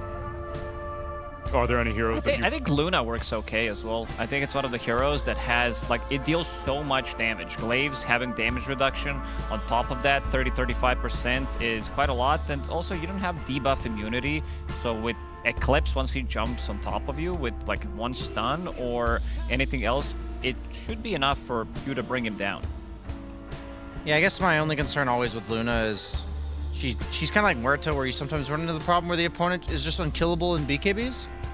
But I don't think that's as much like it. You have heroes like Lion, Timbersaw, Ringmaster who don't really do anything to you, but I do feel like the Pango and Timber at least give heroes like Luna the ability to be patient before they like enter the fight, because you can just be a wall like we saw last game, but they create a lot of havoc. But I guess what I'm thinking is I want a carry that does like meaningful objective damage in some way. I mean, Luna does like Rax damage, but I don't know. I feel like they have a lot of kill threat on the map, but that's about it. Yeah, like Ursa would have been good. I would have liked Ursa. And Tiny does hit objectives left in the pool. Yeah, Tiny would be great. Yep. I personally just don't really see a better pick unless they're trying to like cover something what they feel like that Spirit is looking for that would Giga own the Tiny. 10 seconds remaining. Which may come from the offlane or the mid lane, as Falcons ban out one of both, an offlaner Death Prophet and a mid laner Storm Spirit. If they go Tiny, I think Necro would be a really cool pick for Team Spirit. Oh, yeah. Let's have a look. Not a very collapsy hero. Yeah. No, I was thinking like Collapse Primal cool. and oh, mid Necro. Yeah, mid Necro. It should do well against Pango. It gives you like a bots like Spirit Vessel hero, which I think could be potentially really good against these heroes. I feel like they have plenty of damage to take Timber to half, but they don't really kill him conveniently. I mean, you have like the Mage Slayer from Kez, which will negate a lot of his impact, but that's like my spicy pick. They might just go like a generic Spirit type of hero, but against what I'm seeing, I think it'd be cool. I'm still trying to look. I feel like that Primal is likely just collapse his hero, and usually what they look for collapse is just like to continue him on like the gameplay, like, you know, just a guy who runs around and makes some plays, but I can't pinpoint right now what I would like most. For Laurel, you mean? Yeah, for Laurel. Well, Falcons banned out a Spirit hero, so maybe something mobile. This guy again, huh? Brian, look up Laurel's Tinker background. I got you. Because I do not frequently associate him on this hero, and we just got to see BZM do work on it. It looked good. It looked good. They had a couple of like bad fights where they were not fighting around Tinker, and I think in this one you have more than enough control to just be frontlined for Tinker, fight near the turrets. It deals insane amount of damage. Yeah. It's a lot, and also we were discussing in the green room how this hero is not like cheesy anymore. I still feel that this hero kind of is broken in the right hands. But he's Brian, honest broken. Yes, it's Brian. Give me the number. What do you guys think his win rate is? How many games does he have on it? I think he has less than 20. He has, as far as I can see, he has 0. What? Oh well. This is the debut competitive performance of Laurel Hey, correct me if I'm wrong, if anybody has alternative stats, but I'm scrolling through Laurel's hero pool, and I see Therefore, literally 0. 100% win rate. Maybe I gotta go to a pub. We're gonna have to check his Dota Plus like level, because I know he has those. Like earlier today, we saw BZM play it, and there was nearly like a 90-10 game for the Tinker in my mind. I don't think that this is quite as bad, because most guys that will just sit back and deal infinite damage, if they're not threatened, they're gonna win. But you have Tiny, Timber, and Pango who can all kind of get in. Maybe you can stop the Pango with the Primal, but I don't see why Amar at some point couldn't reach like critical mass where maybe he's not killing everyone, but he's just going in, giving full vision, and they're chilling. Lacoste. Tinker's always something. He doesn't like what I said. No, it's hard to read, especially in this meta. I feel like the hero is very, very good, but I do like the composition of the draft that Falcons have. I feel like this type of a lineup, we've seen it yesterday against Liquid, where they just completely ran over them. He was also playing Tiny. Amar was a bit on a slower hero on Viper, but he still did a lot. This time he's going to be trying to replicate. Not in the easiest game for him with Timbersaw compared to the second game, but I think they can do it. I mean, Tinker fits similarly to like what I was thinking with Necro. It gives you the ability to kill these like 4,000 HP heroes at any moment in the game. But yeah, I guess I'm just skeptical of Laurel. He's literally never played it in a competitive match, so I'm excited to see them whip it out. It's courage. Balls. So then after this, it's either going to be a 100% win rate on Tinker or a 0% win rate on Tinker. Very decisive. Very decisive. Let's see which way the coin flips as we get into game number 3 with Gareth and SVG.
Debut of Laurel's Tinker as we get ourselves into game 3 of this best of 3. Falcons against Team Spirit. We had a look, and as Brian said, couldn't see any pro games for it. None played. 4 pub games with a 50% win rate.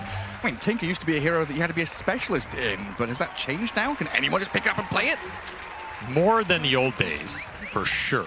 Zero is not as, carpal tunnel, my wrist is broken as it used to be. So he's got that going for him, but silver tier Tinker with no competitive history, I'm not super inspired. I don't know how intimidating that is. I will say I like the pick. I think this is the kind of hero you need against Timber. Some hero where no matter how beefy this Timber gets like last game, you have the spell to bring him down, which is that Shrink Ray. You land 3 or 4 of these on anybody, they're dead. Like, there is no itemization out of Shrink Ray other than like IBKB runaway, Yeah. So conceptually, I like the idea of dealing with Amar Timber through like a kind of cheesy pick. And whether he can play it, well, we're going to find out. Hoodwink having to protect the escape of Collapse. Primal Beast already taking a massive chunk of damage early on there as Team Spirit. And not a great start up here. A little bit in trouble, especially with the position. Crit TP's up too. They're looking for the first blood. Making a long migration all the way around the back, but Collapse, yeah, still getting tagged up by the daggers, the stun, and the final touch out of Skitter, giving the carry first blood. Really nice start for him. I'm surprised we don't see more Ringmaster. I think this hero has a lot of potential in the current meta. It's not over. Yeah, they might even get 2. Crit and snaking on the tail of this Hoodwink now. I mean, not me. Taken down. And this is why. I think triple dagger at the start, he's so oppressive on the lane. First 10 minutes, you're just a god. You might be one of the strongest laners in Dota if you really abuse him to the maximum. And you still have that. You still have the escape back save. I think your Wheel of Wonder / Tame the Beast combo is a little harder to land in fights now, but outside of that, the hero still gives you a lot. Yeah, not easy for Collapse here. Definitely number rough of start. stuns. Level 2 tiny already. Gonna get a courier snipe. Crypt doing God's work here in the back. We'll get the suicide, go back bottom. Does leave Amar alone in the 1-on-2, but he's against a Rubik, so no real way to punish this too hard. Nice start. Try to get some katana stacks on him from the Kaz, but that's not really going to deal with Amar that much. I will say Pango is one of the few heroes that can give this Tinker issues considerably over the course of the game. Like, you're just rolling in on him. Tinker can't really throw spells back into you. You're just debuffing him for so long. It's really annoying. You get that basher later too. Just mess with him even in a BKB timing. So I do kind of like Maureen's matchup here, assuming he can get to the farm like we saw last game. The Tinker has a good matchup against the Timber, so it's like some rock, paper, scissors going on in this game in terms of all these core matchups. You know, you have the Primal against the Pango, but you have the Pango against the Tinker, but you have the Tinker against the Timber.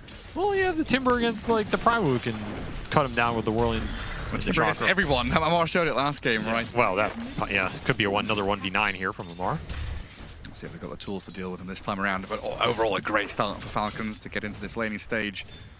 We once more had some all chat banner that we missed before the game, but what's going on with that? Not me getting targeted? Yeah, Amar was calling out his nickname on Steam, which is Amar the Sucker right now. Oh. But he said, if I win, you have to change your profile pic to Timbersaw. So there's a lot on the line here for not me, as little taunts going out. But if there's one guy who's probably trash talked the most and backed it up, it's got to be ATF, right? Yeah, it has to be. I remember he's... Or Step, I guess. Why does Step keep coming up today, man? The guy did trash talk a lot. No, it's on your mind. There's similarities between them if you think about it. Very bold players. That's one way to put it. Confident. Very communicative players. Yeah, not afraid to speak their mind. I just love when Amar tweets out something and then has a bunch of people in his DMs asking if he's okay. He just sits there and laughs it off. Were you talking about the shower pic he leaked? Oh, yeah. You were just waiting for that one, huh? It's gorgeous. That's some deep Amar lore. I think Amar has the thickest skin I've ever seen on a person. Like, a person that young as well, you know? He's That's what I'm saying. He has the confidence. Like, we talk about the line between ego and confidence in the competitive arena. This guy... That was just a straight line. There is no line. Like, he is the ego, he is the confidence, all in one. That's what you need as a Dota player, though, sometimes. Oh, 100%. 100%. There's that fine line between genius and madness, ego and confidence. Yeah, you can't be the GOAT if you don't think you're the GOAT. Genuinely, in your soul, you know? And there's players you meet, they're like that. You can tell this guy, he just knows he is the best person in this lobby. And then there's people you meet, they say they're the best person in the lobby, but... Unfounded faith. Yeah, it's not there, you know? They're just saying that to hype themselves up. Nice unicycle, though. I'm glad they kept this in the pockets of the Ringmaster. It's kind of fun to play around with, switch between lanes or escape in the middle of the fight. Yeah, or just roll from top rune spot back into the top lane. Sure. Very quickly get back to things. And if you're a real Giga Chad, you can just run it into someone and explode, so... Malrine is handling this lane very well. 31-4 against the 17-4, so almost doubling up the last hits of the Tinker. Crit down the bottom, gonna get sliced by the Kez. Rue and Yatoro able to get something done in this lane, but so far not able to really touch Amar's Timber, who has dragged the wave in front of his tower. Wonder how many times we're going to say that this game. It was a lot last game. Yeah, it was just a broken record last game. They go on Timber. They cannot kill Timber. They go on Timber. They cannot kill Timber. I wasn't happy about my cast. Went back to the green room. I was like, guys, I need to figure out what to say in a 70-minute game where it's just Timbers all running at people unkillable. Amar will do that to you. Just focus on him. See what he does. Oh, nice. Oh, got him with the pushback, though. Yeah. Those missiles hurt. Blood grenades there. In the end, they get the job done. Stupid Tinker, man. That spell's so annoying. It's actually one of the most annoying spells to me, when you get bumped by the stupid turret. Well, knockback. Just 100 knockback, yeah. Well, a failed gank turns into a successful gank, and that's a big kill, because that mid lane was going completely Pango's way. Timber still getting sliced a bit more. Yeah. He really plays on the edge, but he's got 9 wand, raindrops, and if this Rubik does step up, tell him this throw away. Away? Get out of my face. They also have a bit more tools to play with against the Timber this game. You have the Rubik, always a great hero. Steal the Whirling, steal the Chakra. Hoodwink, high magical burst damage. Tinker, the Shrink Ray, all the high magical burst. I think Kez can bring some more mid-game damage than maybe Terrorblade. Like, you have Silence, you have Bash. You can interact with him a little bit more. And of course, Primal is just all damage. So I think they're going to have a better time with it here. At least they should. And Kez is a much better hero at playing with your mobile cores. You know, we've seen plenty of times. Collapse and Laurel, they love diving, getting into the back lines and finding supports. Kez can actually join them or make these triangulation moves where he actually comes in from an angle and finds an opening. Oh, it's a good point, because last game we saw that Terrorblade, he really struggled to stick onto targets while they were being stunned. It was really hard to combine the control and damage. That's why we saw the Swift Blink, the, oh, do I want the Mana, the Hurricane Pike, something else mobility-wise. When he lost boots, he's too clunky. Kez almost never has that issue. He will get on top of you. So, could be a lot more quick connections here for for Spirit of the Fight to bring this Timbersaw down. And we'll see just how tanky Amar can be here. A true test of his metal. It is. I meant metal, isn't it? His suit of armor. Yeah, and his metal. And his metal. I'm trying to give you some good fun, because I know you're used to Lacoste, so like, trying to, you know. We've had a lot of these keen folk. The Tinker, the Clockwork, the Timbersaw, and Timber's little small keen. All these guys, the Tin Men battle plans going around with their armor. They're all very annoying. Why is it? It's the lore. It's the deep lore. They can't help it. The little gnomish fellas with all their inventions. That's what happens, right? You have this fantasy world, you know, knights and soldiers and funny animals with magic. You bring guns. You bring technology. The Industrial Revolution has arrived at Dota, and it doesn't feel good for all the other heroes. I mean, if you're a tiny little keen in this world, you better be annoying, or what are you doing here? Wandering around in your mech suit. Well, 2 carries lead in the early game here. Both the Tiny and the Kez having a great time. The Pango won mid. Their stacks being created, though, so Tinker will always recover. Pretty even across the board, and it's actually the Timber in last place. Just getting bullied by the Kazurai Katana down here. Such a tough spell to lane against as a melee hero. Yeah, constantly, like 200 health. Another move into mid. Not me is going to guard the Tinker. And another aggressive TP, but nice crack of the whip from Snaking to tame the beast and then collapse back while bottom lane, Yatoro, who's in there onto Amar, but Crit maybe saving the day and actually getting the kill on this Kez. And normally heroes tick out to this Katana, but Timber has such high regen, Polywalk Charm on top of it with Vital for even more regen. Nice positioning by Crit. To me, that is what has always stood out about him as a support player compared to the pack over, you know, the last decade I've been watching and coaching this guy. He is just in the right place at the right time. He knows where the pressure is going to come from, and he anticipates it super well. Yeah, sitting in the Falk, just waiting for that moment to strike. Another player would have been stacking Ancients or moving into guard a rune or playing towards mid. He was there ready. Malrine hands over the Rolling Thunder to Rue, so the green cube gets onto Amar and Crit in the back. It should still die though. The crash of the shield. Even Pango cannot counter Pango. And look at this Yitter, 9 minutes in. Early rotation from the carry. Try and spin away and life steal up, but that's not enough. The Kez can't stand and deliver, and now the Tinker. Hang on a second. Team They're Spirit getting outplayed down here. coming in 1 by 1, feeding and bleeding out. Oh dear. Not a good showing there as they try and recuperate something from this bottom lane, but Falcons just hammer it. Oh, they're getting outplayed right now. The Ringmaster Lion are doing a lot of work in this early game. So many good laning spells. So many impales cast in that fight. They're getting deep wards out on the Radiant side of the map, scouting the stacks. And the more these heroes stay alive, it's classic Falcons gameplay. You have a lot of stunning frontliners going in. You have damage to follow, but you can just keep getting these low cooldown combos off. You're going to win the fight in the long term. That's why I'm always skeptical of giving a team like this Pango here when it's in the meta, because it just fits their playstyle so damn well. Of course, it's a signature for them too. I don't know, I just feel like it's never fun playing against this hero right now. Teams keep giving it and just keep getting destroyed by it. Suspicious. Very suspicious. And then even when you pick something up like what Liquid tried the Shadow Fiend, we've seen, you know, Drow Ranger, stuff like that. Okay, you can be that turret and do physical damage into Pango, but he's still going to go for your support. He's going to ignore you and go and do what he can elsewhere. That's the thing, I just never feel as if the hero isn't doing something. Even if he's having a bad game, he's still annoying. Even if he's poor, he still has Diffusal, Lag Blink, he's still annoying. And he draws all the attention. Oh, and another go on this Kez. Destroyed as Amar comes in, swipes him down. Not me, Hoodwink. They're bullying him, man. Yeah, getting run over. The steamroller's arrived. Amar driving it straight down into this Hoodwink to the bottom right corner. Another pickup for Falcons, 8-3 with a 2K lead already, 11 minutes in. Swarming this Kez lane, just outnumbering them, abusing the fact the other two cores for Spirit are just trying to farm up and get to some of their first fighting items. And this Kez is susceptible. 3 deaths now for Yatoro. Quite often, you know, I find myself, I don't know about you, I find myself talking about the Team Spirit magic, not caring about lane stage, but they've got to do something. This kill on Malrine, vitally important, just to get a bit of control back.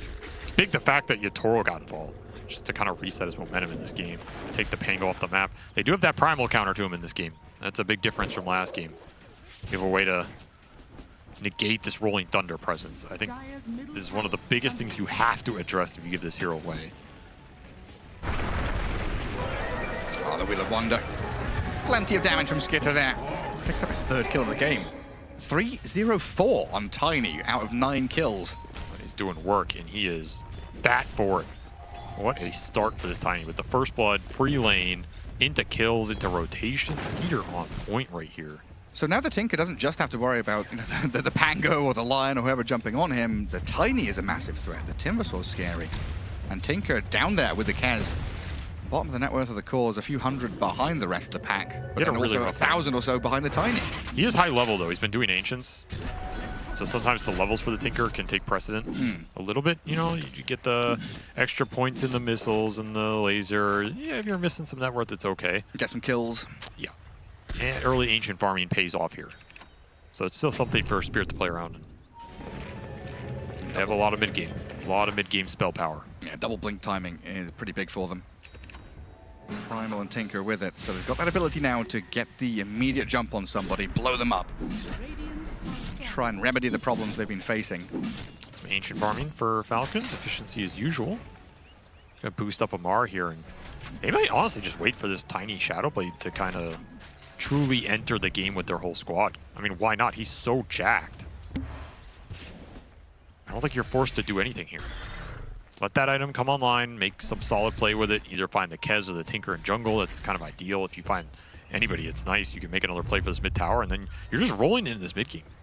So there's a window here for Spirit to try and strike, get something done with this Primal Blink, but it's going to be tough. And it's also very telegraphed, right? This timing is well known by Falcons, so they're also going to group up and play together with a smoke into mid.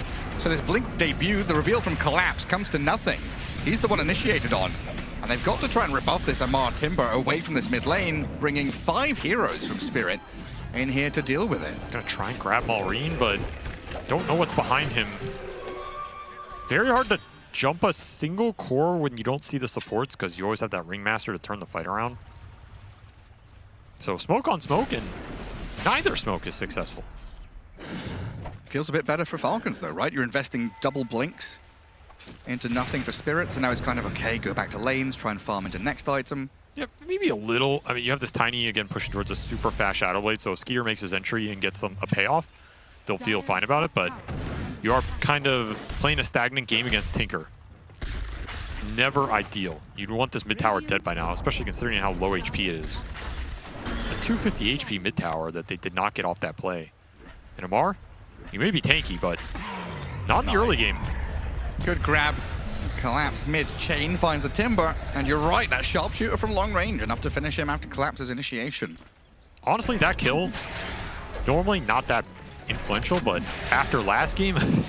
Morale booster? Yeah, I think that's like, okay, we got one, you know? He's not going to go 16-0 or some disastrous KDA. To be fair, in the last game, this was the exact timing of his first death, 15 minutes in, and he didn't die until 65 minutes.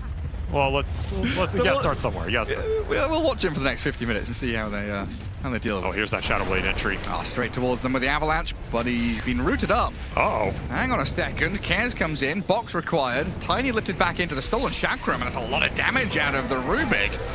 A crack of the whip. A Wheel of Wonder there, and the Rolling Thunder. Malrine must have backstabbed into this Hoodwink, and Collapse has killed off Skitter, but does lose his life for it in the trade, while Crit blows up Rue. Bushwhack on 2, and a jump in from Kez, trying to get damage down onto Malrine's Pangolier, but the bodyguard, Amar, holds the line to make sure Spirit can't grab any more kills, and this back and forth fight very difficult to keep tabs on who actually feels comfortable in reinitiating. A lot of very clutch positioning. They do get the Tiny, though, which is crazy to me. That's a 25 HP Tiny. Wanders in there trying to use the Shadow Blade, just forces it a little too much, and you end up getting rooted by the Tinker. And man, Warp Flare is a hell of an ability with the rest of this kit. Definitely worth it for Collapse to go in there, get that. That's a streak as well. He got a lot of gold off that. Yeah, top net worth hero. Falcons did get Wisdom Shrine right before that fight, which is worth mentioning, as they do have a significant XP lead as a result, even with the Tinker being super high level. So they're kind of finding the experience across the board. Snaking's level 11. That's where it's going. Look, he's a big boy. Kez is level 10 still. Yeah, he is. He's had a great game here. Oh, that's crazy. 006, getting close to the James Bond. And then we're going straight to BKB for Tiny. Looking for this really big power spike in this mid-game, where he's going to become untouchable. Maybe like 3k health, BKB Shadow Blade. Game didn't snowball out of control, though. And I think there was a world where it could have. Spirit lost a lot more and a lot more map control than they could have. They kind of stabilized it a bit, which is going to give Tinker a lot of time to farm in here to his next set of items. And you are playing Tinker Dota, so you need to play around his timings, make sure he's protected in the fight. He is going to be public enemy number 1 here for Falcons. We're looking at the kind of usual Tinker build. I don't want to say classic, because the classic build is the old Scythe of Ice, Yule's spam Dagon business from the old days. Yeah, it's Kaya Sanj, Aghanim's BKB. So you're able to jump in, initiate, reset, fall back, keep spamming your spells with that protection. Skitter. TP in towards mid.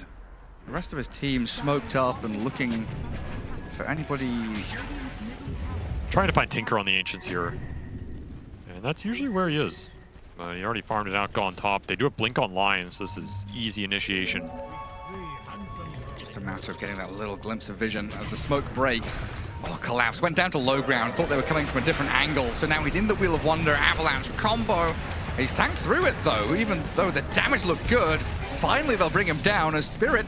They rally around that dying Primal Beast with Kez trying to deal with a Lion, but that box saves him, and now Tiny, Pango, clear through Yatoro. How did Yatoro end up over there? I don't know, but Malrina's now in there, on top of the Rubik. Martin Machine is annoying, the damage kills off the Pango. Tiny and Timber both in onto the supports though, with Crit coming in from the right-hand side. They've got the control. Tinker on the run. God, Laurel needs to get the hell out of there, and he does. This Tiny's a menace. He's just so far ahead. If he gets a fight like that where he doesn't have to go in first and just get blown up by Tinker spells, he is going to do some work. Surprised they got the Pango out of that, but that is the Tinker DPS. Just absolutely chunks you if you get caught in the combo. But a 4-for-1. Falcons take that every day of the week. Awkward start, but there is no save in the Spirit lineup until Rubik's Shard comes out. So if you can just lock your spells down on these heroes, use your support ultis, pretty clear entry into the fight. And now again, classic Falcons, you're gonna get a kill, you're gonna kite, you're gonna reset, you're gonna look for the next core, start on him, and all of a sudden this Tiny is taking over this game. 6-1-7. Difficult situation for him now. The kind of hero where you buy this blink, you want to play aggressively and get the jump on people, but that's twice in quick succession he's fallen. And yeah, that replay showing that Kez, Yatoro, thought that he had the opening just to go in and find kills, but now you're bleeding out on the map. Falcons. They have no frontliners on the map. Like, sure, they have heroes that can go in the fight, but who's going to push a lane and not be afraid of this Tiny finding? It's a lot of high damage heroes that need other heroes to tank spells for them. And it's also very execution based for Spirit. Like, they need to be in these positions where they have vision, they've set up for a go. Oh, for sure.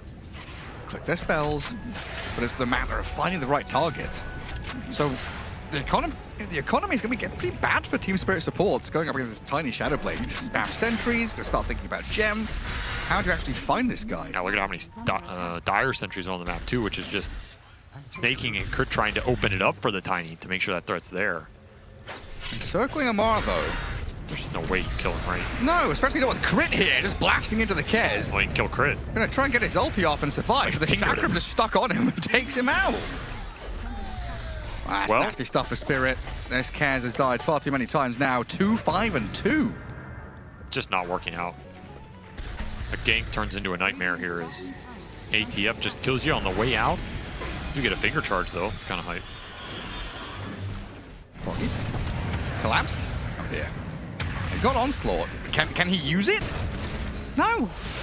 Meanwhile, Amar getting got on again. Warp Flare and lasers, but he got a Lotus Orb to protect him.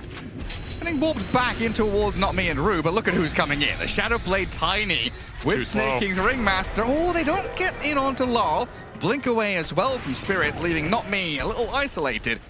Can the little squirrels scurry into the trees, hide away and tuck in between them? No, we've got the big old boy to chop him down. Deforestation has come in. This is Skeeter's map right now. Spirit are feeling the pressure, man. Fall behind in this game, it's going to be a nightmare trying to kill these cores. And now you're just praying Tinker carries you. Is at the point we're at. Yeah, your point about who do you put on the lanes, right? If we even extend that, who's split pushing? Who's your Puck or your Ember who can go and cut waves or make space? Nobody really. Because that's usually the answer, right? Oh, we can't do this, therefore we do that. The algorithm says step 3, step 4 lead to this. They only Tinker who can kind of ghost shove in this game a little bit. Even then, he's still kind of afraid of being found right now because he doesn't have BKB to bail him out. You're seeing the Rubik try and do a little bit of it with Chalker, but this is the biggest problem right now. They cannot get the lanes out. They can't control the sentry battle. Tiny's just running them over. They do find a pick off. Need to find some more of those. And I do have a reveal there, seeing the Tiny come in, thankfully for Not Me. Doesn't get annihilated by Skitter immediately. Yeah, every little kill matters for Spirit right now. Like a kill on a Ringmaster might, just a little support hero, but that is 30 seconds where they have a bit of breathing room. 30 not seconds much. To push a wave and not die on it. Literally one wave. Meanwhile, Dire are sitting on top of staircases, waiting for you to come into the jungle. High ground vision all over the place and scanning into mid lane, looking for the Rubik. The crit has been very patient. And it's not going to pay off this time. You can see the idea. So it's the Laurel show. Let's see if we can get on the stage. Make something happen here. He's looked comfortable so far in the fights and everything. So there's some confidence there. He's very close to Ags. That's when this damage will really come online. But Spirit probably need BKBs on the Kez and Primal to fight. Yeah. Well, there's Pango running straight at you. Another Finger of Death stack for Crit's Lion. And he lost his finger stack. So sad. And look at Amar's just doing his classic stuff again. He's behind a tier 2 tower, basically getting into the enemy base. I'm surprised they let this Timber through again, man. Like, again, they gave him the Pango, they gave him the Timber. There's only so many bans, but it felt like those were the two heroes for Falcons that gave him so much space in that game too. Is it the, do you think it's the puppy ideology of you've got to beat it? Yeah, a little bit. And it's not like you're gonna be able to, like, you can't really afford a Timber ban, I get that. Because he's not that broken of a hero in the meta. And Pango, you could ban and let something else through, but that's a dangerous trade depending on how you think that first phase is going to go. I'm not saying it's not reasonable, but it's just demoralizing when you lose to something in like a game 2 in a series, and then you go into game 3 and you're playing against the exact same thing, and it's not going any better. Oh, you thought you had a plan, an idea? Yeah, you're just like, ah, shit, here we go again. You know? Yeah, that just sucks.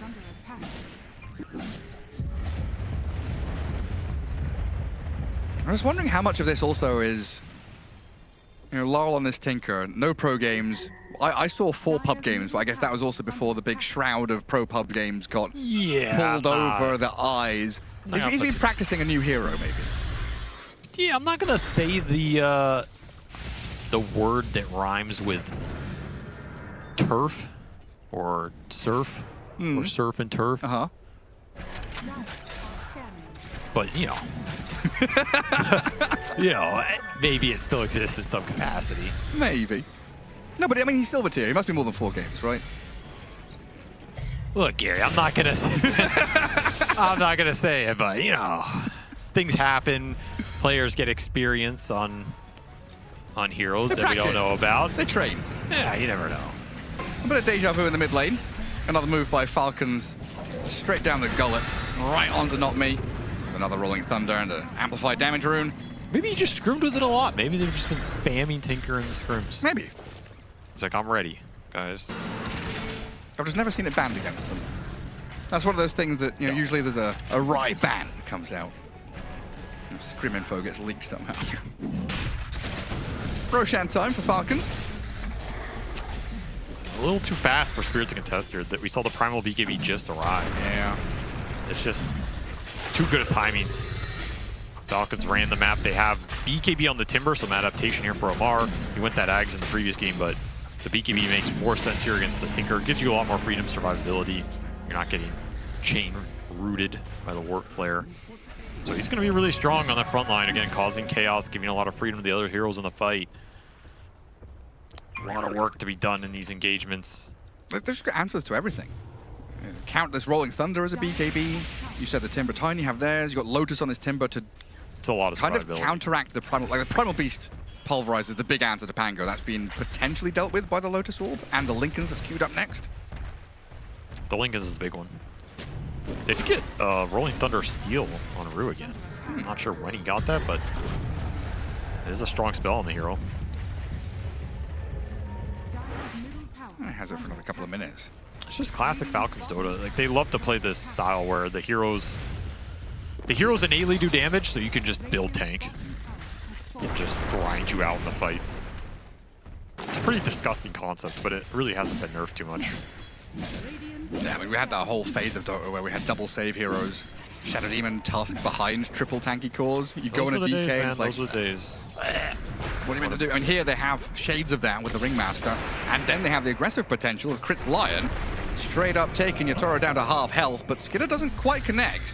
Okay. So the Kez skips away and Damar can't catch up. Wow. Actually gets out. It's pretty close to him dying. Kind of a clunky maneuver from Falcons. They were looking at two angles, and not everybody connects. Rare you see them miss that kill. And they're going to lose a Wisdom Shrine as a result. Not Me picks it up on one side of the map. Yatoro lives, so he gets his. There's the cube away. Hell yeah. It looks so much better than the normal one from Pango. Oh, that's just one of the coolest interactions in Dota in terms of appearance of a spell, for sure. It's gorgeous. Yeah, usually this stuff is just kind of tinted green. You throw it in, everyone knows, oh, that's the Rubik version of Midnight Pulse, or that's the Rubik stun coming in. Rolling Thunder is very pretty. The Falcons coming to claim what is rightfully theirs. Tier 2 tower top. Nothing to stop them. But Spirit are looking to defend this mid lane. No vision nearby to play into, but they do have the one near their own Ancients to try and chase and go deeper. What is going on? Just blinked over him. That Crit is like, okay, I'll place a ward down, see the Primal off to the right-hand side, so they know the Hoodwink is a little alone down in the jungle there. Very simple stuff for them, and with an avalanche toss from Skitter, it's both supports falling. Just running the map. Too much vision, too much control. They do get the BKB on the Tinker, so in theory, this is the timing when Spirit are capable of fighting with triple BKB. How do you get that fight? That's a better question. Not really possible right now into the Aegis especially. 2 minutes on the clock for that. That is a long time to wait. A long time to watch this Timbersaw gobble up the map. He is almost double the Primal's net worth. Oh, jeez. That is pretty disgusting here at 30 minutes from Amar as he is having a repeat performance. Oh, Crit dealing with a Kez BKB sliced down. Something. It was a pretty cool move. Kez going invis, wrapping around, thinking about cutting wave. Dodged the dust initiation from Falcons, and then when they lost track of him, they all split their separate ways. Yatoro doing Yatoro things. Making something out of nothing here. Maybe this is an opening they can smoke or look for some sort of 5-on-4. I've seen this before, though. Yeah. You pop the Lincolns, and he puts on the Lotus. Boomerang. Reflected and bouncing back. Team Spirit regrouping. Still not able to bite anything off here as Falcons have developed their 14k lead. Just play into their vision over and over again. Southern jungle entirely belongs to them. Mid-tier 2, double catapults on it. difficult to defend this, even with your Tinker and your Rubik throwing spells at the Tiny. You'll force them away, but now a Mark comes in, and so does the Pango. Immediate pulverize towards Malrine. Can they do anything with it? I don't know. I mean, he's half HP, and there we go. Okay, the damage from the Tinker is enough. He now forgot Primal could do it. Tiny has Aegis for 30 seconds, getting double Force Staff drifted away. Full escape out of Falcons as they throw some rocks in the chase. They lift up the Ringmaster, trying to grab onto Snaking, who puts himself in the box. I don't know if Falcons want to re-engage on this. Just let everybody die. Just a botched fight. If he chain stuns the Primal, doesn't get pulverized, yeah, maybe you can engage there. I still think that's kind of a risky go. Like, you're going behind the tier 2 into a Tinker lineup with Aegis expiring within the 30 seconds. Just a lot of things about that were a little awkward there. You don't want to throw too many of those away. It's still a Tinker game where the Tinker is quite farmed, quite high level, quite strong in an engagement where the formation is set up by Spirit.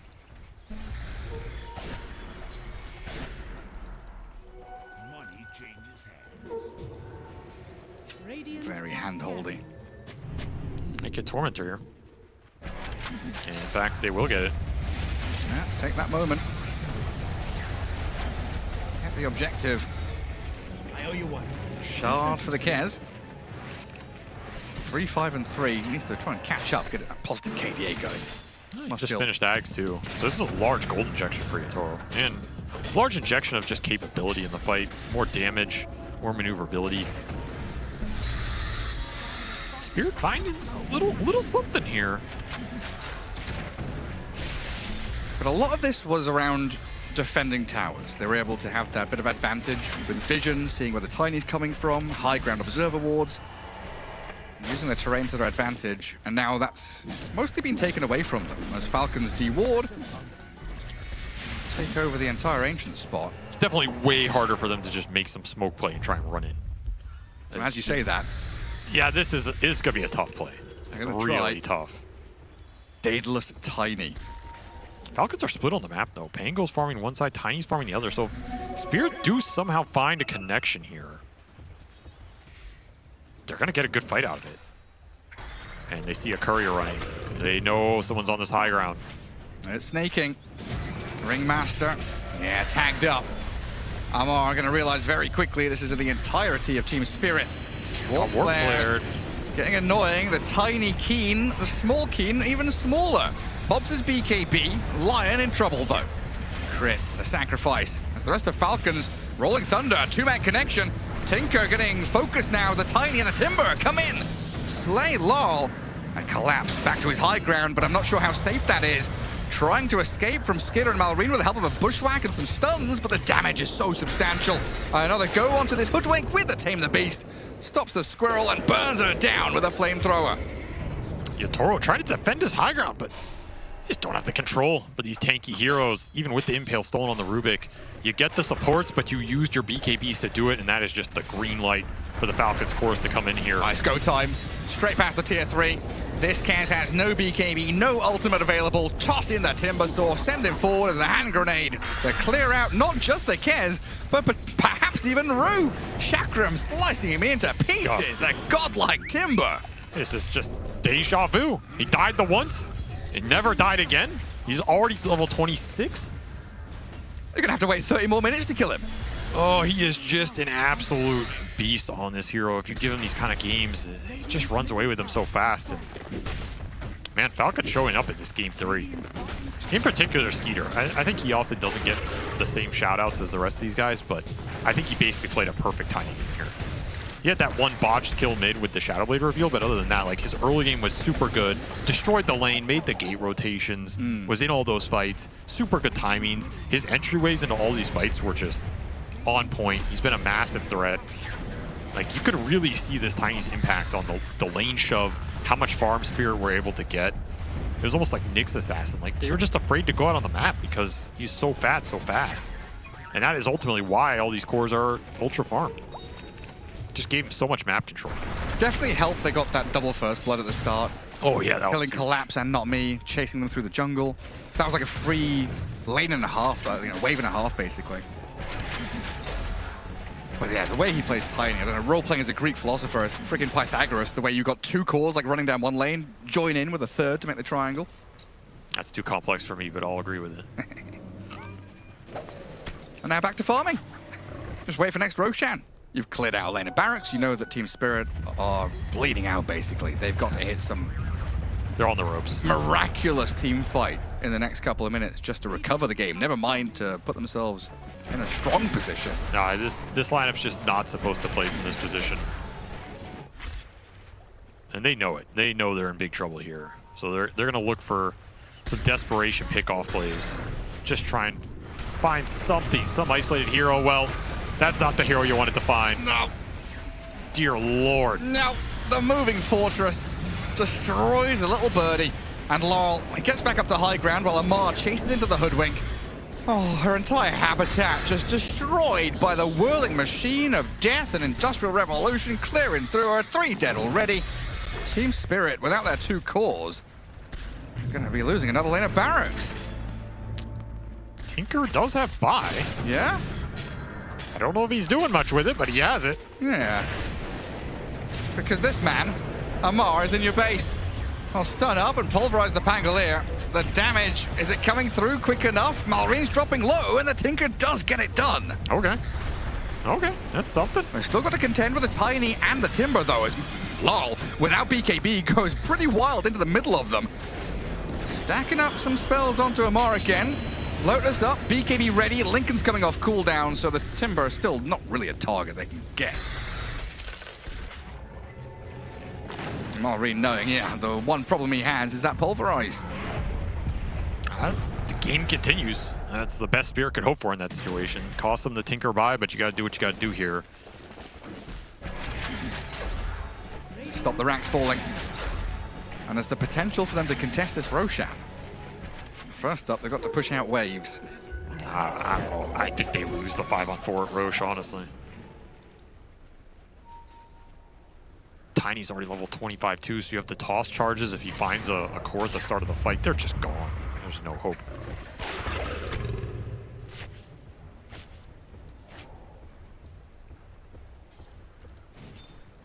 Even Snaking's being delicate with his positioning up top. Trying to figure out if Team Spirit are making some kind of smoke move. This is the kind of position that's so difficult to crack as well. When Falcons know that your way back into the game is some desperate Hail Mary, smoke and try and catch and kill, they just go and hold smoke positions. Then they regroup. Players 5. Yeah, they're not going to give you the opening. They're too disciplined about it. No stragglers. No one is left behind. On the other side, though, Team Spirit have no idea what Ohana means. Kill on Rue. Down he goes for a minute. And that should be the avenue straight towards Roche. Hell, if they can find another hero pick-off, that would be great, too. Even got Flair's Boda. The most broken Tiny item. Just gets so much damage out of the percent gain. 15% base damage and 30 attack speed. Yeah. That's precisely what Tiny needs. The Tiny item. Roshan's a little upsetty. Screaming and yelling. No one's going to come and help him, though. All right. Time to sharpshooter yourself over the cliff and steal that Aegis. Yeah, good luck, not me. Try and do it, I dare you. Well, Roshan's not dead yet, but Team Spirit absolutely in no position to come and contest this. Yataro's still out there trying to farm jungle camps, tucked away as best he can. That's Aegis for the Tiny now. High ground time for Falcons. It's just a matter of maintaining your lanes and pushing into one of these sides. Now, would you prefer to go through top and kill tier 3, bottom lane to finish off barracks? You're looking to hold high ground in Ancients? What is the smoothest move here for Falcons? Just slay them. Just go kill them! Yeah, because you know the buybacks. That's the biggest thing. Like, the buildings don't even matter in this game. You kill Tinker, the game ends. You kill the heroes. The Hoodwink has no buy. You likely know Kez is not going to have buy because your thrower has to keep buying out here. Especially while the Tinker buyback's on cooldown. Like, there's no point for him holding it.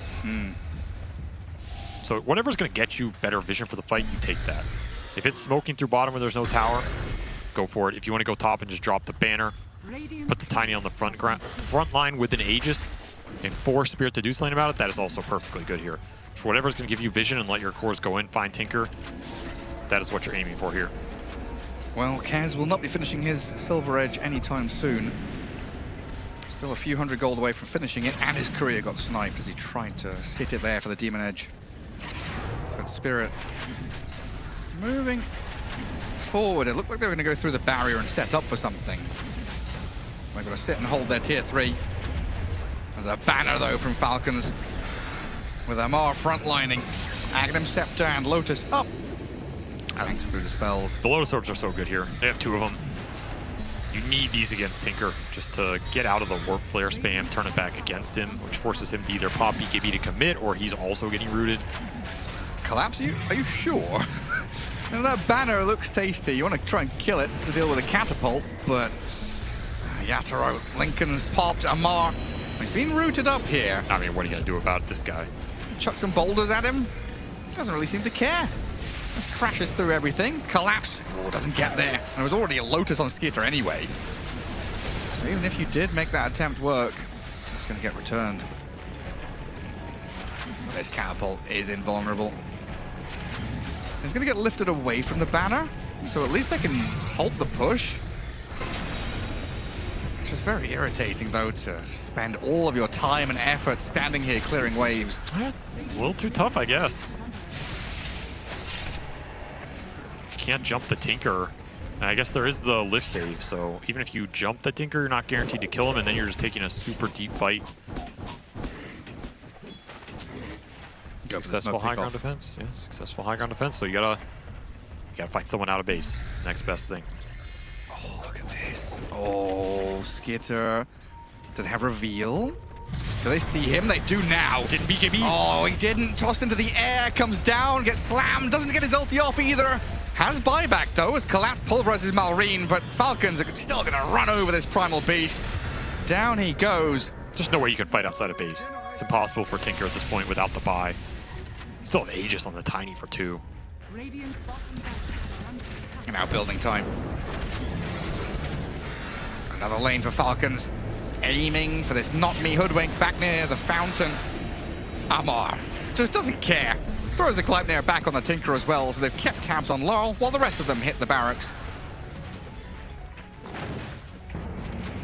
Even Malrine thinking about that roll up. If they can see the target, they can jump them. Even with little bits of poke, you just don't seem to do any damage. No. Too much health regen, too much HP in these heroes. You have to all in them. That's why Yatoro's hiding here in the Shadow Blade, see if he can get a go with a first up jump, but he's stunned up now. Tinker blinks in, turret's placed. Skitter, though, has this toss up into the sky, and this Yatoro cares. He's alive. He's 1 HP, but he's gonna die. And now after the pulverize, Team Spirit dejected as they lose their carry. Tinker's half HP trying to get back to Fountain. Collapse has already spent his ulti and can't get anything done while your supports crumble. Rue down, Laurel lifted back into Fountain at least. Stays alive somewhat. There's just no breaking past this impenetrable wall of Timbersaw and Pangolier though. With his BKB still ready to go, he gets back to full size. The man don't care. Flamethrower and Chakram back into the Radiant supports. Team Spirit, just hide, tail between legs, run back to Fountain, and lose your entire base. Well, Tinker's alive. That's great. I think got that going for him. Superb. Nothing else went well, but that's been the story of this game and last game against this Timber. Oh, the pulverize gets cancelled out, and Malrine, he's going to get some distance now. Gets over the bridge, far enough away, and Laurel is blasted down. GG called. Okay. It's been a long time coming. Yeah. An inevitable defeat in Game 3. Team Spirit tap out because Falcons just ran this one from start to finish. They really found their momentum in this series. Game 1 was pretty one-sided, but went back for some of their signature heroes in Game 2 and got given them again in Game 3. Maybe Spirit trying to test the waters a little bit, like they wanted to prove they could beat it. Try some new heroes with the Tinker coming out. I kind of respect that. You know, these are 2 of the teams that are top of that leaderboard right now in the group. I'm sure Spirit are confident that they're going to be able to go through no matter what. You know, fingers crossed, whatever. Or they might even be guaranteed already. So you have a little room to play with. And maybe that's why we see this, like, repeat. You know, okay, we'll give you the Pango because we want to play more again Pango and see what it is, but It's a moment. I think the Primal is a good response. I think this is a hero that Spirit can play, and I think it's a hero that is something that can definitely disrupt the Pango's game plan. But man, the rest of this game was just all Falcons. What a Timber performance. What a Tiny performance too. 12-1 and 16. From first blood to the end of that game, he just terrorized the map. They just didn't have heroes that could push the lanes out without being afraid of getting 100-0 by Tiny alone, and that's a major issue. I almost think they needed some core that was more of just a natural frontliner on the map, like the Necro that the panel is talking about or something that would have won a lane, been tanky, and just like, I'm in your face pushing waves. So didn't work out here for Spirit. Necro DP, something like that. Difficult to play through Collapse as well when he dies first blood. You lose out on that lane. A hard loss for Team Spirit, but they tried something. And perhaps it was a valuable experimentation because they are indeed locked for upper bracket regardless of this result.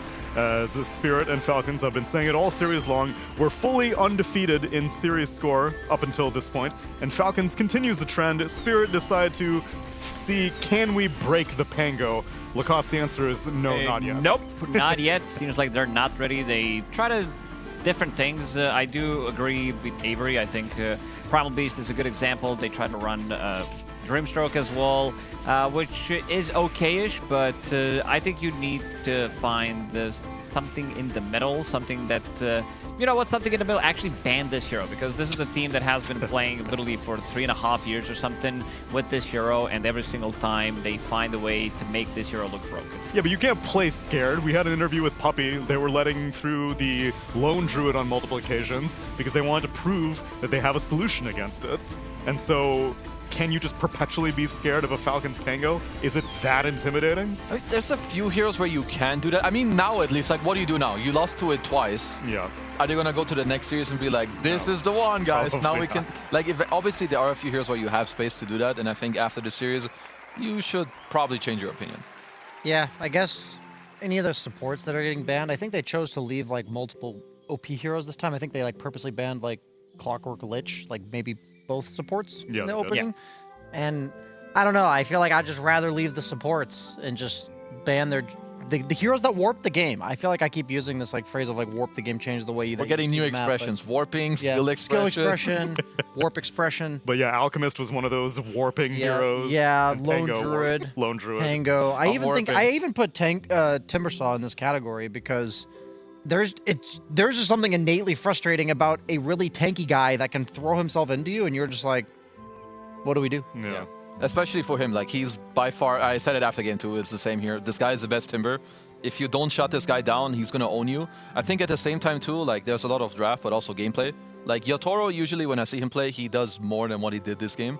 He was playing his Kez and like, he's dying here, then he's dying there, then he's dying somewhere else, and it's just like, you expect more. Like, what Amar does with Timber, you would expect Yotoro to do on insert any Yotoro hero. Yeah. Yep. Kez he's not doing that on this hero. Yeah, I like think overplaying and dying. It comes down to some of these early rotations that they're making on Tiny. This is something that he did early as well yesterday when they were playing against Liquid. He kind of ruined the safe lane completely.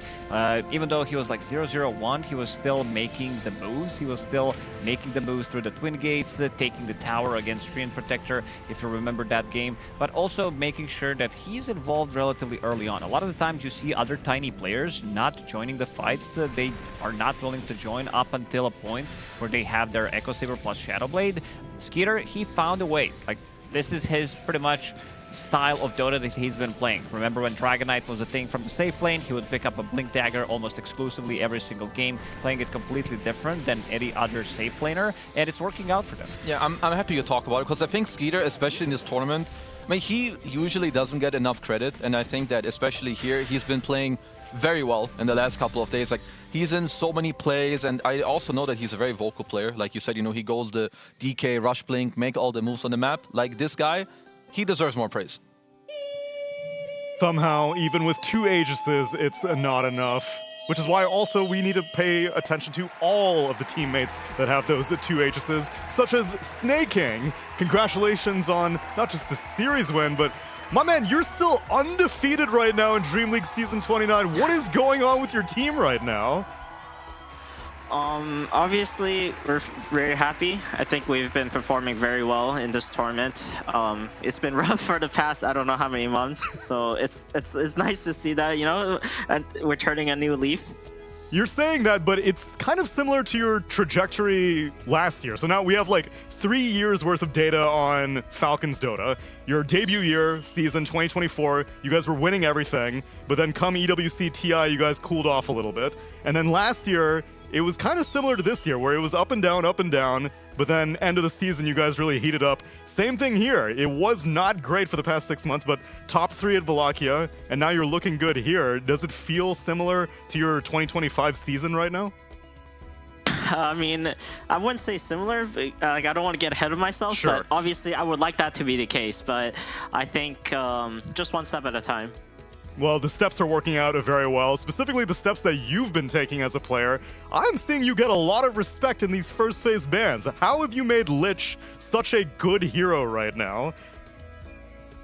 I'm not sure if I made the Lich a good hero. I think I learned, because from Wallachia, in which BetBoom won, I think Katomi was playing a lot of this Lich. I just kind of just like, I figured if they win the tournament, might as well take a look into this hero and just play a little bit.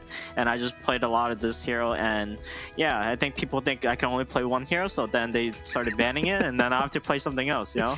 Well, we saw you also do some other heroes of your old classics. We saw you play Chen. How do you feel about Chen right now in 7.41, now that you can do like the Zealot thing, you can kill the creeps on demand? I mean, I think it's definitely cool, but I don't think it's really hard to utilize, because I think you can suicide the zealots, but like you can't really deny your creeps, because like once the creeps take damage, it's like disabled. Yeah. So I think it's a nice feature, but it's not really utilized unless you're trying to like you have 5 creeps already, and like you're trying to get another new creep without sacrificing the very first creep that you got. Yeah, the reorganizing thing. Okay, well, glad to see him getting some utility. I got BSJ standing by with a question as well. Yo, what's up, Snay? We're watching your guys' drafts, and it feels like a lot of times we describe you guys as a team that the opponent knows what's coming, and it's on them to beat it, and especially when you guys are hot like you guys are now with your heroes. We were wondering, like, okay, yeah, you're going to pick Pango. That's kind of obvious in the early game, or in the early parts of the draft. There's only so many bans they have, but what about heroes like this Tiny that we feel like it was really obvious, and it's like one of Skeeter's signatures. Were you surprised that they gave you that? Why do you think that they left heroes like that in the pool? I think they gave Skitter Tiny, or like Skitter's heroes in general, because I think a lot of the bans are focused on Bandon, Malrine, and Amar, so then like they kind of just want to stack the bans, because you don't really want to split up these bans for no reason, unless it's absolutely broken, like a Lone Druid, for example. So I think it's just like it's just hard to counter what everyone has to play, because like they even banned my Lich, you know. So it's just like they're just kind of splitting up the bans a little bit in the first phase, and then they just have to kind of stack it into later stages. Otherwise, it's kind of meaningless. And I remember, I think it was a Malrine interview, if correct me if I'm wrong, but it was like a year or two ago that he talked about you guys hate when your heroes are meta. You don't like it when everyone else is picking Viper, everyone else is picking Razor, Timbersaw, Pango, all that. Do you feel like this meta actually favors you a bit, because only like 1 or 2 of your heroes are super popular, and the rest of them, like Amar gets to whip out his specials? Yeah, I think it's better for us when these heroes like that they're level 30 on are not very meta or very broken, but like we can make it broken in the right games. Like we'll like late pick a Viper, a Timber, or something, as we have shown, and then like it's better this way, because if these heroes are just permanently banned or have to be first pick, then it's like we don't get to like pull out like a secret pocket strategy that that we are more prepared than the enemy of. Awesome, thank you, man. You got one more series left in this group stage snaking. I need you to give your best media-trained hype-up speech. It's against Gamer Legion, North America's best and brightest. They're 1-5 right now. They beat Virtus Pro, but how are they going to do against you guys? I mean, I think it will just be a fun series tomorrow, because I think it's ultimately meaningless for us. I think we're secured first no matter what the situation is. Yeah. So I think we'll just treat it as a scrim. It won't be too much pressure for us. And like maybe secretly as a North American, you know, I'm hoping for my boys to do it. Because they need the W. They need the W for this. They desperately need it. Will you give us a fun hero on the support? I mean, we'll see. You know, that's all I'm gonna say. I can't say like I'm like 3-2-2ing. Of course not. No, gotta maintain competitive integrity. Snaking, you got some strong competitive background right now because you are undefeated right now. Let's see if you can keep the trend going tomorrow. And congratulations on the series win against Spirit. Thank you. Catch you later. Yes, indeed, they are doing very, very well right now. Only one more opponent remains, and it is Gamer Legion. And if you hear me saying their series score and you're like, wait a second, they managed to get a win, I'll prove it to you. Show me the standings for our third to last series. We got 3 more series in total left in this group stage. 1 today and 2 more tomorrow. And already we have a few locks. Falcons, Spirit, and Liquid are all guaranteed upper bracket coming from Group A, and for Group B, Parivision have secured themselves a movement into upper bracket. But no eliminations are confirmed quite yet, because BSJ Gamer Legions, they're still in the mix. Let's go. We talked about it yesterday. Jenkins assumed they were out being 0-5, but no. A lot of people still have, so Gamer Legion, they are going up against Falcons, and if they get that win, then they get their second dub. Vici Gaming is going up against Liquid. Okay, also tough. Also tough. Yeah. So they could stay at 2 wins. VP is going up against Aurora. Okay. That's manageable, That's I think. a 6-7. Yeah. And then X Heroic is going up against Team Spirit. Yeah, that's a rough one. That's a rough one. Sorry, brothers. That's a rough one.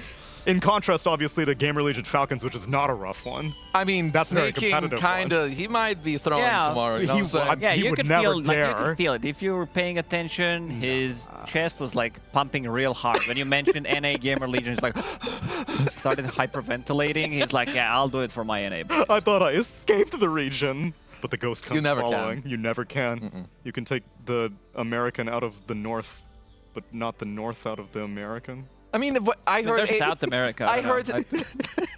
Yesterday, I heard Avery for 1 minute, and what he talked about is how Falcons is an NA team and snaking and crit and like... You just believed can't- it. I know, but it's all I heard. And I see him right there. Sucker man, I see you.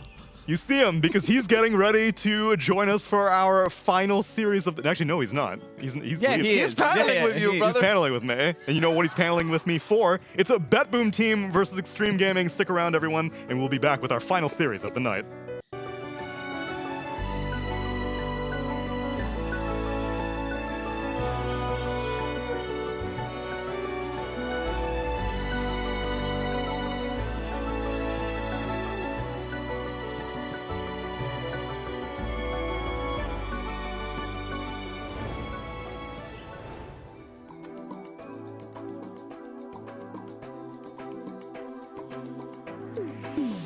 I feel strange things when I'm around you. It's like the sun shines brighter since I found you. And all the roads I've been down were just to get me to this moment. But I know it, and I swear it's true. Baby, it's a crazy love thing. It's a love thing we're talking about. It's a crazy love thing. It's a love thing. It's a crazy love thing. It's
waiting a long time, just longing for a glance from you. Yeah. A chance to look in those big brown eyes. No telling what my heart would do. Hey, when we met, I sure knew it felt as good as it could be. In that moment, though it felt so good, I wondered why you noticed me. If you gave me just a little time, it would sure ease my troubled mind. Don't tell me that you don't feel the same inside. Don't tell me. These are feelings that I ought to hide. I don't care where you came from. Just tell me where you wanna go. If there's a chance to be together, that's all I really need to know. Is it real or make believe that keeps me thinking of you? If you've got time to walk with me, I'll show you how my heart is true. And here I stand, waiting for you. Tell me, baby, what I gotta do. Don't tell me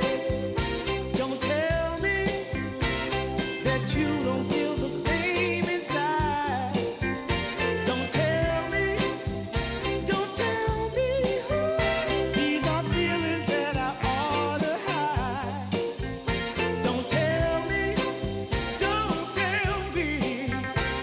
that you don't feel the same inside. Don't tell me.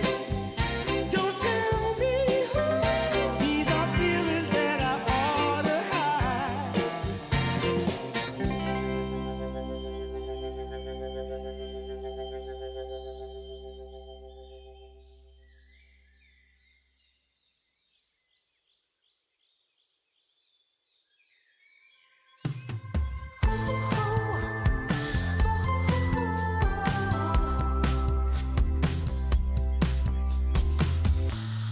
California dreaming, waiting on a feeling that I need. Oh, oh, oh. Everything I'm missing ain't even a distance.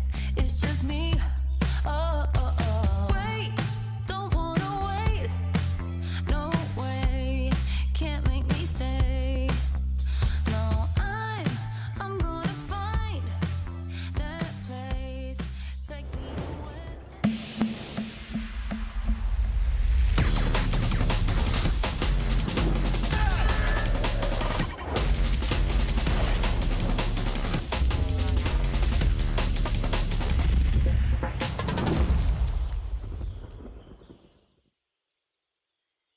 DreamLeague Season 29 is brought to you by DHL.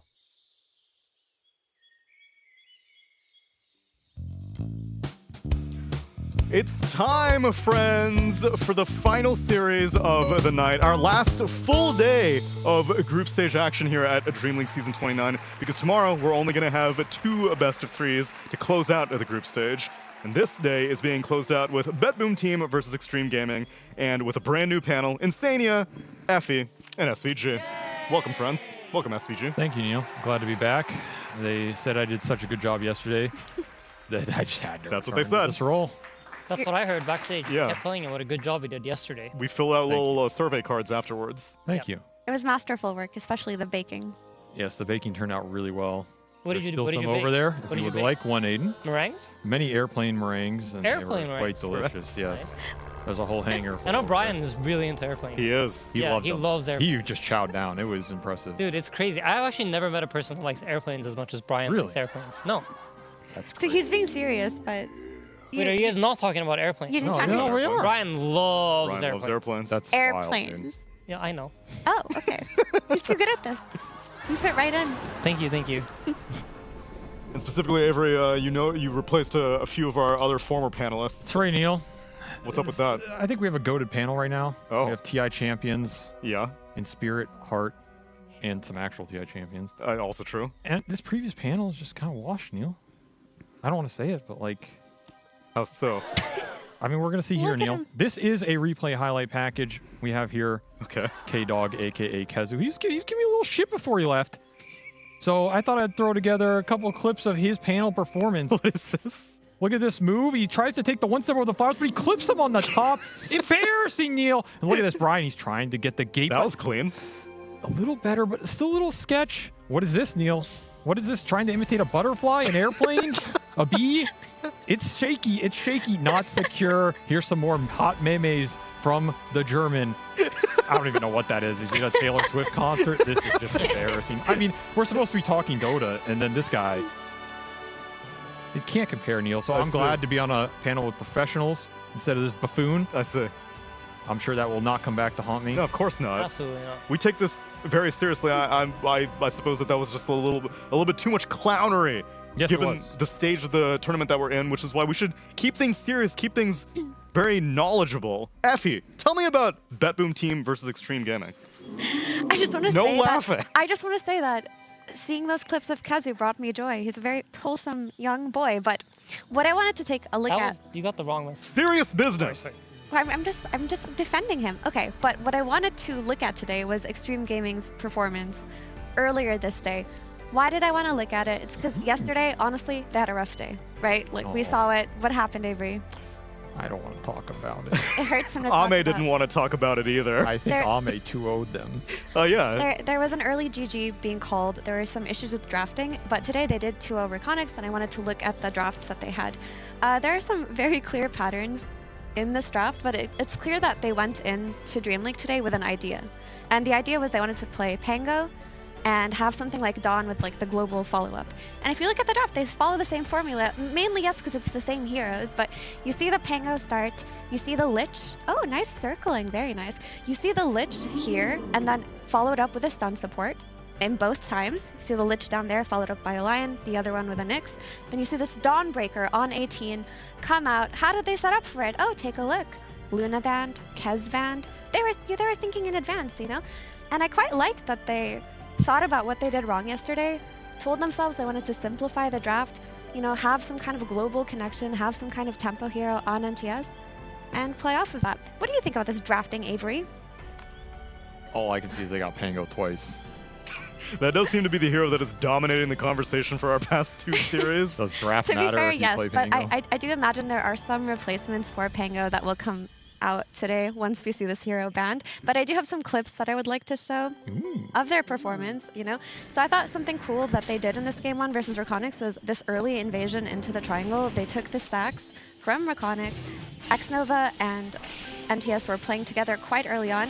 And here's the Dawnbreaker factor, right? They want to defend the stacks on the Dire. Oh, here he comes. Here comes XXS. Here comes the Rolling Thunder.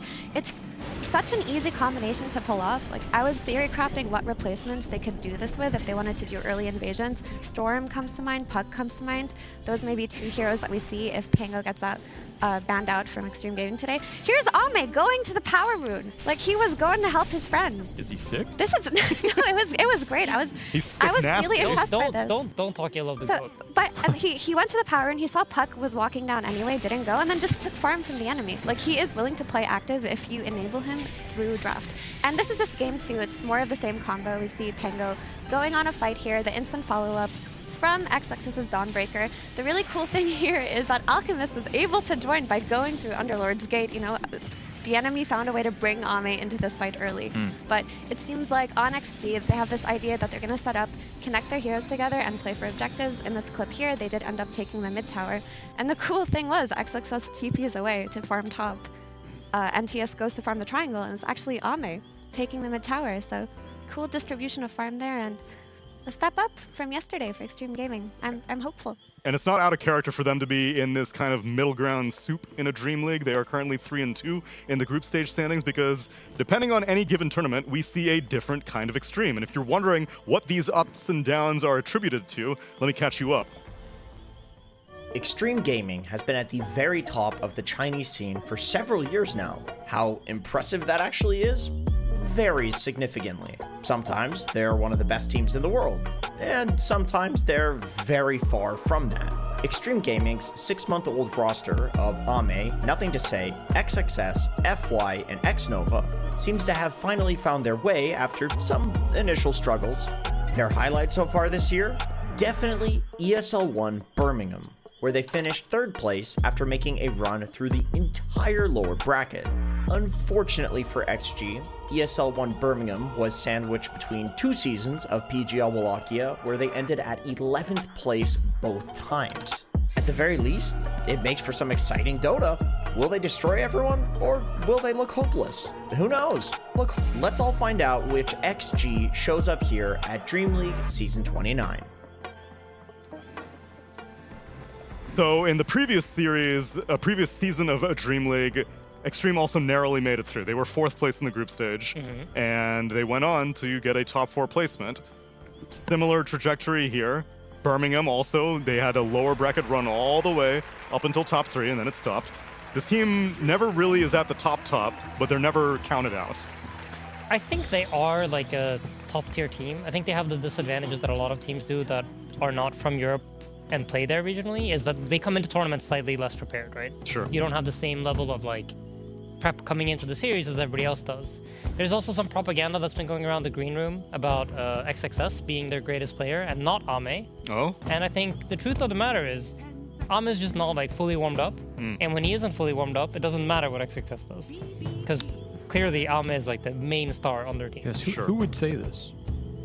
I don't know. It's just I've been hearing Do you have a propaganda in the name? green room. It's crazy. You have a name.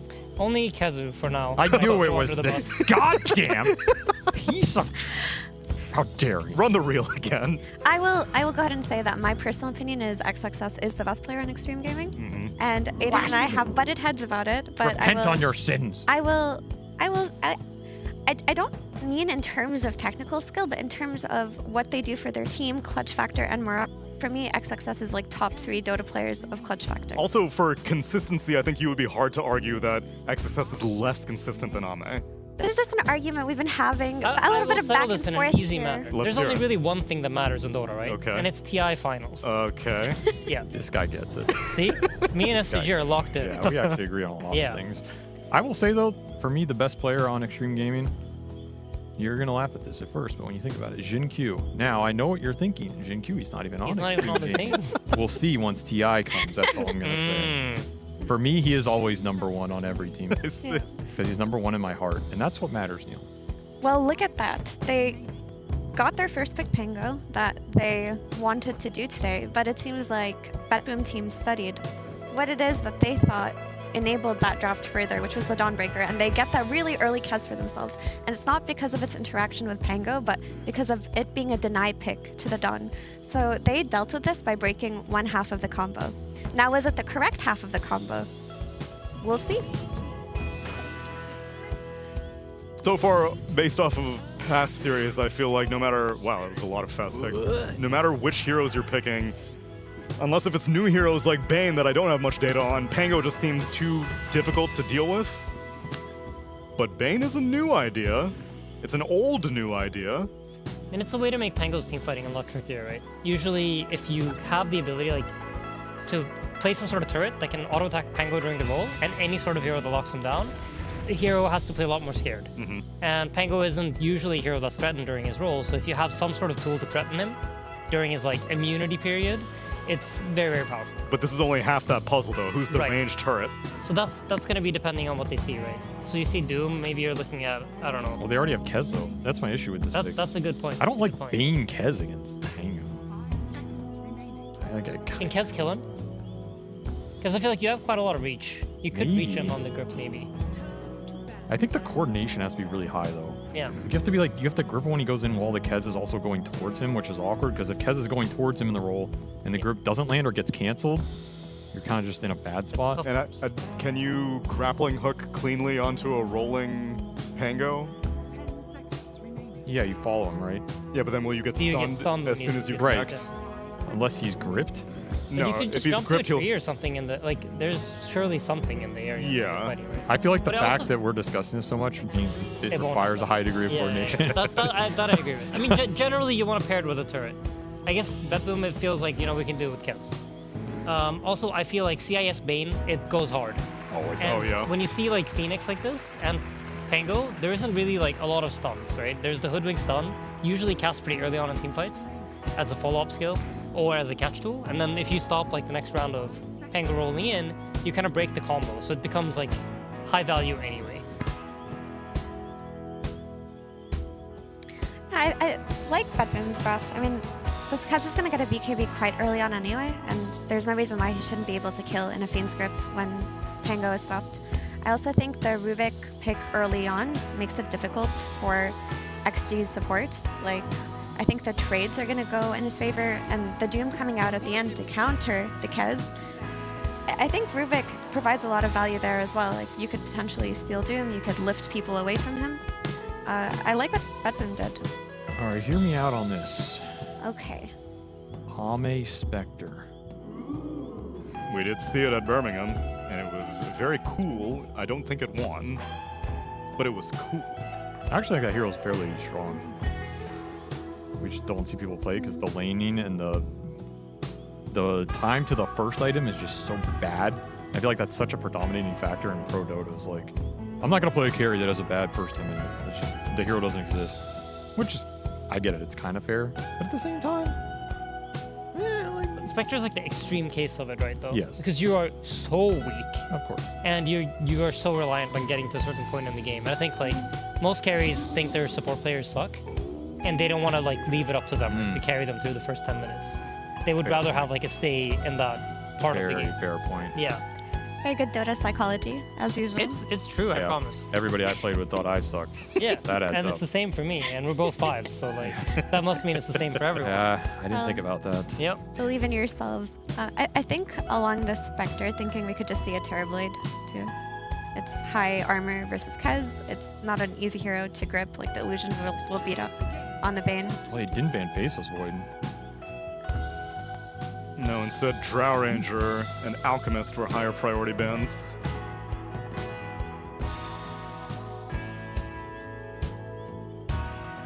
Any explanation for why you like Void particularly? I think XG just loves Void Phoenix. That is true. Like, I think they'll literally play it into anything, even if it's not that good. Yeah. I think it's also a hero that has a good matchup against Kez. Dilation owns that hero, Chrono owns that hero. They have no Chrono save.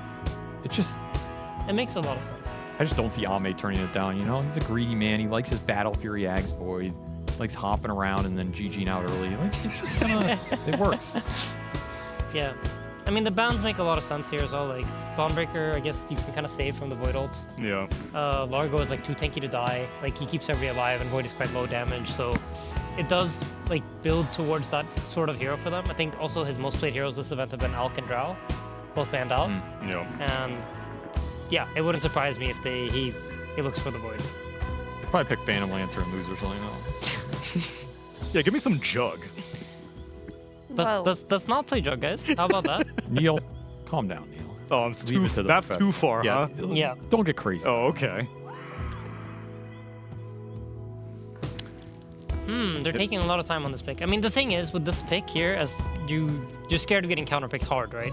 So you really got to think through the options that your opponent has and be like, okay, if I pick Void and they pick, I don't know, whatever counter they want to play against it, is our draft solid enough to be able to win the game anyway? Or are we leaving ourselves too exposed? Because ultimately, like, that's usually what it comes down to when you avoid picking certain hard carries, is like, it's good for the game, but the potential counterpick might screw our draft so hard that we never get to reach that point where it matters. And Tiny's just a lot more solid. I think overall his laning is good. Doesn't really have that many bad matchups. I don't know if BetBoom would be willing to run like a Necro or something, but then you look at it and you say they have Doom. So they're kind of like, you know, it's like the potential answers to Tiny are pre-answered. He does like his offlane Necro. And it actually looked pretty good for them a couple times. You like it into Doom? Not particularly, but... It's like playable. Nothing's really good into Doom. I view this as if you have Kez Storm and he's dooming my offlaner, like... That's that a dub. can be a win. You have Rubik too. You have a Grip Disjoint. Like, I think it's doable here.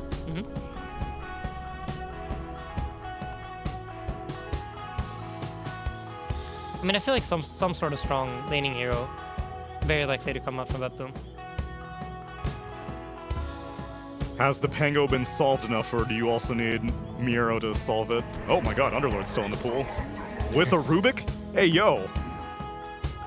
They pre-picked their own counters. So that seems illegal. Countered. Well, I've been told to fear this lane immensely, Underlord plus Rubik. I don't think a Tiny's going to be enthusiastic about going into it. I think he'll be fine, especially because he has Phoenix. I also don't think he suffers too much versus the Underlord aura early on, but this hero is great. Like, it gives you global presence. It'll buy items for its team. You have double damage reduction from Rubik and Underlord now with the Fade Vault and all of Underlord's nonsense, so it makes sense. I still think Ame should be fine on this lane. It's not a heavy counter pick or anything.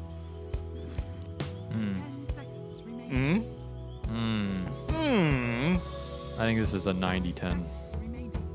I'll say it. I'll be brave. I think XG are 90-10 to win this game. Interesting. The Pango has not been countered, according to you. Yeah, I think this Underlord's a terrible matchup into the Pango. I think they have percent-based damage with Phoenix, Doom. Tiny's going to scale.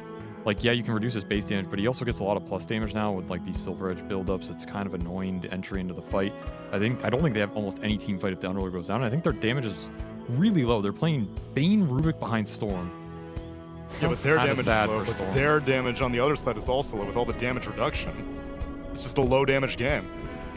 I mean, there's a lot of damage on XG side, right? Yeah. You have Tiny, you have Phoenix, you have Doom. These heroes, like, they will continuously pump out damage.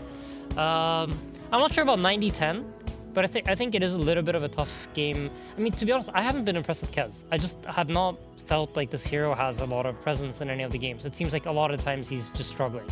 So, give me a percentage. 65-35? 65-35. How about our two casters up in the booth? Lacoste, give me a percentage. Who's got the draft advantage and how much? I'll go 69-31. It's a good number. For XG. Pretty nice number. Nice prediction. Hell yeah. Gareth, what you feeling? I don't know. I like that 90-10 number. That's a really good shout. How about 100-0? It's 50-50. It's my man right there putting it on the line. But the other way. But the other way. Oh, what the hell? Get the hell out of here, Gary. I knew Effie would give me the most optimistic one because she didn't stop believing, and nor should you at home. Let's get into game number 1 with Gareth and Lacoste.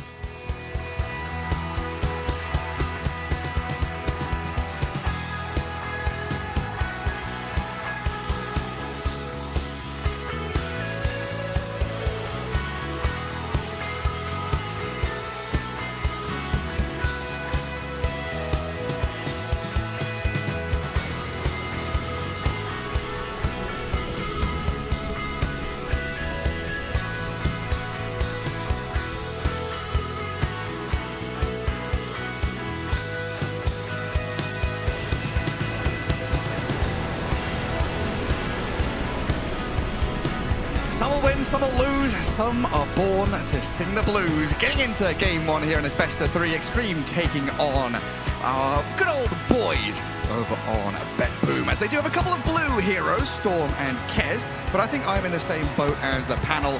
Kez hasn't really impressed me. No, I gotta say, a lot of the times this Kez seems underwhelming. Like, we saw the exact same matchups just 30 minutes or an hour ago, and it didn't really look good for Kez. I've seen games where Kez overtakes Tiny. It depends, like, what he's playing against. Does he have any buffs? Does he have any saves? But also have in mind that in this one, he is playing against Doom, who is gonna be the target quite a lot of times, and he did lose his debuff immunity as well, so a lot of the times you just see him use that Raptor Dance and die. Yeah. Especially if it's in reaction to an initiation. You spin, you pirouette, and then you fall flat on your face. That doesn't look particularly good. I'm interested to see how much they're going to be able to get from this bottom lane. Kataomi Bane, his most played, most successful hero pretty much, sitting at over 70% win rate.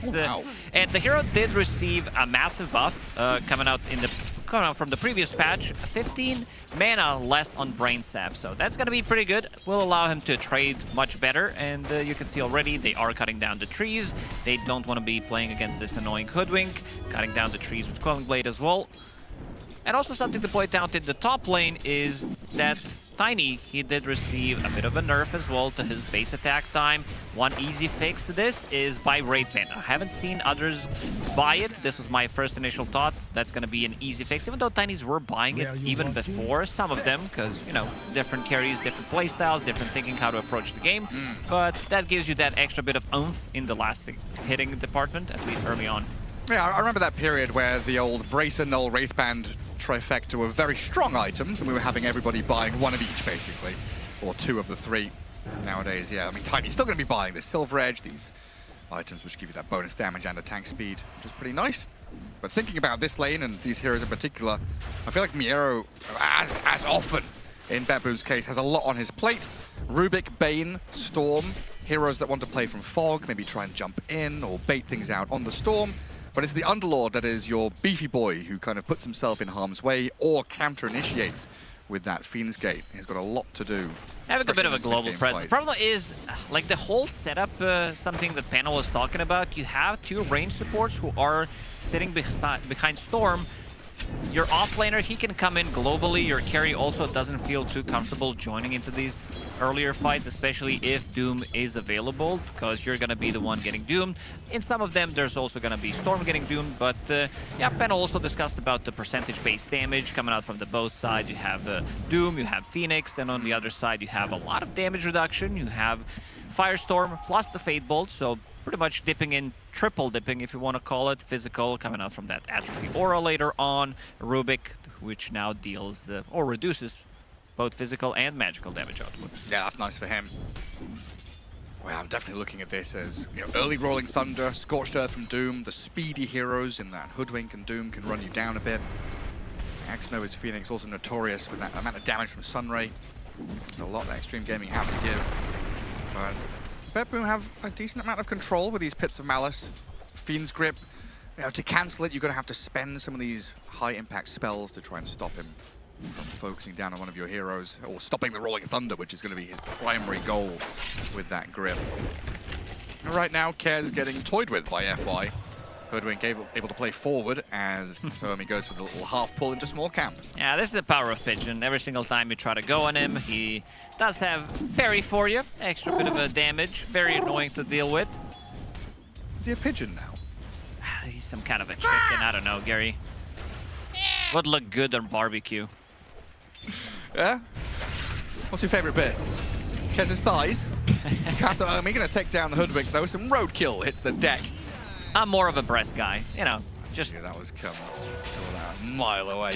Just GPK being forced back by nothing to say. Go on, what you finished the point now? We're gonna have a solo kill here, are we? The mano in mano, tete-a-tete with nothing to say, and GPK going at it in that mid lane. And nothing to say, he's gonna be bringing healing salve, while GPK is gonna be going back to his side of the map to try to pick up the rune, refill that bottle, get some extra value out of it. And a little walk back to lane. Pango and Storm pretty much dead even in the last hit. Just a few more denies now for that. Nothing to say. Pangolier as the Storm left for a bit. Miera having a very good time though, up at top. So this Underlord into the Tiny seems like he's up there with 12 denies as they're forced to transfer Nightmare off of Arme. Firestorm came out, but they don't have the finishing blow. At the very least, they've put this Tiny in a position where he can't really stand in lane. They're diving. They're gonna glyph. Again with a glyph underneath this tier 1 tower and just slice him with a massive... This just might be it, Gary. This could be it. We saw Ame call out early GG the other day. One more. And... oh, Ovs placed down. Well, one more death and he's out of here. Yeah, no dive available, but also no lift. Very good rotation. I was a little worried because I saw Miero did have 2-0-1 build, so no points in Pit of Malice, which is something that we are not seeing, especially when you have Rubik early on in your team or in the draft, which does allow you to use the Firestorm, Pit of Malice, pull him back in. Right. So the combo is definitely there, and yeah, percentage-based damage against a hero like Tiny, who does have 4.2 strength gain per level, feels insanely good. A lot of value from it, that's for sure. At least Arme can now clear out the small ghost camp and maybe pull across. So he's taking on every task in that safe lane. Phoenix is now meandering down elsewhere to try and help out, guard this 6-minute active room. Still level 5. Storm, without the ball lightning, trying to position himself to get pumped down to low ground. But that's the swashbuckle opening up now for the Pangolier. The final bit of burning damage from X-Nova gets him the kill. Even with the Bane and Rubik there, unable to do anything to save their mid laner, but at least they get the Arcane Rune. That's something. That's pure, very PMA, Gary, I gotta say. That's one way to look at it. I mean, it would be disastrous if you lose your Storm and Pango gets Arcane. Because then he's thinking about, oh, where do I go next? Run bottom lane, kill Kiritich maybe? Things could snowball out of your hands very quickly. You've got to look for the silver linings, you know, when there's a big stormy rain cloud up above your head. You just hum along, sing a little song, and think about all the honeypots you can go and gather. I just use the umbrella, that's it. I'm a simple guy. Well, that's also what Winnie the Pooh did, with a little help of Piglet. FY. Just a nightmare back. Katomi giving him the clicks. Very difficult hero to trade into, this Bane. So good at stopping lane shenanigans, no wave pulling, no cutting. And then he just nightmares and trades into you. So Kiritich, even though he's playing Kez, he's having a decent laning stage. 2,700 net worth already up for him. Good start for him. The big one is Underlord, who is on top of the net worth, has quite a lot of denies. Level 6 already, and also invested into the second bracer. So we'll have extra bit of a tankiness early on, so you can't really kill him. We'll have that extra bit of regen, and allows him to spam the Soul Ring, which has been nerfed. Unfortunately, has been nerfed. Unfortunately? Yeah, I mean, let's be honest. As an offlaner, I really hate it, but I'm glad it's been balanced. As a support, yeah, you're probably 5 that plays against the Soul Ring from the offlane, which does make a lot of sense, so... I've had enough of having spears and storms and stuff thrown at my face. It's the intelligence heroes that got this item nerfed. Queen of Pains and Storms and such. Yeah, exactly. Children being guarded up top, but it's down bottom where FY throws out the Acorn shot. GBK just going to zip over the top while the Sunray's there on to save. Nothing to save, but the final swashbuckle gets the final touch for that Pango to get the kill. Radiant's top tower is under attack. There's a deny on the Children as well by save. There's a couple of times now they've made sure Pango doesn't have that refill after a kill. Yeah, while GBK is playing on the other side of the map, we'll have another rune ready in 30 seconds, but they also managed to stabilize the bottom lane. As soon as Doom is not level 6, they're going to be A-OK, but Doom is about to crack that level 6, and we'll see if Kiritich decides to leave the lane. Maybe somebody else would love to tank that Doom for him. It's sometimes crazy to think, though, on that Soul Ring topic, that it goes, you know, years untouched, unbuilt on some of these heroes, then very popular, gets nerfed, and still stays as a popular item, just showing that it was like a hit. Not a better substitution. Yeah? That's the problem. You can buy like Falcon Blade. It really feels bad on most of those. You don't get the armor, you don't get the extra HP for strength offlaners as well. This is the item that you're going to be buying no matter what. And sometimes you just don't feel like drinking Clarities all the time. Oh no, you can't. The bar, you know, cuts you off. They're out of stock. They said you had enough. This Doom's going to get pretty scary. Back into jungle. They stack up some camps for himself as X-Success rushes towards that Radiance, which we've seen plenty of. Big tanky heroes, burning people down, ticking over with that damage over time. Playing the longer fight. This is the scaling build for Doom, even though, you know, you can still go for auras. We're seeing that. By auras, I mean you pick up the drums and then you can get whatever it's needed. We saw Shiva's Guard, Blink Daggers, but you can also go super greedy, seeing that the games are going pretty late, so can't really blame him for going for it. Another rune, this time around, and GPK, he's going to be able to get it.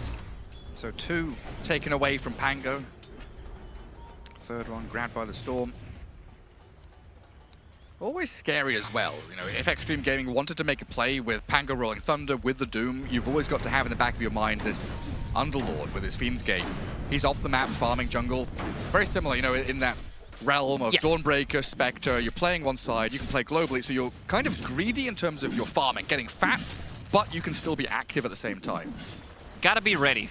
If you're bringing numbers, if you're trying to kill a hero, you might need to bring that +1 because you know Underlord is coming. Kiritich looks like we're fully settled on this Kez build now. None of this Battle Fury business. No Deso rush. It's very much this Mage Slayer, tank up, deal with some of these nasty spellcasters, and then go back into more damage-dealing items like the Deso. And protect with BKB afterwards. He's pushed out this bottom wave all the way to tier 1. He's got the backup of Kataomi's Bane here as well, but it looked like for a moment Xtreme Gaming were going to run at him. But I think you're just really afraid of Underlord. This 5,500 net worth hero, the Slug, it could be there. It's not going to be easy. There's going to be a timing for them, because I see that Underlord's rushing pipe. You're going to have Mage Slayer on top of that, so reducing all of that damage. It's all about the damage reduction, Gary. It is. You have Fate Bolt, you have Atrophy Aura as well. So gonna be very interesting to see if they're gonna be able to put out the damage at all. They have some pure damage, they have some physical, so none of that is gonna get reduced, but... They will by the Mage Slayer though, right? The spell damage? Yeah, that works. That will work, but not the other ones. But it's funny, we remove Wraith Pact, and these guys have got the Fake Pact. Just reduce reduce all the damage with their freaking items and heroes. They've brought it back in a different way. Now, another rune battle. Storm and Pango going straight in for it, but it's spawned up top. They've got the Doom on the Storm, though, as Kez will arrive, trying to get on the Pango with the grip and the damage, but he breaks free. Swashbuckle the safety, and the Supernova landing, diving in onto this massive go. The Kez avalanche is slain by XXS. 3 in a row, make it 4 wide, don't you? Xtreme Gaming slam the first team fight, and maybe a team wipe. This Underlord, he came in to help, tried to go back through the door, but it's been shut and slammed in his face. One more little bit of malice, but an avalanche from Arme right back in the game, fully recovered, and Xtreme Gaming, beautifully executed. Full team wipe, 12 minutes in. Usually we don't see that. Everybody brought the numbers. Even swing. Yeah, like you can see that they need that storm damage. They got the initial bushwhack on top of him with the Doom follow-up, so he wasn't able to do much, and GPK immediately TPs to the bottom lane. They know that they have these big teamfight ultis, Rolling Thunder, Supernova, so they want to use the opportunity. Fusel Blade is getting delivered to not gonna say. GPK has no mana whatsoever. 3 wand charges, puts him like to 200. He can zip. Wait, where's he go? Where's he going? He zips back into them? I thought he'd zip away, but he dies anyway. The P in GPK stands for pissed. Dies, comes back in, tries to get aggressive, dies again. Unfortunate for BetBoom. Very good for Xtreme though. Okay, you lose X-Nova and his little kill streak, but you're straight onto a tier 1 tower now. Yeah, it seems like they needed those items to be available. Kiritich does have Mage Slayer right now, and there's still no pipe available, but a good bit of malice on the 2 of them. And the pullback. Grab 1 kill, FY dead. XXS on the run. A Lotus to use, but he's been nightmared back in towards Miero now. Let's see if they can finish him off with a few punches. Another Firestorm. I don't know about this. Kiritich is coming. XXS has been marked up and finally killed off. All right, trying to stabilize a little bit after that disastrous fight. They lost the mid tower. They lost GPK twice. So his game, we've seen this in the previous series as well, where Stormspirit couldn't get off to a really good start. Laurel, he was kind of at the bottom of all cores, and if you're off to a bad start with the Stormspirit, sure, you can recover, but they also have good ways of dealing with you. Multiple ways of stunning you. The Fusel Blade is very annoying. You're playing against Doom as well. And XXS, he is relatively well farmed. About to finish off Radiance in another 1,000 gold. That's going to be a massive damage output in the fight. Yeah, I don't know. I feel like Stormspirit needs that killer threat from one of his supports, right? You want this gank squad where you can just go in, slam someone, Ball Lightning to scout, get vision, start, and then finish. Hoodwink is a hero that I think fits that role perfectly, right? Long range, poke, catch, vision giving, and then kill threat with that sharpshooter. I don't see Bane and Rubik necessarily accomplishing the same thing. Could be difficult. I'm looking at Stormspirit, Galvanized stacks. That's something that you want to have. You want to have that mana regen. Right now, he's sitting at 0. Yeah. That's why he picked up Occult Bracelet, so that he can at least have some stacks, have some numbers on top of him when he's farming. That's going to give him the buff that he thinks he needs. The right of Elishar. Yeah. Who is Elishar? We'll never know. Maybe that's what Shadowheart was talking about through Baldur's Gate 3. Elishar. Sounds like a cool word. Yeah. I could also see Roshan being called Elishar. Nashor. But maybe a Baron, a Lord. These thieves, these goddamn thieves, Gary. How dare they? Man. And Arme, after having, you know, a little rough laning stage after he got tri-lane, ganked, shoved out of lane, more than recovered after that team Oh, fight. absolutely. On top of the net worth right now, about to finish off Shadowblade. Supports need to be super careful. You're playing Rubik, you're playing Bane. One pretty much hit from the Shadowblade into combo, you're gonna die from 100 to 0. Yeah, you get one shot easily. And then this is a Tiny with Sunray behind him as well, so if you want to go on him, you have to make sure you commit heavily or not at all. There's gonna be a big timing coming out. They have basically 5 items that are gonna sync up on side of Xtreme Gaming. Where's GPK going? It's not your side of the river, buddy. Courier flies over his head. I don't think it scouted him. He sees that the caps are gone, and Arme has dipped away with his Shadowblade. It's an interesting spot to be in. Very far behind enemy lines, playing some reconnaissance game. But the rest of his team is setting up for a tier 1. Forcing the glyph already quite early on. Just the movement from BetBoom, very tentative. They seemed a little afraid to press forward, but now they've found their confidence and they'll finish off the tower, realizing that with the Radiant vision they've got in that northern jungle, they've seen where the Tiny is, they've watched the Phoenix and Hodwig both move over, so there was no defense out of Xtreme. Yeah, I want to see them smoke up and try to go for a play, because right now you have Radiance, you have a Shadowblade, Pango just finished off his Blink Dagger, and Hoodwink has Road of Atos, so you can initiate onto Storm Spirit easily. It's very annoying for Kez to play against it as well. He doesn't have Deso yet available. GPK. And in no man's land. Pissed and killed. Down he goes. Just need to figure out what the G stands for now. It's not great, that's for sure. He's having a torrid time. 1, 4, and 0 on the Storm. And like you've been saying, still no stacks. Doesn't stand for Galvanized because he has 0 still. And they keep on moving forward. Forcing the ulti out of the Kez.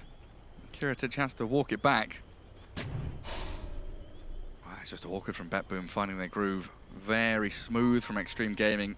Playing multiple lanes aggressively with the 3 heroes mid. Farming sides with Tiny and Doom. So not only are they pressuring, they're also accelerating. 2k lead emerges for them now. And they've got some pretty good ward coverage. They see that top lane, the access point. They know where Kez is. It's very annoying to play against Tiny because you, as a support, you need to invest a lot into sentries, and now Kiritich might die in the same spot. There is sentry available. Road of Atos. Oh, they got the bushwhack. They'll lift up the Tiny, but the avalanche and the combo. Hang on, turn around. They've got the supernova by Arme's side. No Sunray to heal him just yet, though, as Arme turns to try and fight, but they've blown him up along with the egg. Xtreme Gaming didn't bring the numbers in fast enough, and thanks to Save, are able to turn this one around. That's probably the best spell you can steal. Avalanche being the aura is pretty insane, like this buff to Tiny that did happen. Somehow Tiny is always meta. No matter what, either South America's gonna play it when nobody wants to touch it from the mid lane, then he's OP as a position 4 for like years because of the toss back. We try to nerf that, but Tiny becomes like really good from the mid lane. Now he's back to carry role. 4 is kind of dead, but again, he is in a very good spot still, considering everything. I just think that they need to use XXS. He is also the big damage dealer in these fights. He provides them with a good amount of control as well in terms of getting out the Storm Spirit out of the fight or using the Kez, but you can see this damage reduction. It's starting to kick in. Yeah, I mean, he's, what, 25% of their net worth? He's pretty big. Yeah, don't forget that Tiny was also popular because he could toss back neutral creeps and drag waves into jungle back in the day. No, he was popular because you could toss in your teammates. If you last pick Tiny, somebody steals your role, the captain of the plane could always do that. That way Spirit Airlines went bust. Too many Tiny players. Throwing them around. Smoke out from 5 of BetBoom, trying to find a way back into this game. A couple of kills behind, but pretty even after that little skirmish in the top lane. Thinking about the Torment to take, so they gather up as 5 in that bottom right-hand corner. Xtreme Gaming are not in position to contest this. So a good sequence of play from them. Does mean they're playing very tight together, and Xtreme Gaming will get the run of the map to find that efficiency in farming lanes. The Getting shard on Rubik is always very nice. It's so good. Just tossing people out of any kind of engagement, whoever gets initiated on, could potentially save you from the Doom, as like one pit of Malice in these tight areas will allow you to potentially reset the fight and then come back. On one side, you have no cooldowns whatsoever. You can think about Grip, which is mostly going to be used on Pango in the fights to be longer cooldown ability, but other than that, they're fine taking the fight whenever. But on Xtreme Gaming, you have Doom, Rolling Thunder, and Phoenix Supernova, so a lot of long cooldowns that every single time it's down, I feel like BetBoom is going to try to punish that. Yeah, I feel like that's why this Tiny pick was really good, or really important for Xtreme Gaming, right? The panel were talking about the Faceless Void, that Chrono Sunray Supernova combo is sick, but they didn't have any stuns just to chuck into stuff. It was bushwhack and that's it. So having Tiny actually offer you something like that was vitally important to bring their draft together. Ame right now not really indicating that he wants to join in on anything though. Xtreme pretty content just to keep on farming. They've hit their BKB timing on the Doom. They're going to wait for double BKB timing, probably. Maybe they're going to try to get something done while Tiny's farming on the other side, because right now he is showing, try to surprise them potentially. Maybe turn that into Roche if Ame decides to join. But this fight could easily be 4v5. And you're playing into Pipe Underlord. Ame's going to connect. Yeah, around the Roche pit. They see Miero, but that pit stops them in their tracks. They'll try and catch up to Rubik now with the Rod of Atos catch. Stun him up. Got an Essence Ring and the Grip on the roll. Lift ready. That's going to catch nothing to stay now, so they've kept Save alive. Storm zips across, gets some Galvanized going, but nothing to stay. He's tanked through the majority of this and swashbuckled out of the Pit of Malice thanks to his roll up. A Pit of Malice just covers that whole area. You can't get through the river. It's that big. This is pre-Aghanim Scepter, pre-whatever increase he wants to get, whether we're talking about Shivas or Rod of Atos upgraded, get the Glippity Gloppity. And GPK, he is slowly recovering. Not there yet, but getting the items. Slow and steady. That's the way to do it. Dead even. This gives time for Curatage as well. As Kez really thrives getting big items, stacking up, getting 6 slotted, dishing out damage. And BKB for him, vitally important to join these fights. So we're looking really at both teams hitting a pretty big power spike 25 minutes in. An advantage for BetBoom is they do have this Storm Spirit and Underlord to kind of play that pseudo-global setup. And Bane has always been a very good support to play with those kind of guys, right? With Underlord, with the old IO strats, he goes forth. Pretty much. He goes on the other side of the map and then tries to set something up. Gives you just enough time. Whether it's a Nightmare, which is 6.5 seconds duration, or use the Fiend Grip on top of that. And I also like that he is maxing out or putting more points into an Enfeeble. Damage reduction is going to come in very handy against Tiny, because all of that damage that he is getting is green damage, so a lot of that is going to get reduced anyway. For 9 seconds, yeah. It's pretty hefty. Ame, Shadowblade and Invis Rune. You need Gem and Sentry to see him. He's basically just off the map. Gonna burrow down into the ground and emerge underneath you. Like a worm. Xtreme really tightening up as well. Playing 2 supports behind the Tiny, knowing that he's the high-value target. So Pango and Doom, again, no indication that Xtreme Gaming want to bite off a team fight right now. Still going to move up to that twin game, play into the bottom lane, but there's Radiant Vision already set up here, so they'll see this one coming. The pings come out from Miero's Underlord, and GPK, he's going to sit all the way in behind Blink Dagger's the Doom. ready. There's the the jump Infernal Blade, not quite fast enough. GPK really pushing the limits there, buying just enough time. Everybody else already on a different side of the map. You see that one support from BetBoom team is playing behind a core. Bane, he was playing behind Underlord just in case they try to make a move on him. If he gets doomed in the top lane, Rubik with the lift could potentially save him. It's the buddy system. Everybody take care of everybody else. What about the Syndrome? Save your buddy Syndrome? Yeah. I guess that's the downside of trying to play this type of Dota. It can be, but you can sit behind your core and watch them die, right? You're not necessarily required you don't have to die yourself. That's a good point. That's a position 5 player right there. I will watch from the experience. I will watch you die. Bane, gonna be, see, look, there's save. He watches him die. Bye-bye, Bane. Kata Omi gone. Even spending the gate to try and come in and do something.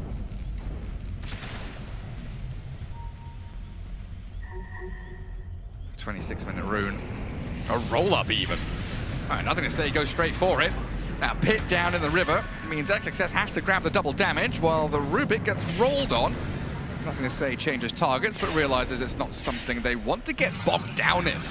This team fight going up high ground into a staircase is pretty nasty. Ooh, bounces, dealing quite a lot of damage there. XXS definitely wants to go in. Gets the Doom off, BKB. Likes his FY, but you're right, the Doom here onto the Kez. Maybe if Pango and Tiny can catch up to this one, but Storm has zipped in to help. Supernova on their heads. The Kez has fallen, and now an Avalanche tossed up, but this damn Bane has been found. Sunray, Supernova, everything used to top them all up. So they lose their Hoodwink, but they get their Kez kill, which is big. Now it's time to go for them, knowing that they have these 3 big ultis that we were talking about. It's gonna allow them to potentially go into Roche Pit, but you don't have your Kez available. You could see them maybe thinking about it, but the damage is still quite limited. Somebody needs to tank that Doom. Kez doesn't feel too comfortable getting Doom, even with the BKB online. Nothing to say, sensing something is up, and blinks away. Yeah, doesn't want to get involved down there. GBK makes his presence known. Straight up Doom onto the Kez. These pits get very annoying, but they're able to bypass it and skip up the staircase. Yeah, with all his ultis out, very difficult to deal with Egg, Doom, the roll-up, and then Tiny comes in right at the end of the fight to clean up and get what is rightfully his. Yeah, pretty much saves the day. Nothing to say is like, yep, that's good. No more grippity, and I feel like Roshan, if they can try to reset every single time and just wait it out for ultis to come online, that's going to be in favor of Xtreme Gaming. I feel like they need to try to punish this.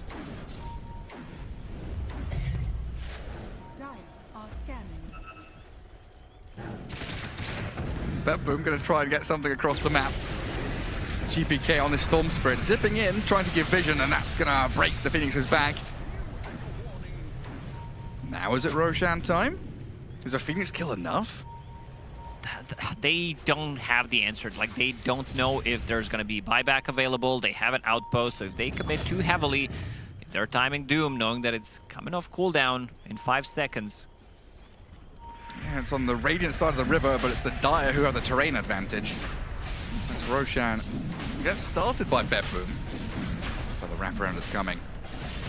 No Phoenix, but a 3-man smoke maneuver into the Roche Pit, roll up inside, trying to aim, but the Kez outside does get pushed out, breaks free as he gets doomed up, but the Underlord, he's going to get pummeled down by Roche and the Xtreme Gaming heroes, puts down another pit, while Kez is still ticking down, hides in the tree line. Pangolier over on the other side of the cliff top. An Avalanche comes in onto Rubik. Storm Spirit catches Doom now. GPK tries to finish off XXS. A little bit more damage is what's required, and he has it. The Sunray's not enough to keep him alive, but Arme is clearing up house. Kiritich going to try and left field back up. Healing a lot. Into 80% health again from low, but Arme's BKB Tiny is too much to handle. A triple kill for him. Maybe more if they can just stop this TP with the damage. They just whack him. It's too much. He has almost 500 damage with the double hit. Even gives him the Solar Crest in the end. A little surprised that they decided to take the fight straight away inside the Roche Pit, knowing that there's going to be Rolling Thunder. They have multiple BKBs available, so they can jump in. And looking at the damage numbers, Tiny just gets on top of pretty much the backlines. He manages to find these kills.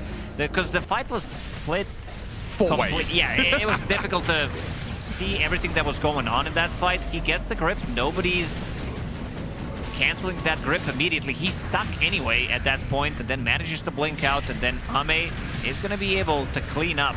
This is not the hero that you want to be not fighting with. I think they need to be fighting around Underlord. That's the big thing. Reduce some of that damage. Try to fight with Rubik as well, because this damage, like this whole lineup, is all about reducing the damage with the Mage Slayer, with the Pipe, Atrophy Aura as well. And if you're split out, your lineup's not doing what it's supposed to do. It really is just a tremendous amount of damage from Alme. So much here, and then Kez going for the TP. And nearly makes it home. Ultra kill for the king, though, as he's now crowned king of the castle.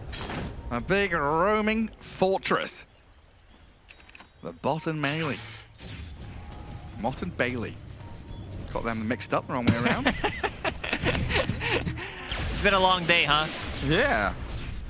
B and M are also two letters which are very close together in my head for some reason. Separated by one letter on the keyboard. Now, XXS did get... It's okay to say MB, my bad, Gary, Yeah, and that's fine. move on. Accept your mistakes. Your failings as a human being, they don't make you. It's your successes that do. Shard for Doom. As Phoenix already had his. Hoodwink the sad loser out of this. There's Doom now with the Shiva's Guard as well, getting pretty massive. Top 3 net worth for Xtreme Gaming. Yeah, one thing I really hate about Doom is his late game. Like, you have ability to get... All they're getting is like, oh, we have a counterplay to this Doom. It's going to be Linken's, it's got to be Lotus, so they spend 10,000 gold, maybe even more if you're getting multiple of those. And suddenly he just decides to spend 4,000 gold and counter all of that with the Aghanim Scepter. That's a nice item. Where are they going now?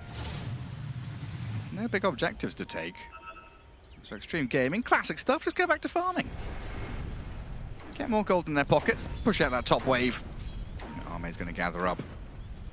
Well, BetBoom lick their wounds and try and figure out what the next move for themselves is. And Storm with this Orchid. It's pretty nice against the Phoenix to be able to just jump onto X-Nova, stop any kind of... He sees that X-Nova doesn't have any defensive tools. None of them do except for the BKBs, so we'll try to punish that. Take him out of the fight immediately. There is no save item on your Hoodwink. There's no like Glimmer Capes or Force Staffs. So that's going to be the target. And I think as soon as he sees that, I think X-Nova needs to change his item build. Either he needs to pick up Aeon Disc or he needs to pick up Eul's Scepter. Feels like a Rook. Lads is good. If they feel like they have enough, it increases the damage of your Tiny by a lot, gives them that extra bit of oomph in the team fight. Wow. Immediate jump onto Kataomi. Disappears. Under the swelling strength of this growing Tiny. Looks like a pretty swift tier 2 take as well. And they will get glyphed. Look at this. Xtreme trying to defend that top lane so there's no trades. BetBoom. A lift up will save me arrows. Nothing to say he came rolling in. Thanks, Noah. Trying to go through the Fiend's Gate. I also think you should be able to kill the Fiend's Gate. How many hits? Didn't think of that, Gary, but 6, it 7? depends. It should scale per level. Yeah, maybe 6, 7, 8. 9? No, 6, 7, 8 one per level. Oh, okay. Why not 9? If you really want to stick with 9, we'll give you 9 it is. I'll tell Ice Frog right now. Or Give maybe me... 7, 8, 9, and that's why we can't have 9.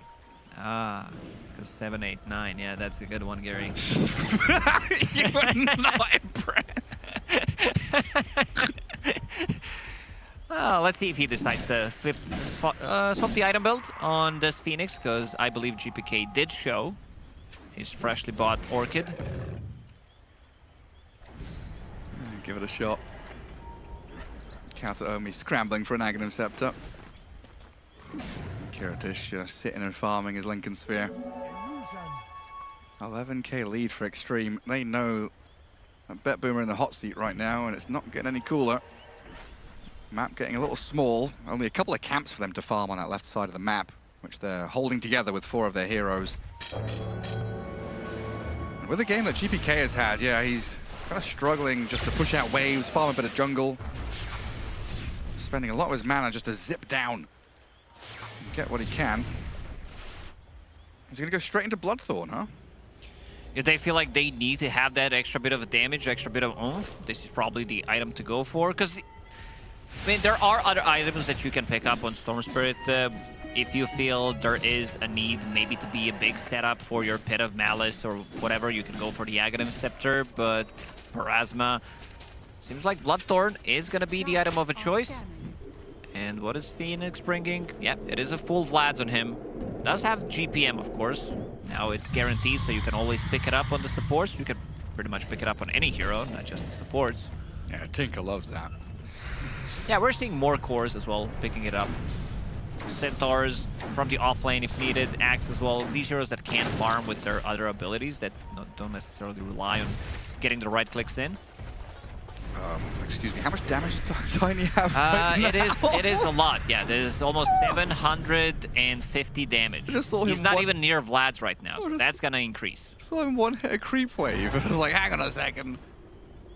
He doesn't have any. It didn't even crit, just a one hit. So then what is the Daedalus crit then on his like 800 damage? 1600. It's gonna be even more. Yeah, it's gonna be like 1900 damage. So have fun, Rubik. Bane. They're around 1500 health. Yeah, they're pretty much in one-shot territory with the double hit. And the Avalanche toss if needed. Well, BKB is a requirement in this game for BetBoom. We've seen the Cares and the Storm have theirs. Underlord buys the third to round up the cores. Interesting item build. Pipe, Lotus, BKB. You know, the Ags make sense. There's a lot of defensive tools here for BetBoom to stay alive. It's a lot of reduction, but also their damage is relatively limited. I guess that's why GPK decided to go for this Bloodthorn. It is a big increase, especially if they can get it on Phoenix. With this timing, they'll try and make a play. No Roshan for at least 35 seconds. They are going into a very dark map. Only one Radiant Observer Ward, which is sat in the mid lane, giving them no information whatsoever. Whereas he broke. Staircase being held here by Xtreme, but they see the Hoodwink. GPK with a zip to high ground. Katom in FY traded out lives as these hits on the floor get pretty annoying, but the chase forward from NTS and Arme. Underlord BKB TP gets himself home safely. He even gets doomed. I say safely. No, he's gonna tick down. He's ticking down in Fountain. He's dead. Can't heal, can't survive. His poor little piggy, just watching him die. He even tried to put the Aghanim Scepter in his backpack, try to lower his HP. It just doesn't work. It's, you need to watch yourself die. There's no way around it. Or just try and die faster. Die faster, and then you can respawn faster. That's good. That's a good strat, Gary. Yeah, not a good fight for BetBoom. Did not connect. They're also getting closer to those level 25s. The Doom applies Mute, which is insane, so you can't use your items. Say goodbye to your BKBs. And there's Kez. Another defensive BKB. BetBoom doing what they can against XXS, but that's a big fat Doom. A grip is used to hold back the Rolling Thunder, but they're still in trouble as Arme comes waltzing on in. Couple of rolls towards the Rubik, another tendril clap down by the Doom, gets the stun and a double kill for XXS. That's becoming a little one-sided now as BetBoom have no answer to these tanky, annoying, damage-dealing cores of Xtreme. They don't have the damage. They're also fighting in the river. Something to think about. We're seeing it more from Doom. The neutrals that they are picking up, these ancient creeps, is Congregations of the Deep, pretty much being the Ravage for the team, and also fighting in the river, Riverborn Aura, movement speed increase. It's 1500 AoE for the rest of your team, so 14% increased damage, and outgoing damage is also 14%. Like 14% on Tiny, who's sitting at the 800 damage, is an extra 100 damage. Just don't fight in the river then, basically, is what I'm hearing. Some nasty business. Even this Hoodwink getting some items. Scythe of Ice. 2,000 gold away. Phoenix pretty large as well. Already working on that Eon disc that you mentioned as a necessity against the troll that BetBoom are bringing. Now just a 30-second wait for Roshan. Just give a little bit of time for BetBoom to recuperate, rethink, and figure out their next move as the cockerel crows signals the start of daytime. Indicates where Roshan's going to be respawning. these are the most fun items you can pick up on pretty much any hero. I'm looking at Doom, Octarine Core, Overwhelming Blink, and Shiva's Guard. The 3 of these heroes lowering the cooldown, making them unable to move. Like, if you jump the backlines, Tiny's just going to be able to clean that up. Nothing to say. Amplify damage on him. He's ready to go. Straight onto Miero. Even if it BKBs now, his life is forfeit. What is it? 50 HP remaining, presses BKB, dies. Falls flat. Slug squashed. Salted, shriveled, dead. A real firm grasp on this game now by Xtreme, knowing that they can do whatever they want, wherever, whenever. And yeah, I think you're right, this build on Doom, it's the, it doesn't have the Manta style, but it reminds me of the old, Alchemist, Naga Siren, those kind of heroes, where you're just buying these nasty items that are very efficient. Yeah, these are Alchemist items, except for Manta style back in the days where you could just pretty much farm the whole map. When you didn't do any of these shenanigans, buying Aghanim Scepter for your guy 14 minutes into the game or something. And now Roshan, I do hear him roar. Not sure if they can do too much about it. 30 seconds without Underlord, probably you don't want to be taking that fight. And now in the river, we can see how much damage they actually have on Tiny. This is 800 plus damage with the extra 14% sitting in the river. It's just insane, isn't it? Oh, there we go. Aegis for Tiny. Holding Roshan's banner as well as he picks up all the goodies. But as we enter this late game, I'm still struggling to see how they kill these heroes, right? We've tried to reduce their damage with the heroes we've picked. We've, thinking from BetBoom's perspective. Yeah, I think if you want to kill a hero, you need to reduce the HP, not the damage. Exactly. That's how it works. You can't walk into the enemy base and reduce the damage of the throne and say, haha, game is over. Yeah, we reduced 80% of your damage.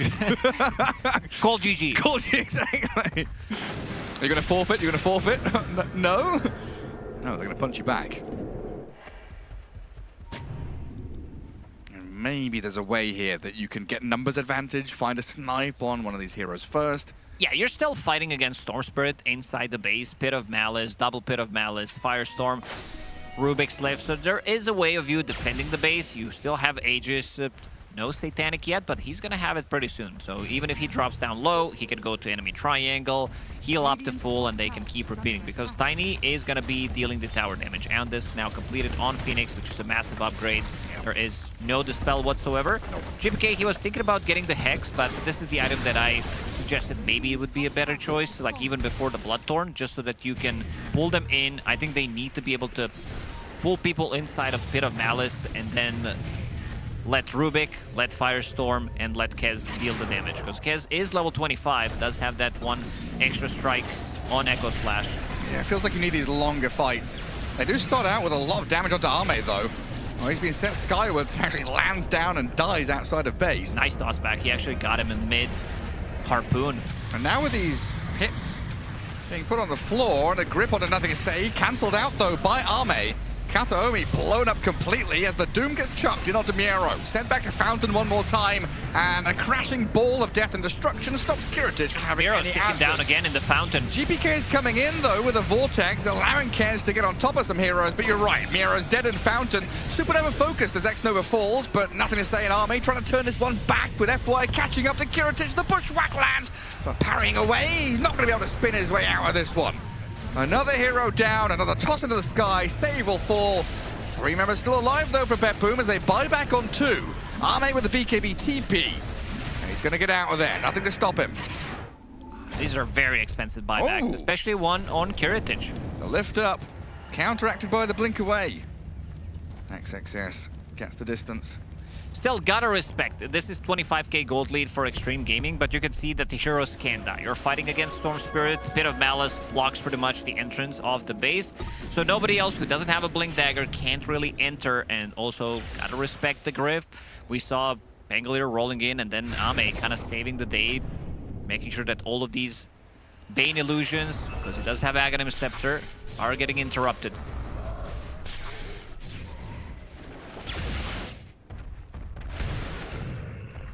I'm just trying to envision a way that BetBoom gets a long team fight, where they can put multiple pits down, multiple Firestorms, This AoE Vortex, it's not a super long cooldown. You can keep spamming it every 14 seconds.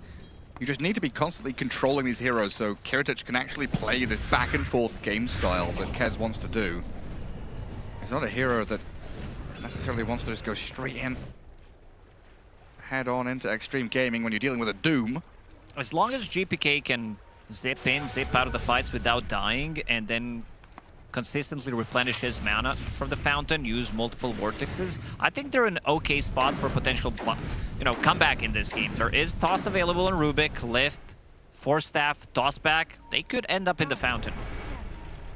You're not impressed, Gary. You see the big number, you're like, I don't know about that one. I'm just thinking, I think Miera would enjoy that tremendously. Give them a taste of their own medicine. He's died in fountain several times this game. He'd love to see Xtreme Gaming die in his fountain. I'm not sure that's going to happen, though. Fortunately for BetBoom, they do scan this smoke maneuver out of Xtreme. So full evacuation of that bottom lane. Nobody's going to get caught out here, and they can sit in their base waiting for the danger to come. Yeah, I would love to see one of the supports on Xtreme Gaming to get a Lotus Orb. You are playing against Grip, you're playing against Pit of Malice, a lot of these annoying spells. Just the spell against Kez feels really nice. So you can throw it on Tiny, and then maybe he can hit the building a couple of times, but I'm pretty sure Xtreme Gaming, they don't want to rush anything. They want to be getting a pick off, again, ideally on Underlord, who they know doesn't have buyback. They killed him multiple times. He's not getting too much of farm. Maybe even thinking about next Roche. Take a fight here and there, maybe a pick off if you can. But BetBoom are the ones making this first step forward. They see them. XXS, Blink and BKB straight onto save. Self-lift to buy some time for himself, but it's the Hoodwink who's been focused down by GPK. Root on the Tiny, but in the back save is being hammered by the Doom. He stole the Congregations of the Deep in his dying breath. That doesn't get to do too much with it. Save has no buyback available. So it's going to be 4v4. FY also no buy. Roshan could potentially respawn in 2 minutes. Seems like they got to be respecting this percentage-based damage coming out from Firestorm. Save. Not too happy about that one. He can chill for 90 seconds. 60 now. Breathe in, breathe out. You're dead for a minute. You've just got to be zen about things. Think about the good in the world. Like the fact you're playing Rubik and it's your favorite hero. And GPK, he's got a long zip in here to catch the Pango. Roll up and Doom comes in. Oh man, they've bit off more than they can chew here.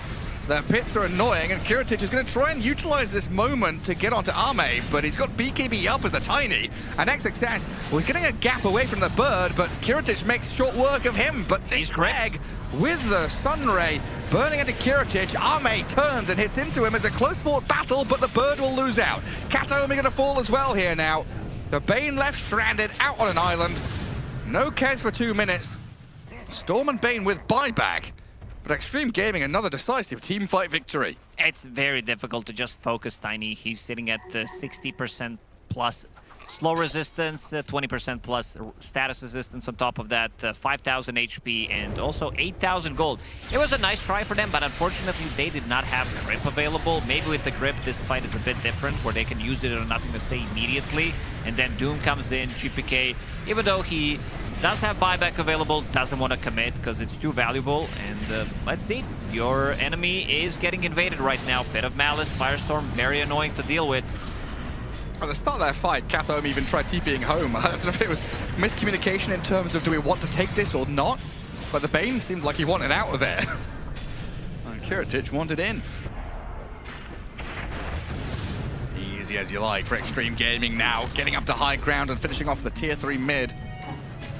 Yeah, you're right, the Underlord very irritating to deal with, but with a jump hex out of FY, Nightmare save not enough. The Abyssal Blade stunned, the crashing roll. The Thunder hits, but the grip, hang on, save. Oh, save, he's back to fountain. Actually stays alive. This grip has bought some time. Maybe BetBoom can hold on to this with a GPK zip in, Vortex and the damage. They whack down MTS. The Pango's gone, base has been held. Gotta respect their base defense. This is something that you can just completely ignore. And so far, BetBoom, they're doing a pretty good job. They didn't lose a single barracks yet. Only losing that tier 3 tower in the mid lane. And it seems like they see Ame. Ame is getting pinged out. Now you've really got to think about Roshan as Xtreme Gaming. Next team fight. You need this Aegis to be able to go high ground. It's up in 10 seconds as well. We can see just how much damage those 3 cores of BetBoom are actually doing. Not far behind the Xtreme Gaming ones. Yeah, Underlord definitely gonna be the highest one. I mean, all he has to do is use 2 abilities, and the damage numbers are gonna go brrrr.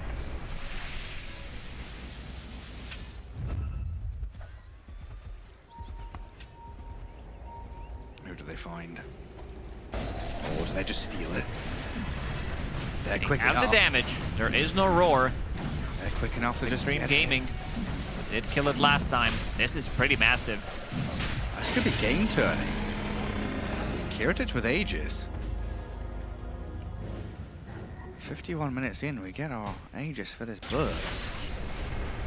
He's about to finish off the Ag's Blessing. Looking for more maneuverability through Blink Dagger as well. And curiously enough, it's Xtreme Gaming on the back foot. For it feels like the first time this game. Yeah, they're kind of maxed out. Sure, you can still grow in terms of getting some extra items, Octarine Core on Pango, remove your power treads. Tiny... Level 4 ult. Yeah. Tiny just consumes his Aghanim Scepter, so that's a big upgrade. 3 Wally. I'm not sure if that's gonna allow him to do what they need to do at this point of the game, because you want to be getting in, like sieging the high ground, but it doesn't seem like that's enough. And now with the Aegis on side of BetBoom team, they can't really push. They can't really go for the high ground. Even with Aegis, I still think they would respect going for the high ground, try to get a pick off instead. Easy does it. Use the terrain to your advantage as Xtreme. Hold these high grounds. GPK doing classic Storm stuff, just zipping in to give vision. Try and catch a glimpse of any lurking heroes in the shadows. Dire's middle tower is under attack.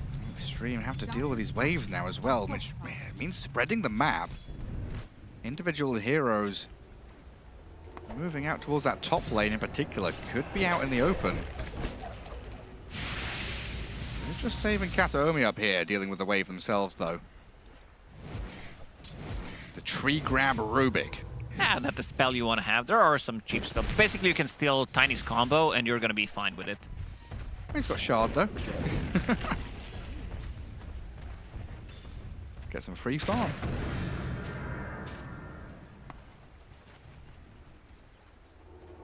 Underlord is also level 25. He has Catalyst, Timeless debuff, and also did go for 160 DPS around the gate. Extra bit of a damage coming out from that. It's very annoying. He also has Shard, which he can throw onto either his Kez or Storm Spirit once he jumps in to deal that extra bit of a damage.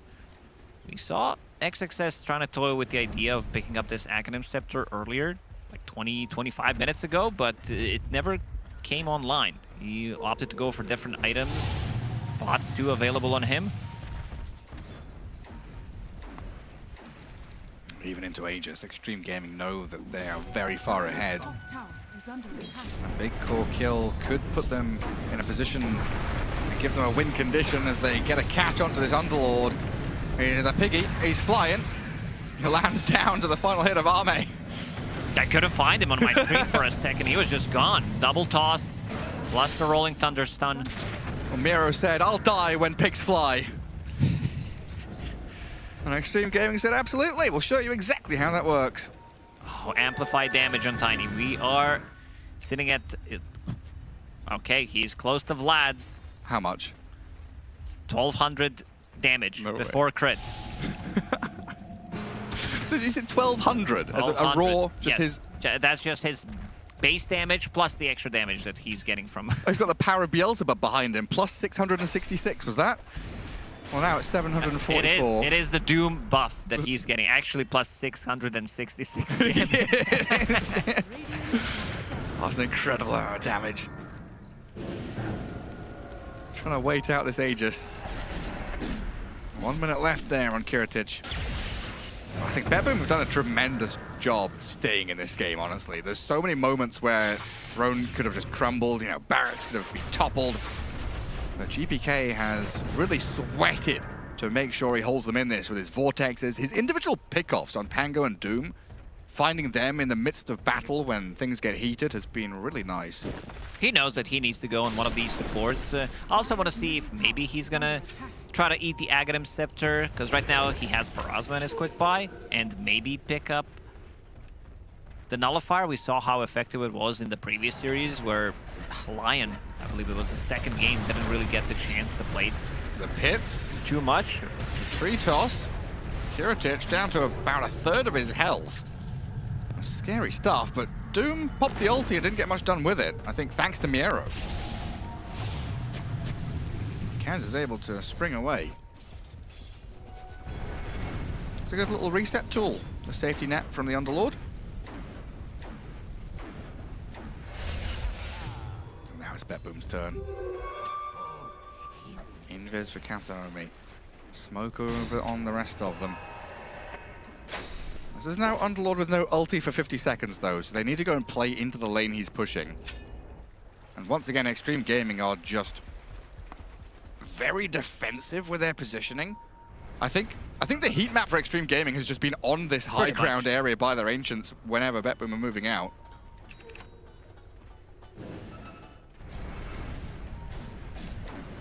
Man, Bane level 20 talents are so underwhelming. Like, what the fuck is this crap? 30 move speed. This is it. This is his 20 talent. Just remove this right now and give him something else. Windlace is 20 move speed. Yay! Free Windlace. 3 seconds of Nightmare cooldown. Like, what does Nightmare do 50 minutes into the game? it's 16 seconds cooldown. It could drop down to 13, which is okay-ish. So kind of 50% downtime, which is nice. Funny stuff. Using Nightmare and Shield Crash to try and scout out ward spots. The full move to try and de-ward this entire map.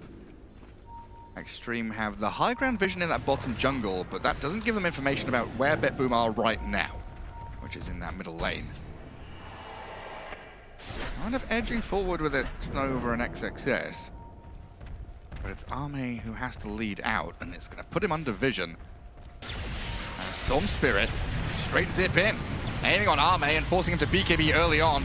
In comes the Pango roll. XXS is trying to move forward, but there's a stolen Doom.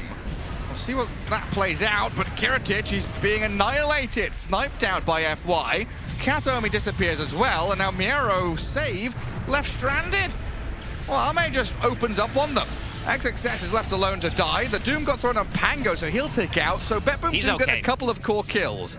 Pango's actually fine, No, but he's the stolen survived. Doom, it seems like the call was, we are going all in. Managing to kill Doom, losing the gem in the process as well, but triple buyback. Roshan may respawn in 40 seconds, and Doom definitely does have buyback available. It was a nice Doom, but Save also doesn't have Aghanim Scepter, so he doesn't have that AoE Doom available for himself. GPK also zipped in, didn't use Refresher, and you can see immediately they are ready with all of these to back him up. And nice damage coming out from Tiny. These 3 throws, plus the bounce back. Oh, that's a bit unlucky. I did not see that one, because he was still using Rolling Thunder during the grip, and then he gets bounced back into it. That's really sad. The immediate egg from X-Nova as well, making sure that he didn't get picked off, didn't get silenced, just straight up egg, stun ray, heal the Tiny. Yeah, X-Nova, he's really owning this game. Like, he is pretty much involved in most of the kills. He's keeping the distance, isn't really feeding. You are playing against Storm Spirit, which makes it quite a lot more difficult. And there's going to be a refresher coming out for him relatively soon. That graph, though. Where's the win probability going? Favoring BetBoom going into late game. 66%. Interesting. Even though the other graph's going all the way the other direction. 32k lead for Xtreme Gaming.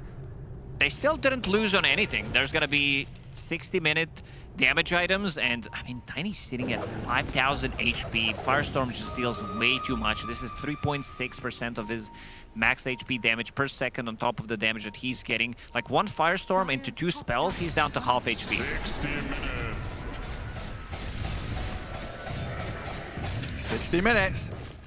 Neutral item time. Gather up those creeps. Get the shards. Get little green crystals in the jungle. See what you can craft with a Mad Stone. Definitely a big window here for Xtreme Gaming, though. If they can get some of these big items, kill off the Kez, deal with these supports, there's no buybacks available on them for the better part of 6 minutes now. And Kiritich says, screw this Roshan's ban. I've got too many things to worry about. We'll see exactly what he picks up. Lots of decisions to be made in this late game portion. He does have this Deso. He does have Deso fleet-footed this time around, so wants to be slightly more maneuverable in a fight. Evolved Minotaur Horn for XXS. GPK with the Dazun Blood Right. Tiny. Nothing Still yet to craft his. Underlord 2. He's too... Oh, he's got it now. He was too short, but he can get a Dazun on Underlord. All right, what does he have? Fallen Sky, Divine Regalia. Tiny? Yeah, didn't get Audacious, so let's see if he decides to maybe keep Michael Bublé. No, he's gonna be going with the Minotaur Horn Evolved. Even more HP on his side, so sitting at almost 6,000 HP. He's huge. I mean, he's huge, but these Pits of Malice and Vortexes are also gonna be huge. More area effect out of Storm and Underlord. Going to have incredibly large spells that you've got to try and get through. Going to make it difficult for Xtreme Gaming in enclosed areas. There's Kataomi with the Enchantress Bauble. Timeless with the debuff duration and spell amp. So extended grip. Just the burn damage on Firestorm is... What? This is like 220 burn damage per second on top of the Firestorm damage. Oh, a 3-man pit. Look at this. An entire screen's worth of Venn diagrams. Octarine Core, the Zune Blood Right. This is it. This is peak Dota right here. And Xtreme are scared to go in the Roche pit.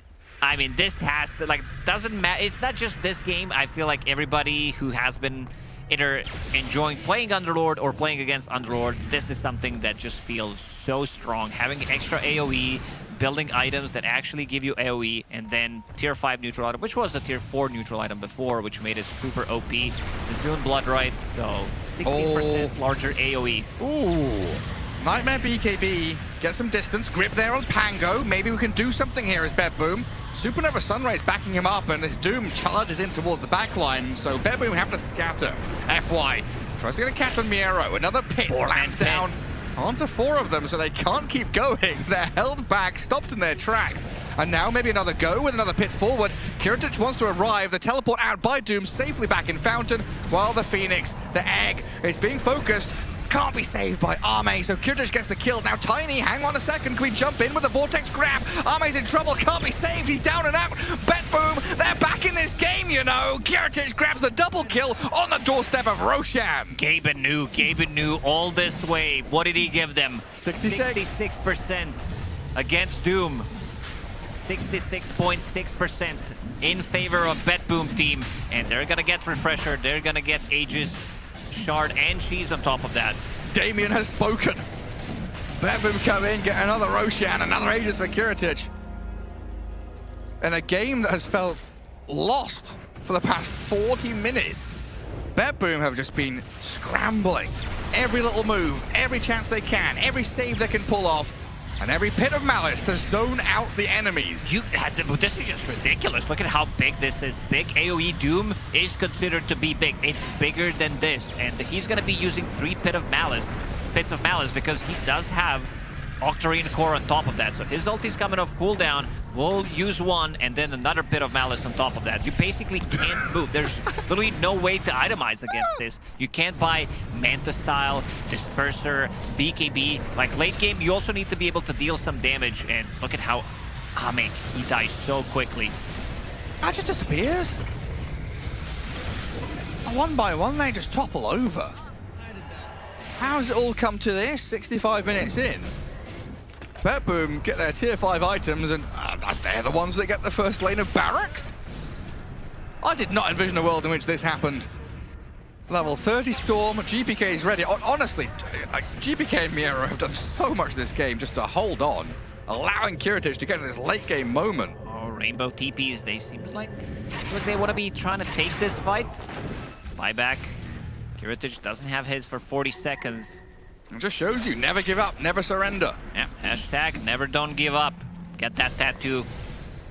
No regrets. No regrets, yeah. I think it was no regrets or something like that. R-A-G-R-E-T-S. No regrets, yeah. Yeah, let me take a look at your back. yeah, it is like that. God, don't show my trap. You also have a butterfly.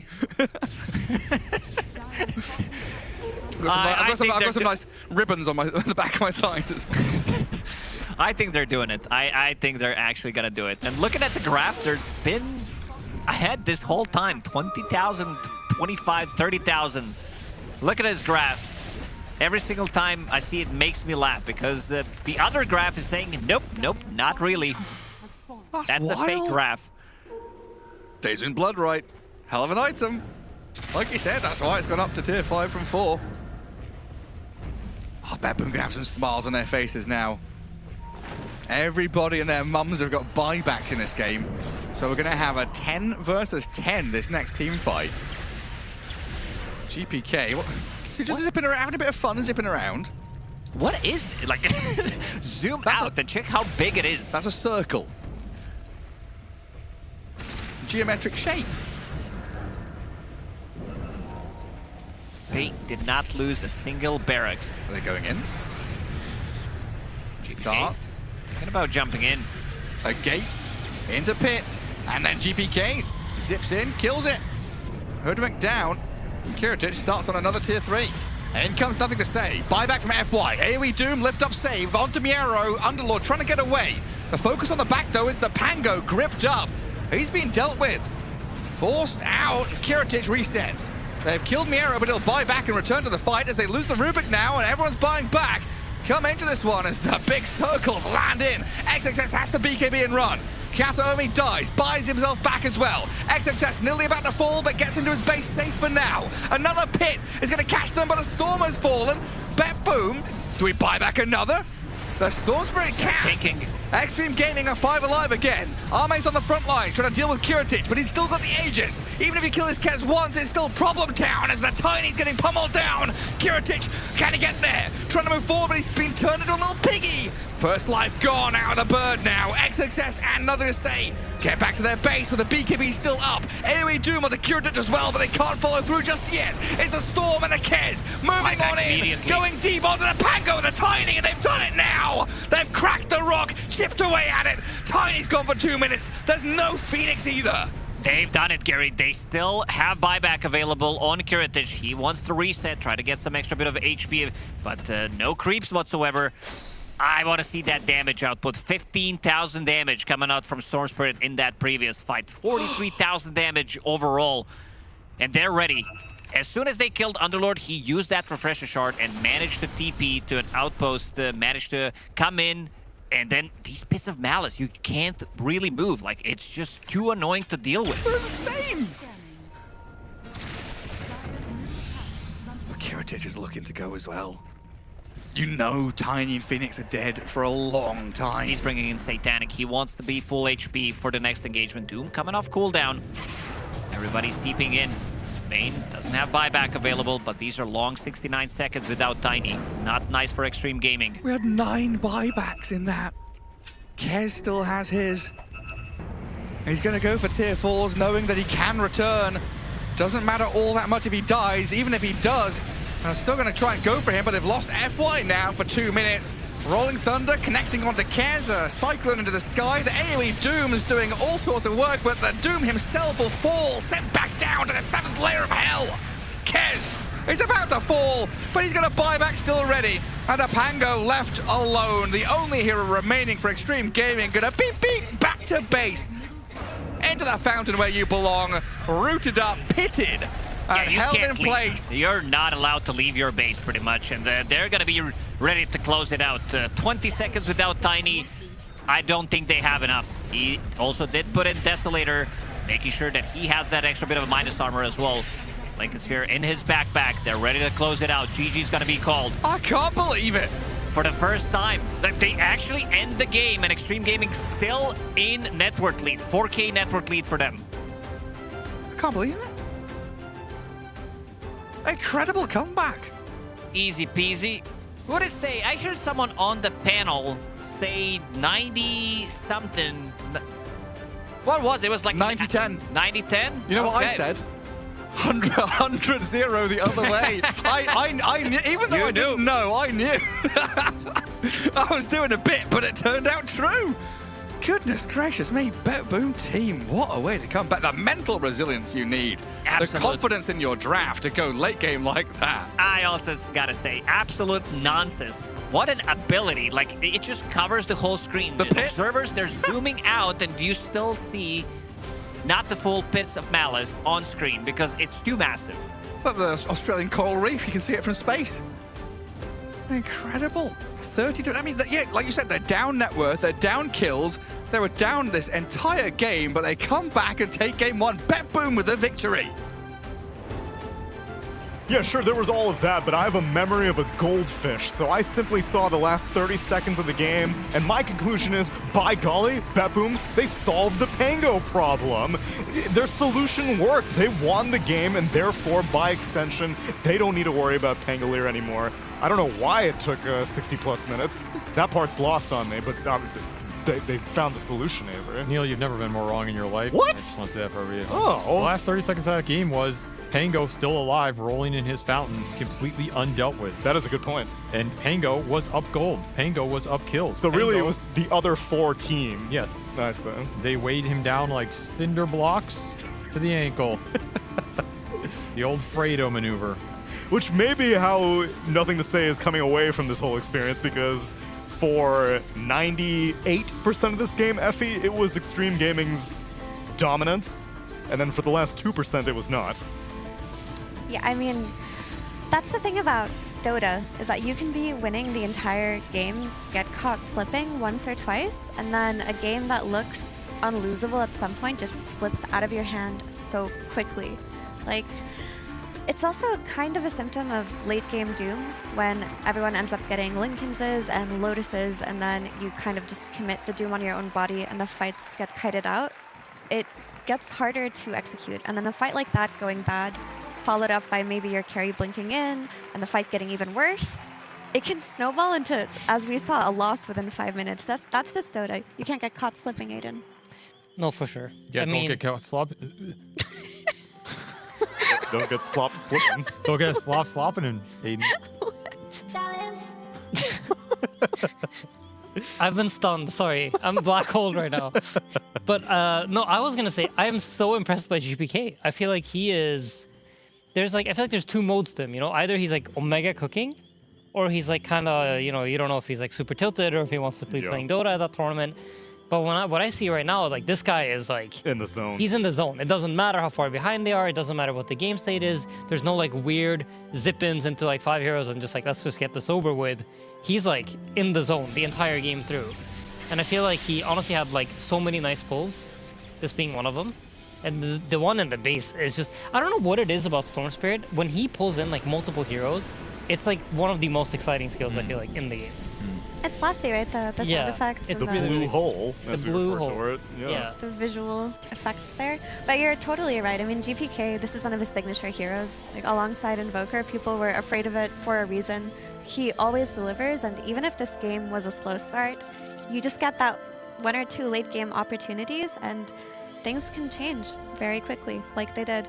But even before that fight that went really wrong for them, they were able to get a high ground kill on Pango, which pushing high ground is hard. It happens into a Roshan, and then 10 minutes later, another Roshan. If you're Xtreme Gaming, you don't want to be giving away these Aegises. I feel like my assessment of 90-10 was correct. And that was the 10%? Yes. They were literally down 32,000. See, that's the smart thing. You could have said 99%, and then you could refer to this as being the 1%. Yeah, as long as you're giving the margin. Always set up possibilities. Right. So the only person who technically was wrong is Gareth, who went with 100 to 0. And he's a fool for it, but I respect him. In most simulations of that game, he is correct, though. I mean, I feel like if you watch this game, it did kind of look like a 90-10 game. Yes. Like for most of this game, That's why I stand by what I said. Yeah, I mean, genuinely, They're it supposed to win looked that like game. that. But yeah, I feel like if you're XG, you just try to forget about this game and go again. Like you had it in the bag, you just do the same thing again. Are you discouraged smash them from Pango? I mean, Pango is an interesting hero. I feel like if you have this game and you, for whatever reason, blame your draft, you're out of your mind. Sure. Because everything is set up for you to win. Yeah. Like there's no, you cannot get like to 80 minutes in, or like whatever, 45 minutes into the game, have won like every part of the game, be super far ahead, and think to yourself, well, our draft was the problem. Because then you're doing something wrong. It's so for sure you just go back for the Pango. But then, what part of the draft held them back from not being able to not close the draft. game? That's the whole point. It's He's not saying the it's draft. the players, It's the man. play. Who? Like, you can't Name a name. I'm just kidding. Oh my God. You just said X, and that's like half the players on the team you could have been referring to. I mean, I don't think it's an individual. It's just how you come together as a team, right? Like when it comes to closing out games, it's very rarely just like one guy is doing something wrong. Yeah. It has happened, All right, but like I think. I want to ask you a real question. Okay, go ahead. I know it's surprising All right. for me. Okay. Are you ready? I'm locked in. Lock in. I'm keeping it This up. is a genuinely real question. All right, go. Do you think... Mickey. Right answer. Okay, let me ask you another question. I knew it. Do you think XG has a clincher? What do you mean by clinch? Someone with the I'll clutch explain. gene. No, don't explain for me, Neil. I'm sorry. Don't Someone take with a screen clutch time away from gene. him. Someone that is, I think a clincher is someone who knows how to win the game in their mind. Mhm. Like no matter what happens, here's how we're gonna win this game. Like I think people refer to like Matama Man as that. Like you played with him, right? These guys that you always just think this guy knows how to close. Not like, oh, here's how we're gonna close. Like if you're in a bar with them and they meet someone. Yeah, he's closing. He's closing. He's closing. Yeah. Not some like pickup artist bullshit where Right, like right, right. I know how to talk to talk, but he's Yeah. actually closing. Do you think XG has an actual closer in this roster? Ame. Ame. Ame? Do you not agree? You think Ame's a closer? You think the guy who got the 3 TI final game 5 and won none of them is a closer? Yeah. Do you not think so? I think I'm just that's asking the the reason. question. I think that's I don't the reason he know. got there in the first place. Because he closed his way to the last game and then didn't? Yeah, and then XXS held him back. I feel like we've been over this already. Every year there was someone else to blame. What? Okay, like listen, this has happened to so many great carries throughout the years. It happened to Arteezy, offlaner was the issue every single year he played. It's now happened to Ame, just getting griefed by his offlaners year after year. Don't put the clown here on me. Yeah, put the I'm not the clown clown on here. him. Aiden, That's I where will it let you belongs. know put it on that him. there are some people who will take everything you say literally, who are like hanging on to every word that you say as if it Do that. as if it were To gospel. Reddit, my friends. Just let that be known. Carry on. It was a genuine question because I think would it say- is sometimes I think historically Ame has been one of those players All right, that will that's clutch fair. out games for you. I do think so, yeah. I think that is a fair argument. I would say, is he like in that form nowadays? Maybe less so. But I think the big reason why he has been in 3 TI Grand Finals is because he is clutch and he clutches out games. Yeah, he hasn't done it in the final, but I think like there's a reason he's been there more times than any other player in the entire. I think that's fair. I'm not Yeah. throwing shade. I guess That's my genuine opinion. my fault to that would be if he's the clincher and he's not in form, as you're saying. I mean, if he's not clutching, Then I think they can lose. throw games like Yeah. this. Like that's why it happens, right? I think so too. I think they have like the whole system of their team is very much like they set him up. Yeah. And they do a really good job of setting him up. Like I think that's where obviously like Mira's case with XXS is very valid, where like if he wasn't there, they probably wouldn't be in the positions that they are. And when, Ame's not doing it, they're clutching it out for him. But at the end of the day, I think they look to him to win them the game. And I think that's just the way it is. Can I ask one more question? I'm not trying to dominate this panel. Right? Go for it. I'm genuinely curious. There's another real question. All right. Wait, let me lock in again. Do you have an opinion on who the greatest clincher of all time is? Like, if you had to pick one player to play with who you have the highest degree of confidence, this guy's going to always clutch out that game and know how to win it and push it over the finish line, actually get the dub, who is it? And you can't say Mickey. I mean, it's boring because I'm going to say niche. Oh my God, this... I can't take these But goddamn it's liquid my players. genuine opinion. A non-liquid player, please. Okay, if it can't be A non-teammate. Non-teammate. No, non-former teammate. Non-former teammate. Because I would have probably said Matu, but it can't be Oh him my either. God, Neil. I'm Get me out of here. I'm add not the qualification. If this guy says one more liquid player, I'm actually leaving the fucking panel, dude. I'm gonna lose my goddamn mind. I mean, now I really want to say Lucas. Who? Yatoro. No, who did he say? I didn't say You Boxy. heard it, Neil. I thought Rat Boxy, his but I ass didn't out. say Boxy. He thought Boxy. I thought Boxy, but I said Yatoro. I think, since someone asked for my opinion, I think Seb is a good example I of was a gonna pick, clincher. yeah. I think probably the best example I can think of, because there's clutch players who will spell cast and pull off amazing things, but if clincher is like having a vision on how to end the game and getting your team there, and always having some kind of idea, whether it works or not, I think Seb's probably I like that answer. Yeah, the best example we can Clincher think is of. If I'm honest, I hard disagree. Because I feel like, yeah, he had one game where he was that first team, but was he that over the course of all the years? I think it's I don't the think so. ideation that I Is kind that- of buy in. I think clincher is So I half think it's part like having psychology. ideas yeah. on how to It's in the finish brain rather than clicking and in the the spells. fingers. I feel like you're Wasn't being that your disrespectful definition? towards like the Nishas and the Ames and the Yators of the world.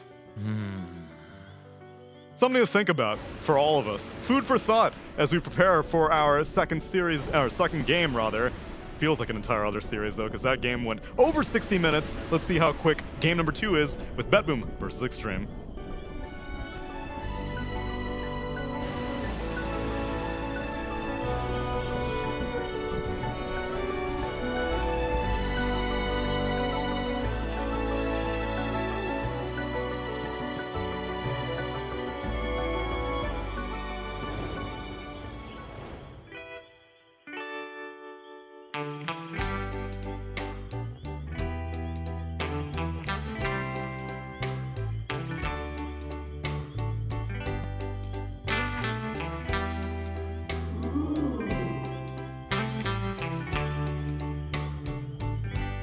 Sometimes I'll be foolish. Sometimes I know I get mad. Sometimes I say the wrong thing to you that makes you feel sad. But one thing is true in all that we've been through. You've never stopped loving me, no matter what I do. So let me say, that every day I try to find the words from my heart to say thank you. 'Cause you take me as I am.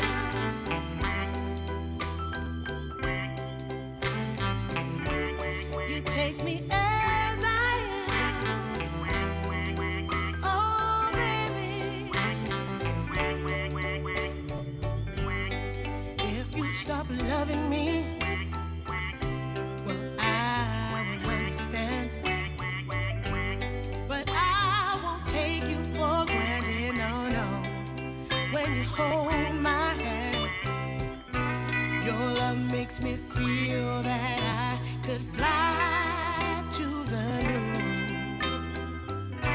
Not even the birds above can sing a sweeter tune. I needed to say that you find a way to make me feel anew. And I want to say thank you, 'cause you take me as I am. Oh, baby, take me as I am.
Just ask yourself, am I ready for you?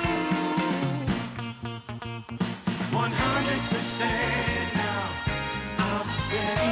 100% now. Yes, I'm ready. Eyes wide open. I'm ready to move. I'm ready to 100% now. Take a chance in a new direction. Any place you wanna go. I don't have all the right answers, but one thing I know, I'm so ready for you. 100%. I'm ready. 100%. You know I'm ready. I'm ready to move.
You hear the sounds, you hear the calls, you hear the yodels, bringing us to our game number 2, where we have been burning late game Dota. There's something about a late night with friends, Neil. Nothing compares. I've never had one, but I hear they're stimulating. The rumors. Oh my god, Pango's back! Pango's back. Kaz is back. Why? Why not? Because they didn't get banned, that's why not. Instead, Tinker was more worthy of a first phase ban. Yeah, like, see, that's what I'm saying. What are these, like... NTS Tinker. First phase? NTS Tinker. Okay, but like, if they picked NTS Tinker, you guys would all be like, oh, well, why aren't they banning NTS Tinker? No, I would not say that. Definitely you would have. would After be. this game ends in 25 minutes, you think to yourself, why did we not ban NTS Tinker? And then our entire panel is going to be like, NTS Tinker, guys, you know, I mean, he's played so many times and he always wins with it. No, I'll only say that if they do armor You are strats. making good points. Thank you, Avery. I hate Kez right now. I don't know. I have watched Dota for like the past 3 days, and I feel like Kez always loses. I don't know if this is true. That's very anecdotal. What is his win rate? I can give you real numbers behind his win rate. Please do. So Kaz currently in our DreamLeague. He's heavily contested, I'll give you that much. He's showing up a lot, so maybe some other teams are weighing him down. Ooh, a big pint of Cumulatively, beer. he's been picked 29 times, 58% win rate. Okay, that's not bad. It's pretty good. For how frequently he's getting picked. Yeah. And he's an early pick carry, I guess, so you're... He fights early. I feel like what you need out of your carries is good scaling into late game, but also the ability to join fights and not ruin everything. So Kez fits that very naturally. But I do think the reason why BetBoom are hyper-focused on this Kez is that they think it's the hero to like break the Pango plus Dawn combination that XG played twice today. So we won't see that Dawn come out so long as this Kez exists. They do lose the Storm, though. I think that Kez Storm was pretty nasty in the later fights. Because it's one thing to get the Vortex, but then the Vortex is disgusting because you get all the overload bounce hits, and you have someone else who can come in and like just snowball up the overload bounces, and Kez is super good at that. And that's what happened in the last fight, right? You saw him suck in 3 heroes and like both cores committing on the same target, and it just went everything's done. So I'm wondering if they have a backup for that. Also, do you think they will go for the Bane again? How important was the Bane to shutting down the Pango? Or I feel like it didn't really work, if I'm honest. Like, watching that game, they tried to do it. I think it was one fight in specific that I have in mind, where they did grip him, and then the Kez tried to go in, and he just got pushed back by the roll, and then he got doomed, and it was just like, yeah, this isn't really working the same way as it does for, you know, these ranged heroes.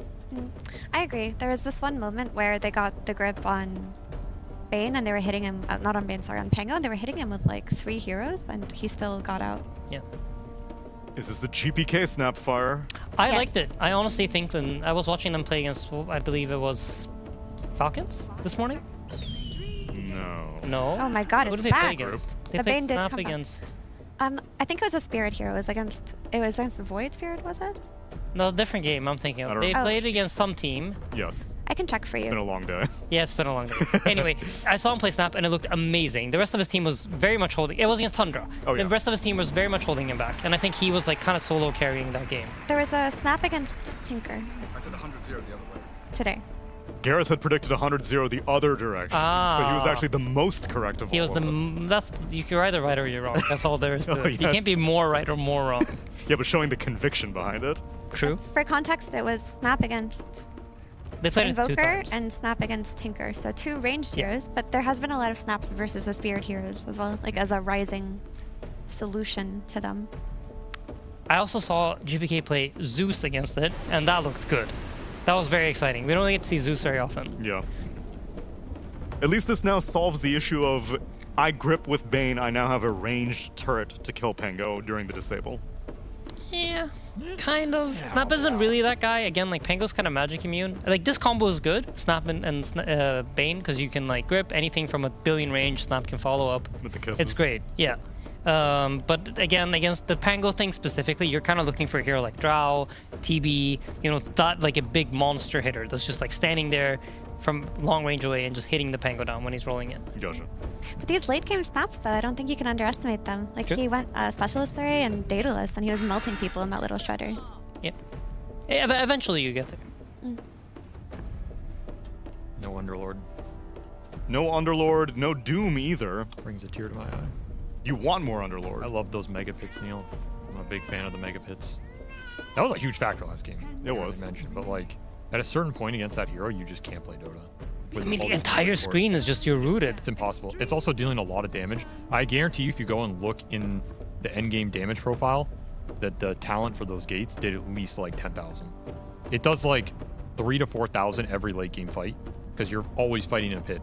Yeah. If you drop the gate in both ends of that fight and you sit on one, they're on the other, they basically have to fight you around the gate. It just does the highest damage spell in late game fights. It's really stupid. So I would I not think be you're surprised right. if it had a huge impact. He had the highest damage, I think. Yeah, that's why. last It's game. it's insane. Like we were playing unranked games with this, and you just drop these gates in the fight, and then you go look at the damage after the game, and your damage just does straight line up. And it's like, where's it coming from? It's just like 5,000 damage every fight. Gate. Like every gate Crazy. is 5k damage. It's Yeah. just stupid. So they don't have to play against that again, which is it's probably good news for them. I think that was some mental damage there. I think Ame tried to GG out, but he was stuck in the pit. It was really difficult.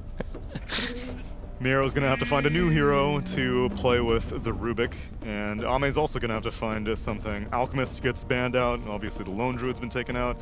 Kaz already picked on the other side. The Drow Ranger remains in the pool. True. I know. But they did ban it in this position last time, right? But not this time. Not this time. I don't think Effie, it looks particularly amazing. Mira, you've It's been hard doing to play into Snap. the research on Ame Drow. Is it worthy? He will play it versus anything. I think it's probably just his favorite hero to play right now. But their read on it would be, can this Drow fight into this support duo of like the Fiend's Grip plus the Rubik damage reduction? If their read is yes, I wouldn't be surprised if they pick it, because they don't even need a melee carry to pick it. They've been picking it with Lich and Phoenix. I feel like the first 15 minutes into Snap is quite hard, because every time Snap has ulti up, it's very easy to run to Drow. She's a slow hero, sits on her lane, doesn't really want to leave her tower, so you're just like a prime target for Snapfire. Snapfire generally doesn't like playing against like mobile heroes with some sort of escape tool. Such as a doppelganger? Such as a doppelganger, yes. What about an Ame Phantom? That was my little John. But I do like this concept, right? Is like you see this really obnoxious support duo. You pick a hero that ruins it. If you pick something like a Drow, you get gripped. If you pick an illusion carry, He grips you with you're getting Doppel. gripped by 10,000 Phantom Lancers. The delusions. They will outnumber all of them. I couldn't follow up This on does that have to fast. be basically Sorry. one of the worst support duos against Phantom Yes, Lancer. I would not want to play Rubik, and I would not want to play. Yeah, I'm already out of this game. Yeah, dude. I'm like, yo, Ame, can we GG, bro? Like, No, I mean, this is the kind of game where you have to think like, all right, so how do I mess with Pango and how do I mess with Timber? Because you're not really touching PL in later game fights, right? What about offlane Shaker? Busted out. Well, bam. Dude, they Get don't have flammed. XXS. They can't. Now we're That's an XXX talking. special. Now Yes, we're yes, yes. talking. I didn't think about that. Put some respect on this man's name. What if the names are flipped on the draft and they do have... What about a A Miuro Primal Beast? That works. I like that. I don't actually know how strong PL is. Like, how do you guys feel about this hero? Because I feel like for me, this hero used to be like you see it and it loses every single time. What it's looked like to me is because it's picked in good games, and I've seen Yatoro lose with it, I saw Ame lose with it, but when Satanic won with it and really impressed me was when he was able to join the early fights and get those kills. The time that Yatoro played it, he joined a few early fights, didn't get any kills, and it looked terrible. So it's just about that first 20 minutes of the game, like how much you can actually do for your team. You're not meant to be AFK. Like, you want to be defending towers and being the cleanup guy. Like, that's what this hero does. So if you miss those beats, he feels too slow, in my opinion. I agree. You have to fight with this hero. I also think, how I think about this hero is he's not a Giga carry. Because he used to be a Giga carry. He used to be like on a PL, 1v5, kick my ass out of TI. I hate that shit. But now I think he's more of like an actual semi-carry. I view him almost as an assassin. I think this is a perfect pick for him. He has a super susceptible backline he can punish, 2 cores that aren't really going to affect him too much. If he dodges the primal, he gets in there, he assassinates 1 or 2 heroes. He has 2 other semi-carries that are also going to scale in this game. There's not a huge amount of pressure on him to 1v5. I think it's like a perfect position for the hero, and I think that's where he will look good. So I actually have high hopes for his PL pick. I normally hate this hero. I'm never on his side. My heart is still not on his side. I feel like when I look at it though from BetBoom side, they have like essentially 3 winning lanes, right? They have like 3 lanes where they have the potential to snowball. They're not really getting slowed down, I think, either mid or off lane. Primal should have a pretty decent lane, I think. So from my perspective, it looks, if I'm BetBoom, I'm scared of getting like my laning phase screwed over with or something. You don't have that fear in this game. I think you're gonna have the opportunity to play the game. So it'll probably come down like what the mid game looks like, and if this PL can do the things you guys say, then yeah, maybe there's potential. Even ignoring how strong the hero currently is, Bane and Rubik are still going to have a garbage situation. Yeah, that's just like fundamental matchup against PL. You're not interacting with PL in a nice manner. Yeah, I do think Kez has a much easier time this game though, because he's not playing against Doom like he was last game where he was getting doomed every fight. And versus PL, you can just pop Raptor Dance and heal to full if the PL isn't cautious about when he's fighting you. Well, let's see if the Pango problem continues to be solved, or if we have more issues on our hand. Let's get into game number 2 with Gareth and Lacoste.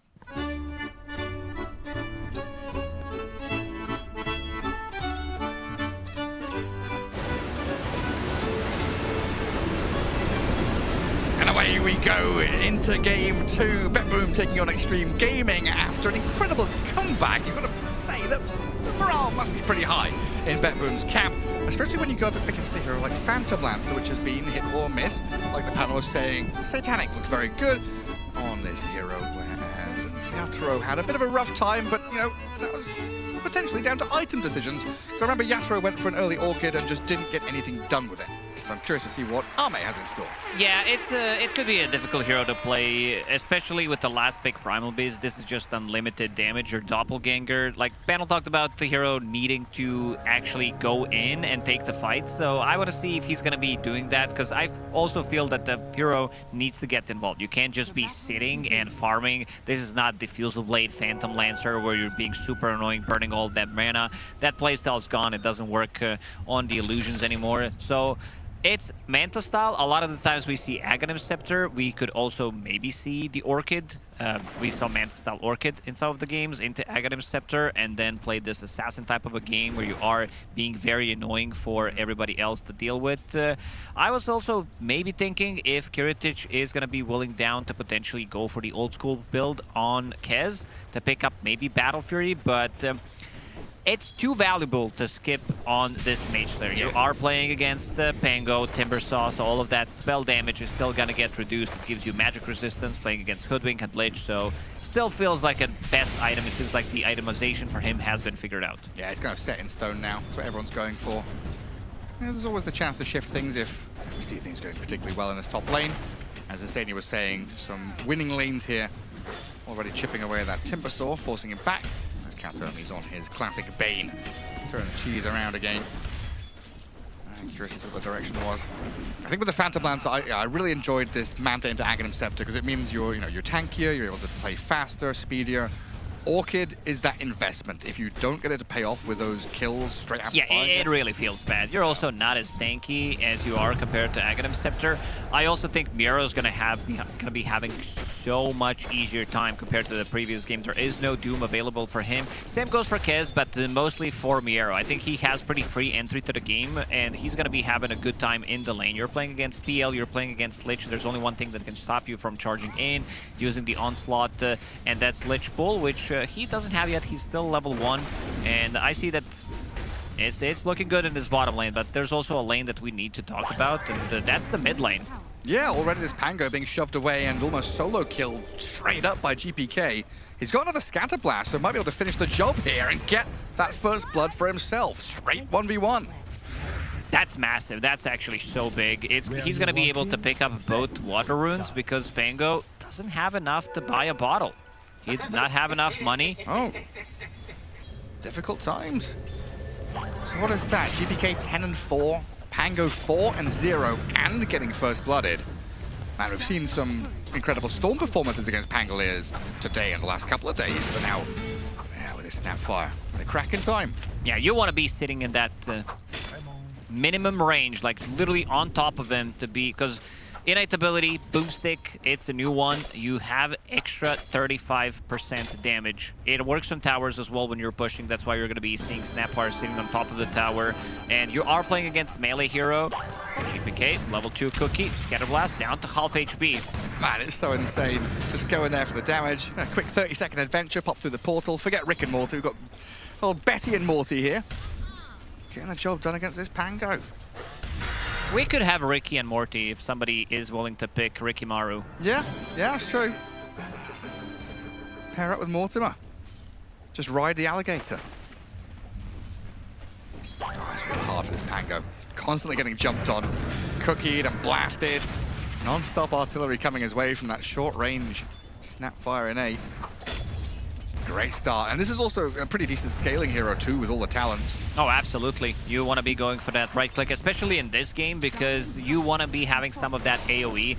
And the lanes, this is something that BetBoom is known for. You want to be getting those strong laners. You also want to be getting some extra bit of XP for your Primal Beast in the bottom lane. He has Boots, he has Lotus. I think they have Lotus on both sides. They do. So this is a pretty massive upgrade as well in terms of how much sustain. I mean, this is just a laning extra item that you get, extra bit of a sustain, which could potentially snowball out of control. Bane's also level 3. Yeah, Nightmare back into Kiritich. FY getting Echo slashed. Trying to bushwhack, but Tree is gone. Fairy Fire used, but not enough. Down he goes. And although we have seen some tremendous Timbersaw performances today, all on Amar, I'm not sure if XXS is going to have as much success as he keeps getting pushed away from lane. Not looking too bad on the last hits for him, though. 22 and 2. It's just his lane partner is getting bullied out, while this mid lane just goes from bad to worse. It's not that good of a Timbersaw game. You have pure damage, you have insane amount of damage coming out from Primal Beast, so you can always die. Like Rubik stealing some of pure damage from you. Right. Kez stacking on top of you. And even the long range distance. Snapfire, you have Primal Beast, plus Mortimer's Kiss. Pretty much every single hero is gonna die to this because they have no saves, Gary. There is literally nothing that they can save them with unless they're gonna be willing to pick up, you know, a Glimmer Cape, Force Staff later down the line, something to push them out of the focus of all these spells that are very annoying to deal with. Yeah, Lincoln's, Lotuses, anything you can to try and save yourself. Then there's the, pure Fiend's Grip, which also removes all that mana, which Timbersaw very much relies on. Trying to play forward into Kataomi, but Kiritich will hold the line. Make sure his Bane is fine, while X-Nova dies down in his bottom lane. And it looks like both of the BetBoom heroes still very healthy, didn't really expend much to get it. I'd love to play Primal Beast in this game. It feels once you get a BKB, you're pretty much the king in this game. There's literally nothing that can stop you from using your ulti, and you can always stop Pangolier from rolling once you get the BKB, once you get a Blink Dagger, and the infinite scaling of this hero. Trample being tied to your attack damage as well. So, Miro, I feel like he's just going to have a really good game. Yeah, already setting up very nicely with that early laning stage. When you start to see the denies rack up as well, 8 on the Kiritich Kez, 16 on the Snapfire. That's just going from bad to worse for Xtreme Gaming early days. And now moving in to make sure that GPK gets that active rune. Arcane bottled. Both dire supports sitting mid to make sure there's no moves out of Xtreme Gaming. Arrow going very deep. Wow. Has 2 Lotuses, eats 1. Has Raindrop on top of that, knowing that Ame is not willing to invest as much gold into these consumables compared to him. Mortimer's Kisses, they are ready. Yeah, we're diving this. They stuck around for long enough to get the Nightmare and lift. Need them. Blow up, nothing to say. He's straight up not having a game. This Pangolier is just out of things. So we've got to try and recuperate somewhere else. We need to like play aggressively to Kiritich or try and defend Ame. But so far it's been a free lane for this Kez. Look at this. They're going for the XP rune. Full wraparound, also scanning on the other side of the map, making sure that maybe Lich is not going to be going for it. And now he shows Miro, level 5, almost level 6. As we said, not too many things to stop Miro from playing aggressive other than Sinister Gaze. Double Wisdom Shrine. And Miro diving under tower, looking for X-Nova. Don't know if he's bitten off more than he can chew, but he's hit level 6 and has the Pulverize to finish the job, with Mortimer's Kisses landing in towards Ame as well. They'll force the Doppelganger. And Soul Ring, Lotus, Miro Ace Boots ready. A little bit the Lotus. Regen to keep on diving. They missed the cookie, but they've got to lift up into Scatterblast, and now another trample to bring him down. The perfect flow here for BetBoom as they hit this early game stride, 6-0. That's pretty massive. They also got both XP runes. Yeah. These are supports that kind of rely heavily on getting those level 6s, making sure that you have that extra bit of a damage, especially in this losing game. So I'm just worried because nothing to say. He got completely shut down in the laning stage. Who's going to be the playmaker? That's the thing, right? The especially. There's so many especiallys that get chained in together one by one. Especially when you got this Timbersaw getting shut down. Nothing to say is that playmaker getting destroyed in lane. You're not getting that kill. His first Rolling Thunder comes to nothing. And in fact, if he doesn't roll away and hide, he might just die. That potential for BetBoom just to keep things going. Top lane, Kiritich. Chakram's on him, but doesn't seem like he's all that bothered. And then BetBoom just returned to their lane setup. The 2 roaming supports have made their move. Play into mid, play into bot, Snapfire shift there, back to farming, and now they can put a bit more pressure on XXS again. A hero that absolutely offers threat, but not when he's surrounded on all 3 sides. This is just a disastrous start for them. Timbersaw, not the most active hero by any means. 2 supports getting their XP runes stolen. Pango getting completely shut down. And with the next rotation, they could potentially go in. If Bane is level 6, they could take the tower, use Mortimer's Kisses, and get a kill on Pango. We already talked about that there is nothing to save whoever gets initiated on. And also in terms of lockdown, there is Rolling Thunder, Bushwhack, and Sinister Gaze to stop like Fiend's Grip, Primal Beast, ulti from going off. So lacking a little bit of control as well. 7-0, 3k gold lead. We are in full recovery mode from Xtreme Gaming's perspective. Stack Ancients, farm camps, hold high grounds, do what you can. FY will try and get some experience to maybe try and crack level 6 from this mid lane. It's just a matter of putting up the big wall, create a barrier in front of your Ancients to try and protect them. But you don't have that hero, like you were saying. You don't have a Pango to bully and bodyguard, so it's just a quick Snapfire ulti to clear Ancients. Kataomi with save alongside, gets the grab onto FY. Frost Shield buys a little bit of time for him to slip away. And on 20 health, he will survive, but now they're left open for another kill onto Pangolier, and the grip is here onto Lich as well. It is a straight-up disaster. I don't think I've seen a sweep this hard in a long time. 9-0, 4k lead, minute 10. Double Wisdom Shrine, no level 6 on support. It's wild. I'm just trying to think of the play that they can make, because PL, he might need to get involved as soon as he gets his Manta style just to deal that extra bit of damage, because right now it does feel like they're gonna need to bring 1, maybe even 2 hero to some of the engagements to try to get this massive gap. It's a 5k gold lead, 10 minutes in. They're controlling every single rune, playing with the catapult. Nothing to say. Is level 7, but nobody really to play with. There have been occasions in Dota history where we've had 15-minute GGs. That might not be the case right now, but it's getting there. It's going that direction. And we've seen already Arme pretty willing to tap out when things are not going his way. So far, he's been killed the once, trying to farm up. Being dived under his tier 1 though by a Kez and a Primal. He's at half health and turning with XXS, but here comes the spin, kill off Arme's PL. Miro skips away from danger. They do get their first kill as Save dies, but now you've lost bottom tier 1 tower. And in the jungle, GBK is going to TP home.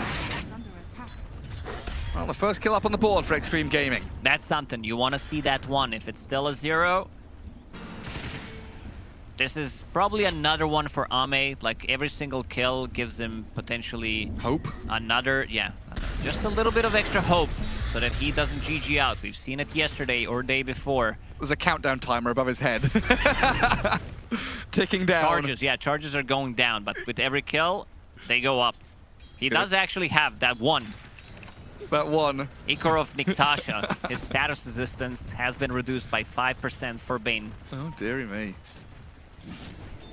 That's nasty stuff. Poison. Sticky. I had to double check. You know, PL has been bugged with items and everything. It was always something that could have easily been spotted throughout Dota history. I just had to check that the illusions that they have Ikarov Niktasha as well. Gotcha. Yeah, you could do all sorts of tricks with that, couldn't you? There's usually stuff like auras, debuffs not appearing. Well, after that tier 1 bottom, the dominoes topple as BetBoom shifting towards this middle lane. Another tier 1 tower for them, and no signal that Xtreme Gaming want to defend this. So we leave Kiritich top freely farming while the rest of the team sweep through this middle lane and start pressuring into Ancients again. They've already cleared the stacks, but they're just making sure that Xtreme have nothing to play for. Bottom is scary. Arme's trying to like cut wave and get away from Primal. Snap illusions are moving into this jungle area, and Miro just going to go straight in onto the PL. Pulverize into the grip. Plenty of disable. Dead again on the Phantom Lancer. It's devastation. BetBoom bringing their A game here. And honestly, after that comeback in game 1, not much of a surprise. They were probably checking the graphs how far ahead they were. They were ahead 25, maybe even 30,000. And it could have potentially broke them coming into this second game. This Primal Biz pick was genius. 24 Primal in a game where nothing can really stop you from getting in. You're playing against Phantom Lancer, low HP hero especially, so you're clearing those illusions almost instantly, finding the real one. Ame straight up not gonna have a good time throughout the whole game. Like, kisses, even kill Lich, another ulti. Too simple, too easy. Really, Xtreme Gaming are going to be banking on this Diffusal Blade timing of nothing to say. And probably this Timbersaw has the Kaya, can output a lot of damage. But we now enter this point where we have to ask the question, who starts the fight? Who makes the move? We have to smoke up as 4 to try and get into this enemy side of the map? Or do we just sit and protect Arme farming? Because, like, let's say Xtreme Gaming send 4 heroes top to deal with Kiritich, right? There's a very high chance Arme just dies down bottom. Yeah, we didn't talk about Kiritich at all. He's been involved in some of the kills from the laning stage, but he's about to finish off Deso. Let's see where the move is going to be made. Seems like they are thinking, Dire using scan, so they know somebody is there, knowing that Phantom Lancer's farming. Let's see who they're going to be able to find. Beast has shown himself, but they're also pinging Rubik. This has to be the correct play. You can't play into top. You have to defend Arme's lane, create space for him. So what's that? Saves second death of the game? Second kill for Xtreme. It's something. You gotta step it up. Has to stop feeding. And especially when pro players like to spam that scoreboard, right? Everyone's opening it up, spamming that scoreboard screen. One guy. They see one guy with 2 deaths. Nobody else on the team died. Katomi's like, yeah, I'm the best support here. I'm the +5 bait. No one can touch me. Comes into enemy ancients to D-ward. Gets perfect vision over the area, protecting Kiritich as that frontline man. You know things are going really well when your position 5 can buy Ether Lens, and I'm not gonna flame it. It's probably the shittiest item in the whole Dota that you can buy from position 5, but in a game like this, it's definitely okay. Now they don't finish off XXS through the grip and the damage of Kez. They need GBK to get into the back with the final touch of damage. He's a little isolated though now and trying to skip away with a potential TP home. No, he says I'm going to go and try and kill off this PL, but he's sliced by the swashbuckle, and Save doesn't finish the job. Arme gets out of there, but in comes the pulverizing Miero. Primal Beast to slam down onto the Pangolier. Take him down a notch as they trade 3 for 1. FY with a bushwhack holds them back. And Xtreme Gaming reset. And although it's 3 for 1, killing that Snapfire is a pretty big deal for them. And it seems like they're not done. Deso has just been delivered even before the fight, so 4 extra Deso stacks. Dealing some decent damage to a tier 2 tower as well. Yeah, not that much difference in the gold swing. 700 versus 1,000. Still a loss for Xtreme, but in a game like this, every little helps. Stepping stones to get yourself towards parity with BetBoom. Mantis-Style could be that first step for Arme as well. Something to disjoint and protect himself from danger as he farms this outer ring of jungle camps. But is always being eyed up by dire vision and the aggressive moves out of Miero.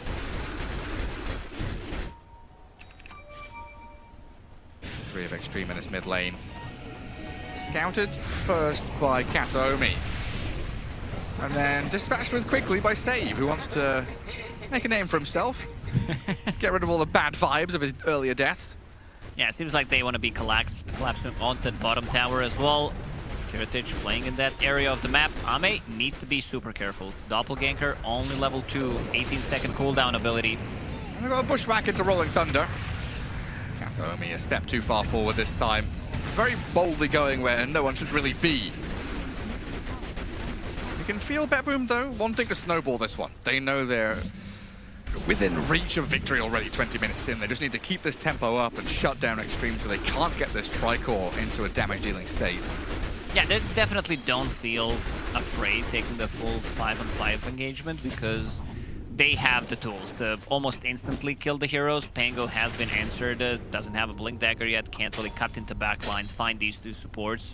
And Miero, he's about to finish off his BKB after clearing this camp, and one more, he's gonna be just fine. And look at his level, about to crack level 15, 18 minutes into the game.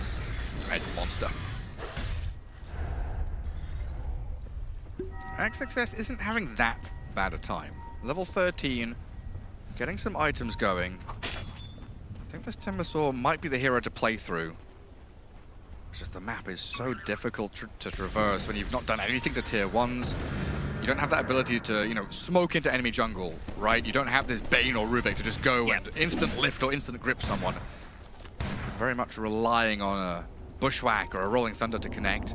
Pretty much relying on enemy team to make a move onto them, and then they will try to make a counter move, because right now they just don't seem to be having those tools. Top lane. Yeah, Miero. Could have been something, Miero. BKB still wasn't delivered. TP's back. Does have BKB available. Does have Big Lotus. He saw them playing aggressively up there. So just blinks away. TP's to this Roche pit, where the rest of his team are waiting to kill off the big man in the pit. And GPK also did take GPM. He wants to have extra bit of a gold. Because you can farm, he does have Shard available, you can farm the whole wave with Fire Snap Cookie, level 10 Talent, also 35 Mortimer Kisses DPS, does work on your Shard. Which will push him closer to his BKB in the next minute or so. He just wants to keep getting further and further ahead. Again, the way back in for this. Xtreme Gaming side is through spell damage. Very reliant on Timber. The ultis out of their 2 supports, the Pango with his spells, so any kind of protection. BKBs, glimmers, saves out of this Rubik. Control out of the Bane, very powerful. And of course now having Kiritich holding Aegis means he is pretty safe to do whatever he wants. Very clean moves from them. Roshan, 20 minutes in, straight into this area. They are going to be taking Tormentor for themselves. Ideally, you want to get it on Rubik. Bane 1 is okay-ish, but he's going to be the one getting it. Only 2 points in Brain Sap. A lot of the times you don't push the waves. You're not going to be the one farming. So a bit of a waste, I would say, because you can still save people. It's an okay one against PL. Yeah, it can work. Much better in this. Much better in this case. You didn't let me finish. I always try to go with negative, and I wanted then... to appear intelligent. Once in my life. All right, take that. I'm taking that back.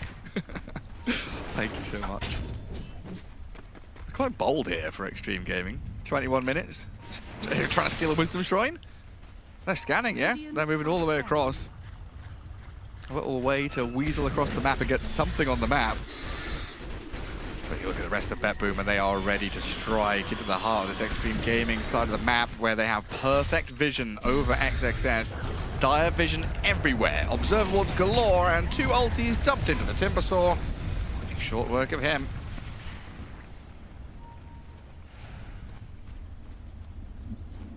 It's hard times when your Pango is farming. Enemy side. Behind the river. Looks like Arme is going to go for that Manta into Ags. You need to tank up. You know there's no kill threat out of an Orchid in this kind of game. Just try and get to your scaling. Oh man, they found him. Oh, I thought he was going to be able to TP out, but the reactions of BetBoom are just too quick. Seems like they're not done. GPK. Oh, look at this damage. Stolen Chakram. Into the GPK right clicks. FY. Into the trees, but the entire habitat has been shredded. Double Wisdom Shrine though, Xtreme Gaming. Both supports with Ether Lens, Gary. That's the sign that things are going well. Either this is like Herald, replay, or things are going really well. But these are professional e-gamers and... e-athletes, would you say? E-athletes, yeah, professional esports. E-sportlers. What was Sporters, I don't know. GPK, very powerful with an amplified damage rune. Of course, going to be aiming for that Hydra's Breath later on down the line. Goes to the Specialist Array right now. It's a pretty good item on this Snapfire, especially with all the talents. Split out all the gunshot. Miero trying a Blink BKB catch, but they disengage as Xtreme Gaming, and now potential. With that BKB being spent, Timbersaw to play forward. Kiritic does have that Aegis, so not too bothered if he dies. And there's GPK with his amplified damage rune, which could cause problems. In comes NTS though, rolling onto the Bane, and the back lines have saved. They'll focus on the Bane first and finish him off quickly. Nice pull from X-Nova. Just in case him back, but the Pulverize comes in with the Kisses landing forward. They'll deal with the X-Nova Lich. XXS, very tanky. Can't output enough damage, and Arme, the real one, has been scouted. Gets a little bit of distance away from Kiritic, though. And in comes the rest of BetBoom, though. Onto the Timbersaw, shredding through him with a Stolen Chakram. A few more touches will do the job as Kiritic picks up the double kill. Now it's Nova. He bought back for this. He did indeed, and he's about to die as well. Finished off by GPK. Bleeding out, Xtreme Gaming. They try to get something going there with a bit of momentum, but it all falls apart. This is a fight also where Kiritic didn't have almost any mana, so he was just there, pretty much existing, trying to fight with the PL, zoned him out completely, still dealing the most damage, but for the next fight, imagine that he has full mana pool, getting multiple instances of spells. Things are going to be so much more difficult. Aegis is about to expire, and there's going to be BKB on him, BKB on Snapfire, and BKB on Primal Beast. And we already talked about how good of a game for Primal Beast this is, considering there isn't anything that goes through debuff immunity. So now with 3 of those, I'm just not sure how Xtreme Gaming takes the fight. Yeah, and I love all these big spellcasters buying the Chasm Stone. It's just a casual item as well. Big fan. We saw a good amount of Hoodwings pick up the Chasm Stone as well, makes your Bushwhack so much easier to land. FY just a Yule Scepter.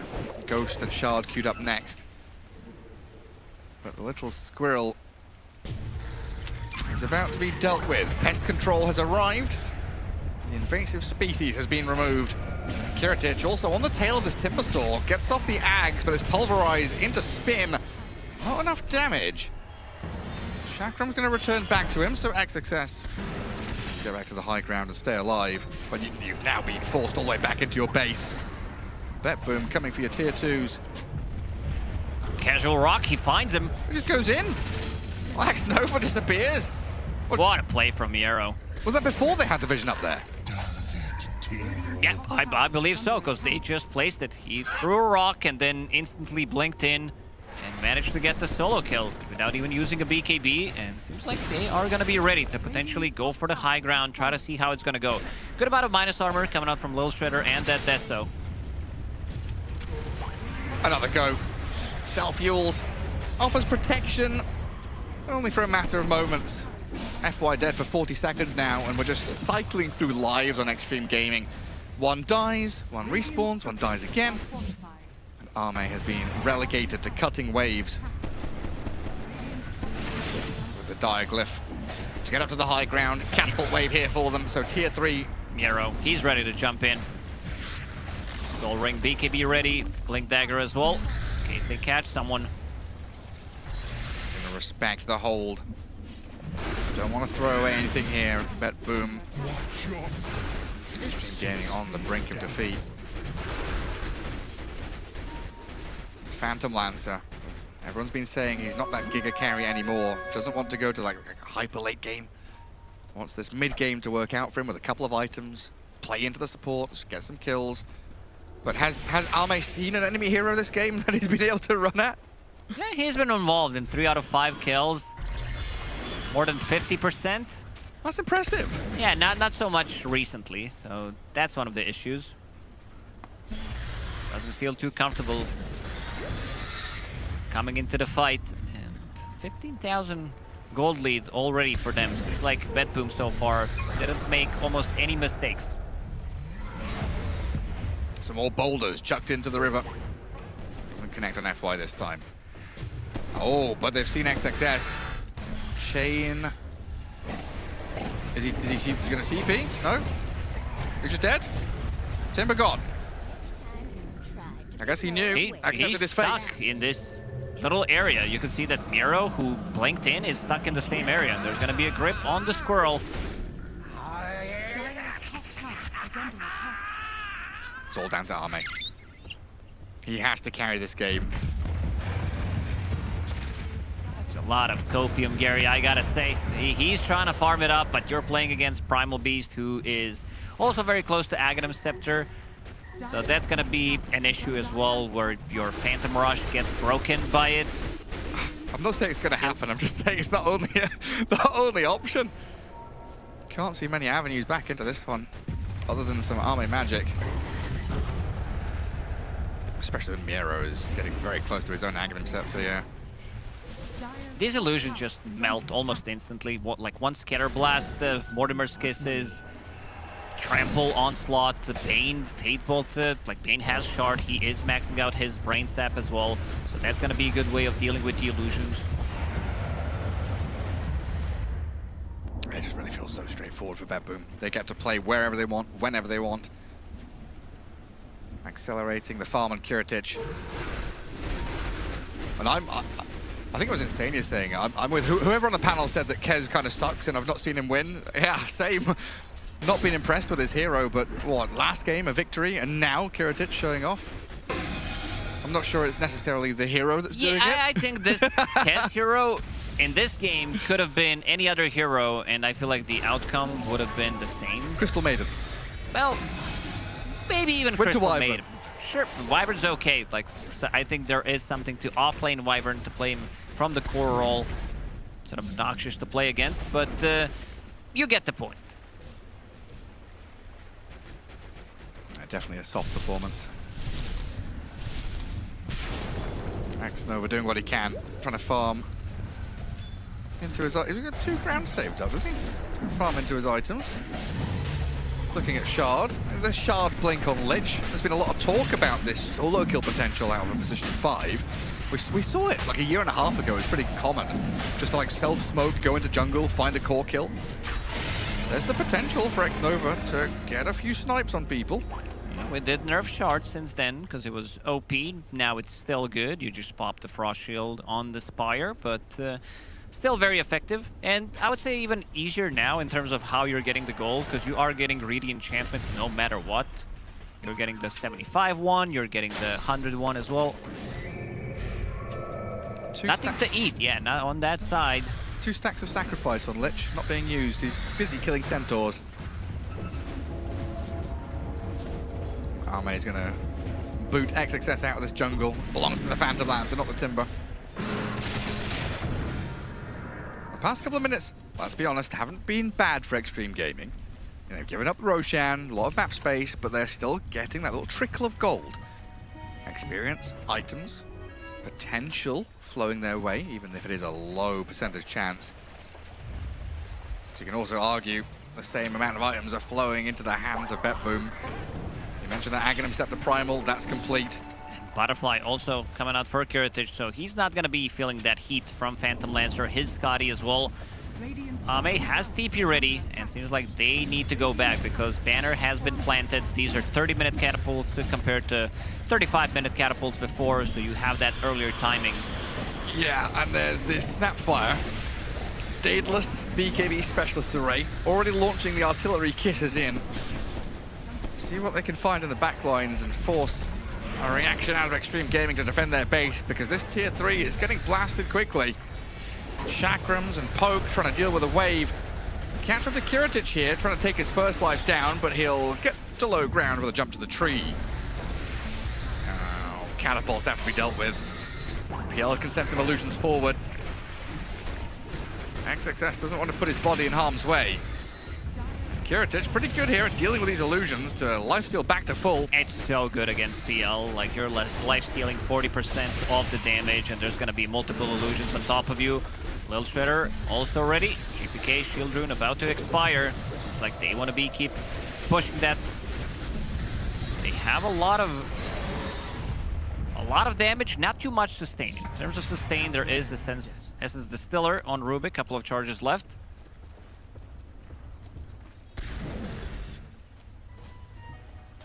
In any other situation, we'd see Pango rolling in, Lich casting spells into the wave, but they just cannot do it against this Primal Beast, who's holding that BKB Pulverize for a moment to strike.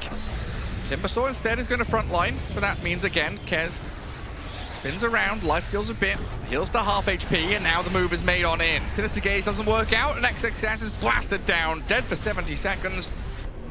Varrock's exposed one more time as the Chain Frost keeps on bouncing. Bane comes in for another round, and the first life from that Kez is taken out. Yeah, Lich just died pretty much to Lil Shredder. The extra bit of a damage that's Daedalus, Gunpowder Gauntlet on top of that.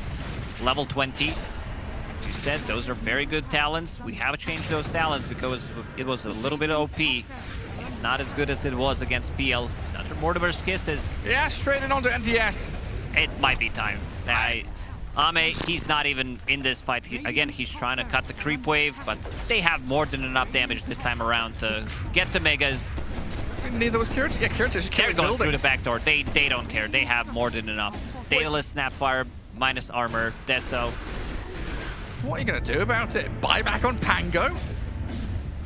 I'm trying to pull the rabbit out of the bag here. 10 seconds for Timber to respawn. They pulled the squirrel out of the bag, Gary. That's all they could have done. And BetBoom just say, oh, okay, right, nice. That's your magic trick? Cool, yeah. We literally saw how Not you very did it. impressed, yeah. No prestige. I do It wasn't even synced up. Like nobody was even making a move. It was just like, yeah, we buy back, you go back. Yeah, it was like, boo. Literally just trying to scare them away. BetBoom was like, fine, yeah. We'll walk it back. We've got lanes to farm. We can do whatever we want to. Yeah, it was like kids pretending to do a magic trick, and then you don't want the kid to feel bad, and you're like, oh yeah, you really got me. Where did that coin come from? Behind my ear. Oh, incredible. Oh, Ahmed just lost his courier. So that's his Eagle Song. Any chance of a butterfly gone for 2 minutes. Yeah, I think we should also add Eagle flying out every single time somebody purchases an Eagle Song. I think that's a good addition to the stream as well. Yeah, and if you buy the Reaver, Messerschmitt comes out to say hello as well. I don't know who that is. No? I mean, not lore-wise, no, but this was the name of the item back in Dota 1 days. Maybe even at the start of Dota 2. Did Mystic Staff has always been Mystic Staff, hasn't it? Yeah. Mystic's a boring name, isn't it? Should have been the name of the Mystic. Nostradamus' staff. Hello. Pulverized in on Timbersaw. Tons of damage to dump into XXCS and dead for 70 seconds. Ame into the backline to kill on Kataomi. Can he get it? Oh, yes he can. One takedown. Phantom Lancer is gone as well though. 80 seconds on the sidelines. Lich buys back, so does Bane. Pango killed again and again. GG called. This has been a long time coming. A foregone conclusion, what felt like since the draft. As BetBoom take the series 2-0. We thought we'd be here all night the way the first game went, but... Yeah, they decided to play turbo game in this second game. Super strong lanes, making sure that everything is going their way. Especially this last pick, Primal Beast, he kind of sealed the deal, what they wanted to do. Ame didn't get the chance to play the game. The AoE, you just onslaught on top of him. You saw the twin gate rotation, multiple people coming to his lane, and GPK, he doesn't seem too impressed, but what a performance from him. In game number 1, pretty much carried the team on that Storm Spirit, and then in this second game, 15-1-14. When he's locked in, this guy's locked in, you can always count on him to be able to do some amazing stuff.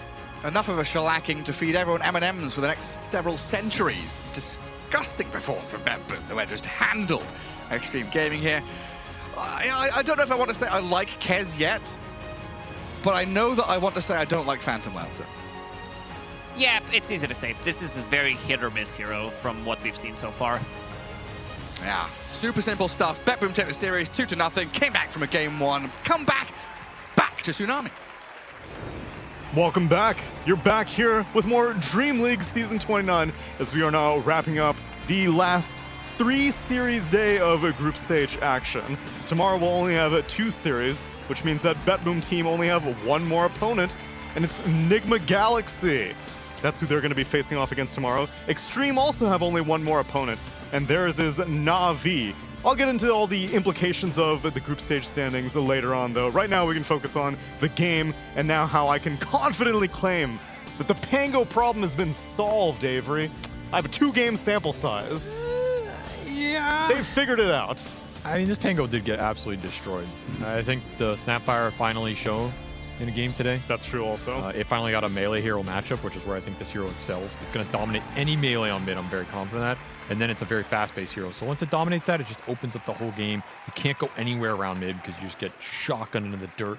They took advantage of that. I also feel like this is Kez type of game. Like, this is the kind of game that I like Kez in, where you get to see him play from, like, he wins his lane, mid lane is crushing, you're amping each other up by having, like, 2 very strong heroes in the early game that both want to connect to a lot of moves. And Kez can set up for the snap, and they can connect to the snap. They just had, like, very nice synergies between their 2, like, mid lane and safe lane cores, and the way that the game came together, it was like the classic BetBoom game of, like, if you don't beat us in lanes, we will smash you, and we're gonna smash you fast. And you feel like you had no chance at all, no business being in this game. And I'm pretty sure, like, 5 minutes into this game, XG knew what, this ain't gonna be fun. The next 15 minutes of my life are full of regret. But they're not allowed to call GG early. You're only allowed to do that once per tournament. Only Ame can call Only GG Ame early. can call it. And after getting trampled on 5 times in lane, he was like, I'm still not gonna call it.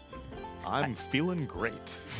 He did get trampled on, though. That last pick, Primal Beast from Euro, was honestly such a perfect pick. Like, looking back at it, it seemed like the obvious choice because you have, like, these 2 supports that can't control it in Hoodwink and Lich, and then you have this PL, you needed the AoE. But that's just Dota. There's no way you can think of everything at the end. You only get those 2 bans, and if that lane hadn't worked out so well, maybe it could have been a different game. But I do like when Miro is put in positions where he gets a last pick hero and just pops off on his lane. Like, he is often an understated player in this team, and they crushed it, really. Some might say pulverized it. They pulverized it. They onslaughted it. They uproared it. I wish he would trample me, Neil. I bet you do.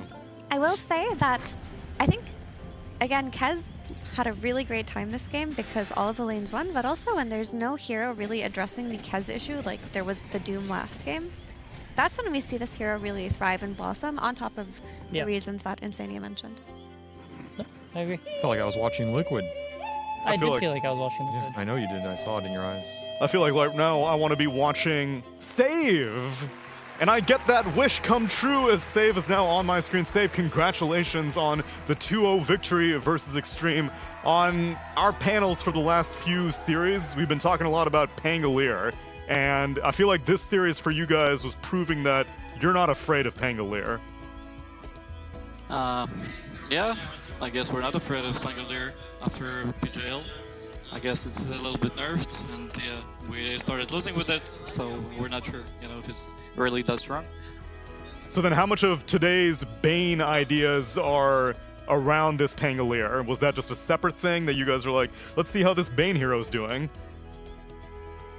We thought they can pick some hero that Bane is good against, but it also was good against Pango. So it was not like against Pango, but of course it's good. Gotcha. And then how is the post-championship momentum feeling? Do you think that's been contributing to your DreamLeague performance? Because right now you guys are kind of like in the middle of the group stage.